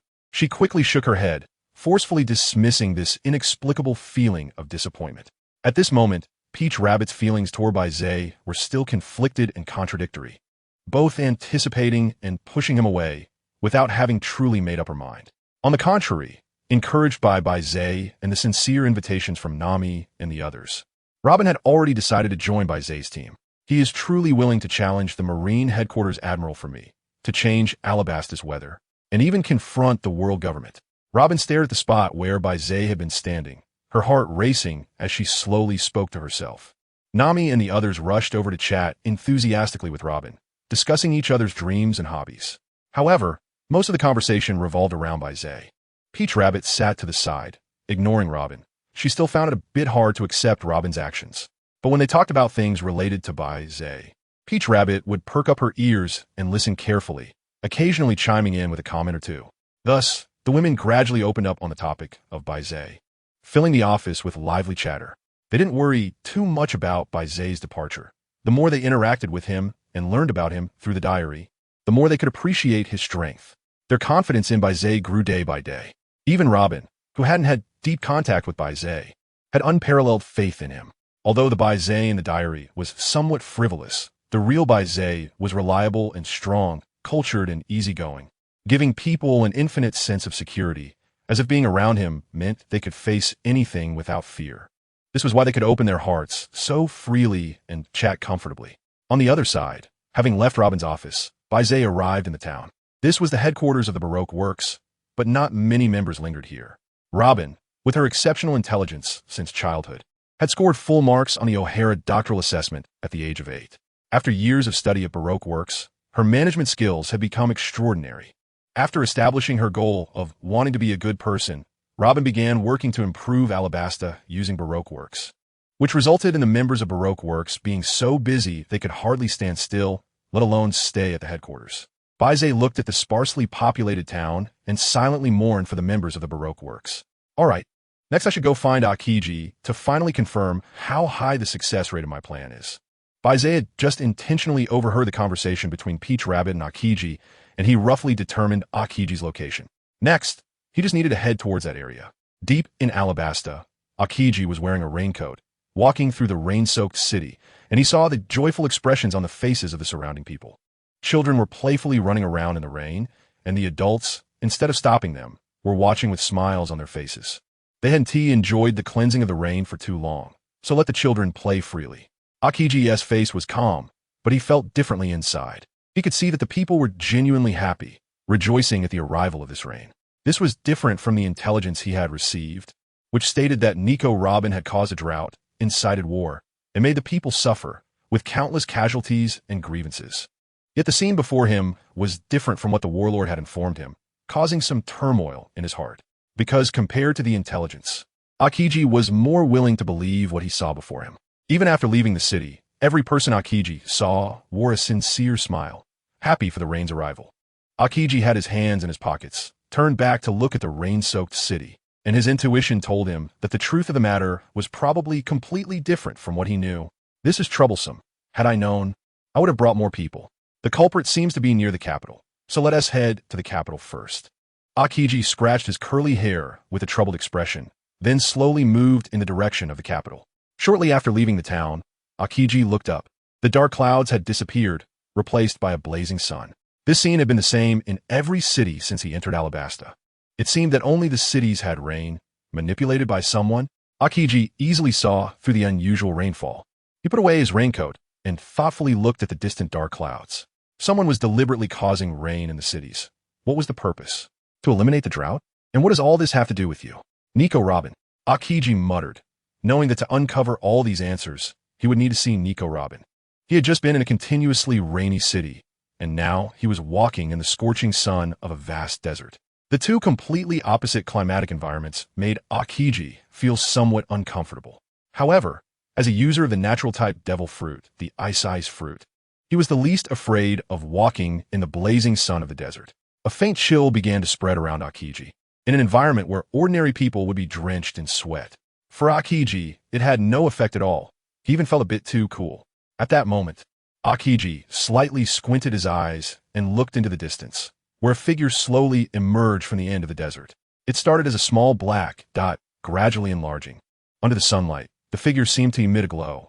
In a daze, Akiji felt as if he were seeing the blazing sun walking among humans, making the entire desert feel even hotter. Akiji did not act rashly.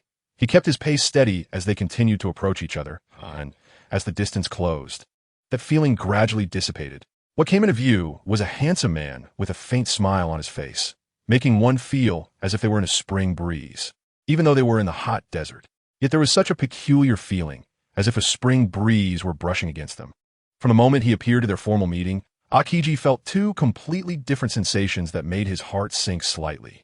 At this moment, Baize was also observing the top combat power of the sea, Admiral Kazan of the Navy headquarters, codenamed Akiji. He was tall, nearly 3 meters in height, wearing a dark blue shirt with a white suit vest, draped in a Navy justice coat, and sporting an eye patch on his head, as if he could fall asleep on the ground at any moment. A lazy aura surrounded him, which Baize could feel even though it was their first meeting. However, despite the lazy demeanor, Baize did not dare to underestimate him. This generation's 3 admirals of the Navy headquarters could be said to be the strongest in the history of the Navy. Even before becoming an admiral, they had already earned the nickname of monsters. Each of the 3 admirals had abilities that reached the pinnacle of the sea. Whether it was physical strength, hockey, or devil fruit abilities, they were all top tier. Even Kizuru, who had always been criticized by their teacher Zephyr for his inadequate physical skills, only seemed lacking when compared to his extremely powerful devil fruit abilities. But were they really inadequate? Zephyr became an admiral through outstanding physical skills, and by his standards, Kizaru would indeed be considered inadequate. Yet, even Kizaru's often criticized physical skills could easily dominate ordinary Navy headquarters vice admirals. This is the current generation of Navy admirals, each one a terrifying monster. In their first meeting, both Baize and Kazan held each other in high regard in their hearts. "Nice to meet you, Admiral Akiji. Is there something I can help you with?" Kazan showed no surprise that Baize recognized him. As a prominent figure in the Navy, those who roam the seas are somewhat aware of him. However, Baize's presence made Kazan even more appreciative of the vastness of the sea. It truly is a place where tigers lie hidden and dragons conceal themselves, with countless unknown powerful beings. The strength of Baize is such that even he must take it seriously. "You came here for Robin, right? There's no need to go through the trouble of looking for her. I'm also well aware of the entire story behind the Alabasta incident." Baize smiled and said to Akiji, with a hint of eagerness in his words, which made Akiji raise an eyebrow slightly. It seemed that it would be difficult to resolve things without a fight today. "If I win, you should be able to reveal the truth, right?" Seeing Baize nod slightly, Akiji instantly materialized an ice blade in his hand and fiercely slashed towards Baize. Clang! Baize also instantly produced a long sword in his hand, the Great Sun artifact. As the two clashed, Akiji's ice blade shattered instantly, turning into countless ice shards that flew towards Baize. Before they could truly make contact, a wave of cold air rushed towards Baize, causing him to squint his eyes slightly. With a light push of his toes, he quickly retreated. As Baize stepped back, the cold ice spread out in the desert, centered around Akiji's body. The previous ice shard were just a warm-up. The current ice erosion was the real killing move. Facing this attack, even a vice admiral from the Navy headquarters would be easily frozen into an ice sculpture. Baize swung his long knife, instantly unleashing several flying slashes, the sharpness tearing apart the encroaching ice. A great swordsman? No, it was the realm of a swordsman, but with his powerful physical prowess. He demonstrated slashing power comparable to that of a great swordsman. Akiji quickly assessed Baize's swordsmanship skills and couldn't help but sigh. What a powerful physique. The ice invasion was interrupted, but Akiji had no intention of stopping. Centered on his body, the ice continued to spread in all directions. Even if Baize shattered the ice blocks in front of him, he couldn't stop the ever-expanding ice that was encroaching from the sides and even from behind. Watching Akiji manipulate the environment so effortlessly, Baize's eyes lit up slightly. His plan indeed required a natural-type devil fruit, with such a domineering and unreasonable effect. Faced with the ice encroaching in a circular shape towards the center, Baize, located in the center of the circle, also stopped his knife-swinging motion. Circular blade. Baize held a knife in his right hand, placing the long blade to his left side, gripping the handle tightly as his arm suddenly unleashed a powerful force. Accompanied by a horizontal swing of the long knife, a massive circular slash erupted. Centered around Baize's body, it expanded outward like a rapidly expanding halo in all directions. The intense sword pressure of the flying slash caused ice blocks to shatter inch by inch, sweeping away all the shattered ice with a fierce demeanor, like autumn winds scattering fallen leaves. Seeing Baize's response, Akiji's pupils slightly constricted, surprised that it was actually resolved with swordsmanship. From above, looking down, a massive ice field abruptly appeared in the desert, with only the area within a few dozen meters of Baize untouched by the freezing ice. Baize sensed the size of the ice field through the sun and nodded in satisfaction. Looking at Qingji's condition, if he unleashed the Ice Age, he could definitely create a giant ice field more than 10 times larger than this one. It can't be unleashed here, and you wouldn't want to harm the innocent, right?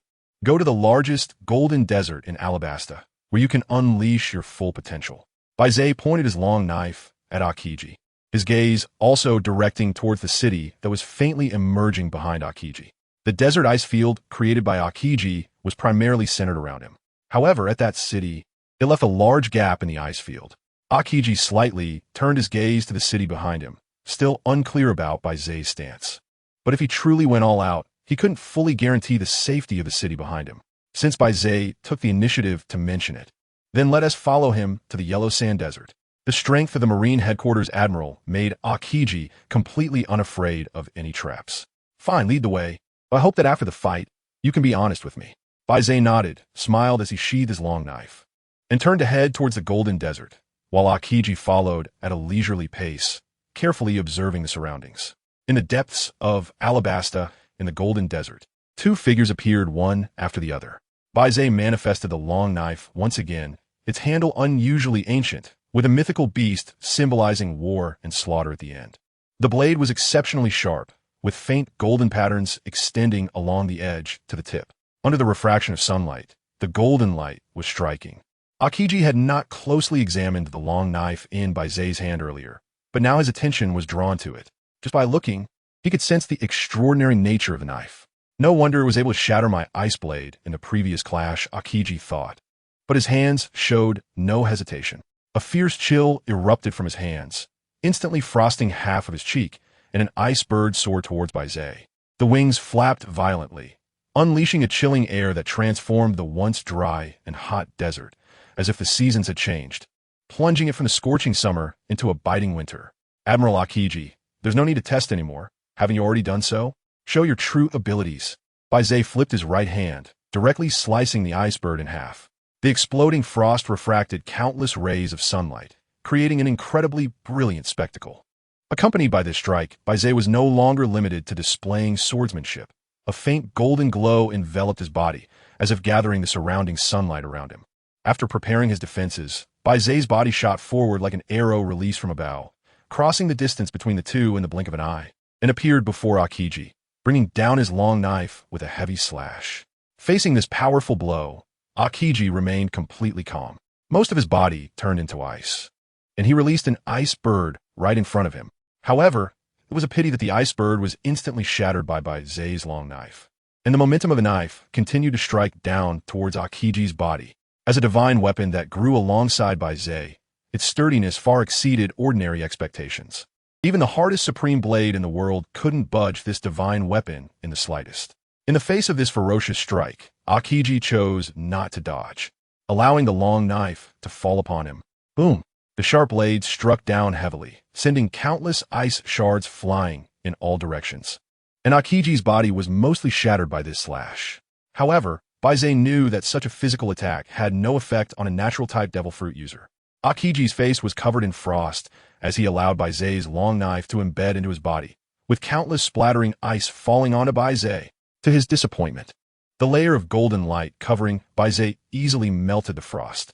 It was as if a drop of water fell onto a red-hot iron pot, sizzling and disappearing into the air as steam. Seeing that the ordinary frost was ineffective, Aokiji raised his hand, condensing an ice blade, wrapped in haki to prevent it from being easily destroyed.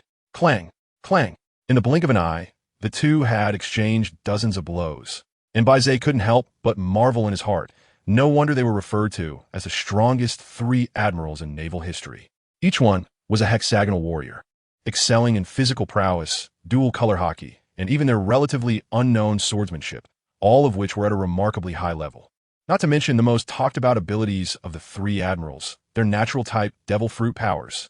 Even in swordsmanship, Aokiji possessed swordsman-level strength, able to clash with Baize for dozens of strikes without being caught off guard, creating an increasingly pressing situation.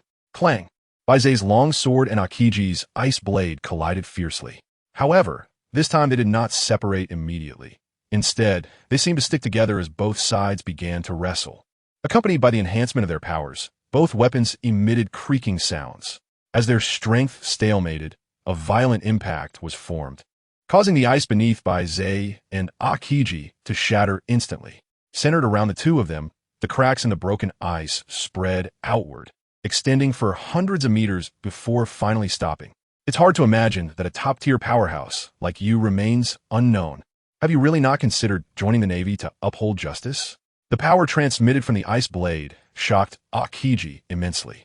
A powerhouse with such strength would be unknown in the vast sea.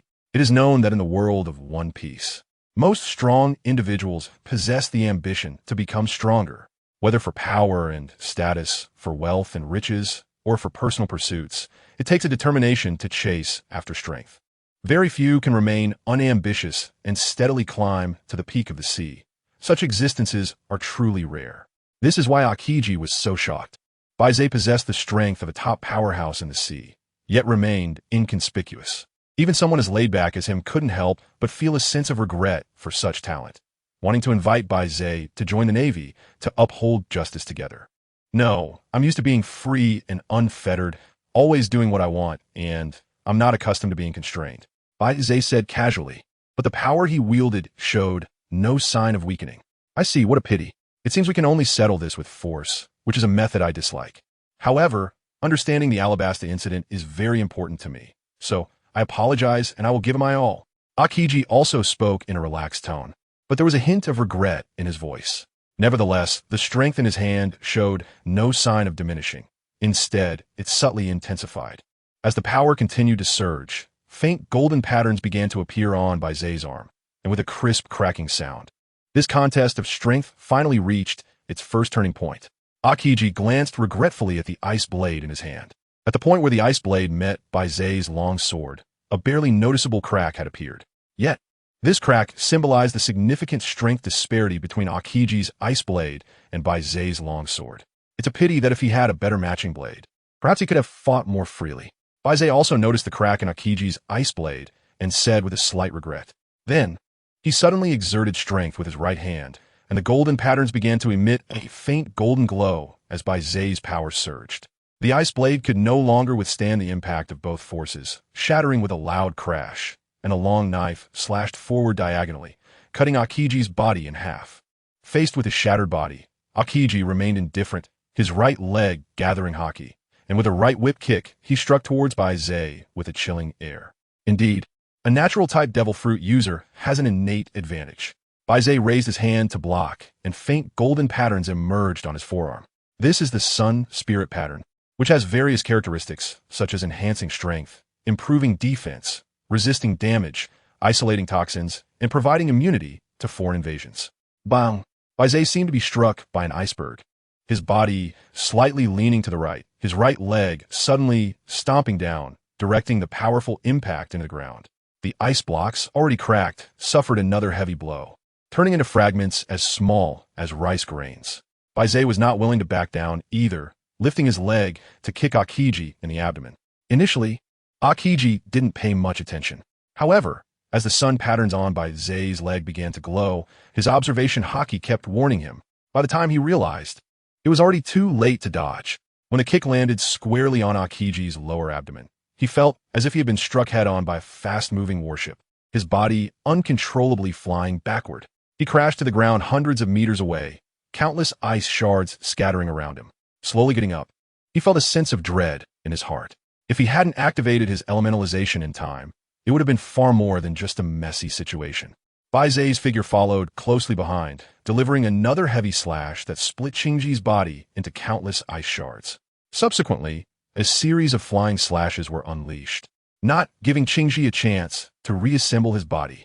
Shinji was not simply standing there taking hits. On the contrary, he continuously used ice erosion, trying to restrict Baize's speed and prevent such rapid bursts of speed. However, the previously unstoppable ice erosion was completely powerless against Baize.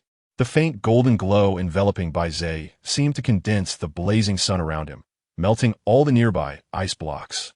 When he tried to gather his body again, he was once again shattered by the flying slash. Shinji no longer thought he could reassemble his body under Baize's relentless attacks. Baize continuously swung the long knife in his hand, but his gaze remained locked on the position of Aokiji, sensing the sun. Finally, at a certain moment, he felt an extreme chill erupt from Aokiji's location. He lightly tapped his toes and retreated at high speed. As he withdrew, a voice echoed in Baize's ear. "Ice Age, A powerful wave of cold air spread out from Akiji's position in all directions, enveloping a vast area. If Akiji's previous ice erosion was like placing several large ice blocks around on a hot day, then this was akin to throwing someone directly into a freezer of extreme cold. Not only had the quality drastically improved, but the range was also incredibly broad and unavoidable. Faced with the terrifying cold air rushing towards him, Baize positioned the long knife horizontally in front of him. The faint golden patterns on the blade began to radiate light, enveloping Baize's body and resonating with the golden light previously gathered around him. No matter how the cold air eroded the golden light, it remained steadfast and indestructible. Akiji's ice age could easily freeze the seawater between several islands, illustrating the vastness of its coverage. Moreover, it could last for a week, even under the scorching sun and the washing of seawater. It could maintain its effects for an entire week, showcasing the high quality of its cold air. Under the spread of Ice Age's cold air, everything outside the golden light domain where Baize stood was a vast expanse of white. All that met the eye was piercing cold air. This terrifying cold could instantly freeze even one of the 7 warlords of the sea, Don Quixote da Flamingo, into an ice sculpture. Within the sun's sensing, this incredibly fierce cold had spread to the entire golden desert, turning the largest desert in Alabasta into an ice field. Just the creation of such a vast ice field in an instant demonstrated that the natural type devil fruit truly deserved its reputation for having disaster-level destructive power. Faced with this overwhelming attack, Baize did not sit idly by. The long knife in his hand was coated with a layer of golden brilliance, and the golden light enveloping his body became even more dazzling, intense, and scorching. If one were to look down from above at the entire golden desert, they would see the extreme cold air spreading from deep within, transforming the entire golden desert into a silver ice field. On the snowfield, a blanket of white cold air still enveloped everything. However, in one spot, a point of golden light burst forth. As the light, unafraid of the wind and snow, unleashed its own power, the point of golden light gradually expanded, and in the blink of an eye, it had formed a massive storm. The golden solar storm surrounded Baize's body and gradually expanded, displaying its own power amidst the piercing cold. Wherever it passed, the ice melted, and the terrifying temperature turned the cold air into countless rising water vapor at the moment it touched the solar storm. The closer one got to Baize's body, the more terrifying the temperature became, even melting the yellow sand beneath Baize's feet into crystal-like glass. At this moment, the blazing sun had descended upon the world with its own radiant solar storm. Cold air and storm clashed fiercely, but as time passed, the storm continued to expand, even enveloping Akiji's position. In the solar storm, Akiji's body suddenly solidified. However, he was horrified to find that his body was uncontrollably melting away, turning into droplets of water that evaporated into water vapor in an instant. The terrifying temperature was unbearable, even for him as a user of the ice fruit. Such a situation had never occurred even when facing Akainu's magma fruit. Akiji looked in shock towards Baize's direction, the center of the solar storm. He suddenly recalled the feeling he had when he first met Baize, as if the blazing sun was walking among men. It turned out that the sensation he felt during their first encounter was not his illusion. Akiji quickly activated his powers to construct a massive ice barrier around himself to prevent further erosion and melting from the solar storm. In the center of the solar storm, Baize, within the sun sensing, saw that the silver ice field covering the entire golden desert had completely evaporated into water vapor, and a massive amount of water vapor began to gather in the sky above the golden desert. Baize began to contain the solar storm, transforming its width into height, sending this fierce solar storm upward. As Baize's powers began to take effect, thunder rumbled. An utterly unreasonable nature-type devil fruit with such a degree of ice. The water vapor formed from evaporation. I wonder if it can compare to the entirety of Alabasta? Baize looked at the spreading dark clouds and finally nodded in satisfaction. The goal of this battle against Akiji had been achieved, since Alabasta's weather system had become incredibly chaotic due to the excessive use of dance powder, making it nearly impossible to sort out. Why bother sorting it out at all? Instead, they would push the entire weather system aside and redo it with a system update. This heavy rainfall originating from the Great Sand Desert was different from the rainfall caused by Robin using dance powder, which was concentrated only in urban areas. The heavy rain would envelop the entire Alabasta kingdom, completely updating its weather system and eliminating all the chaotic effects brought by dance powder. As the power of nature is beyond human reach. As long as the influence of dance powder is removed, the weather would soon return to normal under the great power of nature. After this heavy rainfall, the desert of Alabasta should also give rise to more oases, right? Baize sheathed his long knife and looked at the suddenly appeared Akiji beside him, grinning. Akiji gazed at Baize with sharp eyes, gradually relaxing after a while. So you just see me as a tool for rain? What nonsense is that? This is the result of both of us working together. And it is a good deed that benefits the entire Alabasta people. Even if I told you in advance, you would still be eager to help.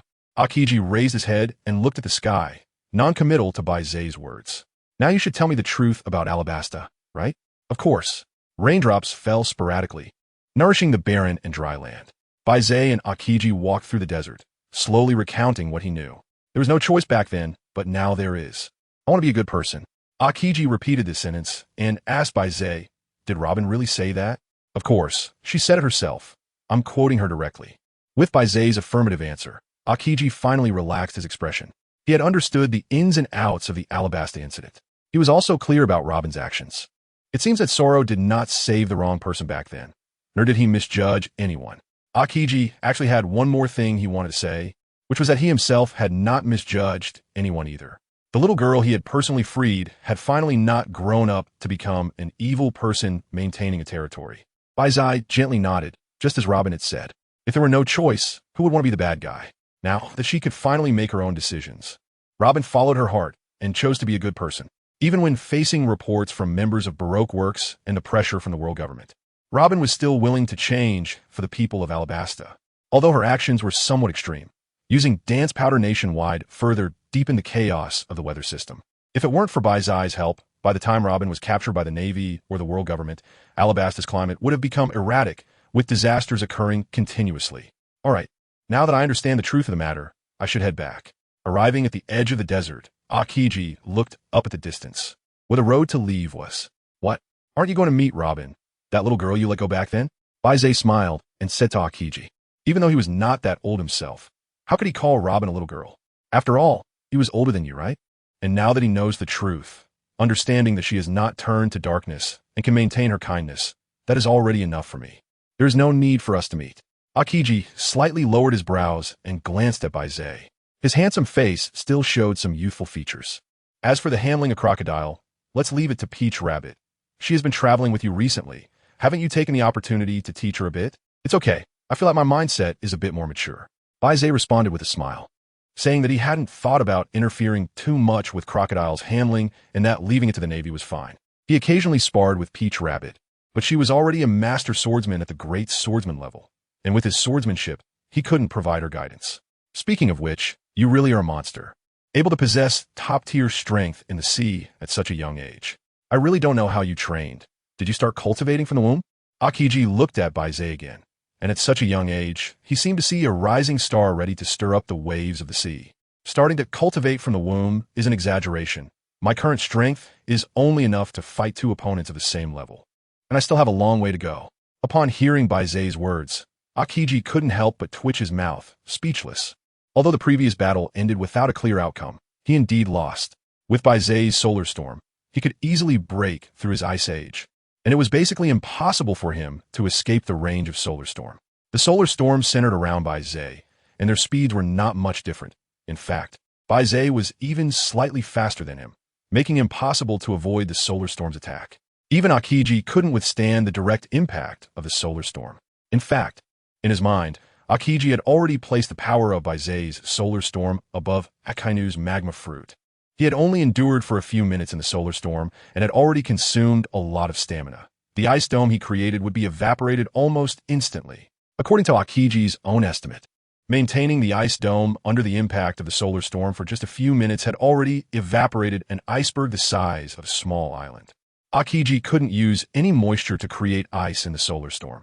He could only rely on his devil fruit ability to make ice, which also led to increased stamina consumption. Akiji wasn't sure how long Baize could maintain the solar storm, but he was certain that he couldn't hold out for long in that terrifying solar storm. Therefore, when Akiji heard Baize say he could fight two opponents at the same level, his mouth twitched. This young man was being overly cautious. based solely on the power of the solar storm. Among the 3 admirals of the Navy, only Kizaru could quickly escape the coverage of the solar storm with his Pika Pika Nomi ability. Akiji and Akainu could only take the brunt of it. Unless the 2 of them could defeat Baize before the solar storm consumed all their stamina, even if Akiji and Akainu teamed up, they might not be able to win against Baize. I'm leaving. Akiji didn't say anything more to Baize, as Baize's words easily made people feel like he was showing off. Although he was stating facts, it was particularly easy to evoke despair. If it weren't for Akiji's strong mental fortitude, he might have felt a bit discouraged in the face of such a talent gap. Akiji waved goodbye to Baize and set off on his way back as the raindrops gradually increased in size.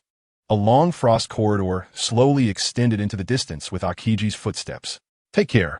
Baize watched as Akiji's figure gradually faded away, waved his hand at Akiji, and said with a smile, "But the next time we meet, I don't know if you will be an enemy or a friend." Baize sighed and said with an inexplicable tone that inviting Robin onto the ship would inevitably lead to a path of opposition against the world government. As the Navy is an institution under the world government, it is, of course, unavoidable to be in conflict with them. Back at the Baroque Works headquarters, Nami, Robin, Kaya, and Noki were already quite familiar with their surroundings, chatting and laughing. Even Peach Rabbit, sitting nearby, would occasionally chime in, looking quite harmonious. On the table where the few of them were gathered, there were plates of snacks and several cups of coffee, while outside, the rain pattered down, creating a cozy afternoon tea atmosphere indoors. However, compared to the few people before Baize left, there was an additional girl with long, aquamarine hair, dressed in a luxurious dress. Her sparkling blue eyes were now squinting into crescents, clearly showing that their owner was very happy. There are so many interesting things. I really want to go to see all kinds of unique landscapes, have thrilling adventures, and meet different people. Vivi showed a look of longing and envy after hearing about Nami's adventures with Baize. That's easy. Just tell Baize when the time comes, and Vivi, you can come aboard with us. I believe Baize will definitely not refuse. After all, you're a princess. Nami's eyes lit up, looking at Vivi and enthusiastically inviting her. Nami also really liked Vivi. Although they hadn't spent much time together, this kind-hearted princess always made people genuinely fond of her. The other girls nodded in agreement, looking at Vivi with anticipation. But now in Alabasta, Vivi showed hesitation. She still couldn't let go of her current responsibilities in Alabasta. Moreover, with Alabasta currently in turmoil, asking Vivi to abandon her people seemed a bit unrealistic.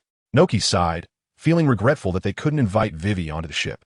Hearing this, Vivi showed gratitude towards Noki. After all, if so many friends were inviting her and she refused, it would feel a bit inconsiderate.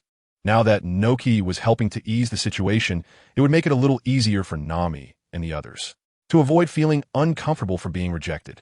Vivi was also very clear that if she were to be rejected by others, she would feel uncomfortable too. Disappointment was always inevitable. The atmosphere suddenly became a bit gloomy, and at that moment, there were sudden footsteps outside the room, approaching from a distance. Nami and the others exchanged glances filled with speculation.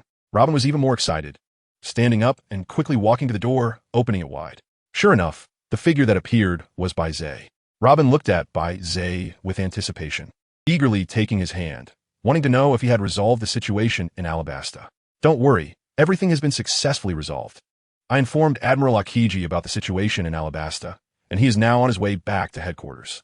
Baize was about to explain the specific situation when he saw Vivi arriving at the door. He immediately stopped his words and looked at Robin. It's okay. I've explained everything about the dance powder to the royal family of Alabasta. Otherwise, they wouldn't have sent troops to assist me. Seeing the hesitation in Baize's eyes, Robin understood his concerns. He was worried that the royal family might not know about his use of dance powder. That's why he didn't explain the specifics in front of Vivi. Seeing Baize care so much about her and consider her feelings warmed Robin's heart. Ever since she became a fugitive with a bounty on her head, it had been a long time since she encountered someone who cared for her like this. Yes, Mr. Baize, Sister Robin has already explained everything to me, so you don't need to worry about my presence, Vivi said, understanding and considerate. She didn't take Baize's intentional concealment to heart, as he was doing it for Robin's sake. In terms of their relationship, Vivi felt that she was still inferior to Robin in Baize's heart. After all, the number of times Baize referred to Robin as wife in his diary far exceeded the times he referred to her. I see. Then I won't hold back any longer. After listening to their words, Baize nodded in understanding. The chaotic climate in Alabasta has reached an irreparable stage, so I plan to completely overthrow it and start over. After fighting with Akiji, I used his ice fruit ability to create a massive amount of ice, then evaporated it into water vapor and sent it into the sky, artificially creating a heavy rain that would cover the entire Alabasta. No matter how chaotic the climate was before, it has now been unified. I believe that under the great power of nature, the climate will soon return to normal. After hearing Baize's explanation, the women all showed expressions of surprise and joy. They didn't want ordinary civilians to be harmed. Now that they saw Baize resolving the issue, they felt genuinely happy. Robin was especially excited as she hugged Baize tightly. Only she knew the immense psychological pressure she had been under during this time. If she had made a mistake, it could have brought more disaster to the people of Alabasta. If that had happened, she would have felt guilty for a lifetime. So, when facing the world government and even the psychological shadow of Akiji, whom she had feared since childhood, Robin never thought of escaping, but wanted to continue fighting. Baize felt Robin's excitement and the relief of letting go of immense pressure. For a moment, he didn't have any overly romantic thoughts. Instead, he reached out to embrace Robin, gently patting her back. Feeling Baize's hug, Robin's body trembled slightly, and she could no longer maintain her strength. As tears of release overflowed from her eyes, Baize felt his shoulder gradually becoming damp. He gestured to a few people, and Nami and the others nodded in understanding, walking into the bedroom through another door to give Baize and Robin some alone time. Shortly after, Robin, with red eyes, left Baize's embrace. Her eyes a bit swollen, which made Baize's lips curl up slightly. Crying it out, releasing some pressure, would make her feel much better. She shouldn't always keep things bottled up inside. I, along with Nami and the others, are all your companions, even family. Baize placed his hands on Robin's shoulders and gently comforted her. Hearing Baize's sincere words, Robin smiled through her tears. Yes, Sister Robin. From now on we are family. Whatever happens, you can tell us, and we will share the burden together. Yes, family should rely on each other, support one another, and get through tough times together. From now on, anyone who dares to bully Sister Robin, I will never let them off. Nami, hearing Baize's words, hurriedly rushed out of the bedroom to express her determination. The other girls also came out one after another, softly comforting Robin. Although their tones were not particularly passionate, they were especially sincere. The tears that Robin had just stopped began to flow again, but this time they were tears of joy. Everyone is truly grateful. Robin choked on her words as she finished this sentence. Nami stepped forward, reached out, and hugged Robin, while the other girls also opened their arms and tightly embraced each other. Baize also opened his arms, wanting to go for a hug, but was given a glance by Nami, so he awkwardly touched his cheek and stood next to Peach Rabbit, watching the few people hugging, both of them smiling. After a while, they finally let go of each other, but from the exchange of glances, it was clear that their relationships had made significant progress. Vivi, who had mixed in among them, then said to Baize, Mr. Baize, what you have done for Alabasta is to save it from peril. You are a hero of the kingdom. The royal family will organize a thank you banquet, and we sincerely hope you can attend. Thank you very much. Vivi performed a noble gesture and spoke with utmost sincerity. A banquet, huh? Do you all want to go? If you do, let us all go together. Baize cast his gaze on the crowd and saw their eager expressions. He realized that he was the last one to find out. Let's all go together then. The girls cheered, yay. Nami shouted excitedly and suddenly lunged towards Baize, and the other girls, seeing this, followed suit and jumped onto Baize. In the midst of the chaos, Baize heard Nami whispering softly, which felt like a compensation for the collective hug that was lacking earlier. Baize revealed a helpless yet happy smile amidst the soft jade warmth. Alabasta Palace. Nami's eyes sparkled as she looked at the palace walls. Although the going merry was not lacking in funds, her love for money remained unchanged. As they walked along, gazing at the magnificent palace, Nami was nearly drooling. Koya pulled her aside to prevent Nami from losing control and reverting to her old ways. Nokigo closely followed Baize, never leaving his side. Toharu held a knife in her right hand, discussing the next plans with Baize. After this banquet, you should be preparing to return to the Navy headquarters, right? Almost. Robin has already handed Crocodile over to me, and the objectives for this outing are mostly accomplished. It's time to go back and report to Admiral Sengoku. Toharu nodded lightly and said matter-of-factly, I really appreciate your help during this time, providing the recording pointers and accompanying us, which has saved us a lot of trouble. Baize said seriously to Peach Rabbit that during this time, Peach Rabbit had been a great help to them, and he sincerely expressed his gratitude. Let's help each other. If I hadn't followed you to Alabasta, I wouldn't have taken on the task of escorting Crocodile, which is a notable achievement. Peach Rabbit smiled and said, then placed her hand on the hilt of her sword. Moreover, during this time interacting with you, my swordsmanship has also improved. Although my swordsmanship level is higher, it is not as comprehensive as yours. It's hard to imagine that you have mastered nearly all schools of swordsmanship. Sparring with you has allowed me to gain further insights into swordsmanship, Peach Rabbit said in surprise, and she had a deeper understanding of the reward from the diary.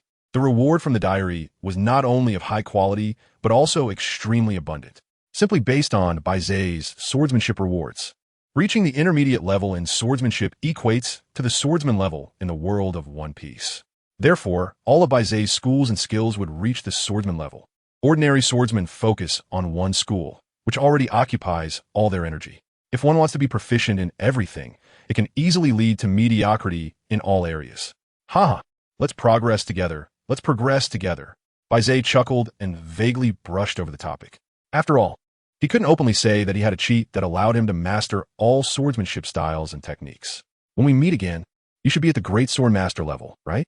I see your improvement in swordsmanship has been even greater than mine, touted to mind by Zay's vague words. Instead, she followed his lead and let the topic pass. It's not that easy to become a great sword master. There are only a handful of them across the entire ocean. Baize humbly said, then calculated in his heart that there were only a few days left before he could synthesize the final intermediate sword technique. With the advanced sword technique just around the corner, Tao, too, rolled her eyes secretly upon hearing Baize's words. She was well aware of his synthesis progress, and it seemed that synthesizing the advanced sword technique would happen within these few days. Unfortunately, she couldn't continue to linger by Baize's side. Otherwise, she could take the opportunity to spar and continue absorbing Baize's swordsmanship knowledge. Just then, a beautifully dressed Vivi walked over. Her water blue, long hair cascading over her shoulders like waves, and her face radiated a bright smile. She wore a precious gemstone necklace around her neck, and her pure white dress concealed her graceful figure, with two golden belt-like embellishments extending from her abdomen and intertwining, ultimately resting at her waist.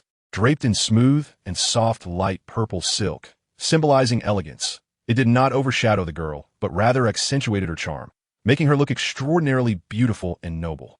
Vivi's appearance immediately stunned all the girls around, and even Baize's eyes lit up.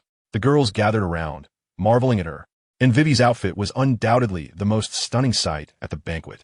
Wow, Vivi, you look super beautiful in that outfit. I'm falling for it. Indeed, Vivi was originally a great beauty, and wearing this gown enhanced her princess-like aura.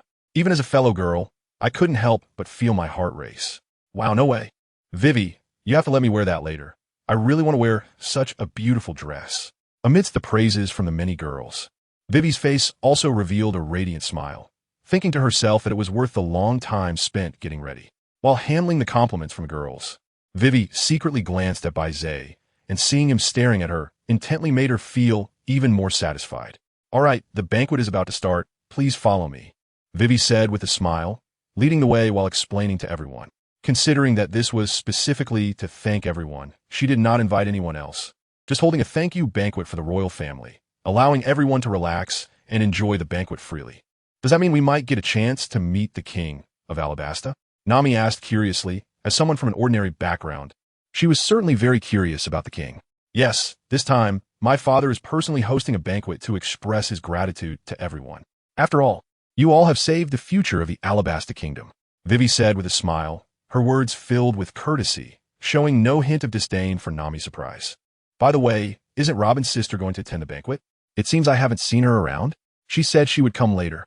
She needs to wrap up the affairs of the Baroque Works and completely step down from her position as president so she can follow me on the ship with peace of mind. Baize explained to Robin, and Vivi nodded in understanding. She then instructed a maid to wait at the door, and if she saw Robin, she must guide her to the palace where the banquet was being held. Let's head over first. Although we're missing Sister Robin, I hope she can make it on time. Under Vivi's lead, the group arrived at the entrance of the palace, where a tall, middle-aged man stood with a serious expression. He had a uniquely shaped beard on his chin that left a strong impression. Upon seeing Baize and the others, the man's serious demeanor instantly melted away, revealing a warm smile as he quickly walked up to Baize. Esteemed heroes, I am King Nefertali Cobra of Alabasta.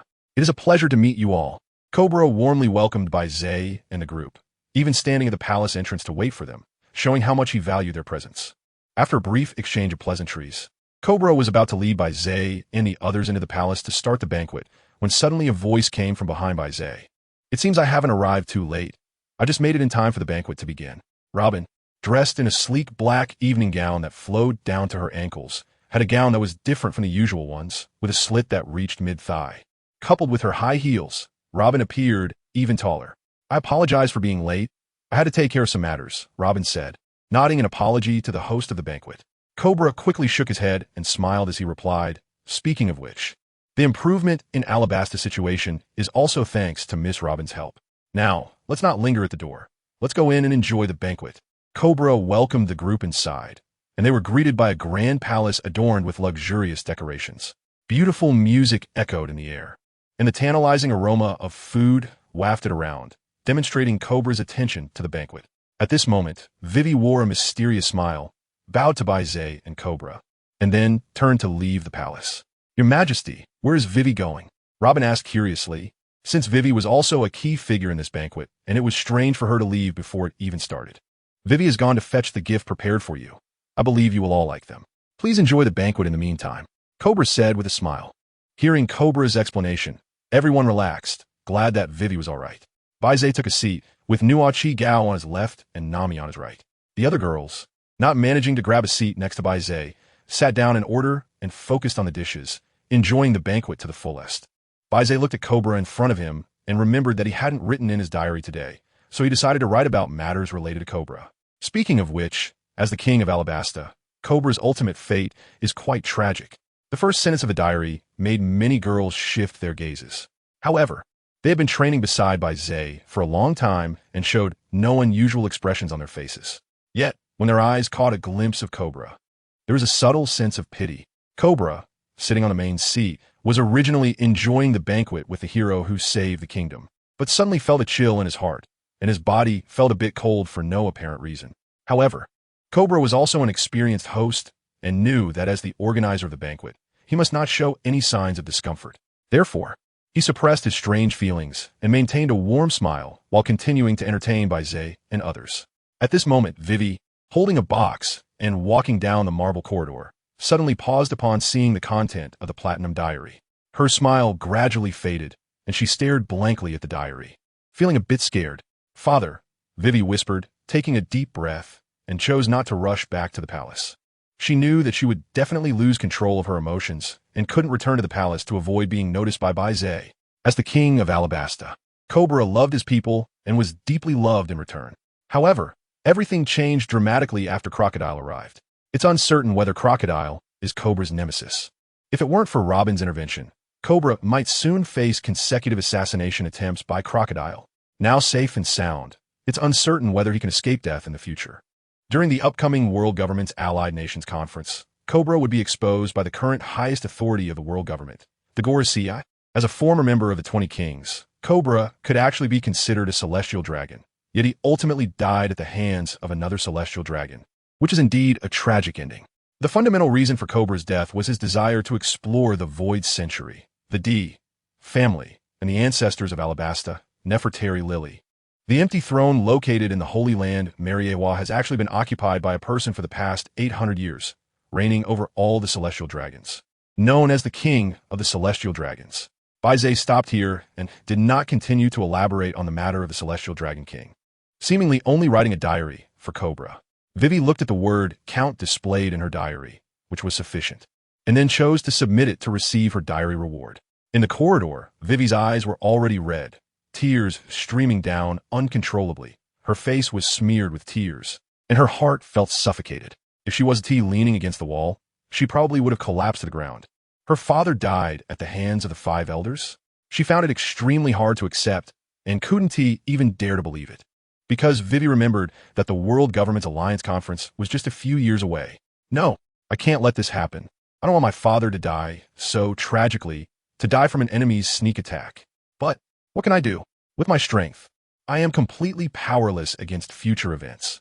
The 5 elders are the highest authorities of the world government. Their status and power are unshakable," Vivi said painfully, feeling the frustration of knowing a tragedy was about to happen, but being helpless to stop it. making it hard for her to breathe as tears flowed silently. Through her tear-blurred vision, a shining platinum diary still flickered before her eyes.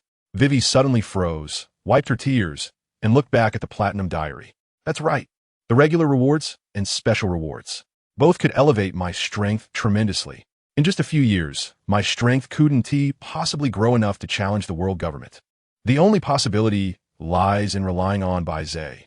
Like a ray of light suddenly emerging from darkness, Vivi felt as if she had grasped the last straw of hope, viewing Baize and the diary rewards as her only saviors. No matter what, I must board Baize's ship. Only then can I gain the power to change my destiny and my father's destiny. Vivi wiped her tears, her steps firm as she walked towards the palace, filled with an unyielding determination. In the palace, the many girls who had been enjoying the feast were also in shock. Even the mature and composed Peach Rabbit was equally horrified. It was not just Cobra's death, but also the content revealed by Baize at the end of the diary. On the empty throne, it was not empty. There had been a person there for the past 800 years, an existence that surpasses the celestial dragons, the king of the celestial dragons. The other girls did not have a clear understanding of the world situation like Peach Rabbit, and their shock stemmed from the king of the celestial dragons. Even in the most remote areas, everyone knew that the true master of the world government was the celestial dragons. The celestial dragons were the world's aristocracy, standing above ordinary beings. All allied nations had to pay vast amounts of heavenly gold to support the celestial dragons. Nami and the others were shocked to learn that there was actually a king among the celestial dragons, who surpassed them. This earth-shattering news was like a giant stone thrown into their hearts, stirring up waves upon waves. They all wore expressions of astonishment, but having been through much, the girls' acting skills had also improved significantly. Moreover, Baize's attention was drawn to Cobra's conversation, which allowed them to slip under the radar. Soon after, Vivi walked in with a smile, elegantly holding a box, but upon closer inspection, it was evident that her eyes were slightly puffy. Vivi walked straight to Cobra's position, handed the box to him, and then quickly picked up a nearby wine glass, taking a big gulp to mask her slightly swollen eyes. Cough, cough. Vivi pretended to choke on the wine, coughing a couple of times, sticking out her tongue, and fanning her mouth with her hand, perfectly covering up her unusual eyes. Vivi, are you all right? You're always so restless, even in front of esteemed guests like this. How will you become the queen of Alabasta in the future? Cobra said with a hint of fondness, pulling Vivi's hand and having her sit beside him. Vivi shyly smiled at everyone. The girls had seen the content of the diary and could understand her unusual behavior. Baize glanced at the box with a hint of curiosity. Is this the gift specially prepared by Cobra? Dear Mr. Baize and Ms. Robin, this is a small token of appreciation I have prepared for you both. You may open it now and see if you're satisfied. Robin looked at Cobra in shock, surprised that she also had a part in it. After receiving Cobra's affirmative response, Robin curiously reached out, moving the box in front of her, nervously swallowing and pressing her lips together. After all, this was a significant gift prepared by the king, personally retrieved by Princess Vivi, indicating the weight of this important present. Baize sat opposite Robin, curiously looking at the box as Robin carefully lifted the lid. What came into view was a piece of paper with strange characters on it, and on the paper was a uniquely shaped fruit. Miss Robin had previously expressed her desire to see the historical text preserved by the Alabasta royal family. At that time, I did not agree immediately due to some considerations, but now it seems you have saved all of Alabasta, and your contributions have far exceeded the value of the historical texts. Therefore, after discussing with Vivi, we decided to present you with the rubbings of the historical texts. Cobra smiled as he explained the origin of the paper with the strange characters, mentioning Vivi as well. In the face of the difficulties Alabasta was encountering, Vivi stepped up, refusing to bow to adversity, and passionately helped the affected and suffering people. Her abilities were recognized by Cobra and many citizens, and now Cobra was thinking of cultivating Vivi as the future queen. So, for many matters, Cobra would consult with Vivi and teach her how to govern the country. Robin looked at the rubbings of the historical texts in the box with surprise. Her dream was to explore the blank history of 100 years and interpret more historical texts. Originally, she thought that even if she helped improve the situation in Alabasta to atone for her past, it would be very difficult to gain access to the historical texts. She didn't expect Cobra to directly give her the rubbings of the historical texts. It was indeed an unexpected surprise. Cobra gestured to Vivi, and Vivi nodded knowingly, explaining to everyone. In addition to the historical texts, there is also this devil fruit preserved by the royal family, which is also presented to you as a token of gratitude. At that time, I thought the value of the historical texts might not be enough to express the royal family's thanks. After all, Mr. Baize and Miss Robin saved all of Alabasta. So I discussed with my father and decided to give you this devil fruit that has been preserved by the royal family for a long time. Vivi said somewhat proudly. After all, this devil fruit was something she fought for on behalf of Baize. Although it might seem a bit like she was pulling her own arm, Vivi truly felt that the value of a historical text was not enough to express her gratitude. Oh, a devil fruit preserved by the Alabasta royal family? After hearing Vivi's explanation, Baize also felt a sense of curiosity. What kind of devil fruit is this? Baize reached out and picked it up. The fruit was entirely golden and felt warm in his hand, giving him a strange sensation. We are not very clear about it either. This is a devil fruit with a long inheritance, left by Queen Lily 800 years ago. Vivi shook her head, indicating that she also did not know the situation of this fruit. Kabira similarly stated that this fruit has a long history, and much of the inheritance information has been erased in history. Logically speaking, such a devil fruit should be very precious to the Alabasta royal family. Why would they want to give it to me? Baize asked curiously. To be honest, he did have thoughts about this devil fruit, but not to eat it. Rather, he wanted to use it for cultivation. Ever since he touched this devil fruit, he had a vague feeling that it was somehow related to the cultivation method he practiced. Vivi watched as Baize continued to play with the devil fruit, feeling pleased in her heart. It seemed that giving the devil fruit to Baize was indeed the right decision. She had learned from her diary that Baize's cultivation method was the great sun visualization, which was related to the sun. Moreover, this devil fruit had a fire attribute, and it felt warm to the touch, which should align well with Baize's cultivation method. Vivi thought about giving this devil fruit to Baize. In fact, the significance of this devil fruit's inheritance far outweighed its practical use. Since the true origin of the devil fruit was uncertain and it was a legacy from the previous generation, it was not appropriate to casually bestow it upon subordinates. Now, giving it to the hero who saved the kingdom was just right. If Mr. Baize felt it was not suitable, he could also choose anything he wanted from the royal collection. Cobra, worried that Baize might be dissatisfied with the devil fruit, quickly added a remark. Baize shook his head with a smile, holding the devil fruit in his hand. I am very satisfied with this devil fruit and am very grateful to the king and Princess Vivi for the gift. That's great, Mr. Baize, as long as you're satisfied. Cobra also breathed a sigh of relief, and the banquet continued as usual, still lively. However, during the banquet, Vivi frequently interacted with Baize, which caught Cobra's attention. As his gaze moved back and forth between Baize and Vivi, he thought to himself that it wouldn't be bad for Vivi to become queen in the future and for Baize to become king. There is no doubt about Baize's abilities. His incredibly powerful strength is enough to guard the entire Alabasta. Moreover, with his careful cultivation, Vivi can also become a very good queen for governing the country. The combination of the two will surely lead Alabasta to an even more glorious future. Baize was busy dealing with the attentions of numerous girls. With just one mouth and two hands, he had to eat the food being offered from all directions. If it weren't for his improved physical condition and astonishing appetite, just these foods alone would be enough to make him roll his eyes in fullness. Meanwhile, Baize tucked the devil fruit into his arms and used his solar sensing ability to analyze it. He discovered that the energy within this devil fruit seemed to have a remarkable similarity to the solar power he cultivated through his great sun visualization. This sparked his endless curiosity. After all, the root source of his solar power ultimately comes from the sun. But how could this devil fruit possibly be related to the sun? Could it be a sun fruit? However, wasn't there already a predetermined fruit related to the sun?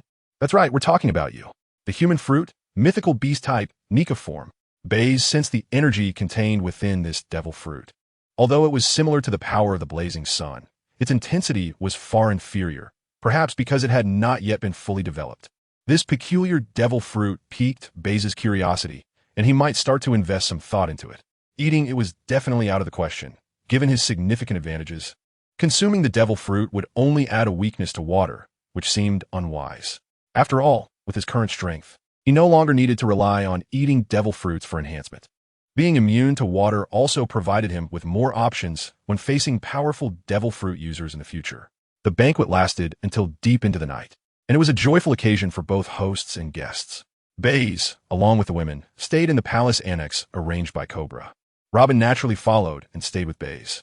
Although they were sharing the space, The palace annex was extremely large, with many rooms. More than enough to accommodate Baize and his companions. Baize eventually entered Norkigeo's room, indulged in food and drink, and enjoyed himself. There was nothing to talk about that night. The next day, Baize walked out with a face full of satisfaction and bumped into Robin, who had a mysterious smile on her face. Baize felt no embarrassment about this. It was a natural human reaction. He smiled at Robin, which caused her carefully maintained mysterious smile to immediately falter, and she seemed unable to hold it together. Mr. Baize really has good taste. I wonder why Miss Robin said that. Shouldn't there be no sound transmitted? Baize asked with some curiosity. This time he had learned from his previous lessons and implemented soundproofing measures. Not to mention the next room, even if someone pressed their ear against the door, they wouldn't be able to hear any noise inside. Robin's face turned slightly red, and then she forced herself to remain calm and said, I'm not discussing that kind of matter with you. I'm talking about the agreement we made earlier. Aren't you going to give a clear answer? Are you saying that you want to invite me to join your team? Of course, Mr. Baize. Do you want to go back on your word? For you. I even gave up the position of president of the Baroque Works Society. If you don't allow me to join, then I will be in a difficult position. Robin said to Baize with a smile. Although her face looked composed, she still felt a bit uneasy inside. She firmly believed that Baize would not give up on her, but as long as he didn't clearly state his position, she wouldn't feel at ease. Of course, I very much welcome Miss Robin's joining, since I have chosen to invite Miss Robin to join my team. The enemies that Miss Robin has to face are also the enemies that our team has to face. Baize said firmly that the invitation to Robin had been decided a long time ago. Although this matter had gone through many twists and turns, in the end, Robin willingly joined, even coming over early in the morning to ask for a clear answer. This made Baize feel very satisfied. After all, Robin was a great beauty and his intended wife, and now she was extremely mature, unlike Nami and Koya, who were still underage.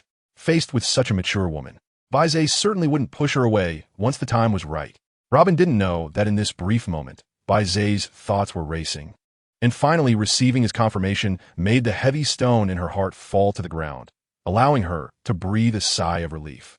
Mr. Baize, you should be prepared, as the enemies I attract may exceed your imagination, Robin said exaggeratedly, fully aware that Baize knew her enemies were the world government. But she couldn't show it. Don't worry. No matter what the enemy is, I am confident that I will win.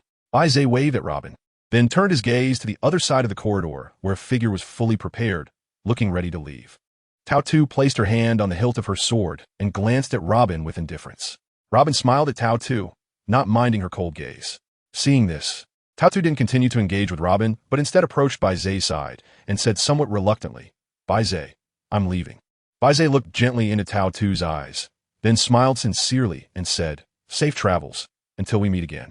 Seeing Baize's smiling face, Tao felt her sadness and reluctance about the separation wash away, revealing a bright and confident smile.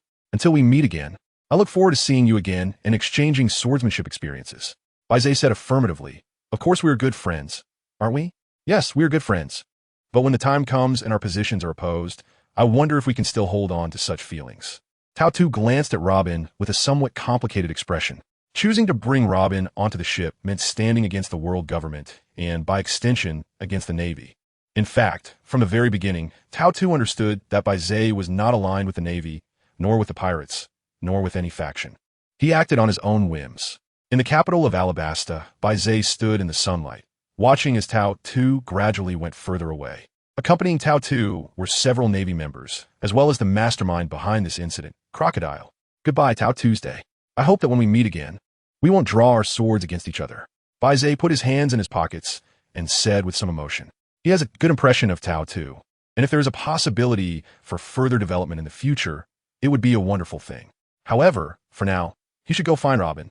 To be honest, he is very interested in ancient characters, and he had no way to learn before. Now that he finally has a ready-made teacher to teach him, he can't miss this opportunity. Baize is full of energy under the sunlight during the day. His vitality seems almost endless. At night, if he is not accompanied by a girl, he closes his eyes to meditate and cultivate his spirit. This is why he can spare so much time to learn navigation from Nami, study medicine with Koya, and discuss cooking skills with them. Now that Robin is on board, he has gained another learning partner. You want to learn ancient writing from me? Robin looked at Baize in surprise, her tone filled with wonder. However, she suddenly remembered the difficulties and hardships she would face in learning ancient writing. For Baize, perhaps it wouldn't be much of a challenge at all. Moreover, Baize has already attracted the attention of the world government. Mastering ancient writing wouldn't make much difference. Indeed, mastering ancient writing and personally exploring the history of the past is a great experience for me. Baize said with a smile, since you want to learn, I will teach you. There are really no restrictions. The only limitation might come from the world government, but you don't seem to be afraid of that. Robin took an ancient book out of her backpack and placed it on Baize's desk, a slightly mischievous smile on her face. This is the notes I took when I was learning ancient scripts. Try to read it and memorize it, then let me see how your learning ability is, and we can formulate a relevant study plan. Looking at the ancient book, which was as thick as a fist, Baize couldn't help but admire that Robin was indeed a top student. Moreover, she was very diligent as well. He didn't pay much attention to the mischievous smile on Robin's face. It was merely a small test. I'll give it a try, Robin said, sitting across from Baize and picking up another book to browse through. The warm morning sunlight streamed in through the window, casting a faint golden light over Baize. In between reading, Robin glanced up in Baize's direction and was momentarily captivated. The soft golden sunlight poured down, and the extremely fine dust particles in the air danced in the light, resembling layers of golden gauze draped over Baize. Baize had a serious expression on his face as he continuously flipped through the notes in the ancient books. By the time Robin came to her senses, she suddenly realized that Baize's reading speed seemed a bit fast. It appeared that he was not studying carefully, but merely browsing. If it weren't for the serious look on Baize's face, Robin might have doubted that Baize was just there to amuse her. The other girls, unable to find Baize in the morning, had searched all the way to Robin's room, where they found the two of them reading. Kaya stood at the palace entrance, a smirk on her face as she patted Nami's shoulder, who also wore a look of resentment. However, Nami's resentment wasn't because Baize had come to find Robin so early, but because he was doing exactly what he had previously done with her and Kaya. Nami still remembered when Baize came to her to learn navigation. Watching as she had put in tremendous effort to master navigation, Baize had reached the same level as her in just a few days, which was hard for anyone to accept. After Kaya boarded the ship, she experienced the same feelings as Nami, but Kaya's study of medicine wasn't particularly profound. So after studying with Baize for a while, he quickly surpassed her. However, since she hadn't invested too much effort and time, Kaya didn't feel as deeply about it, but she could still understand Nami's feelings. Baize's learning ability is like that of a monster. What ordinary people spend decades painstakingly researching can be grasped by Baize in just a few days. At this moment, Robin still hasn't realized the seriousness of the situation. Nami and the others watched for a while, without interrupting the two, and then turned to leave. Forget it. Let Robin experience how I felt back then. After leaving the palace where Robin was, Nami said with a hint of schadenfreude, You really love to watch the excitement. Noki pointed gently at Nami's little head. Nami stuck out her tongue, indifferent, and pulled Noki along as they walked out of the palace. They were going to have a good time exploring the capital of Alabasta today. Kaya followed closely behind them, wearing an envious smile on her face. At that moment, Noki turned around, like a gentle big sister, and pulled Kaya along to walk together, making Kaya's smile even brighter. Baize finished flipping through the last page, lazily stretched his body that had become a bit stiff. Then he noticed the incredulous gaze from across the table. Robin glanced at the sky outside. It seemed to have just passed noon not long ago. The ancient book she had handed to Baize contained her notes and annotations. But it shouldn't have been finished so quickly. Have you just skimmed through it? Now you can start studying for real? Robin tried to ask, hoping that Baize had only browsed through it. After all, if it was really as she thought, it would be a bit far-fetched. No, I've finished reading it. I should have remembered everything, right? Baize said uncertainly, then handed the ancient book back to Robin, indicating for her to consider it herself. Robin found it hard to believe, but still took out a piece of paper and wrote down a few questions, all randomly selected from the ancient book. Baize took the paper and glanced at it, casually reading aloud that King Yaxasai had dispatched a fleet to search for legendary weapons, attempting to use these legendary weapons to expand his territory. Baize translated while reading, and the content was not much different. Robin noticed that, as Baize practiced more, her mouth seemed to grow larger. She couldn't imagine what kind of learning ability this was. It was beyond just having a photographic memory. The content in ancient texts also needed to be understood, and Baize was now able to translate directly, which was beyond mere memorization and understanding. She had reached the level of mastery and application. Have you really never studied ancient characters before? Robin looked at Baize with astonishment, using herself as a reference. She had passed the O'Hara doctoral exam with full marks at the age of 8, becoming the youngest archaeological doctor in O'Hara. However, compared to Baize's learning ability, her achievement seemed insignificant. It was almost monstrous. A thought suddenly crossed Robin's mind, and she firmly believed that Baize was indeed a monster. Of course, this was my first time encountering ancient characters, and it was quite difficult to learn, requiring a lot of effort, and there were no reference materials. From what I saw in the ancient texts, it seemed that there weren't many surviving documents from ancient times. Robin sat down, holding her head. Already loose clothing, accompanied by her intense movements, suddenly billowed and threatened to burst out. Baize's gaze couldn't help but be attracted, and from a high vantage point, he could even see some things standing proudly. Your learning ability is truly monstrous. It's hard to imagine such a capacity for learning, Robin exclaimed in amazement, admiring Baize's learning skills to the utmost. However, when she looked up, she saw Baize staring intently at her. Robin smiled slightly, but inside, she was not calm and quickly adjusted her clothes. All right, we will proceed with advanced learning. I will arrange a study plan for you. Robin suddenly stood up and ran out. After reading for so long, I'm hungry. I'm going to eat first. Baize looked at the ancient book that had fallen to the ground, bent down to pick it up, and gazed in the direction Robin had left. A faint smile on his face. Did he sense that I saw something I shouldn't have? Baize scratched his head, but Robin's reaction puzzled him. He chose to avoid the issue instead of addressing it directly. Forget it, considering what just happened. It's better not to provoke Robin's bad mood further. Baize tidied up the books on the table, turned around, and walked out, planning to stroll around the capital of Alabaston. During the leisurely walk, Baize conveniently finished today's diary entry word count requirement. He should be able to gather enough today to synthesize advanced swordsmanship. Baize looked at the diary rewards with great anticipation. As expected, along with the last intermediate swordsmanship, the diary automatically synthesized advanced swordsmanship. Congratulations on mastering advanced swordsmanship. Baize closed his eyes, and an overwhelming amount of swordsmanship knowledge surged into his mind. Thanks to his persistent practice of visualization techniques, his mental strength was robust. Faced with such vast knowledge of swordsmanship, he was able to fully absorb it. The knowledge of advanced swordsmanship is far more extensive than I had imagined. Baize Kong clenched his fists a few times, his sharp gaze fixed on the pedestrians on the street. However, he was much stronger than I had imagined, with a significant improvement in skill. It was even greater than the increase in my own strength during this period. The pedestrians on the street suddenly felt a chill run through their bodies. Yet, they were unaware of the source of this sudden coldness. Even though the sun was still shining brightly overhead, the pedestrians rubbed their arms, looked around for a moment, and then walked away. The figure of Baize had long left the capital of Alabasta and arrived at a mountainous area outside the capital. Now let me see the techniques of this advanced swordsmanship. Baize looked at the mountains, gathering the great sun artifact in his hand. Back in the day, Carp had smashed the head of the green pepper to train his iron fists, flattening 8 mountains in the process. Today, Baize also wanted to try the power of advanced swordsmanship to see how many mountains he could level. With a gentle swing of the long knife, a massive wave of slashing energy spread out from in front of Baize, flying toward the distant mountains. A deafening sound erupted as the wave forcefully leveled the peak of a small mountain. Surprisingly, what used to require considerable effort to achieve such destruction now relied more on skill.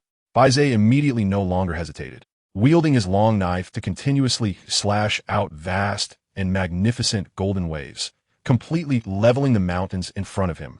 Once everything calmed down, there was an extremely vast expanse of farmland, and the soil was exceptionally fertile, rich in minerals. Baize looked at the flat land and put away the great sun artifact. It seemed a bit excessive to have flattened this entire mountain range. He wondered what changes it would bring to the climate here. Baize roughly observed and deduced using meteorological knowledge, and finally breathed a sigh of relief. There is definitely an impact, but the benefits outweigh the drawbacks. Having mastered advanced swordsmanship, I can consider myself a true great swordsman. Next time we meet, Tatu will have to come to me for swordsmanship advice. Baize said with a smile, returning to the capital with a light step. During the few days spent in the capital, Baize planned to visit other places in Alabasta, and Vivi volunteered to be the tour guide for Baize and the others. Vivi, as a princess of a country, isn't it a bit of an overqualification for you to be our tour guide? Baize said to Vivi. When he heard Vivi's proposal, he was stunned. There is no such thing as wasting talent. Now that the kingdom's order has been restored, it just needs time. I can't really help with those specific tasks, which makes me seem idle. Vivi smiled as she explained, moving back and forth, her light blue hair flowing like waves, rising and falling. Does your father agree? He asked. Didn't he say he wanted to cultivate you to prepare for your future role as Queen Vivi? Vivi shook her head and said seriously, actually, I think I'm not mature enough yet to take on the role of Queen of Alabasta. I want to go out to sea for some experience. At Baize's surprised gaze, Vivi stopped moving and seemed to finally make up her mind, approaching Baize. Seeing Vivi getting closer, Baize couldn't help but raise his right hand, wanting to block her.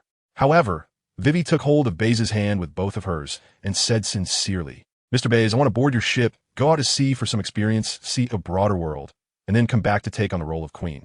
Hearing Vivi's words, Baize raised an eyebrow, realizing why Vivi volunteered to propose being their guide. So this proposal to be our guide is to further see if my team is suitable for you?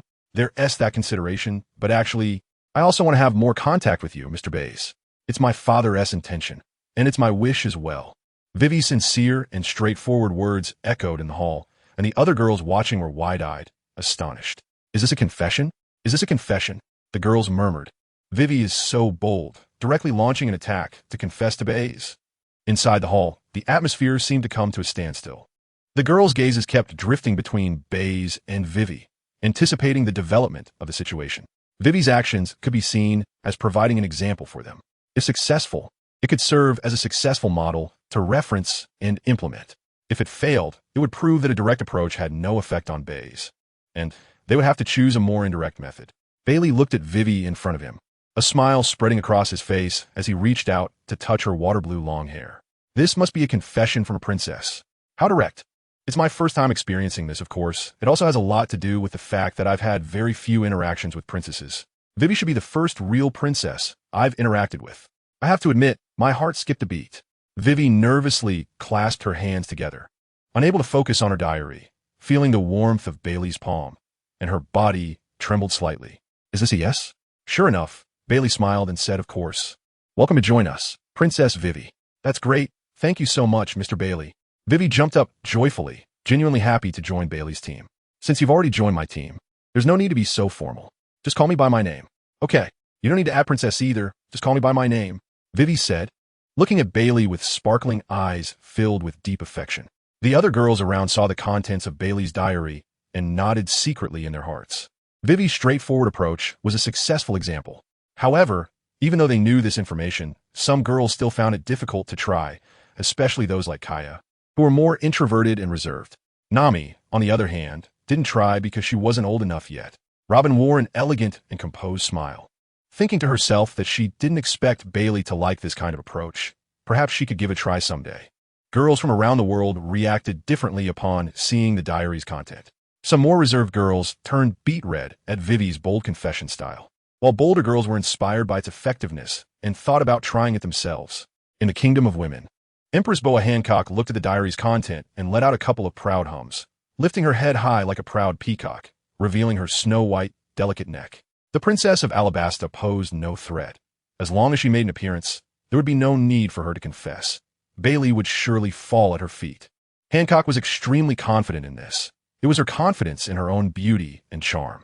I'm the most beautiful. Vivi came back to her senses and saw the content of the diary, her face instantly turning incredibly red.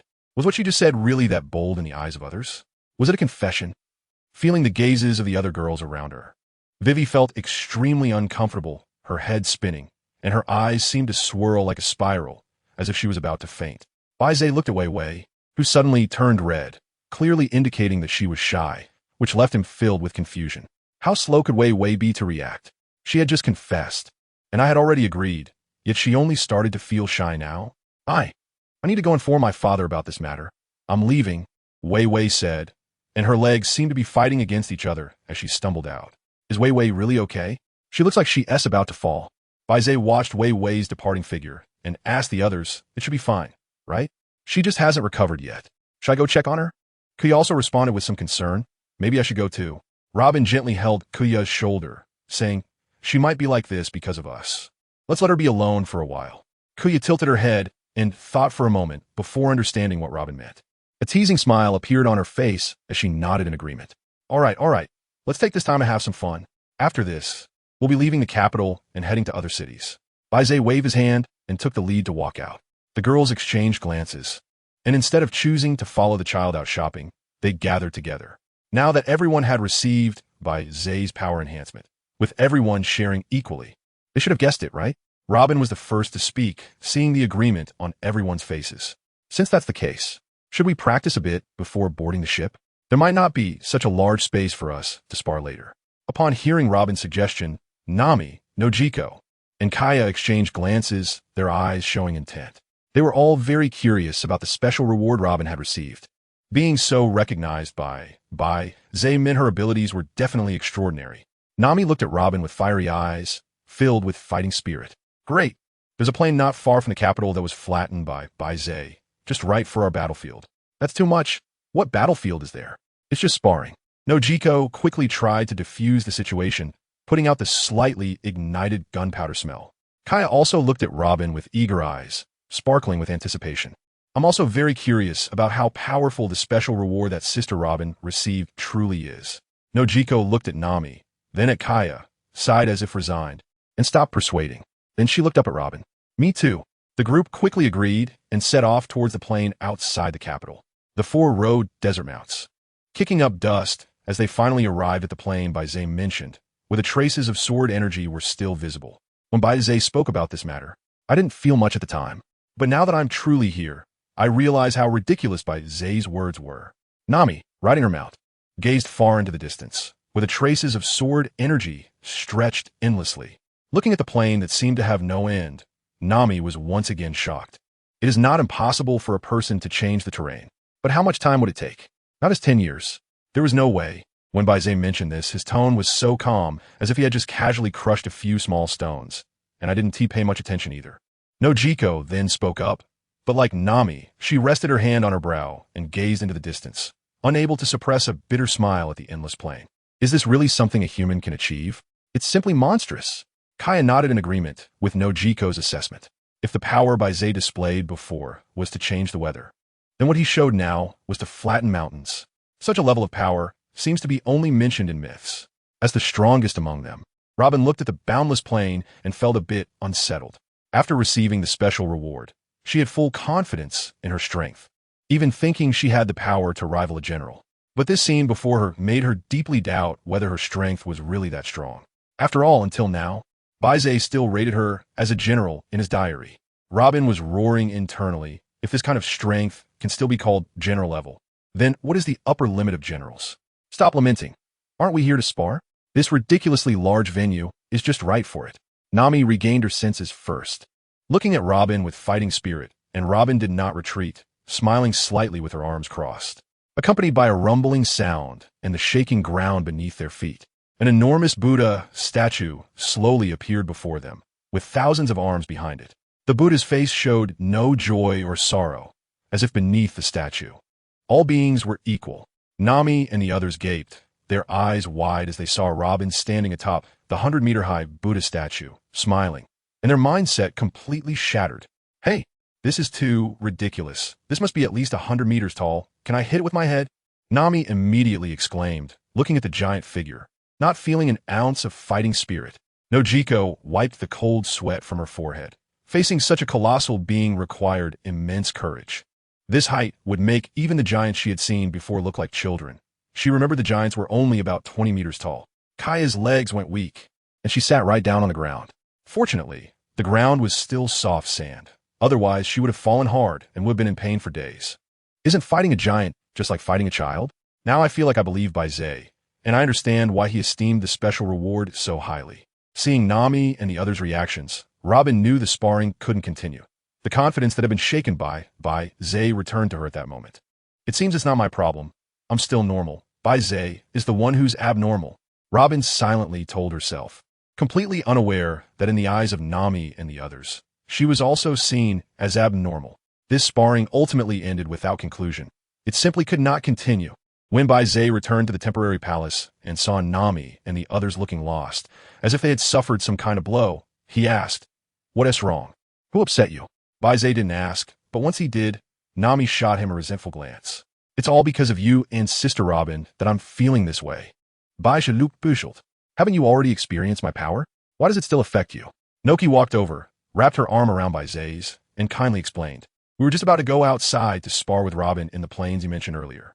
After listening, Baize looked at the few people with a bit of amusement, but he could also understand that healthy competition within the group could encourage progress. However, Robin's appearance was truly too striking. The special reward had given her a strength that was akin to leaping to the top in one go. You don't need to be discouraged by her. Although Robin's overall quality has not yet reached the level of an admiral, her pure destructive power is already comparable to that of an admiral. Baize did not mention herself at all, but instead spoke to explain to Robin, so that the few of them wouldn't get stuck in their own thoughts. Your current strength is still in a rapid growth phase. However, there is still a gap compared to the great downgrade, so don't compare yourselves to Robin. With Baize's comfort, their disappointment eased a little. As for the rest, Baize could only let them gradually come to terms with it, or wait until their strength caught up with Robin's. The next day, they set out from the capital. In addition to the original team members, they were joined by the former president of the Baroque Works, Robin, and the current princess of the Alabasta Kingdom, Vivi. Baize casually wrote down some observations and insights, reaching the required word count for the reward. Unfortunately, the advanced swordsmanship cannot be synthesized further. Otherwise, I would really like to see the realm beyond that of a great swordsman. The pleasant surprise is that Conqueror's Haki finally appeared, and both the two-color Haki reached advanced level, making it top-notch in the ocean. However, no other skills were derived, so it seems I still need to obtain them through diary rewards, or I could try to develop the mind network myself, listening to all things and predicting the future. Baize muttered to himself, feeling a bit strange that the two-color dominance had reached the top level but did not trigger any derived skills. However, after thinking it over, it might either require obtaining through diary rewards or rely on self-development. With that in mind, Baize repeated his thoughts. The large range of observation Haki perception had not yielded any clues yet, but if there were a reference, it should be developed quickly. So, should the next stop be Sky Island? Baize thought about the characters from Sky Island, and he found that Enel, who possesses the natural type Devil Fruit, the Rumble Fruit, was a viable option. So he decided that the next destination would be Sky Island. During the journey, the other girls looked at the contents of the diary with some confusion, wondering if Sky Island was a very special island that was worth Baize's constant mention. Baize suddenly said to Robin beside him, "Do you want to explore more historical texts?" Robin's gaze flickered slightly, and she already had a guess in her heart. Are the historical texts on the Sky Island? With a charming smile, Robin brushed aside her flowing hair and said to Baize, "Of course. That's my dream. To explore the history of the blank century, and historical texts are the most crucial part of it." The other girls perked up their ears upon hearing this, as they all guessed that the historical texts might be on the Sky Island. They wanted to hear about the Sky Island. "Then let's set our next destination to the Sky Island." Baize raised his hand, pointing high towards the sky, as if at the end of his finger there was a high-floating island. He spoke words that left the girls dumbfounded. The target was an aerial island located at an altitude of 10,000 meters. The aerial island is situated above a white sea at an altitude of 10,000 meters, with a geographical position that is extremely unique. Due to the special means of access, very few people can ascend to the aerial island. As a result, it gradually evolved into a legendary tale of the ethereal aerial island. Baize explained the Sky Island to the five girls and then turned his gaze to Robin. "The historical text I mentioned is on the Sky Island at the base of the Golden Bell in the Golden Land." Robin's eyes flashed. Another piece of historical text. The reactions of the other girls varied, but only Nami's was the most intense. She keenly caught the words Baize had mentioned, which contained gold. Baize, hold on. Could it really be that there's gold everywhere?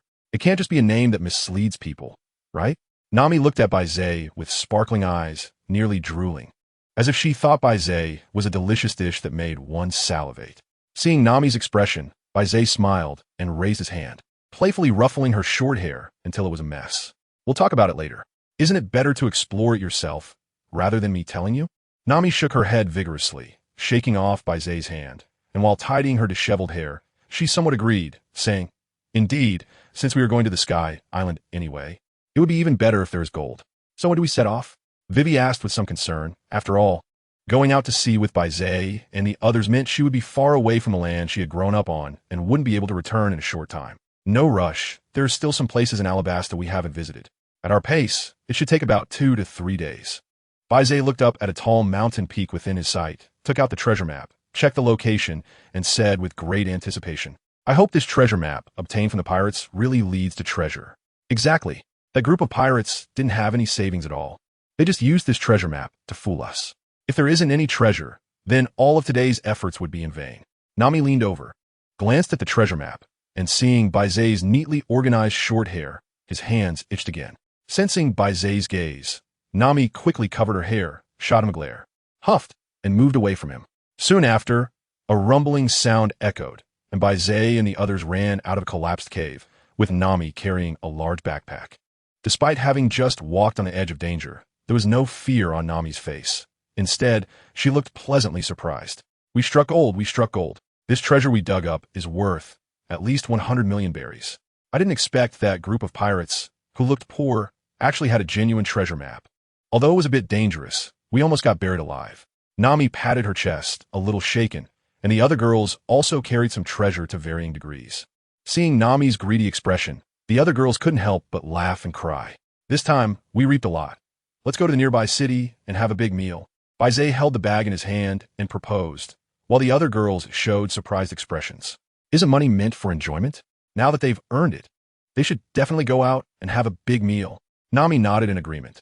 Although she loved money, her friends were more important. Being together with her friends and having a good time was what mattered most. The group waved as they headed towards the distant big city, which was the last stop of their journey before heading to the coast to board the Sunny and set sail for Sky Island. It's worth mentioning that Cobra, in gratitude for Baize and the others' contributions, gathered the best shipwrights in the country to give the Sunny a brand new upgrade. The ship's hull was reinforced, and its facilities were maintained based on the existing structure. Along the way, Vivi parted ways with them to say her final goodbyes to Cobra, and then she would rush to meet them in the coastal city to leave together. On the Sunny, Nami was a bit bored, sipping juice as she floated in the small pool on the ship. Robin lay on a beach chair, wearing a swimsuit with a floral cloth tied around her waist, looking particularly charming. She adjusted the sunglasses on her nose and looked at Nami in the pool, pondering for a moment before closing the book in her hands and curiously asking Nami, did Baize learn any relevant skills or knowledge from you before? Nami, feeling bored, was momentarily taken aback by Robin's question and then indignantly replied, of course. He learned navigation from me, medicine from Kaya, and cooking for Nojiko. It's like he is here just to hit us with a reality check. I've worked so hard to master navigation to this level, and he has already reached the same level as me in just a few days. As Nami spoke, she seemed even angrier, splashing the water in the pool with her hands. Seeing Nami react this way, Robin felt somewhat relieved. It turned out she wasn't the only one feeling overshadowed. The two of them immediately began to chat enthusiastically about this matter. In the cabin, Kaya and Nojiko were working together to make desserts. Nojiko carefully placed sliced fruits around the edge of the cups, clapping her hands in satisfaction. She exchanged a glance with Kaya, and they both smiled at each other. Finally, they completed their creation, ice cream desserts, perfect for enjoying in this hot weather. That's right. Hurry up and take them over for everyone to taste. We don't want them to melt. Baize sat on the observation platform, basking in the scorching sun, yet he felt no discomfort. Instead, he experienced an incredibly comfortable sensation. Baize held the devil fruit he had obtained earlier, carefully contemplating it. Perhaps he could gain further insights into the concept of the great sun from this devil fruit. As he moved his fingers, strands of solar power flowed through his fingers and into the devil fruit. The energy contained within the devil fruit was slowly absorbing the solar power, resulting in different changes. It seemed that once the energy within the devil fruit stopped changing, he would be able to reap the rewards.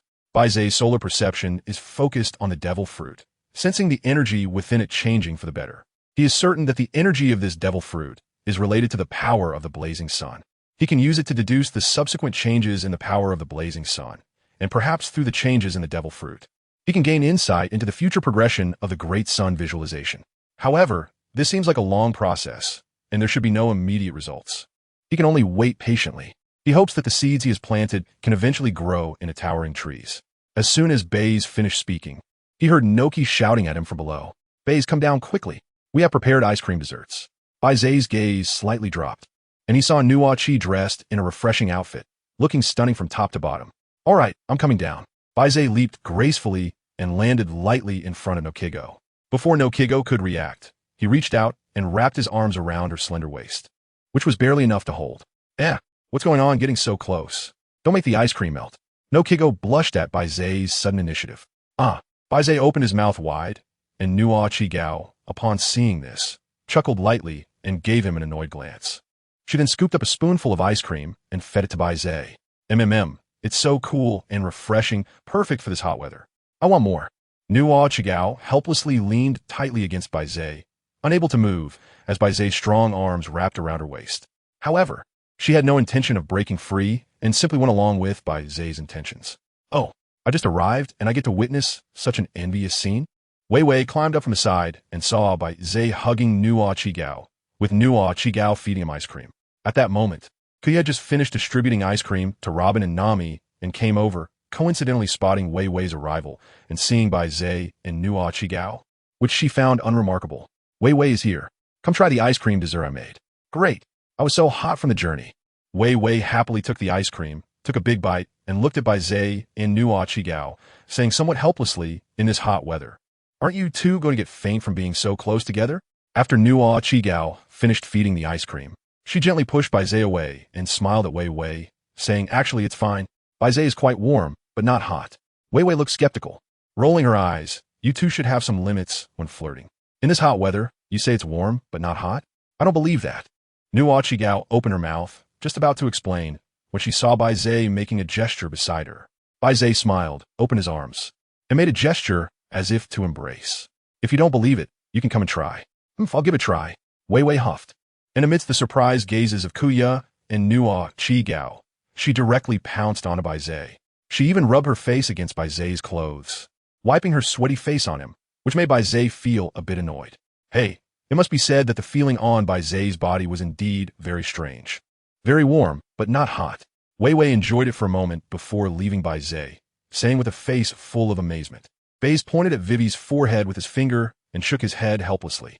Since everyone was present, it was time to prepare to set sail. With everyone's cooperation, the Sunny lifted its sails high and headed towards the vast ocean, temporarily marking the end of their journey in Alabasta and gaining 2 new companions along the way. Standing at the back of the cabin, Vivi held onto the railing with both hands, tears streaming down her face uncontrollably. Baize stood beside her and gently patted her shoulder. "This is my first time leaving Alabasta, and I won't be back for a while," Vivi said, her emotions a bit overwhelmed. Baize nodded in understanding, then looked curiously at Robin beside her, who was crossing her arms and appeared somewhat melancholic. Baize felt a slight doubt in his heart. Vivi had lived in Alabasta since childhood, so it was inevitable for her to be emotional after suddenly leaving her hometown. But Robin shouldn't have had too deep feelings for Alabasta, so why did she also show a sad expression? I could only sigh that the days of hiding and evading were finally over, and perhaps betrayal and lies would also leave me. Robin noticed Baize's puzzled gaze and smiled faintly as she said slowly, "What do you mean, maybe? They will definitely leave you. Betrayal and lies do not exist in my team." Baize tightly wrapped his arm around Robin's shoulders, speaking firmly to her, as if she were a good brother. The usually mature and big sister-like Robin suddenly appeared a bit shy, gently nodding her head, but not breaking free from Baize's embrace. Tamatsi always flies by quickly, and during this period, Akiji returned to the Navy headquarters, bringing back information about Baize. Although Peach Rabbit had previously reported some information, it was somewhat reserved and did not directly state to the Navy headquarters that Baize possessed the combat power of an admiral. Therefore, while the Navy headquarters took Baize seriously, they had determined that he had no intention of joining the Navy and was not leaning toward the pirates. Sengoku adopted a friendly approach to Baize, treating him as a neutral party. However, this time Akiji returned to the Navy headquarters with information that changed the expressions of everyone present. In the office of the Fleet Admiral Sengoku sat at his desk, facing Akiji, while the iconic goat sat beside him, and Vice Admiral Tsuru was sitting next to them. Navy Hero Carp was lounging on the office sofa, and on the other side of the sofa sat 2 tall figures, one looking somewhat lewd and the other serious. Clearly the other 2 admirals of the Navy. Borsellino, codenamed Kizaru. Sakazuki, codenamed Akainu. It was rare for all 3 admirals to gather in one room, and it was because of the shocking news Akiji brought back. Baize's strength had already reached the admiral level. Sengoku looked at Akiji, his brows tightly knit. An admiral-level powerhouse is already at the top tier of the ocean, each capable of stirring up storms, deserving of the Navy's attention. More importantly, he actually defeated Akiji. Vice Admiral Tsuru glanced at Akiji in disbelief. Upon seeing Akiji's unchanged expression, she still found it hard to accept. The faces of others in the office also changed slightly. But Akiji shook his head and uttered a statement that weighed even heavier on their minds. To be precise, he had the ability to kill me. Kizaru, who had been polishing his nails, paused and glanced sideways at Akiji, incredulously saying, "The ability to kill an admiral. That joke isn't funny at all. Baize is terrifying." The serious faced Akainu crossed his arms and snorted coldly. Although he and Akiji did not get along, he still acknowledged Akiji's strength. The fact that Baize could defeat Akiji indeed warranted his attention. Moreover, for the top combat power of the sea, being able to defeat someone and being able to kill them are two different concepts. Akiji had clearly stated that Baize could kill him, and even if there were some constraints in terms of abilities, it absolutely indicated that Baize's strength was among the top tier of admirals. For a moment, the atmosphere in the Navy Fleet Admiral's office fell silent, as if everyone had different thoughts about this emerging top powerhouse at sea. In the Navy headquarters, in the Fleet Admiral's office, the high-ranking officials gathered, the three admirals, the Fleet Admiral, the Navy hero, and the Navy staff, all for one person. Fleet Admiral Sengoku interlocked his fingers and appeared deep in thought. He trusted Akiji's judgment greatly. Sengoku gave Baize's strength a very high evaluation. But how should they treat this top powerhouse of the sea? Akiji, you have fought him directly. Aside from abilities, can you determine what kind of person he truly is? Vice Admiral Peru reviewed the previous report from Peach Rabbit, leaning towards a gentle approach in dealing with Baize, but still needed to confirm with Akiji. After all, Akiji was the one who had truly fought Baize. He doesn't seem like a wicked person. Rather, he pursues freedom in his heart, is not accustomed to oppression and restraint, and fought me specifically to improve the climate of Alabasta, borrowing my fruit ability to create a large amount of water vapor. As Akiji spoke, everyone already understood his view of Baize. Not only did he not have any hostile thoughts, but he also recognized Baize. Everyone could hear this implication from Akiji's words. Oh haha, what an interesting kid. Even under the pressure of being an admiral, he still wants to improve the climate of Alabasta. Carp laughed heartily after hearing Akiji's words, fully approving of Baize's actions, while stuffing a few donuts into his mouth. Kizaru was indifferent to Baize's actions. As long as it didn't affect him, he didn't care what he did. However, wasn't Baize's strength a bit exaggerated? He must be only in his 20s, right? Has there ever been such talent in the Navy? Kizaru's words prompted deep thought among everyone. Baize could no longer simply be defined as a genius. He had now grown into a top powerhouse of the sea, and a truly grown genius is the most terrifying. However, no one could determine whether Baize's growth would stop here. If he could further improve, who could stop him then? Akainu sat silently on the sofa with his eyes closed, his face serious, without expressing any opinions. Baize's actions had not yet reached the level where he could judge him as evil. On the contrary, based on the information from Peach Rabbit, Baize was much harsher on pirates than some moderate Navy officers. Once it was confirmed that they were pirates committing crimes, Baize showed no mercy and immediately killed them. In a way, Baize suited Akainu's taste. Therefore, Akainu did not speak or offer any opinions. Vice Admiral Tsuru scanned the room. Some people expressed opinions while others remained silent. She took note of everyone's attitudes and already had her own ideas. Just then, Sengoku turned his gaze toward her, wanting to hear her opinion. My thought is to maintain a gentle attitude towards Baize. Peach Rabbit's journey to Alabasta and her interactions with him were quite mild, indicating that he at least holds a neutral stance towards the Navy, if not a favorable one. As for his nature, he is unwilling to be restrained and does not want to join the Navy or be controlled by the Navy and the world government. This is beyond our control, but at the very least, we should not push him towards the pirates. His personality yearns for freedom. If we truly push him to that side, the consequences might be even more significant than the damage caused by the Golden Line back in the day. Vice Admiral Tsuru made her speculation, reminding everyone of what the Golden Line had done to the Navy headquarters. The legendary pirate was indeed reckless and willful. Sengoku's brows slightly relaxed after hearing the opinions and attitudes of those present, either maintaining neutrality or even directly expressing agreement, which greatly influenced his judgment. A free personality, unwilling to join the Navy, wanting to remain neutral, but being decisive against pirates, he is iron-willed. Even if he does not join the Navy, he can inadvertently do a lot for the Navy.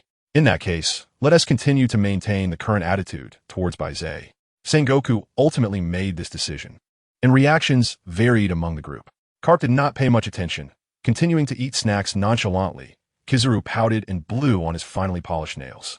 Akainu remained silent, like a statue sitting on the sofa. Akiji gently nodded, standing up and preparing to leave. By the way, Akiji, don't leave the Navy headquarters for the time being. The world government has decided to revoke Crocodile's position as a Shichibukai. At that time, there will be a reselection, and for the time being, they will stay at the Navy headquarters. Sengoku said to the soon-to-depart Akiji, and the other high-ranking Navy officials were not surprised by this news. However, they did not pay much attention to it. At their level, the 7 warlords did not have a significant impact on them. In fact, their opinions could even influence the establishment of the 7 warlords' positions. Tontada would be back soon, and Crocodile's crimes were enough for him to spend a lifetime in Impelled Down. And now the concern was how to fill the 7 warlord seats. Sengoku watched the 3 admirals leave the office one by one, leaving only Vice Admiral Tsuru and Garp, and said with a frown, "Are there any pirates currently making a name for themselves on the seas?"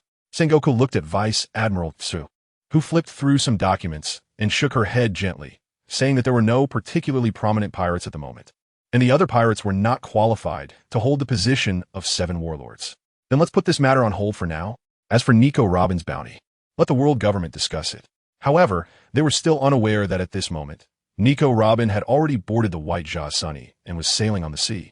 A ship, 5 beautiful women. Baize sat on the observation deck, watching the people below practice swordsmanship, looking down from a height, coupled with their revealing outfits.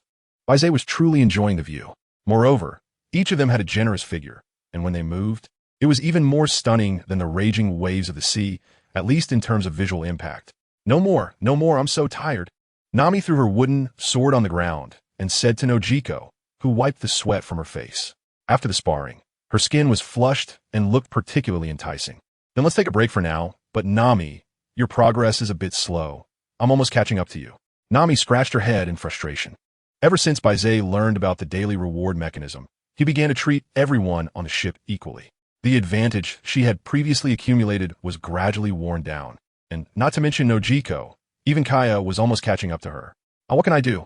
My progress is just slow," Nami complained, glancing at Baize on the observation deck, who was still leisurely sunbathing and couldn't help but stomp her foot. "Hey, Nami, is your log pointer broken? Why does it keep bumping nonstop?" Vivi and Kaya also stopped their sparring and came to Nami's side, with Kaya looking curiously at the log pointer on Nami's wrist. Kaya's words immediately attracted everyone's attention. Robin was soaking in a small pool, with her hands resting on the edge, and also noticed the abnormality of the log pointer. "Yeah, it feels like it's broken. Not only is it spinning around, but it's also pointing to the sky." As Nami said this, a sudden realization struck her, and everyone, realizing it afterward, chorused, "Sky Island?" "That's right, we're about to reach the area below Sky Island." Baize jumped down from the observation deck, grabbed Nami's wrist, and brought the compass closer to examine the direction carefully. Although the needle was still unstable, it was generally pointing in one direction. "Let's sail in that direction first, and when we reach a rough location, we'll make further plans." "Baize, you haven't told us how you plan to get to the Sky Island. Are you going to take us, all 5 of us, flying up to the sky by yourself?" Nami asked curiously, and the other girls also cast curious glances. "You'll understand later, but I think you'll really like the way." Baize smiled, not explaining to Nami and the others, which immediately sparked their curiosity. "What is it? Tell me. Don't keep me in suspense." Nami transformed into a clingy little cat, a teasing little fairy, continually chasing Baize and asking him questions. Everyone smiled at Nami's antics, especially as they watched Baize, overwhelmed, running around in distress, which made them unable to hold back their laughter. Robin lay by the poolside, smiling as she quietly watched the two play around. "What a carefree life. I never expected that one day I could enjoy such a life," she sighed, her gaze following the running Baize. "He truly is a man full of miracles. Right, Sister Robin? As long as we're by Baize's side. Many worries seem to be easily resolved, and we unknowingly forget our troubles," Vivi said, having arrived by the poolside at some point, responding with a smile to Robin's sigh. Just like Sister Robin said, he really is a man full of miracles. Hearing Vivi's self-questioning and answering, Robin glanced at her and noticed the affectionate expression on Vivi's face. She was taken aback, slightly shifting her body and lowering her head to look at the pool. Although it was a small pool, the waves surged like the sea. Besides that, in a reflection on the water's surface, her own expression unexpectedly also carried a hint of happiness. "So, I've unconsciously developed different feelings for Baize. It's not just about survival, but something from the heart," Robin murmured to herself, as if questioning herself and answering at the same time. Noticing that Robin didn't respond, Vivi turned back curiously and saw Robin admiring herself. And looking at Robin's stunning figure, Vivi couldn't help but feel envious. Casually tossing aside the dress she was wearing, Vivi jumped into the water, joining Robin to enjoy the coolness of the summer pool. Sister Robin, do you have any secrets to growing to your level? Robin, surprised by Vivi's sudden action, immediately showed an awkward smile. I don't know. It must be a talent. I haven't really paid attention to that. The two girls whispered to each other when suddenly a figure rushed in, crashing down from above like a mountain, and fell into the pool. Splash! Robin and Vivi were startled, but then sighed in relief when they saw it was Baize. Baize, what are you doing? Why'd you just jump in like that? I couldn't help it. Nami was chasing me closely, and I just happened to jump down from the upper deck and landed here. As soon as Baize's voice fell, another figure, accompanied by panicked cries, crashed down into the pool with the same imposing force as a mountain. Baize and the others quickly stepped aside, and with a splash, a large amount of water was sent flying, soaking Baize, Robin, and Vivi. All right, stop messing around. Let's enjoy the pool since we're tired from running. Seeing that Nami still wanted to come over and cause trouble, Robin quickly tried to mediate, while Vivi also held Nami back, hurriedly advising her, Nami, there's still some time left. Don't be so impatient. When Baize saw Nami, he finally calmed down and began to enjoy the pool, while also inviting Koya and Nojiko to join him for a swim. The small pool was crowded with 6 people, making it feel a bit cramped. Baize swam from one side to the other, taking his time and doing this dozens of times. This drew eye rolls from the girls, and eventually, Koya couldn't hold back any longer. She got up, said she was going to prepare cold drinks for everyone, and hurriedly left. Seeing this, Nojiko quickly grabbed Baize, ready to sacrifice herself to the wolf. Baize awkwardly scratched his head and finally settled down, leaning to the side and quietly enjoying Nojiko's massage. Soon after, the swaying pointer's movements finally began to decrease. Seeing this, Baize, wearing beach shorts and manifesting the Great Sun artifact in his hand, jumped onto the observation platform. The girls curiously looked at Baize on the observation platform, his body still slightly wet, shining brilliantly under the sunlight. A pale golden light enveloped the sunny, and the girls felt this pale golden glow binding their bodies. However, out of trust in Baize, they did not resist at all. Baize stood on the observation deck, manifesting a long sword in his hand, slicing through the air in a massive arc to unleash a giant slash. The sword energy struck the surface of the sea in a miraculous manner, and then seemed to spiral inward toward the center. As time passed, the sword energy gradually spread out for dozens of nautical miles, forming an enormous ocean whirlpool. Just as Nami and the others were puzzled, the Sunny suddenly shook. To their astonishment, the ocean whirlpool spiraled upward, lifting the Sunny into the air. Accompanied by the roar of gigantic waves, the Sunny soared high into the sky, shooting up to an altitude of 10,000 meters. Nami and the others' minds went blank. The boldest idea they had imagined was that Baize would take the 5 of them to the Sky Island. But they never anticipated that it would be alongside the Sunny, soaring to such heights. The ocean whirlpool gathered toward the center in a way that defied logic. It then spiraled upward, propelling the Sunny into the sky. The terrifying power contained within the ocean current was incredibly formidable. Baize merely borrowed the sword energy to draw out that power. Even so, it was not impossible for the Sunny to shoot up to 10,000 meters. The sword energy swept across the azure sea, riding the waves to great heights. Sky Island, here we come. Wah! The Sunny shot into the sky amidst the exclamations of the girls. Even though a faint golden glow enveloped their bodies, the intense feeling of ascent still left them terrified, especially when they saw the scenery rushing past them. In the blink of an eye, they were already among the blue sky and white clouds. The Sunny made creaking sounds, but under the protection of the faint golden glow, it managed to hold strong. The majority of the impact was absorbed by the faint golden glow, ultimately transmitted to Baize. Feeling the terrifying power being channeled to him, Baize gripped the long sword tightly, releasing this powerful force through the sword, transforming it into astonishing slashes that aided the Sunny's ascent. After all, the ocean current driven by human power had its limitations compared to the forces of nature. Relying solely on this current to reach 10,000 meters was somewhat challenging, so he had to keep increasing the force along the way. With the golden glow as the main body and the blazing, dazzling golden slashes as wings, the Sunny surged toward the sky in this manner, as if it were a ship pursuing the blazing sun, flying recklessly into the heavens. Listening to the many girl screams below, Baize's lips curled slightly. Even with this level of power now, facing such danger, they still shouted aloud. It was rare to see them in such a state of panic. It was worth documenting in his diary. Baize looked down from a high vantage point and took several photos with his diary, all in ultra-high definition. Nami, Robin, and the others were enveloped in a faint golden glow, their expressions a mix of fear and excitement. It was a rare sight to see the entire crew with such terrified expressions. JPG. However, it was understandable. They were now at an altitude of over 3,000 meters. At this height, if an ordinary person were to fall into the sea, they would be instantly crushed to pieces. This was my first time attempting such a flashy feat with swordsmanship. In the past, I used intermediate sword techniques. While I could achieve destruction comparable to that of a great swordsman, I couldn't do anything like this. Only by mastering advanced swordsmanship could one possess such skills. Using sword energy to manipulate ocean currents within a radius of several dozen miles, creating this soaring torrent of water. The many girls on the deck looked even more panicked upon seeing the content of the diary, especially when they realized it was Baize's first attempt at this. Nami's tears burst forth like a water gun, spraying out to the sides in an astonishing volume. All right, you don't have to be so scared. If something goes wrong, I might not be able to protect the Sunny, but I can definitely ensure the safety of the 5 of you. Baize saw Nami's exaggerated reaction and quickly spoke up. At that moment, Robin suddenly shouted to Baize, "Baize, it's not that we're afraid. It's just that it's rare to have such an experience. We're just immersing ourselves in it." Baize was slightly taken aback, looking at the other girls and noticing that they were behaving just like Robin. Even Nami, who had just been crying uncontrollably, seemed much calmer now. Is it really that absurd? I was fooled by all of you. If you hadn't said anything, I would have thought you were really scared to the point of tears. Baize sighed, feeling amazed by the girls' acting skills.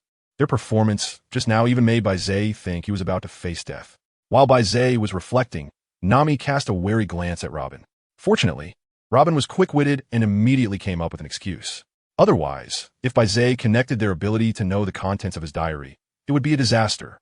Robin smiled at everyone and then looked up at Baize, saying, "Baize, could you loosen the restraints a bit? I want to walk around the ship." "No problem. We're now in a stable ascent phase, much less intense than the initial impact."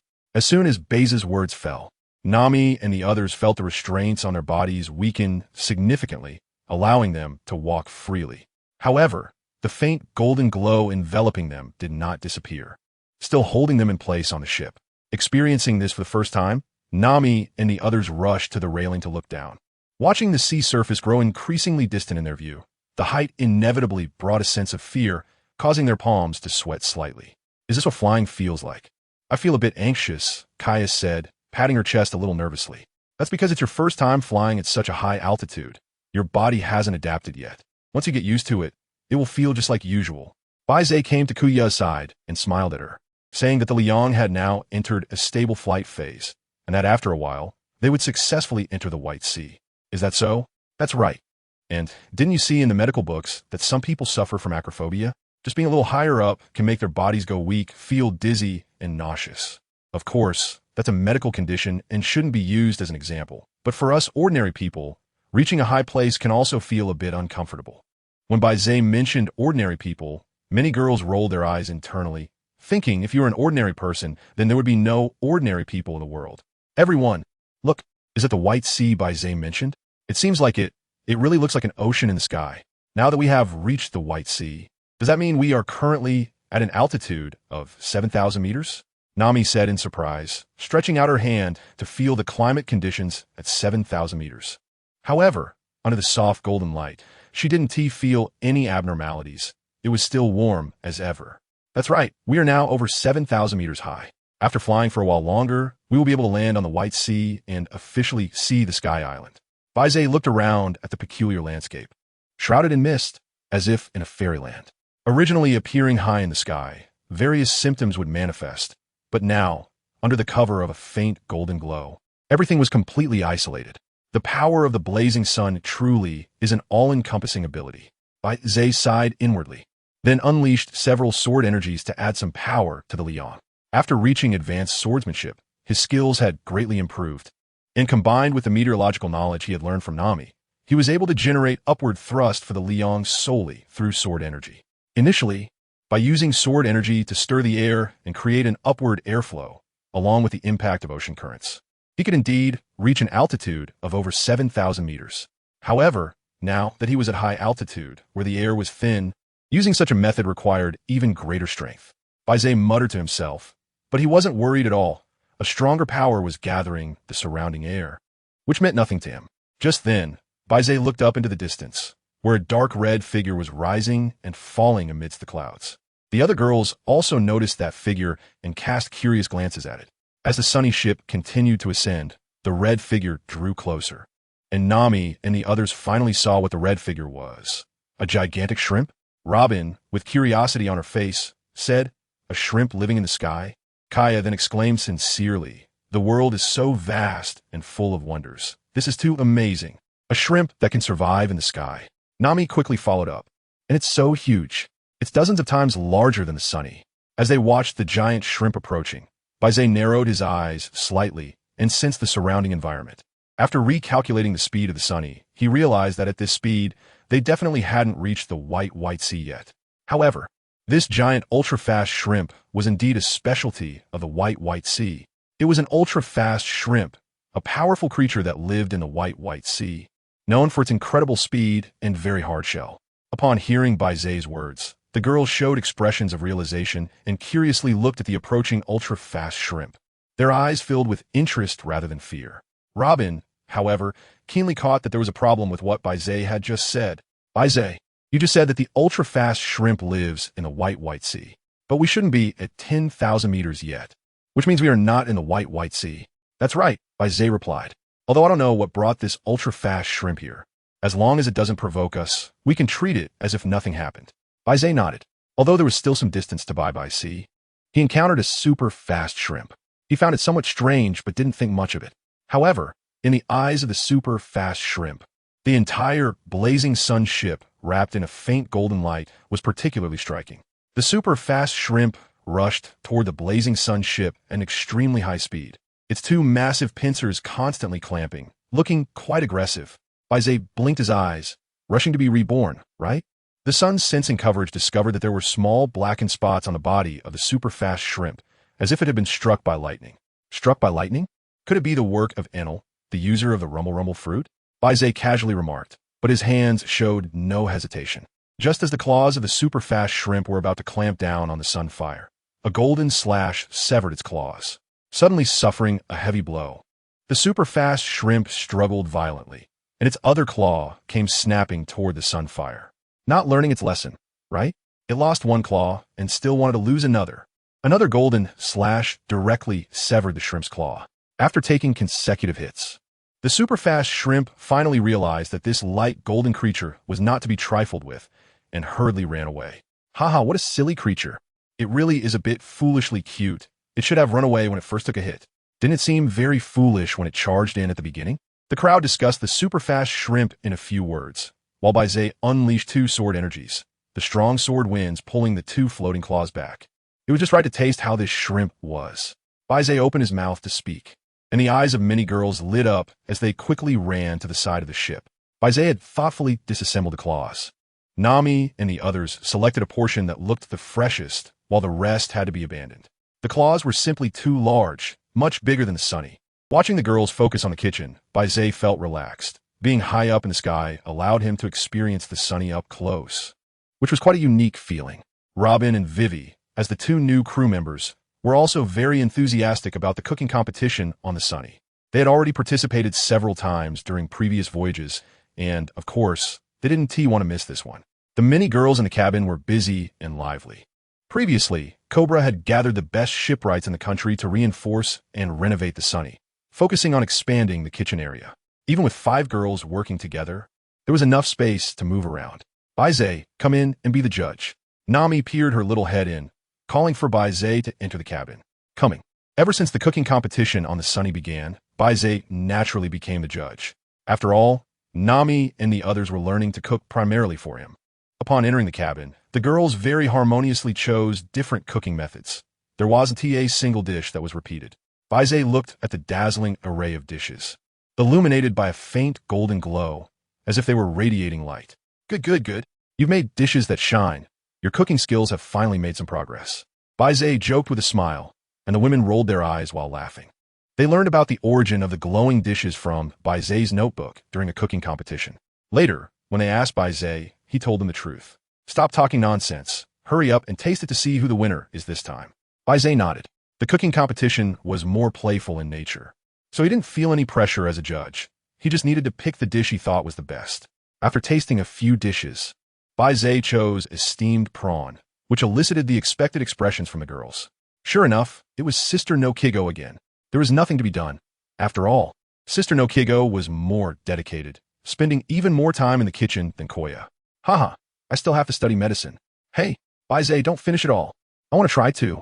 I also want to see what delicious dish Sister no Kigo made to win first place. The other girls eagerly tasted the steamed prawn, which was sweet and refreshing, with excellent flavor. No wonder it was rated first. After Koya tasted it, she took another bite of the sashimi she had made and immediately felt it was lacking. Her eyes filled with determination. No way, I need to study cooking too. That's right, me too. Seeing the crew enjoying themselves with a healthy sense of competition, Baize smiled.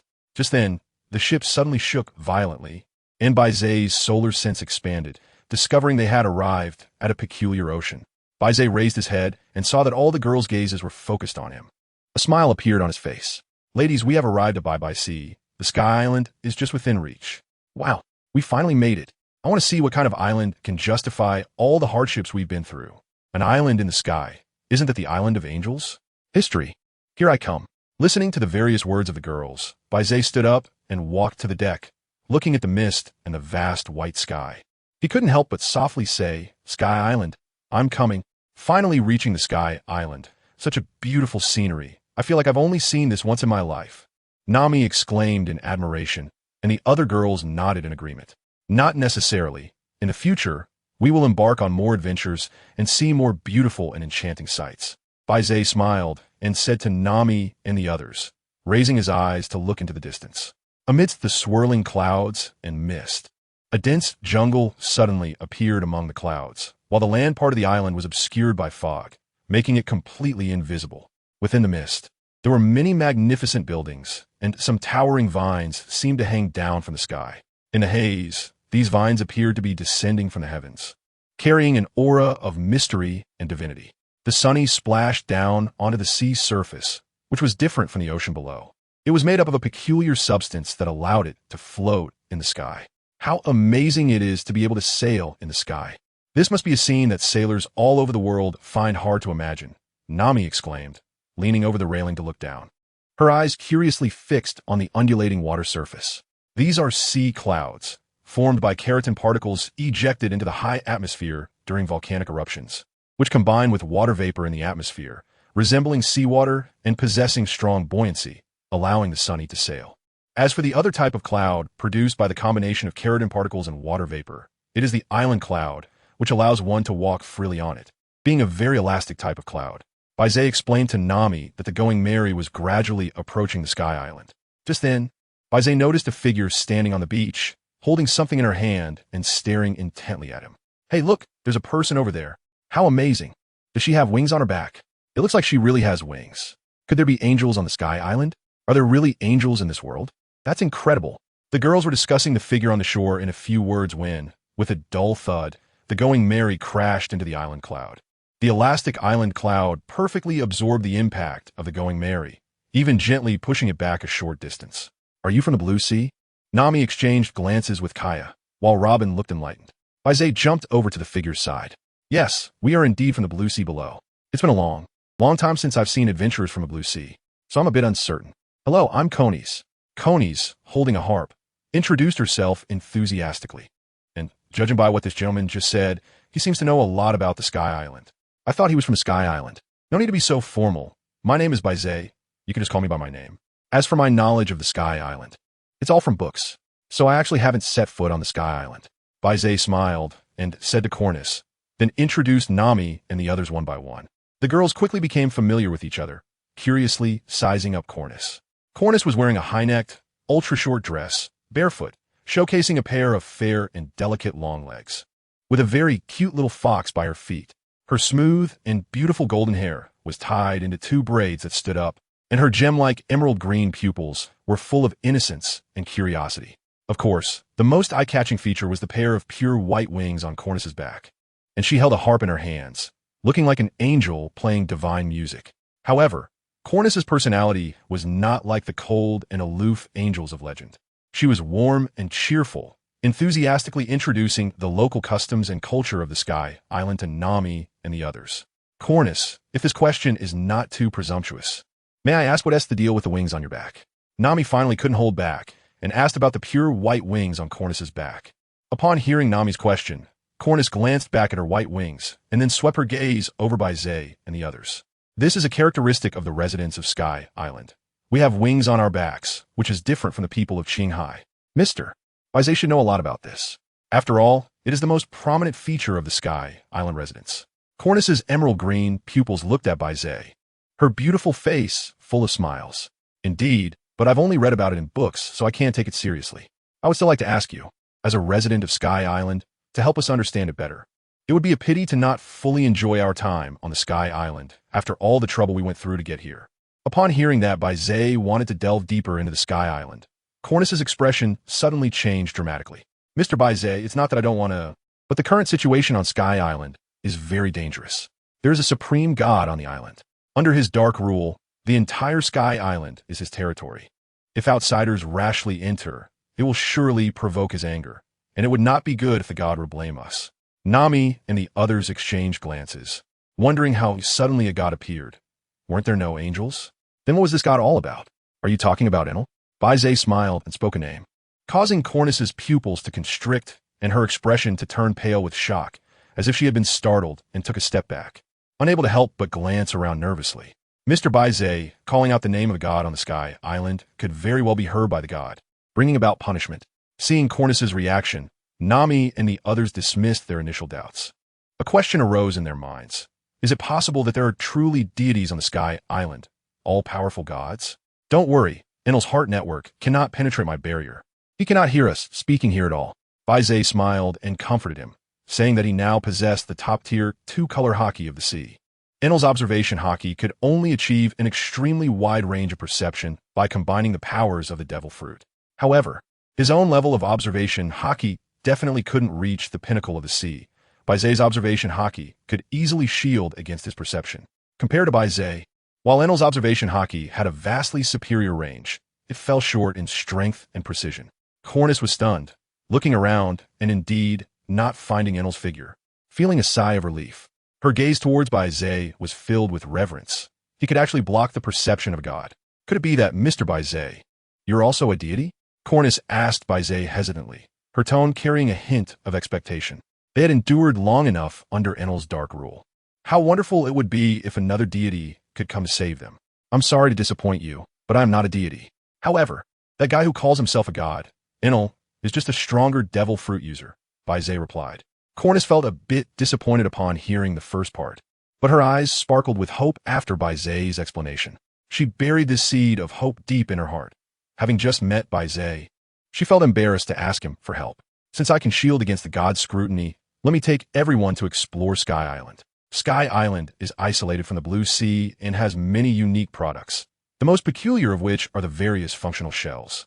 Cornus led everyone deeper into Sky Island, sightseeing along the way, marveling at the strange scenery and specialties, while Nami and others expressed their amazement. Sky Island had many more sights to see, but it was getting a bit late, so everyone could stay at my house for a while. Cornus said to Baize and the others, standing at her doorstep. Then we will respectfully accept your hospitality, Miss Cornus, they replied. Baize smiled and said to Cornus, while Nami and the others rushed in, curiously exploring Cornus's house. Wow, there are really so many multi-functional shells. The shells can actually start a fire. They can also store light to be used as lamps, and even store wind to function as hairdryers. These various types of peculiar shells made Nami and the others exclaim in amazement, as they played with these shells in great novelty. Baize sat on a chair made of white clouds, looking relaxed. He patted the armrest of the chair with his hand. It was soft yet elastic, truly a peculiar material. People were on the Sky Island, enjoying their daily lives, and he originally thought that as soon as he set foot on the Sky Island, he would be detected by Enel's observation Haki. But from the current situation, it seemed that Enel's level of observation Haki was far inferior to his, allowing him to easily block out the perception. Enel was located above the Sky Island and was also a top-tier powerhouse with admiral-level combat strength. If it weren't for his absolute nemesis, Luffy, how could he have fallen midway? After all, the Rumble Rumble fruit is one of the strongest devil fruits, ranking among the top devil fruits. Just by consuming this devil fruit, one could achieve the strength of a Navy Vice Admiral. It's a pity that he encountered a devil fruit that was a natural counter. Some devil fruits appear to be the gum-gum fruit, but in reality, they are the human fruit, Nika form. A devil fruit with the alias of the sun god could easily handle a mere Rumble Rumble fruit. Baize wrote casually, and when the word count was sufficient, he stopped and began to admire the houses of ordinary residents on the Sky Island. However, the content of his diary seemed to have dropped a huge stone, stirring up waves of shock among the many exclusive diary owners. At the Navy headquarters, Peach Rabbit, who had just finished a report, was resting. However, she couldn't sit still and was swinging her sword in the training ground of the Navy headquarters. Beside her was the annoying T-Pig, who was busy practicing marksmanship by firing bullets with a clatter. The top powerhouse of the sea? She never expected that there were top powerhouses in the Sky Island, and one had even eaten the legendary Thunder Fruit. Peach Rabbit exclaimed in surprise, gripping her sword a little tighter. Peach Rabbit was just outside the threshold of the sea's top tier, and she was close to stepping into it. If she could fight more top powerhouses, her progress would be even faster. However, what surprised her even more was that Baize had finally revealed that the devil fruit possessed by Luffy was actually the human fruit, Nika form, which had the alias of the sun god. A devil fruit could be named after a deity, indicating its immense power. From the content of Baize's diary, it could easily defeat the thunder fruit, which was the most top-tier devil fruit. The T-Pig, seeing Peach Rabbit gripping the handle of her sword, thought it was his impressive training posture that had triggered her, and he felt quite pleased. Peach Rabbit, have I stimulated you? Should we have a real fight? The T-Pig was just about to further showcase his unique posture when he suddenly challenged Peach Rabbit. The T-Pig's unexpected challenge left Peach Rabbit somewhat confused. However, she had no intention of sparring with him. Forget it, we've fought so many times. We know each other's moves well enough. Peach Rabbit shook her head, feeling uninterested. Come on, my strength has improved. I can definitely surprise you. The T-Pig quickly replied, even rushing towards Peach Rabbit. When he suddenly got close, Peach Rabbit's eyes turned cold, and she twisted her wrist and slashed out with her sword. A fierce, flying slash condensed, and a sense of danger lingered in the air. The T-Pig's face turned pale, and he barely managed to dodge this flying slash. When he looked up at Peach Rabbit again, her figure had already vanished, and his somewhat lecherous little eyes squinted to see, muttering to himself, Peach Rabbit's strength has improved again. I almost couldn't dodge that slash. Forget it. It's better not to provoke her for now. At least wait until my strength improves a bit more, or I'll just be chopped like a melon. The reactions of the diary copy owners around the world varied, but they were all shocked by the devil fruit that Luffy possessed. At the same time, they recalled that the devil fruit Baize had obtained earlier seemed to resonate with Baize's power. Baize's power was naturally the power of the blazing sun. Could it be that the devil fruit Baize obtained earlier was the Nika fruit? Unfortunately, Baize did not continue to elaborate, so they had no way to verify their guesses. However, this did not hinder many girls from making their own speculations about the Nika fruit. However, they did not compare the Nika fruit with Baize, because Baize's strength had clearly shown them how powerful he truly was. Lord Baize, if you were to battle against a god, how confident are you that you could defeat him? Baize was admiring outside the house when he suddenly heard Koni's voice beside him, her tone slightly trembling, as if she had hesitated for a long time before speaking. Baize turned around, smiling as he said, if I say that he is just a slightly stronger devil fruit user, do you believe I can defeat him? Cornus hadn't reacted yet when a loud roar suddenly erupted from the distant sky. Arrogant. Those who have never truly witnessed that guy's strength will never understand. Baize looked up at the knight descending from the sky with a long spear, raising his eyebrows slightly. Wasn't this the former god of Sky Island, Gonfur? The powerful voice attracted everyone's attention. Even the girls inside the house came out to look at the figure in the sky. The owner of that voice was an old man with a flowing white beard, but his appearance was anything but that of an elderly person. He resembled a strong and mighty knight instead. The old man's expression was serious, with a long white beard on his chin, and deep wrinkles etched on his face by the passage of time. However, his movements showed no signs of the slowness or dullness typical of old age. He jumped down from a vividly colored and flamboyant flying mount with agile and light movements, showing no trace of being an elderly man. He was clad in armor made of steel, the kind of incredibly heavy full-body armor. The knight's spear, made of steel, looked incredibly heavy and powerful just by appearance. The sight of such a vigorous elderly man landing before them left Nami, Robin, and others in awe. After all, they rarely encountered such lively elderly people. To boldly claim they could defeat someone without having truly faced him was the height of arrogance for a little brat. Gonfuer showed no signs of politeness, speaking to Baize with unwavering certainty, his gaze like two bolts of lightning, directly aimed at Baize. Baize hasn't responded yet, but Nami, standing behind him, suddenly stepped forward and retorted without hesitation. You haven't truly witnessed our Baize's strength, so how dare you claim that Baize can't defeat that guy? It seems that you're just an arrogant and ignorant old man. Nami's words were sharp, using Gonfuer's own words against him, leaving the usually quiet Gonfuer momentarily speechless. Baize stood to the side, smiling as he watched the argument between the two. Nami's words carried a subtle sense of the fish is not aware of the joy of the fish. Gonfuer was at a loss for words in response to Nami's retort, originally coming in strong, but now feeling stuck, standing there at a loss. Cornus tugged at Baize's clothing and quietly said to him, Lord Baize, this person is Gonfuer, the former god of Skypiea. He has faced Enel directly and truly understands Enel's power. The concern in Cornus's words made Baize smile, and he reached out to pat her slightly uneasy hand.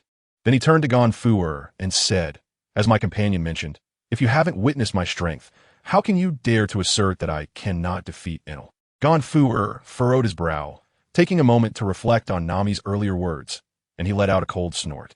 That guy Enel's power is truly like that of an omnipotent god, able to monitor the conversations of all the people on Skypiea, coming and going as he pleases. As if he could teleport. Most importantly, he wields divine-like lightning punishment, controlling the lightning as easily as if it were his own arm.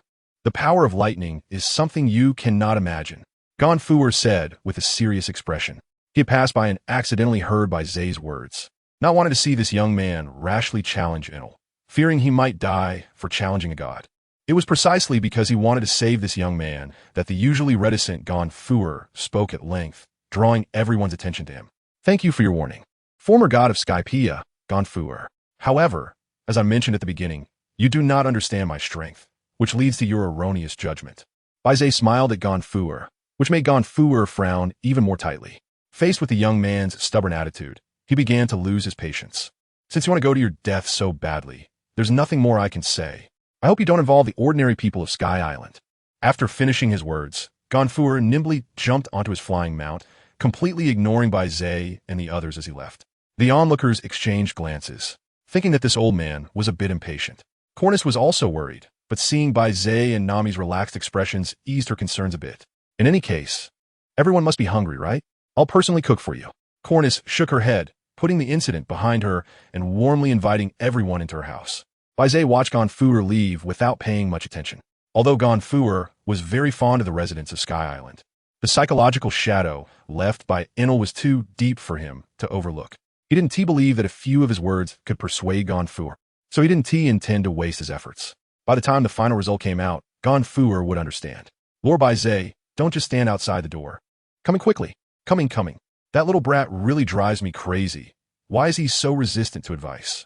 Gonfuer sat on a pink-feathered flying mount, frowning and angrily saying, Enel was not only powerful, possessing godlike strength, but he also had 4 priests and many divine soldiers under his command. He hoped that when the time came, he would first face the divine soldiers and priests, so he could save him. If he directly faced Enel, even he wouldn't be able to save his life. Gonfuer looked back and worriedly said, although these people came from the Blue Sea, he couldn't just stand by and watch them unnecessarily lose their lives at Enel's hands. No, I should wait around here for a while, to prevent that little brat from really challenging Enel. Gonfuer was already convinced that Baize's strength could not defeat Enel. He hadn't seen Baize's power, but he had truly witnessed Enel's godlike strength, controlling thunder and lightning. He could cause immense damage with just a gesture. An ordinary person couldn't withstand even one blow from him. Moreover, he was even more worried that if this group of Blue Sea people provoked Enel and angered him, it could bring disaster to the residents of Sky Island. Enel ruled Sky Island with a dark tyranny, completely lacking the peace and stability of the past. He did not value the lives of ordinary residents of Sky Island. If they did not provoke him, they could remain safe, but if he got angry, he wouldn't care about the lives of ordinary residents. Under the thunder, All beings are equal. Gonfuer worriedly patted the head of the flying mount, having already made up his mind. If Baize really intended to challenge Enel, he must stop him, not only for the lives of Baize and the others, but also for the lives of the ordinary people of Sky Island. In Cornus's home, everyone sat on the cloud floor, gathered around the table, enjoying the food in a lively atmosphere. Nami had previously brought the super-fast shrimp that Baize had caught, allowing Cornus to have a feast, as she had never tasted such giant shrimp from the White Sea. So delicious. Is this the meat of the super-fast shrimp? This might be the most delicious shrimp I've ever eaten in my life. Thank you all for letting me taste this delicacy, Cornus said gratefully to everyone. I also didn't expect everyone's cooking skills to be so amazing. Each one is better than mine. I feel a bit discouraged. Nami, cheerfully putting her arm around Cornus's shoulder, smiled and said, "That's because we practice a lot, and we also exchange ideas regularly. Plus, we really enjoy cooking, so it naturally improves. On the contrary, the Sky Island specialty dishes you prepared are things we've never heard of, and they satisfy our curiosity very well. And the taste is great too. Your cooking is also excellent." Nami was very good at comforting people, and her sincere words quickly lifted Cornus's spirits, and she warmly entertained everyone. After everyone was full, they rested in Cornus's house for a while and then set off to explore Sky Island. Next, the place we're going to is the central forest of Sky Island, where there are many peculiar animals and a lot of shells. We can look for some to make some novel shell tools, Cornus enthusiastically introduced to everyone. Nami had a look of surprise, finding shells in the forest. I rarely encounter such experiences. Shells in the forest were indeed rare, but she was quite interested in some novel shell tools. Perhaps she could take some as souvenirs when they left Sky Island. Robin crossed her arms, her gaze constantly scanning around, very interested in this island. Baize fell behind the crowd, watching the beautiful and eye-catching figures, but his mind was focused on something else. Enel wasn't constantly monitoring the entire Sky Island with his mind's eye. His observation haki could shield him from Enel's surveillance, even creating the illusion of normal conversations. He just wasn't sure when Enel would realize he had arrived, or if he would only truly know when he stood right in front of Enel. Baize slightly expanded his solar sensing, and the things he sensed made him pause for a moment. He tilted his head slightly and used his peripheral vision to glance at the figure behind him on the right. Why was that old man still following him without giving up? Baize muttered to himself, then realized that Gonfuer, as the former god of Skypiea, must have some concern for the people.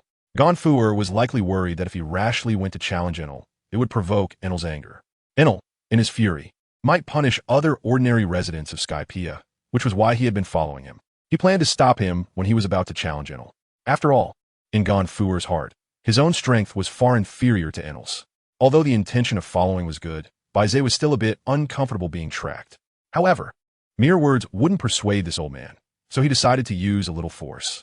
Baize concentrated a point of dazzling golden light at his fingertips. After mastering advanced swordsmanship, he was no longer limited to whether he had a weapon in hand. With a flick of his fingers, a streak of golden light suddenly shot towards the right rear, flashing briefly at Gonfuer before launching. Gonfuer was hiding in the clouds, and the misty environment of the Sky Island was perfect for tracking. If it weren't for Baize's use of solar sensing, nothing around could escape detection. Otherwise, it would be difficult to notice someone following him with the naked eye. He was wandering around, wondering why Baize hadn't entered the forest yet. Suddenly, a somewhat dazzling light flashed near Baize, and Gonfuer blinked, confirming he hadn't seen it wrong. When he focused again, he found that the point of light was gradually expanding, rushing towards him. Gonfuer! Before he could react, the dazzling golden light was already near him, and in the blink of an eye, the point of light transformed into countless spinning shards, forming a cage of sword energy that imprisoned him along with his flying mount. Was that little brat up to something? That's right, he even used a bright flash to alert me on purpose. That little brat is really annoying. While calming his flying mount's emotions, Gonfuer looked around at the peculiar sword energy cage. This flashy ability is trying to trap me? It really underestimates me, Gonfuer said, swinging his iron spear violently. The spear tip directly impaled the sword energy cage in front of him. Although it was energy, condensed sword energy, when the iron spear made contact, it emitted a sound like steel clashing. Accompanied by a crisp metallic sound, the spear in Gonfuer's hand couldn't help but slip away, the terrifying recoil even cracking his palm. The spear spun high into the air, and just at the critical moment, Gonfuer caught the spear tip, preventing it from piercing through his flying mount. Such power! Gonfuer involuntarily exclaimed, his tone filled with surprise, as he looked through the cage into the distance, suddenly feeling that Baize was also mysterious. Outside the central forest, Baize used solar sensing to clearly see the scene of Fuer's spear being knocked away, a faint smile on his face. "Old man, even if it's out of goodwill, I don't like being followed and spied on, so you'll have to stay put for now." Seeing Fuer settle down and not attempt to forcibly break through the sword energy cage, Baize didn't continue to pay attention. As for what Fuer was thinking, he didn't care. Lord Baize, hurry up and catch up. It's easy to get lost in the big forest. Cornus's cheerful voice came from afar. Baize looked up and saw that Nami, Robin, and others had already climbed onto a tree root that twisted like a dragon. The somewhat dry tree root seemed to transform into a stage under the influence of the 6 girls, allowing them to showcase their figures. Seeing the 6 distinct girls standing in a row, each with their own characteristics and charm, Baize's eyes brightened. "I'm coming," Baize responded while immediately taking a picture of this unique scenery with his notebook. It is precisely these little surprises that occasionally appear during the journey that make Baize enthusiastic about adventure. Otherwise, if he were alone with Baize's strength, no matter what danger he faced, it wouldn't be considered an adventure. After all, everything before him poses no obstacles for Baize, so it naturally can't be called an adventure. On this Sky Island trip, aside from the scenery, the only thing that piques his interest is Enel, and he hopes Enel won't disappoint him. As they entered the central forest, dense vegetation filled their view. The climate and environment of the Sky Island are vastly different from those of Qinghai, which makes many of the plants in the central forest completely different from those on the islands in Qinghai. "What a strange plant. Can that purple fruit with the slime on it be eaten?" Nami asked Conies, pointing at the purple fruit on the tree. "I wouldn't recommend eating it. Although it's not toxic, the flesh is dry and not tasty." Coney shook her head and advised. Nami suddenly understood, noting the appearance of the fruit while mentally marking it as unappetizing. Baize watched as Nami and the other girls asked questions here and there, the most common being whether this thing is edible. Due to Baize's influence, the many girls on the Sunny have become quite focused on cooking. So, the questions they asked along the way were mostly about whether something was edible or if it tasted good. Baize was certainly pleased with this change. Compared to developing a hobby of killing, this pursuit of food was something Baize looked favorably upon. Of course, even in the original One Piece, these girls did not develop such terrifying hobbies. Finding joy in killing and arson is still far removed from human norms. However, the pirates encountered along the way, especially those with higher bounties, often possessed such hobbies, making one truly lament that the era of the sea is indeed a dangerous and wicked one. In the Great Pirate Era, the power of pirates has reached its peak, and the Navy has also reached its zenith, with the 3 admirals being the strongest in history. This has created a certain degree of balance. However, this is only a rough balance between the Navy and pirates. There are countless hidden, strong individuals in the sea, lurking on various islands, unknown to the public, yet their power is not to be underestimated. For instance, Enel from Skypiea, who ate the Rumble Rumble fruit. As one of the top natural-type devil fruits, Enel's strength is formidable, earning him the title of a top power in the sea. Apart from Admiral Akiji, Enel should be the second top powerhouse I have faced, and I hope he can bring me some surprises. Baize was admiring the scenery while pondering various thoughts. He had high expectations for Enel. Remembering Enel's performance in the original work, he had the power to level the Sky Island to the ground, leaving no trace behind. The destructive force of countless lightning bolts falling simultaneously could indeed be described as island-destroying level combat power. The Central Forest was the largest forest on the Sky Island, and all important locations were situated within it, such as the Land of Gods where Enel resided and the cloud-hidden village where the Scipians lived, all accessible through the Central Forest. "Everyone, if we go further, I won't know the way, so should we continue?" Cornus asked for everyone's opinion. The other women turned their gazes to Baize. They could usually decide on small matters themselves. However, decisions regarding team actions were generally made by Baize with a firm resolution. "Let's keep moving. Exploring the unknown is also an important part of the adventure. And who knows, we might encounter another human settlement along the way. Besides, with our strength, we can definitely walk freely on the Sky Island without worrying about wild beasts." Baize smiled and said to Cornus, who slowly nodded. Baize's confidence deeply influenced her. Exploring the unknown is also an important part of enjoying adventure. Cornus thought to herself as she turned to look into the depths of the forest, a place she had never set foot in. As long as she headed there, she could be considered to be on the path of adventure. Walking in the unknown forest, everything around her was unfamiliar, and the strong sense of strangeness stimulated Cornus, making her heart race. But along with that came genuine excitement. Although Cornus appeared gentle and refined on the surface, she actually had a yearning for adventure deep down, seeking the unknown and enjoying the thrill. Nami walked alongside Cornus, while the other girls paired off, leaving Baize lagging behind alone. Ahead were Vivi and Robin, who, having boarded the ship at the same time, were clearly closer to each other than to the other crew members. At that moment, Robin slightly slowed her pace and came to Baize's side, her gaze directed at Nami and Cornus ahead, watching their enthusiastic interaction as they enjoyed adventure in the unknown.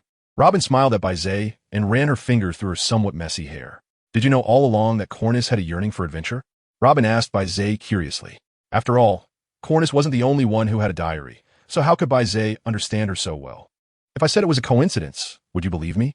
Besides, I wanted to explore a bit more here, especially in the land of the gods, which is definitely the ultimate destination of this journey." Robin nodded in realization. It seemed that one of Baize's goals for this trip was Enel, located in the land of the gods. Lost in thought, Robin didn't notice the branch on her foot, and her toe got caught, causing her to stumble and let out a small cry. Baize quickly wrapped his arm around Robin's slender waist.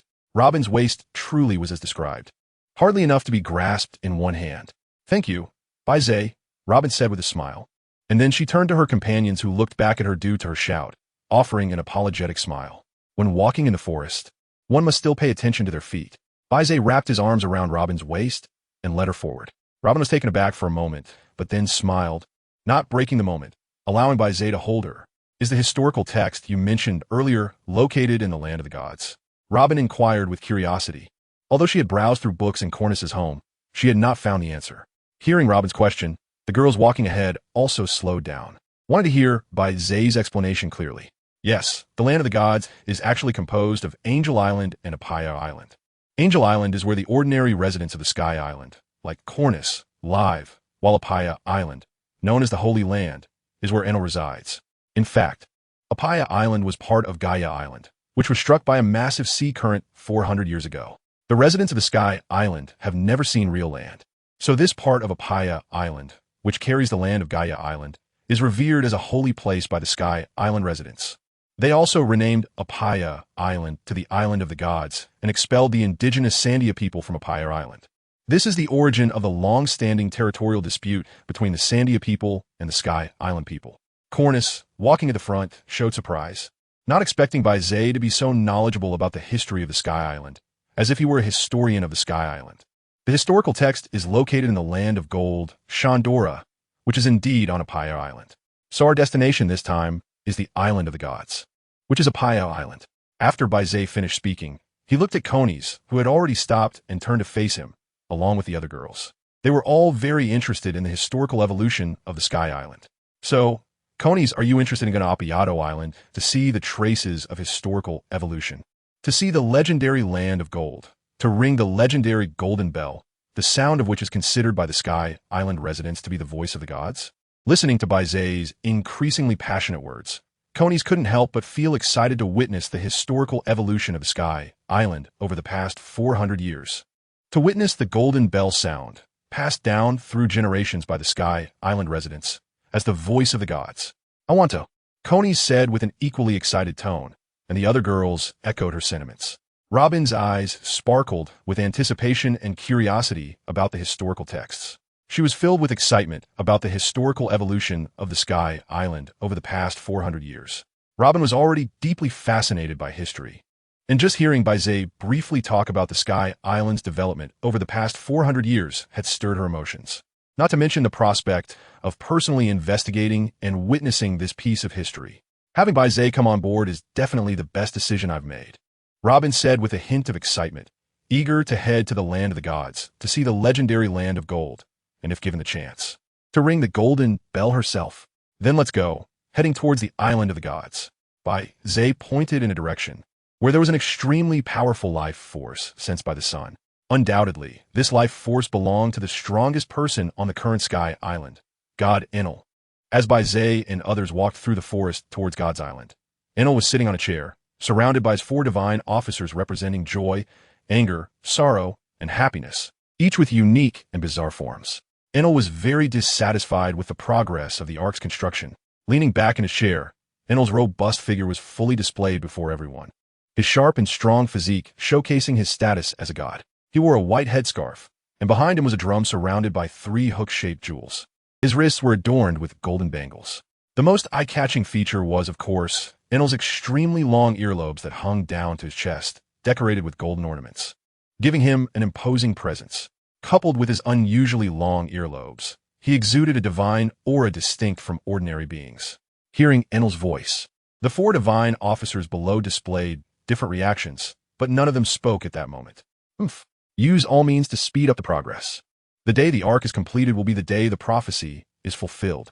Enel spoke fervently, his tone extremely firm as he recited the prophecy. The Sky Island would fall into the blue sea, while the gods would soar to the dreamlike world on the flying ark. The 4 divine officers below responded by kneeling, which made Enel nod in satisfaction. However, as he opened his mind's perception, his previously satisfied expression suddenly turned into a frown. Why was that guy still stuck in place? What force was binding him? Using the power of hearing, Enel gathered all the sounds of the Sky Island into his heart, but he discovered an anomaly.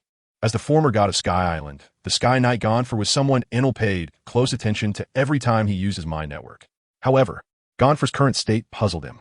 Enel tapped his fingers on the armrest of the chair, dismissed the 4 divine officers below, and transformed into a bolt of lightning, vanishing in an instant. Gonfor was still in midair, trying to solve this peculiar cage, when suddenly a flash of lightning appeared, and the psychologically intimidating Enel abruptly appeared before him. Enel? The old man exclaimed, "What happened to you? Are you trapped by someone using this method? Tell me, who could achieve such a feat? Although you're not a formidable character, being able to trap you is quite impressive." Enel mocked, and Gonfor's expression turned ugly. Being ridiculed by Enel, who had once defeated him, made his demeanor even more dispirited, though he did not mention Baize. It seemed that the failure from a few years ago hadn't made him see reality clearly. Seeing Gonfor remain silent and frozen in place, Enel sneered and released a dazzling bolt of lightning from his fingertips. Electrocute, 1,000,000 volts. With a roar of thunder, a brilliant lightning pillar shot from Enel's fingertips. Gonfor, in despair, closed his eyes, trapped in the cage and unable to escape, feeling as if there were no way to heaven and no path to the earth. With a crackling sound accompanied by a piercing screech, the lightning released by Enel actually split in 2, passing by the sides of the cage and radiating into the distance. Enel's cold smile had not completely blossomed before it suddenly froze. Gonfor opened his eyes in confusion, looking at the flickering lightning outside the cage. And he suddenly realized that what surrounded him was not a cage, but a protective shield. Old man, no wonder you didn't say a word. It seems you have something to gain. I want to see how much lightning punishment your turtle shell can withstand. Enel couldn't hold back anymore. The old man inside the cage was clearly enjoying his predicament. Electrocute, 10,000,000 volts. Enel's body seemed to transform into thunder, suddenly unleashing terrifying lightning. Facing this horrifying strike, Gonfor's heart raced. His body might not be able to withstand such a thrilling stimulus. However, he inexplicably felt confident in this dazzling golden sword energy cage. Far in the forest, Baize suddenly turned to look behind him, his brows slightly raised, realizing that what he thought had indeed come to pass. Gonfor's abnormal situation had caught Enel's attention. The sword energy cage he had left could not only trap the person inside, but also resist external attacks.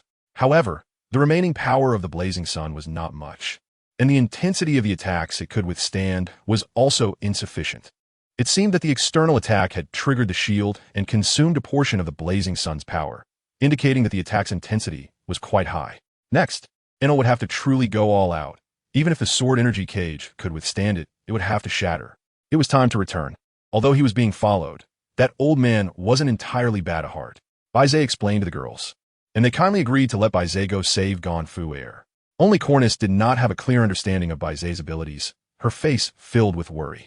Lord Baize, please be careful and prioritize your safety. Don't worry, I'm leaving now. Baize waved goodbye to everyone, and his figure transformed into a brilliant golden light, disappearing from the spot. Cornice blinked, suddenly realizing that her estimation of Lord Baize's strength seemed to be too low. Covered in the power of the blazing sun, Baize's abilities were greatly enhanced, and to ordinary people, his speed had become so fast that it resembled a flash of light, difficult to capture with the naked eye. With this almost imperceptible speed, Baize quickly made his way from the forest to the vicinity of the cage, where Gonfor was imprisoned. Just as he was about to get closer, a deafening thunderclap echoed from afar, accompanied by dazzling, blinding light, followed by an incredible voice. Impossible! How could such a thing possibly withstand the punishment of the gods? The white Zune Sun's sensory diffusion. The sword energy cage he had constructed was already on the verge of collapse. However, Gon 4, who was inside, remained safe and sound. It seemed I had overestimated the power of Enel's strike. The sword energy cage could still withstand another hit. At this moment, Gon 4, who was inside the sword energy cage, let out a sigh of relief, still feeling a lingering fear from the brush with death. It was not a pleasant feeling, especially since the cage was now on the brink of collapse, and outside, bolts of lightning flickered, exuding a dangerous light. This was merely the aftershock of the previous strike, and Gonfor felt that even the residual power of those lightning bolts could easily paralyze him. Thinking of this, Gonfor looked gratefully at the swaying sword energy cage. He had hated this cage before, but now he was immensely grateful for it. I must hold on, at least for one more hit, right? Gonfor prayed inwardly, his eyes fixed on the still-dazed Enel. Although he had failed twice in a row, Gonfor held no contempt for Enel. Instead, his fear of Enel deepened. Without the protection of the sword energy cage, he would likely have been electrocuted by now, his life hanging by a thread. With these two experiences, Gonfor understood more profoundly how terrifying the power Enel wielded was, truly like an omnipotent deity. The two failed attempts did not indicate Enel's weakness. They only proved that what Baize said was true, that the sword energy cage he left behind had the ability to resist Enel. But if Gonfor faced Enel alone, he would still be unable to escape death. Therefore, all he could do now was pray that the sword energy cage could hold out for a while longer. I want to see how long your pathetic shield can last. Enel, unaware that this was actually a cage and thinking it was Gonfor's protective barrier, said angrily. Holding the golden hammer in his hand, he struck the taiko on his right shoulder, the dazzling lightning accompanied by an incredibly sharp sound, coalescing into a giant thunderbird. 30 million volts Thunderbird. The lifelike Thunderbird flew rapidly toward the sword energy cage with its wings spread wide. The vast and boundless thunder painted the world in a scene enveloped in bright light, and Gonfor widened his eyes, enduring the strong light's stimulation. Determined to look at the Thunderbird, even through the sword energy cage, Gonfor could feel waves of numbness and pain coursing through his body. If nothing unexpected happened, he would undoubtedly die from this strike. Although he was not as strong as Enel, he did not want his enemy to think that he was afraid and died with fear in his heart. Even in the face of death, he would confront it head-on. His eyes filled with bloodshot veins, he stared intently at the Thunderbird, tears uncontrollably streaming down his face from the intense light, while the sharp thunder roared in his ears. Through the haze of tears, he suddenly saw a glimmer of gold amidst the dazzling blue lightning. Old man, don't look directly at the strong light. Despite the deafening roar in his ears, he could clearly hear Baize's words. Upon hearing Baize's voice, Gonfor felt a sense of relief. Although he had never truly witnessed Baize's power, the might demonstrated by the sword energy cage was enough to earn his trust. Gonfor closed his eyes, and amidst the deafening roar, it seemed there was another sound, the sound of the sword energy vibrating. A long sword formed in Baize's hand, covered with the power of the blazing sun. From bottom to top, he slashed out a sword chi of the blazing sun, tearing the rapidly flying Thunderbird in half. The residual force of the thunder spread around. Facing thunder was never as simple as just cutting it. The attack of thunder lies in its omnipresence.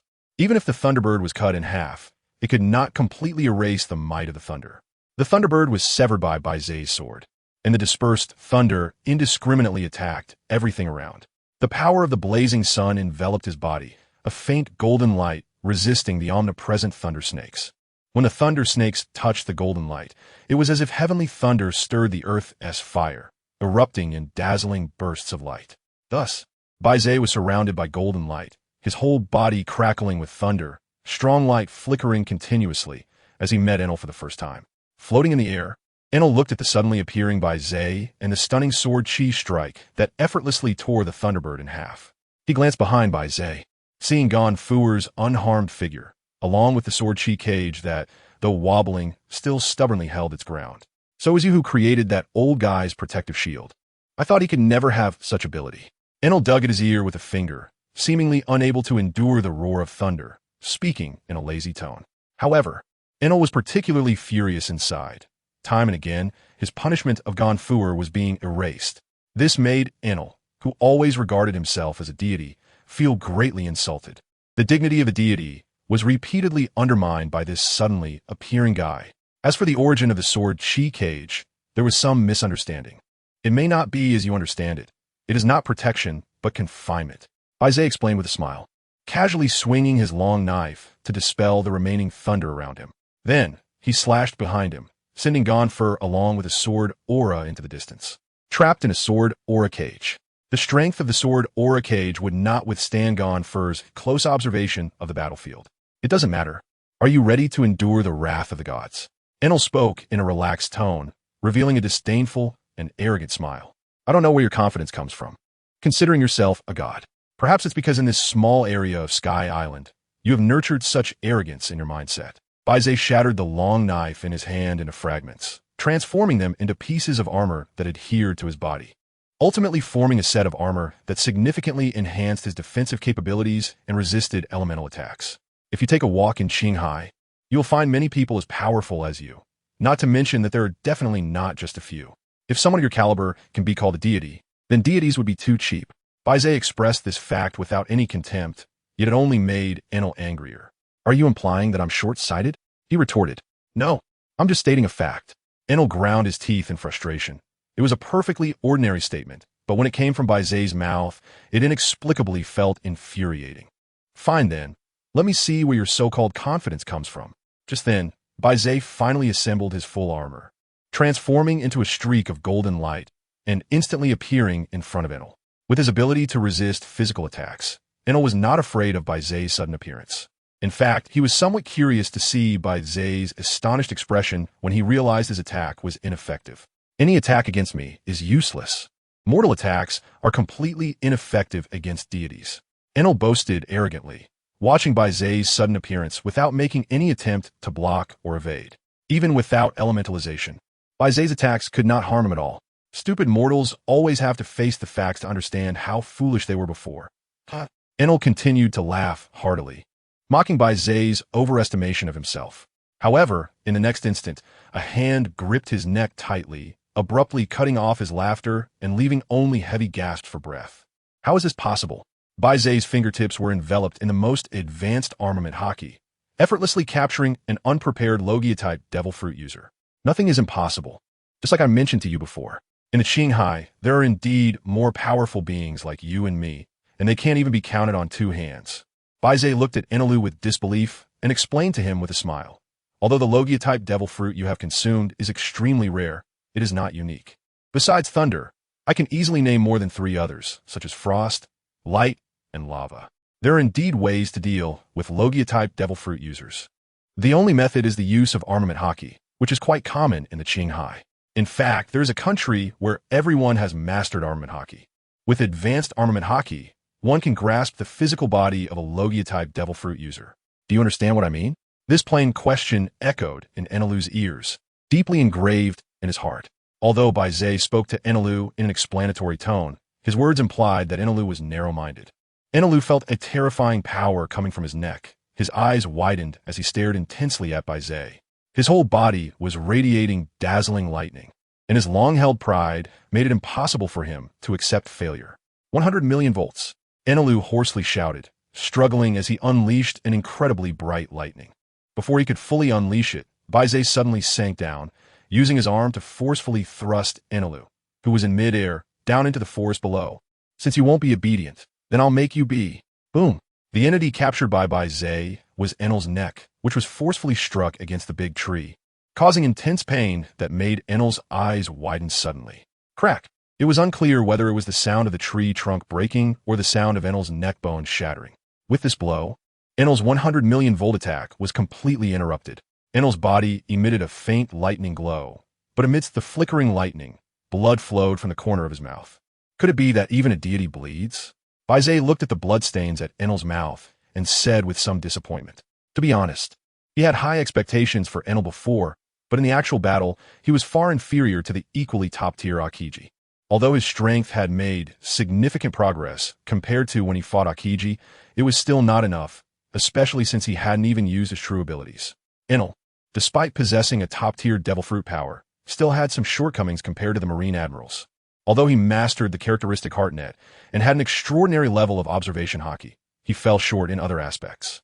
Whether it was the mastery of armament hockey or physical combat skills, he was not on par with the Marine admirals.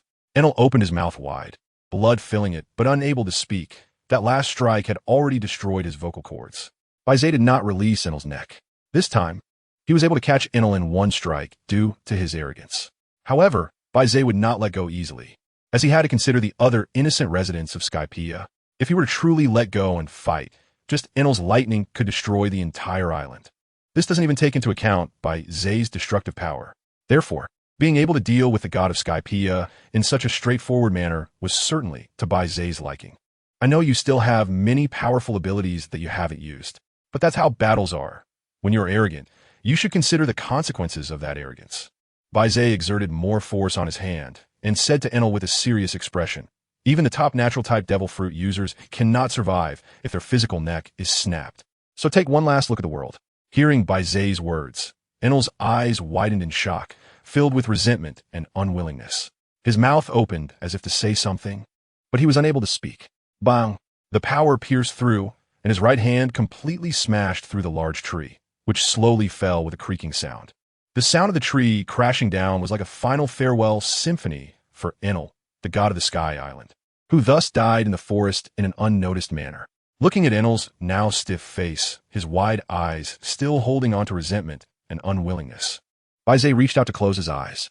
The armor on his right hand automatically flew off, and in the blink of an eye, it cut the fallen tree into pieces of wood. Looking at this somewhat crude coffin, Baize placed Enel inside.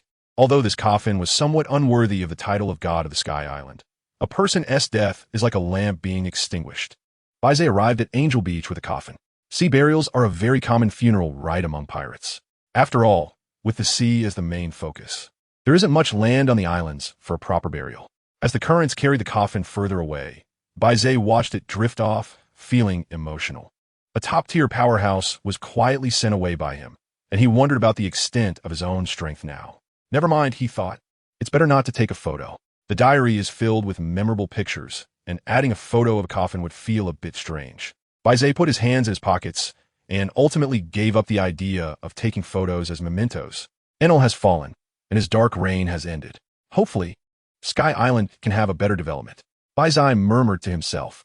Although he did not have such lofty ideals as a sage, what he could see and what he could do had always been his philosophy as the Pirate King.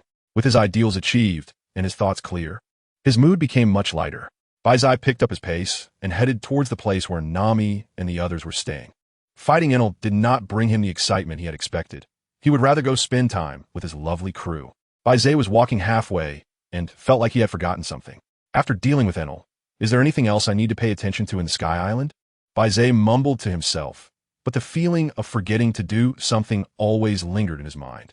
Baize walked slowly, stopping occasionally, until he finally paused at the entrance of the forest. He finally recalled the matter that had been lingering in his mind. Gonful was still trapped in the sword energy prison. He had completely forgotten about the old man's affairs, which was a bit embarrassing, but it's not too late to think about it now. Baize scratched his head and turned to walk in the direction indicated by the sun, his body radiating a faint golden glow as his speed suddenly soared. In no time, he arrived at the location of the sword energy prison. Among the treetops, a massive sword energy prison encircled a person and a mount. Gonful gently stroked the head of the flying mount, seemingly encouraging it. However, the frequency of the mount's wing flapping was decreasing, visibly tired. The battle in the distance had calmed down for quite some time, but Gonful was unsure of the final outcome, as neither side had come to find him. If Enelu had won, he would definitely come to find him and eliminate him. If Baize had won, he should also come find him and release him, right? Considering the latter possibility, Gonful's expression darkened slightly, feeling that the chances of that were slim. If Baize had won, he wouldn't specifically come to rescue him. After all, he was currently trapped in the sword energy prison, with Baize being the main culprit. I hope, as I think, that the little brat has won. Gonful encouraged the flying mount while his mind was filled with thoughts. If Enelu had won, the consequences would be unimaginable. Baize won. At most, he could only trap him for a while. It's better than being struck by Enel's lightning punishment, which would bring devastation to the Sky Island. Old man, weren't you lacking confidence in me before? Why are you now hoping for my victory? A familiar voice echoed in his ears. Gonfu Air immediately looked up and saw a familiar figure, finally letting out a sigh of relief. Did you really defeat him, you little brat? Baize floated in midair, gently nodding. With a wave of his right hand, the sword energy cage dispersed on its own, transforming into sword energy and the power of the blazing sun, dissipating into the air. The flying mount finally landed, panting as it settled on a tree branch. Its gaze very anthropomorphized, looking at Baize with great grievance. However, upon making eye contact with Baize, the flying mount immediately retracted its resentful expression, not daring to show any dissatisfaction. Seeing this very obedient flying mount, Baize also smiled slightly. To be precise, I have already buried him at sea. Enel's dark reign over the Sky Island has come to an end. Baize lowered his head, looking at Gonfuer's astonished face, and thoughtfully said, "Old man, is your body still strong? Can you govern the Sky Island again and manage it well?" Gonfuer noticed Baize's hesitation, clearly sensing his doubt. He immediately jumped up, showcasing his robust physique. "Kid, I'm not that weak. This body can still manage the Sky Island." As Gonfuer spoke, he continuously moved his hands, performing a gun flourish that amazed Baize. It seemed that the old men in the world of One Piece all had a vigorous spirit. "Well, in that case, I entrust this to you, old man.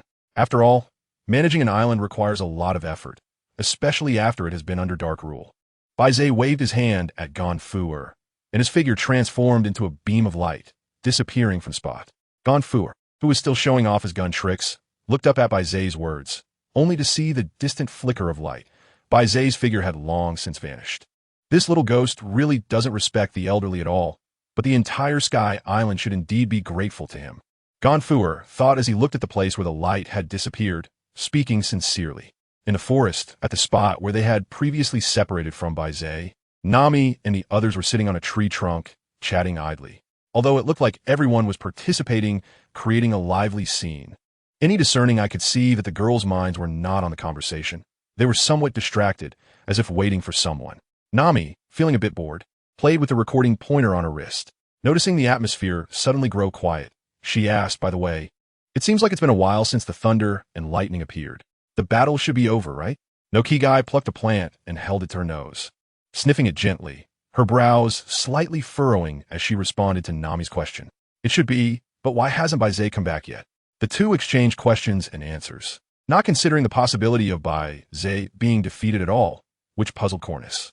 Was Lord Baize's strength truly so formidable, even reaching an invincible level? Why had Nami and the others not considered that Lord Baize might lose? It was as if they firmly believed that Lord Baize would surely win the battle. Why did everyone believe in Lord Baize so much? Unable to contain her curiosity, Cornus asked. The other girls were also intrigued by Cornus's question, exchanging glances, and Nami began to recount how she was saved by Baize. One by one, everyone shared stories about the enemies they faced during their adventures, vividly describing a picture of invincibility, whether it was Baize's victories or the threats he overcame. It turned out that Lord Baize was so powerful, from everyone's descriptions. It seemed that there was only one word that could describe him. Cornus paused, and the others, curious as well, turned their attention to Robin, who had also looked up from her book, asking what word. "Invincible," Cornus said with utmost seriousness. Just from Nami and the others' descriptions, she could already imagine that invincible image. The girls nodded in agreement. Indeed, this word was very apt, unmatched. Just as everyone was deep in thought, a flicker of light appeared. In the blink of an eye, a figure appeared in the center of everyone. "What are you all thinking about? So serious?" The familiar figure and voice instantly stirred everyone's emotions. Nami, as enthusiastic as ever, leaped into Baize's arms, her face beaming with a radiant smile. "Baize, you're back. How'd it go? Did you win?" "Of course." Baize patted Nami's tail light, casually wrapped his arms around her, and turned to Konis, saying, "From now on, the dark rule of the Sky Island is over, and Enel is no more." Konis was a bit stunned, and when she fully understood what Baize had said, her eyes widened in shock. The all-powerful deity actually defeated and died. This was quite a blow to her. After a moment, Konis finally said with some relief, "No wonder Sister Nami and the others have such unwavering trust in Lord Baize, breaking the impossible time and again. I think I now have some unconditional belief in Lord Baize's strength." "Haha, thank you for your trust in me," Baize replied with a smile. Looking around at everyone, he patted Nami on the back, signaling her to come down quickly. But to his surprise, Nami held on even tighter. Baize helplessly said. Since that's the case, let's continue forward and head to the kingdom of the gods. Shortly after, they crossed the jungle and arrived in front of a magnificent building. This should be the sanctuary, Appiato. Baize surveyed the majestic architecture before him, realizing that before Appiato was swept away to the Sky Island, there indeed existed a prosperous civilization. Nami and the others also looked around with curiosity at the surrounding buildings. You guys, it seems you're neither residents of the Sky Island nor of the Shandians. Where did you come from? A deep male voice called down from above, filled with vigilance and hostility.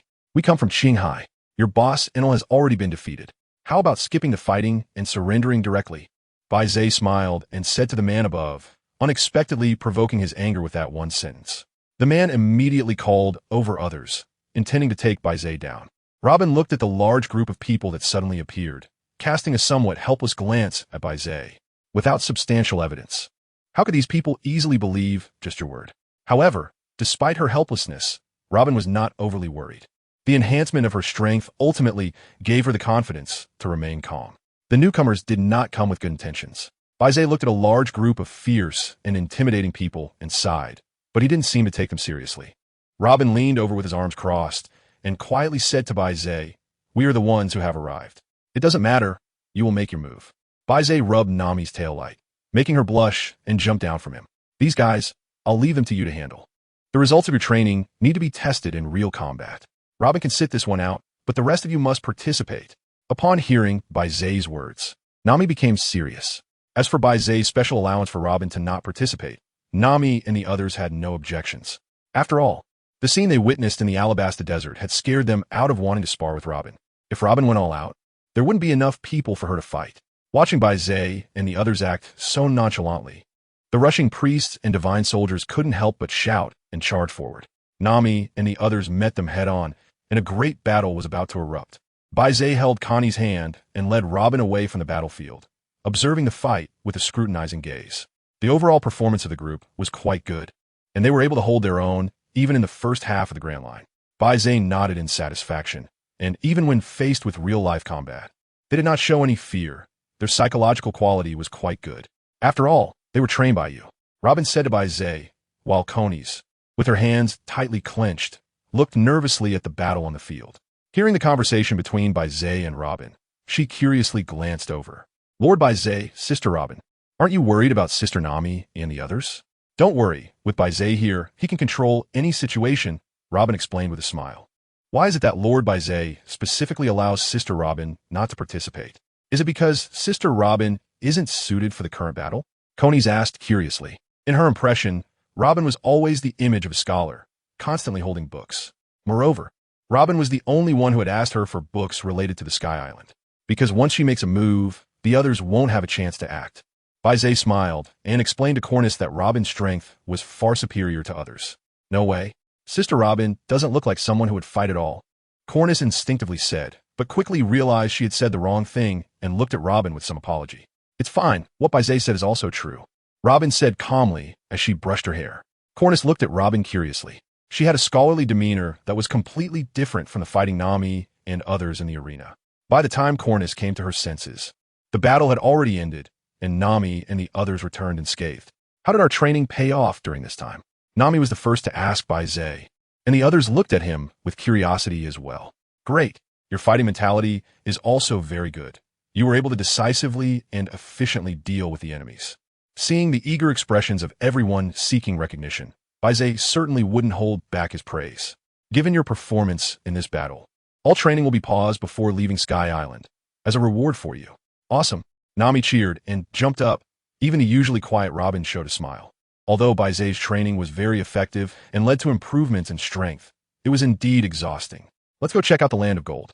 Baize took the lead, walking past the enemies sprawled in disarray, heading towards the direction indicated by the sun, with the others following closely behind. Soon after, Nami rushed forward with sparkling eyes. "It's really gold, so much gold." The others, upon seeing the many buildings made of gold, showed expressions of awe. Gold remains timeless, but the dust on it still signifies its heavy history. Robin walked slowly and eventually stopped in front of a stone tablet, looking at it with a solemn expression. This is the historical text that records the history from 800 years ago.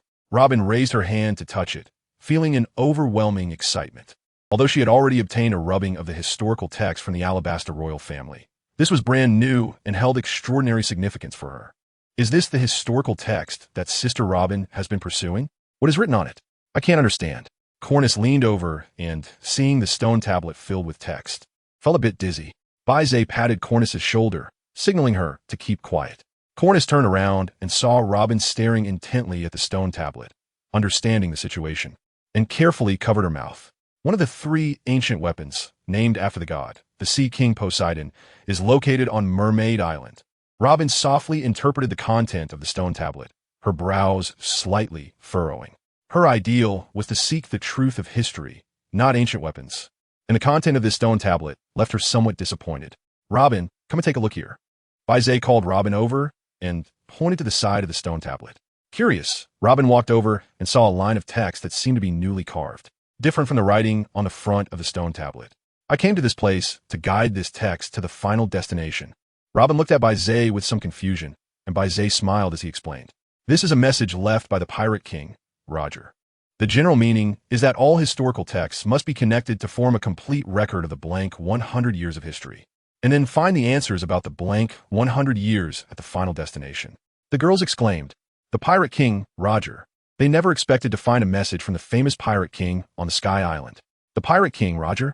Nami exclaimed, stating that the current era of great pirates was triggered by Roger, a powerful and notorious pirate. The others focused on the message on the stone tablet, processing what Baize had said earlier, but soon they all showed signs of confusion. The final destination? Cornus, who had lived in the Sky Island, had far less knowledge about the Pirate King compared to Nami and the others. She questioned this, not understanding the final destination. Robin, however, seemed to ponder deeply, as if she had thought of something, and exchanged a glance with Baize, her heart already having an answer. The final destination refers to the final island where One Piece is located. Aside from Cornus, the others did not appear too surprised. After all, legends related to the Pirate King naturally involve the great treasure, One Piece. The island where One Piece is located is the final island, the ultimate goal for countless pirates. That should be the final hiding place where Roger learned about the history of the blank 100 years during his journey. Baize affirmed and approached the stele, reaching out to touch the so-called indestructible historical text. The quality of the historical text was astonishing, making it indeed difficult to destroy. Baize concentrated a strand of brilliant golden sword energy at his fingertip. A sharp, piercing sound suddenly erupted, and, as Baize withdrew his hand, a crack, deep as a finger, appeared on the surface of the historical text stele. It seems that if one is determined to destroy the historical text, it is not impossible.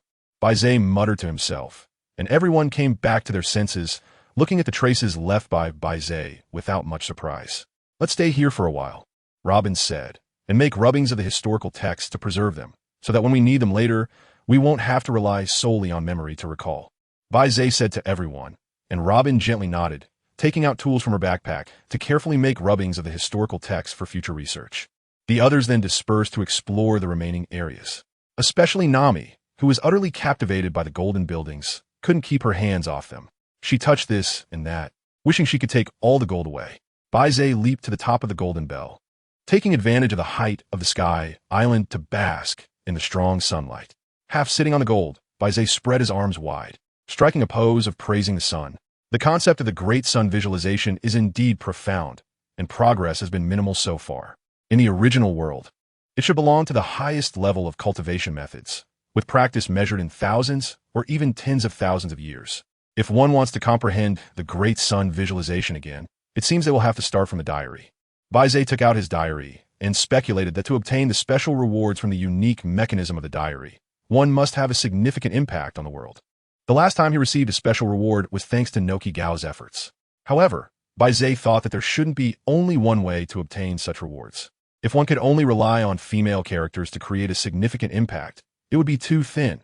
With gaining something, naturally, one must also lose something. Killing important characters should also lead to significant changes. Last time in Alabasta, due to Momotaro, he didn't kill Crocodile, but handed him over to Momotaro.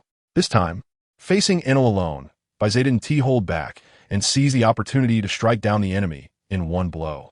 Compared to his battle with Akiji in Alabasta, Baize's strength has made remarkable progress.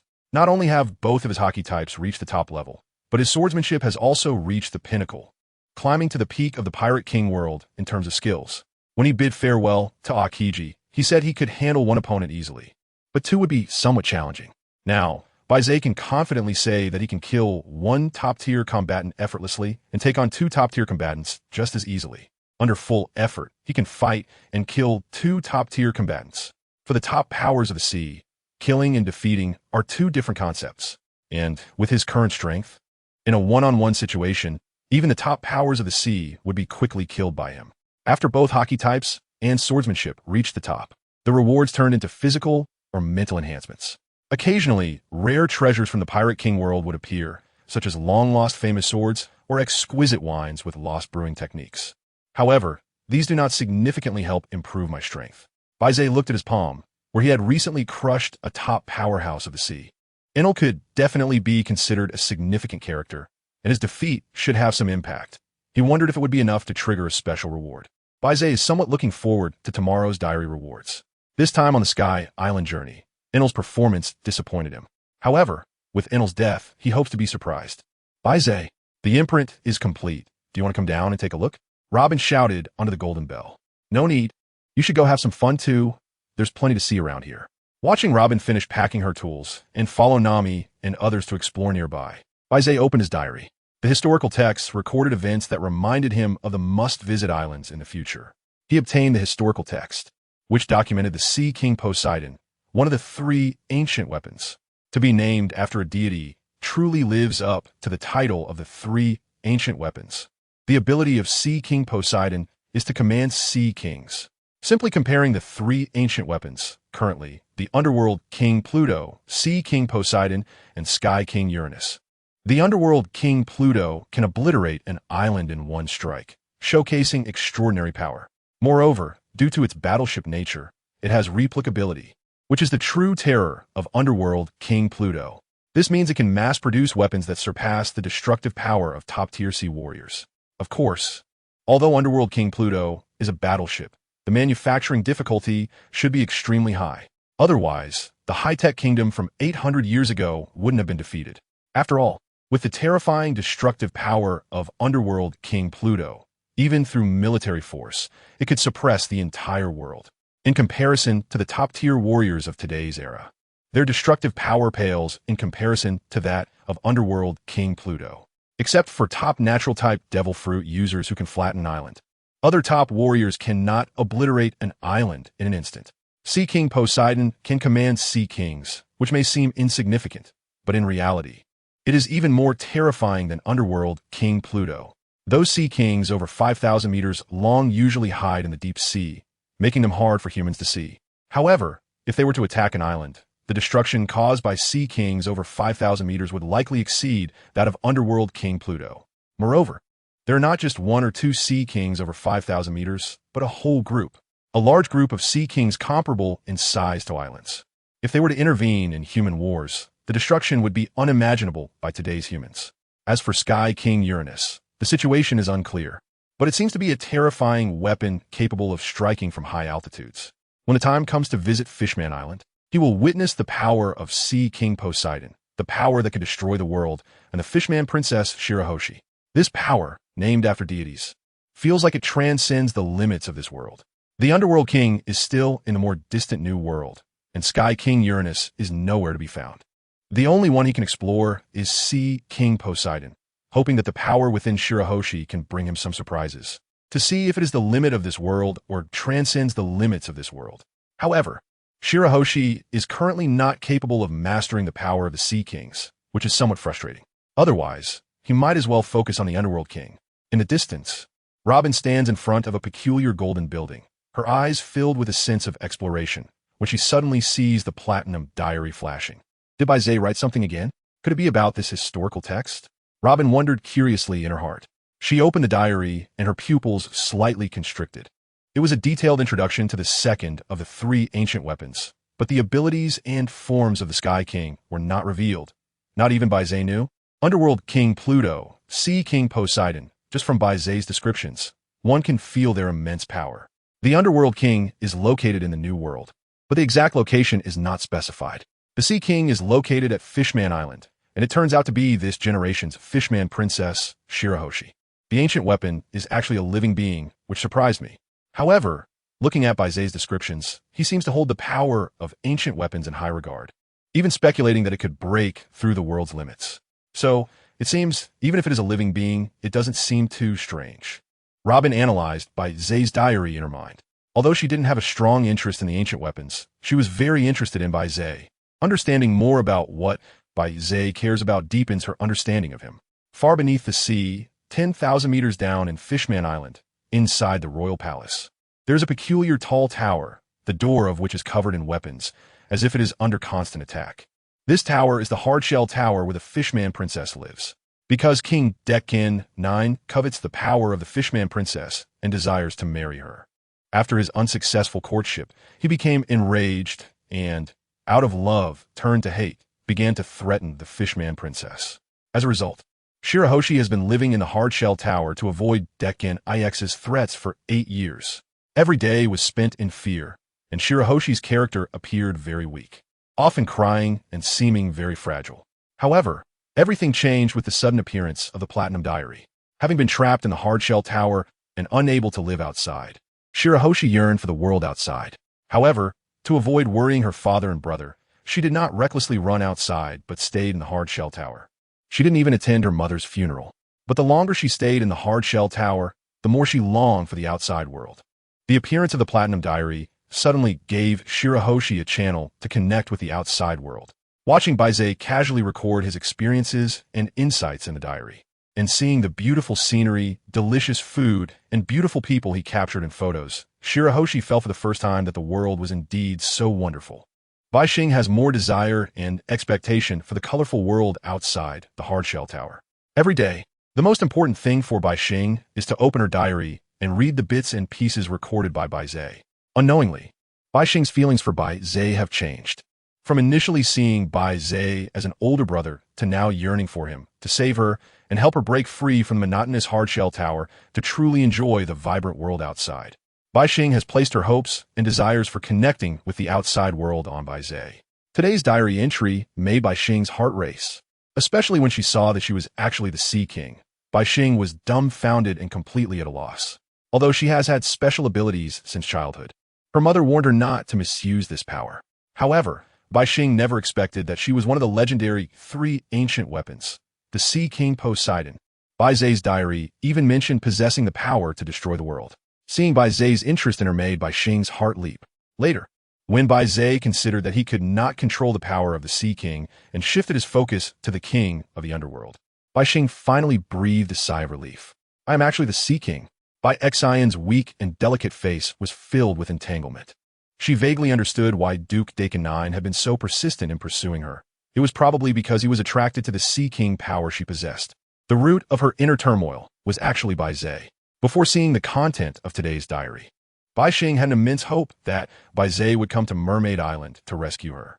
Because from the diary entries, she saw that many girls on Baize's ship had been saved by him. Whether it was Nami, Nojiko, or Kaya, Baize had reached out to them, breaking the predicaments they were in. He even took them aboard his ship, granting them strength.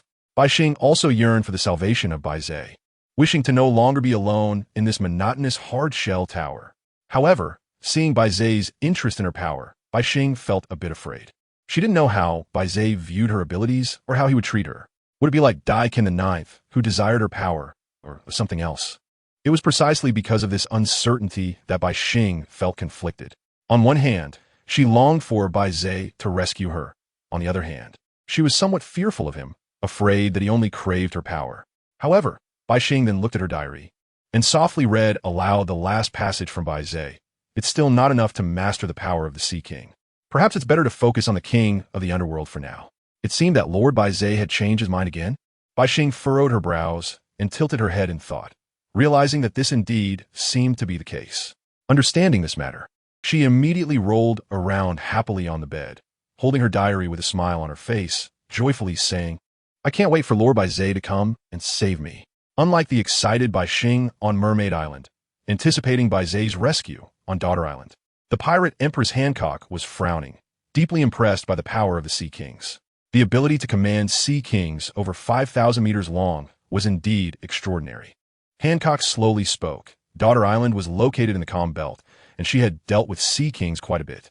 Although she hunted sea kings, Hancock did not believe that she could match one that was over 5,000 meters long. She still remembered that once she accidentally attracted an oversized sea king with bait. Just the part above the surface was already over 1,000 meters, and the hidden body beneath the sea must have been enormous. That time, Hancock had to throw away all the bait on the ship to narrowly escape danger, and from then on, she became more cautious when dealing with sea kings. However, she never expected that someone could possess the power to command sea kings. The Sea King truly deserved to be one of the 3 ancient weapons, an existence with a divine title. Hancock's gaze became vacant as she unconsciously murmured, imagining how powerful this force must be. If she could wield this power, she would even dare to challenge the world government. To be honest, when Hancock saw the contents of Baize's diary, which described the power of the 3 ancient weapons, it would be a lie to say she wasn't tempted. After all, she had once yearned for the power to challenge the world government. If she had this power, even as a former slave of the celestial dragons, she would have the ability to wash away her shame. The diary mentioned that Baize still could not fully master the power of the Sea Kings. That was why she had set her sights on the Pluto located in the New World. This meant that Pluto was still hidden in some corner of the New World, unknown to others.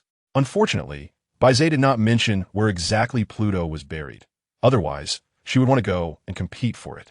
The mystery of Uranus was something even Baize did not know, and Baize had not fully mastered the power of the Sea Kings. It seemed that the only thing she could aim for was Pluto. Only by truly understanding the power of the 3 ancient weapons could one realize why that guy Crocodile was so obsessed with Pluto. Hancock thought carefully and suddenly sighed. If her strength was insufficient, what good would it do to truly master Pluto? A warship capable of destroying an island with a single blow might not exist under the world government, but there were certainly many top-tier powerhouses under it. If she were to be besieged by multiple top-tier powerhouses, even with Pluto, she would not have the confidence to match them, because a warship was ultimately an external object. Just like this time, when Baize fought against Enel, Baize commented that Enel possessed the strength of a top-tier powerhouse. Yet he was still unable to resist Baize. Even if Enel had Pluto facing Baize, the outcome would likely not change. Understanding this, Hancock no longer had the strong desire to pursue the 3 ancient weapons, because the enemies she had to face were so powerful that it was unimaginable. Relying solely on external power was simply insufficient. If she truly wanted to overthrow the world government, the greatest possibility should lie with Baize. Hancock was looking forward to the moment Baize arrived at Sabeti Archipelago. If she happened to encounter the celestial dragons, it would be quite a spectacle. At the Navy headquarters, Peach Rabbit was practicing her swordsmanship against the waves. Practicing in the waves not only strengthened her mastery of swordsmanship, but also improved her physical fitness by leveraging the impact of the waves. At one moment, Peach Rabbit suddenly stopped her movements, closed her eyes, and gripped her long sword tightly, letting the waves crash against her body as she stood still, like a rock standing firm on the shore, unperturbed by the wind and waves. Whoosh! The sound of sword energy roared across the coast as a massive wave of sword energy slashed out, causing the surging waves to momentarily cease, as if a single slash had leveled the sea. After a moment, the waves resumed their tumultuous state, and Peach Rabbit exhaled, sheathing her beloved sword. Just one last step, and as long as she took that step, her swordsmanship would advance further, bringing her combat power within reach of an admiral. Peach Rabbit stepped forward with slightly weak legs. Since it was training, she naturally had to push her body to the limit and force out her potential. The training equipment she wore already placed a significant burden on her body, and combined with the waves she had to endure, Peach Rabbit had to exert herself constantly to withstand the impact of the waves. Otherwise, with her physical fitness, she could fight for 3 days and nights without getting tired. It was through this inhuman training method that Peach Rabbit could further her physical fitness. Just as she stepped ashore, she saw a figure waiting for her against the wall in a corner. Upon recognizing the figure's face, a smile instantly appeared on her face, and disregarding her aching legs, she hurried over. "Sister, what are you doing here?" The person waiting for Peach Rabbit in the corner was none other than Vice Admiral Tsuru from the Navy headquarters. Despite her old age and numerous wrinkles, she was once a beauty of the Navy. Vice Admiral Tsuru wore a kind smile and took out a handkerchief to wipe Peach Rabbit's wet hands, her tone mixed with reproach and concern. "Guillaume, ever since you came back, you've been training so hard that you don't even care about your own safety. Did something happen during your mission?" Peach Rabbit took the handkerchief from Vice Admiral Tsuru, wiped the seawater off her face, and gently shook her head. I didn't experience anything. I just want to become stronger. Training is like rowing against the current. If you don't advance, you'll retreat. This kind of nearly abusive training method will leave hidden dangers for your body, Vice Admiral Tsuru noted, realizing that Peach Rabbit's pursuit of strength was too intense. This almost inhuman training method could greatly harm her body. Unless necessary, it was better not to use such training methods. Of course, only Peach Rabbit's talent could reach the level of an admiral. Even with this inhuman training method, ordinary people would not be able to reach the peak. It's fine. I feel like my strength has improved further. I'm just a step away from a breakthrough, and as long as I keep at it for a little while longer, the hidden dangers should be minimal, Peach Rabbit said optimistically, but deep down, she had a more profound thought. She had witnessed Baize's healing abilities in his diary, which could only be described as miraculous. Not to mention the hidden dangers from inhuman training. Even congenital diseases could be healed by Baize. That was why Peach Rabbit could train so recklessly. I really don't know how to advise you. Anyway, I've said my piece. If you end up with hidden dangers and look like an old woman like me in the future, that would be terrible, Vice Admiral Tsuru said helplessly, ultimately speaking in a tone that was half a warning and half a sigh. Although Peach Rabbit pursued strength, she was still a woman and certainly cared about her appearance. As the elder sister, Vice Admiral Tsuru is also aware of Momotaro's thoughts, which is why she uses this persuasive method. Momotaro is clear about things in her heart, but she cannot reveal the existence of Hakuzu, so she can only speak vaguely and brush it off. All right, I understand. You can't find me specifically. It shouldn't just be about my training methods, right? What else could it be? As your sister, shouldn't I care about you? Vice Admiral Tsuru said with a hint of annoyance, rolling her eyes at Momotaro. Haha, so if it turns out sister cares about me this much, then it's my fault as a sister, Momotaro said as she suddenly hugged Vice Admiral Tsuru, feeling a bit shy. Get off, you're all wet. Don't hug me. Vice Admiral Tsuru pushed Momotaro away with some disdain, causing Momotaro's large headlights to become slightly misshaped. Haha, that's so ticklish. If it's ticklish, hurry and get away. The two of them playfully tussled, finally allowing Momotaro to brush past the matter. They both headed towards the accommodation area behind Navy. By the way, sister, do you know about the 3 ancient weapons? Halfway there, Momotaro suddenly asked Vice Admiral Tsuru. Although she herself is also a vice admiral in the Navy headquarters and even listed as a candidate for admiral when it comes to intelligence-related matters, it is still Vice Admiral Tsuru who is more knowledgeable. After all, as a staff officer at the Navy headquarters, Vice Admiral Tsuru has access to a lot of information, much of which even admiral-level or fleet admiral-level officials might not know. Hearing Momotaro's question, Vice Admiral Tsuru frowned slightly. She was already uneasy about Momotaro's excessive pursuit of strength, and now hearing that Momotaro is interested in the 3 ancient weapons, her unease deepened even more. Momotaro, the 3 ancient weapons are explicitly prohibited by the world government. As a vice admiral in the Navy headquarters, you should understand the consequences of violating this ban. Moreover, excessively pursuing power is harmful to you. Vice Admiral Tsuru spoke earnestly, her dissatisfaction with Crocodile growing even more. If it weren't for Crocodile's pursuit of the ancient weapon Pluton, Momotaro wouldn't have set her sights on the 3 ancient weapons. At least that's what Vice Admiral Tsuru believes, especially since the incident with Crocodile happened not long ago, and it was Momotaro who personally escorted him back. If Momotaro knew what Vice Admiral Tsuru was thinking, she would definitely feel wrong for Crocodile. Her interest in the 3 ancient weapons today was purely because they were detailed in Hakuzu's diary. Momotaro wanted to learn about the 3 ancient weapons through her own channels, especially the King Uranus mentioned in the diary, which even Hakuzu was unaware of. If she could really uncover information about Uranus and meet Hakuzu again, it might surprise him. Unexpectedly, her small question triggered such a big reaction from her sister. Momotaro was a bit confused and hurriedly explained, "Sister, you misunderstood. I'm just curious. I know about the ban, and I won't violate it. Besides, even if I pursue power, I won't seek these external things." Momotaro said seriously, even adding, "True power belongs to oneself. Otherwise, it isn't truly yours." Vice Admiral Tsuru stared at Momotaro's face, confirming that she had no greedy intentions regarding the power of the 3 ancient weapons, but was simply curious. Only then did she let out a sigh of relief. "Momotaro, don't blame me for being harsh just now. It's just that your recent pursuit of power has made me feel like you seem to have formed an obsession." "I see. Sister really misunderstood. I have no thoughts in that regard. I just want to understand a bit. Momotaro quickly showed a compliant demeanor, trying to sweet-talk Vice Admiral Tsuru into extracting some real information from her. If you're really interested, then it's fine to talk about it. Although the world government is quite strict about keeping this kind of information confidential. Vice Admiral Tsuru helplessly pushed Momotaro's small face, realizing that her sister, even as an adult, still liked to use this kind of charm. However, she really fell for it. But you're also a candidate for Admiral now. If there's a vacancy for an Admiral position, with your current strength, you would be qualified for the role. Momotaro nodded in agreement. The contents of Hakuzu's diary mentioned that this generation's 3 admirals are the strongest in Navy history, combined with her own experience and knowledge. Momotaro has a relatively clear understanding of her own strength. In the past, her strength would indeed have qualified her for an admiral position in the Navy headquarters. However, in this era of great pirates, many talented pirates have emerged, and the Navy is not lacking in monsters either.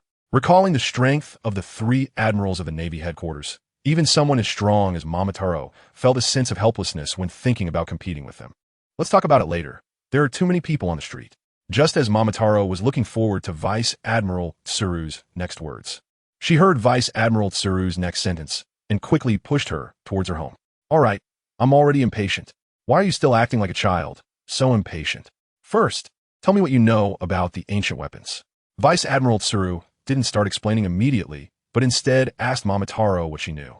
Momotaro recalled the content of the diary and began to repeat. Pluton is a battleship that can destroy islands with a single blow, and Poseidon has the power to command sea kings. After hearing Momotaro's words, Vice Admiral Tsuru was stunned, taking a few steps back to scrutinize Momotaro with a look of suspicion. You already know so much about the 3 ancient weapons. Why are you asking me? Oh, it's just that I don't know enough. I want to learn a bit more from you, sister. Momotaro pinched her thumb and index finger together,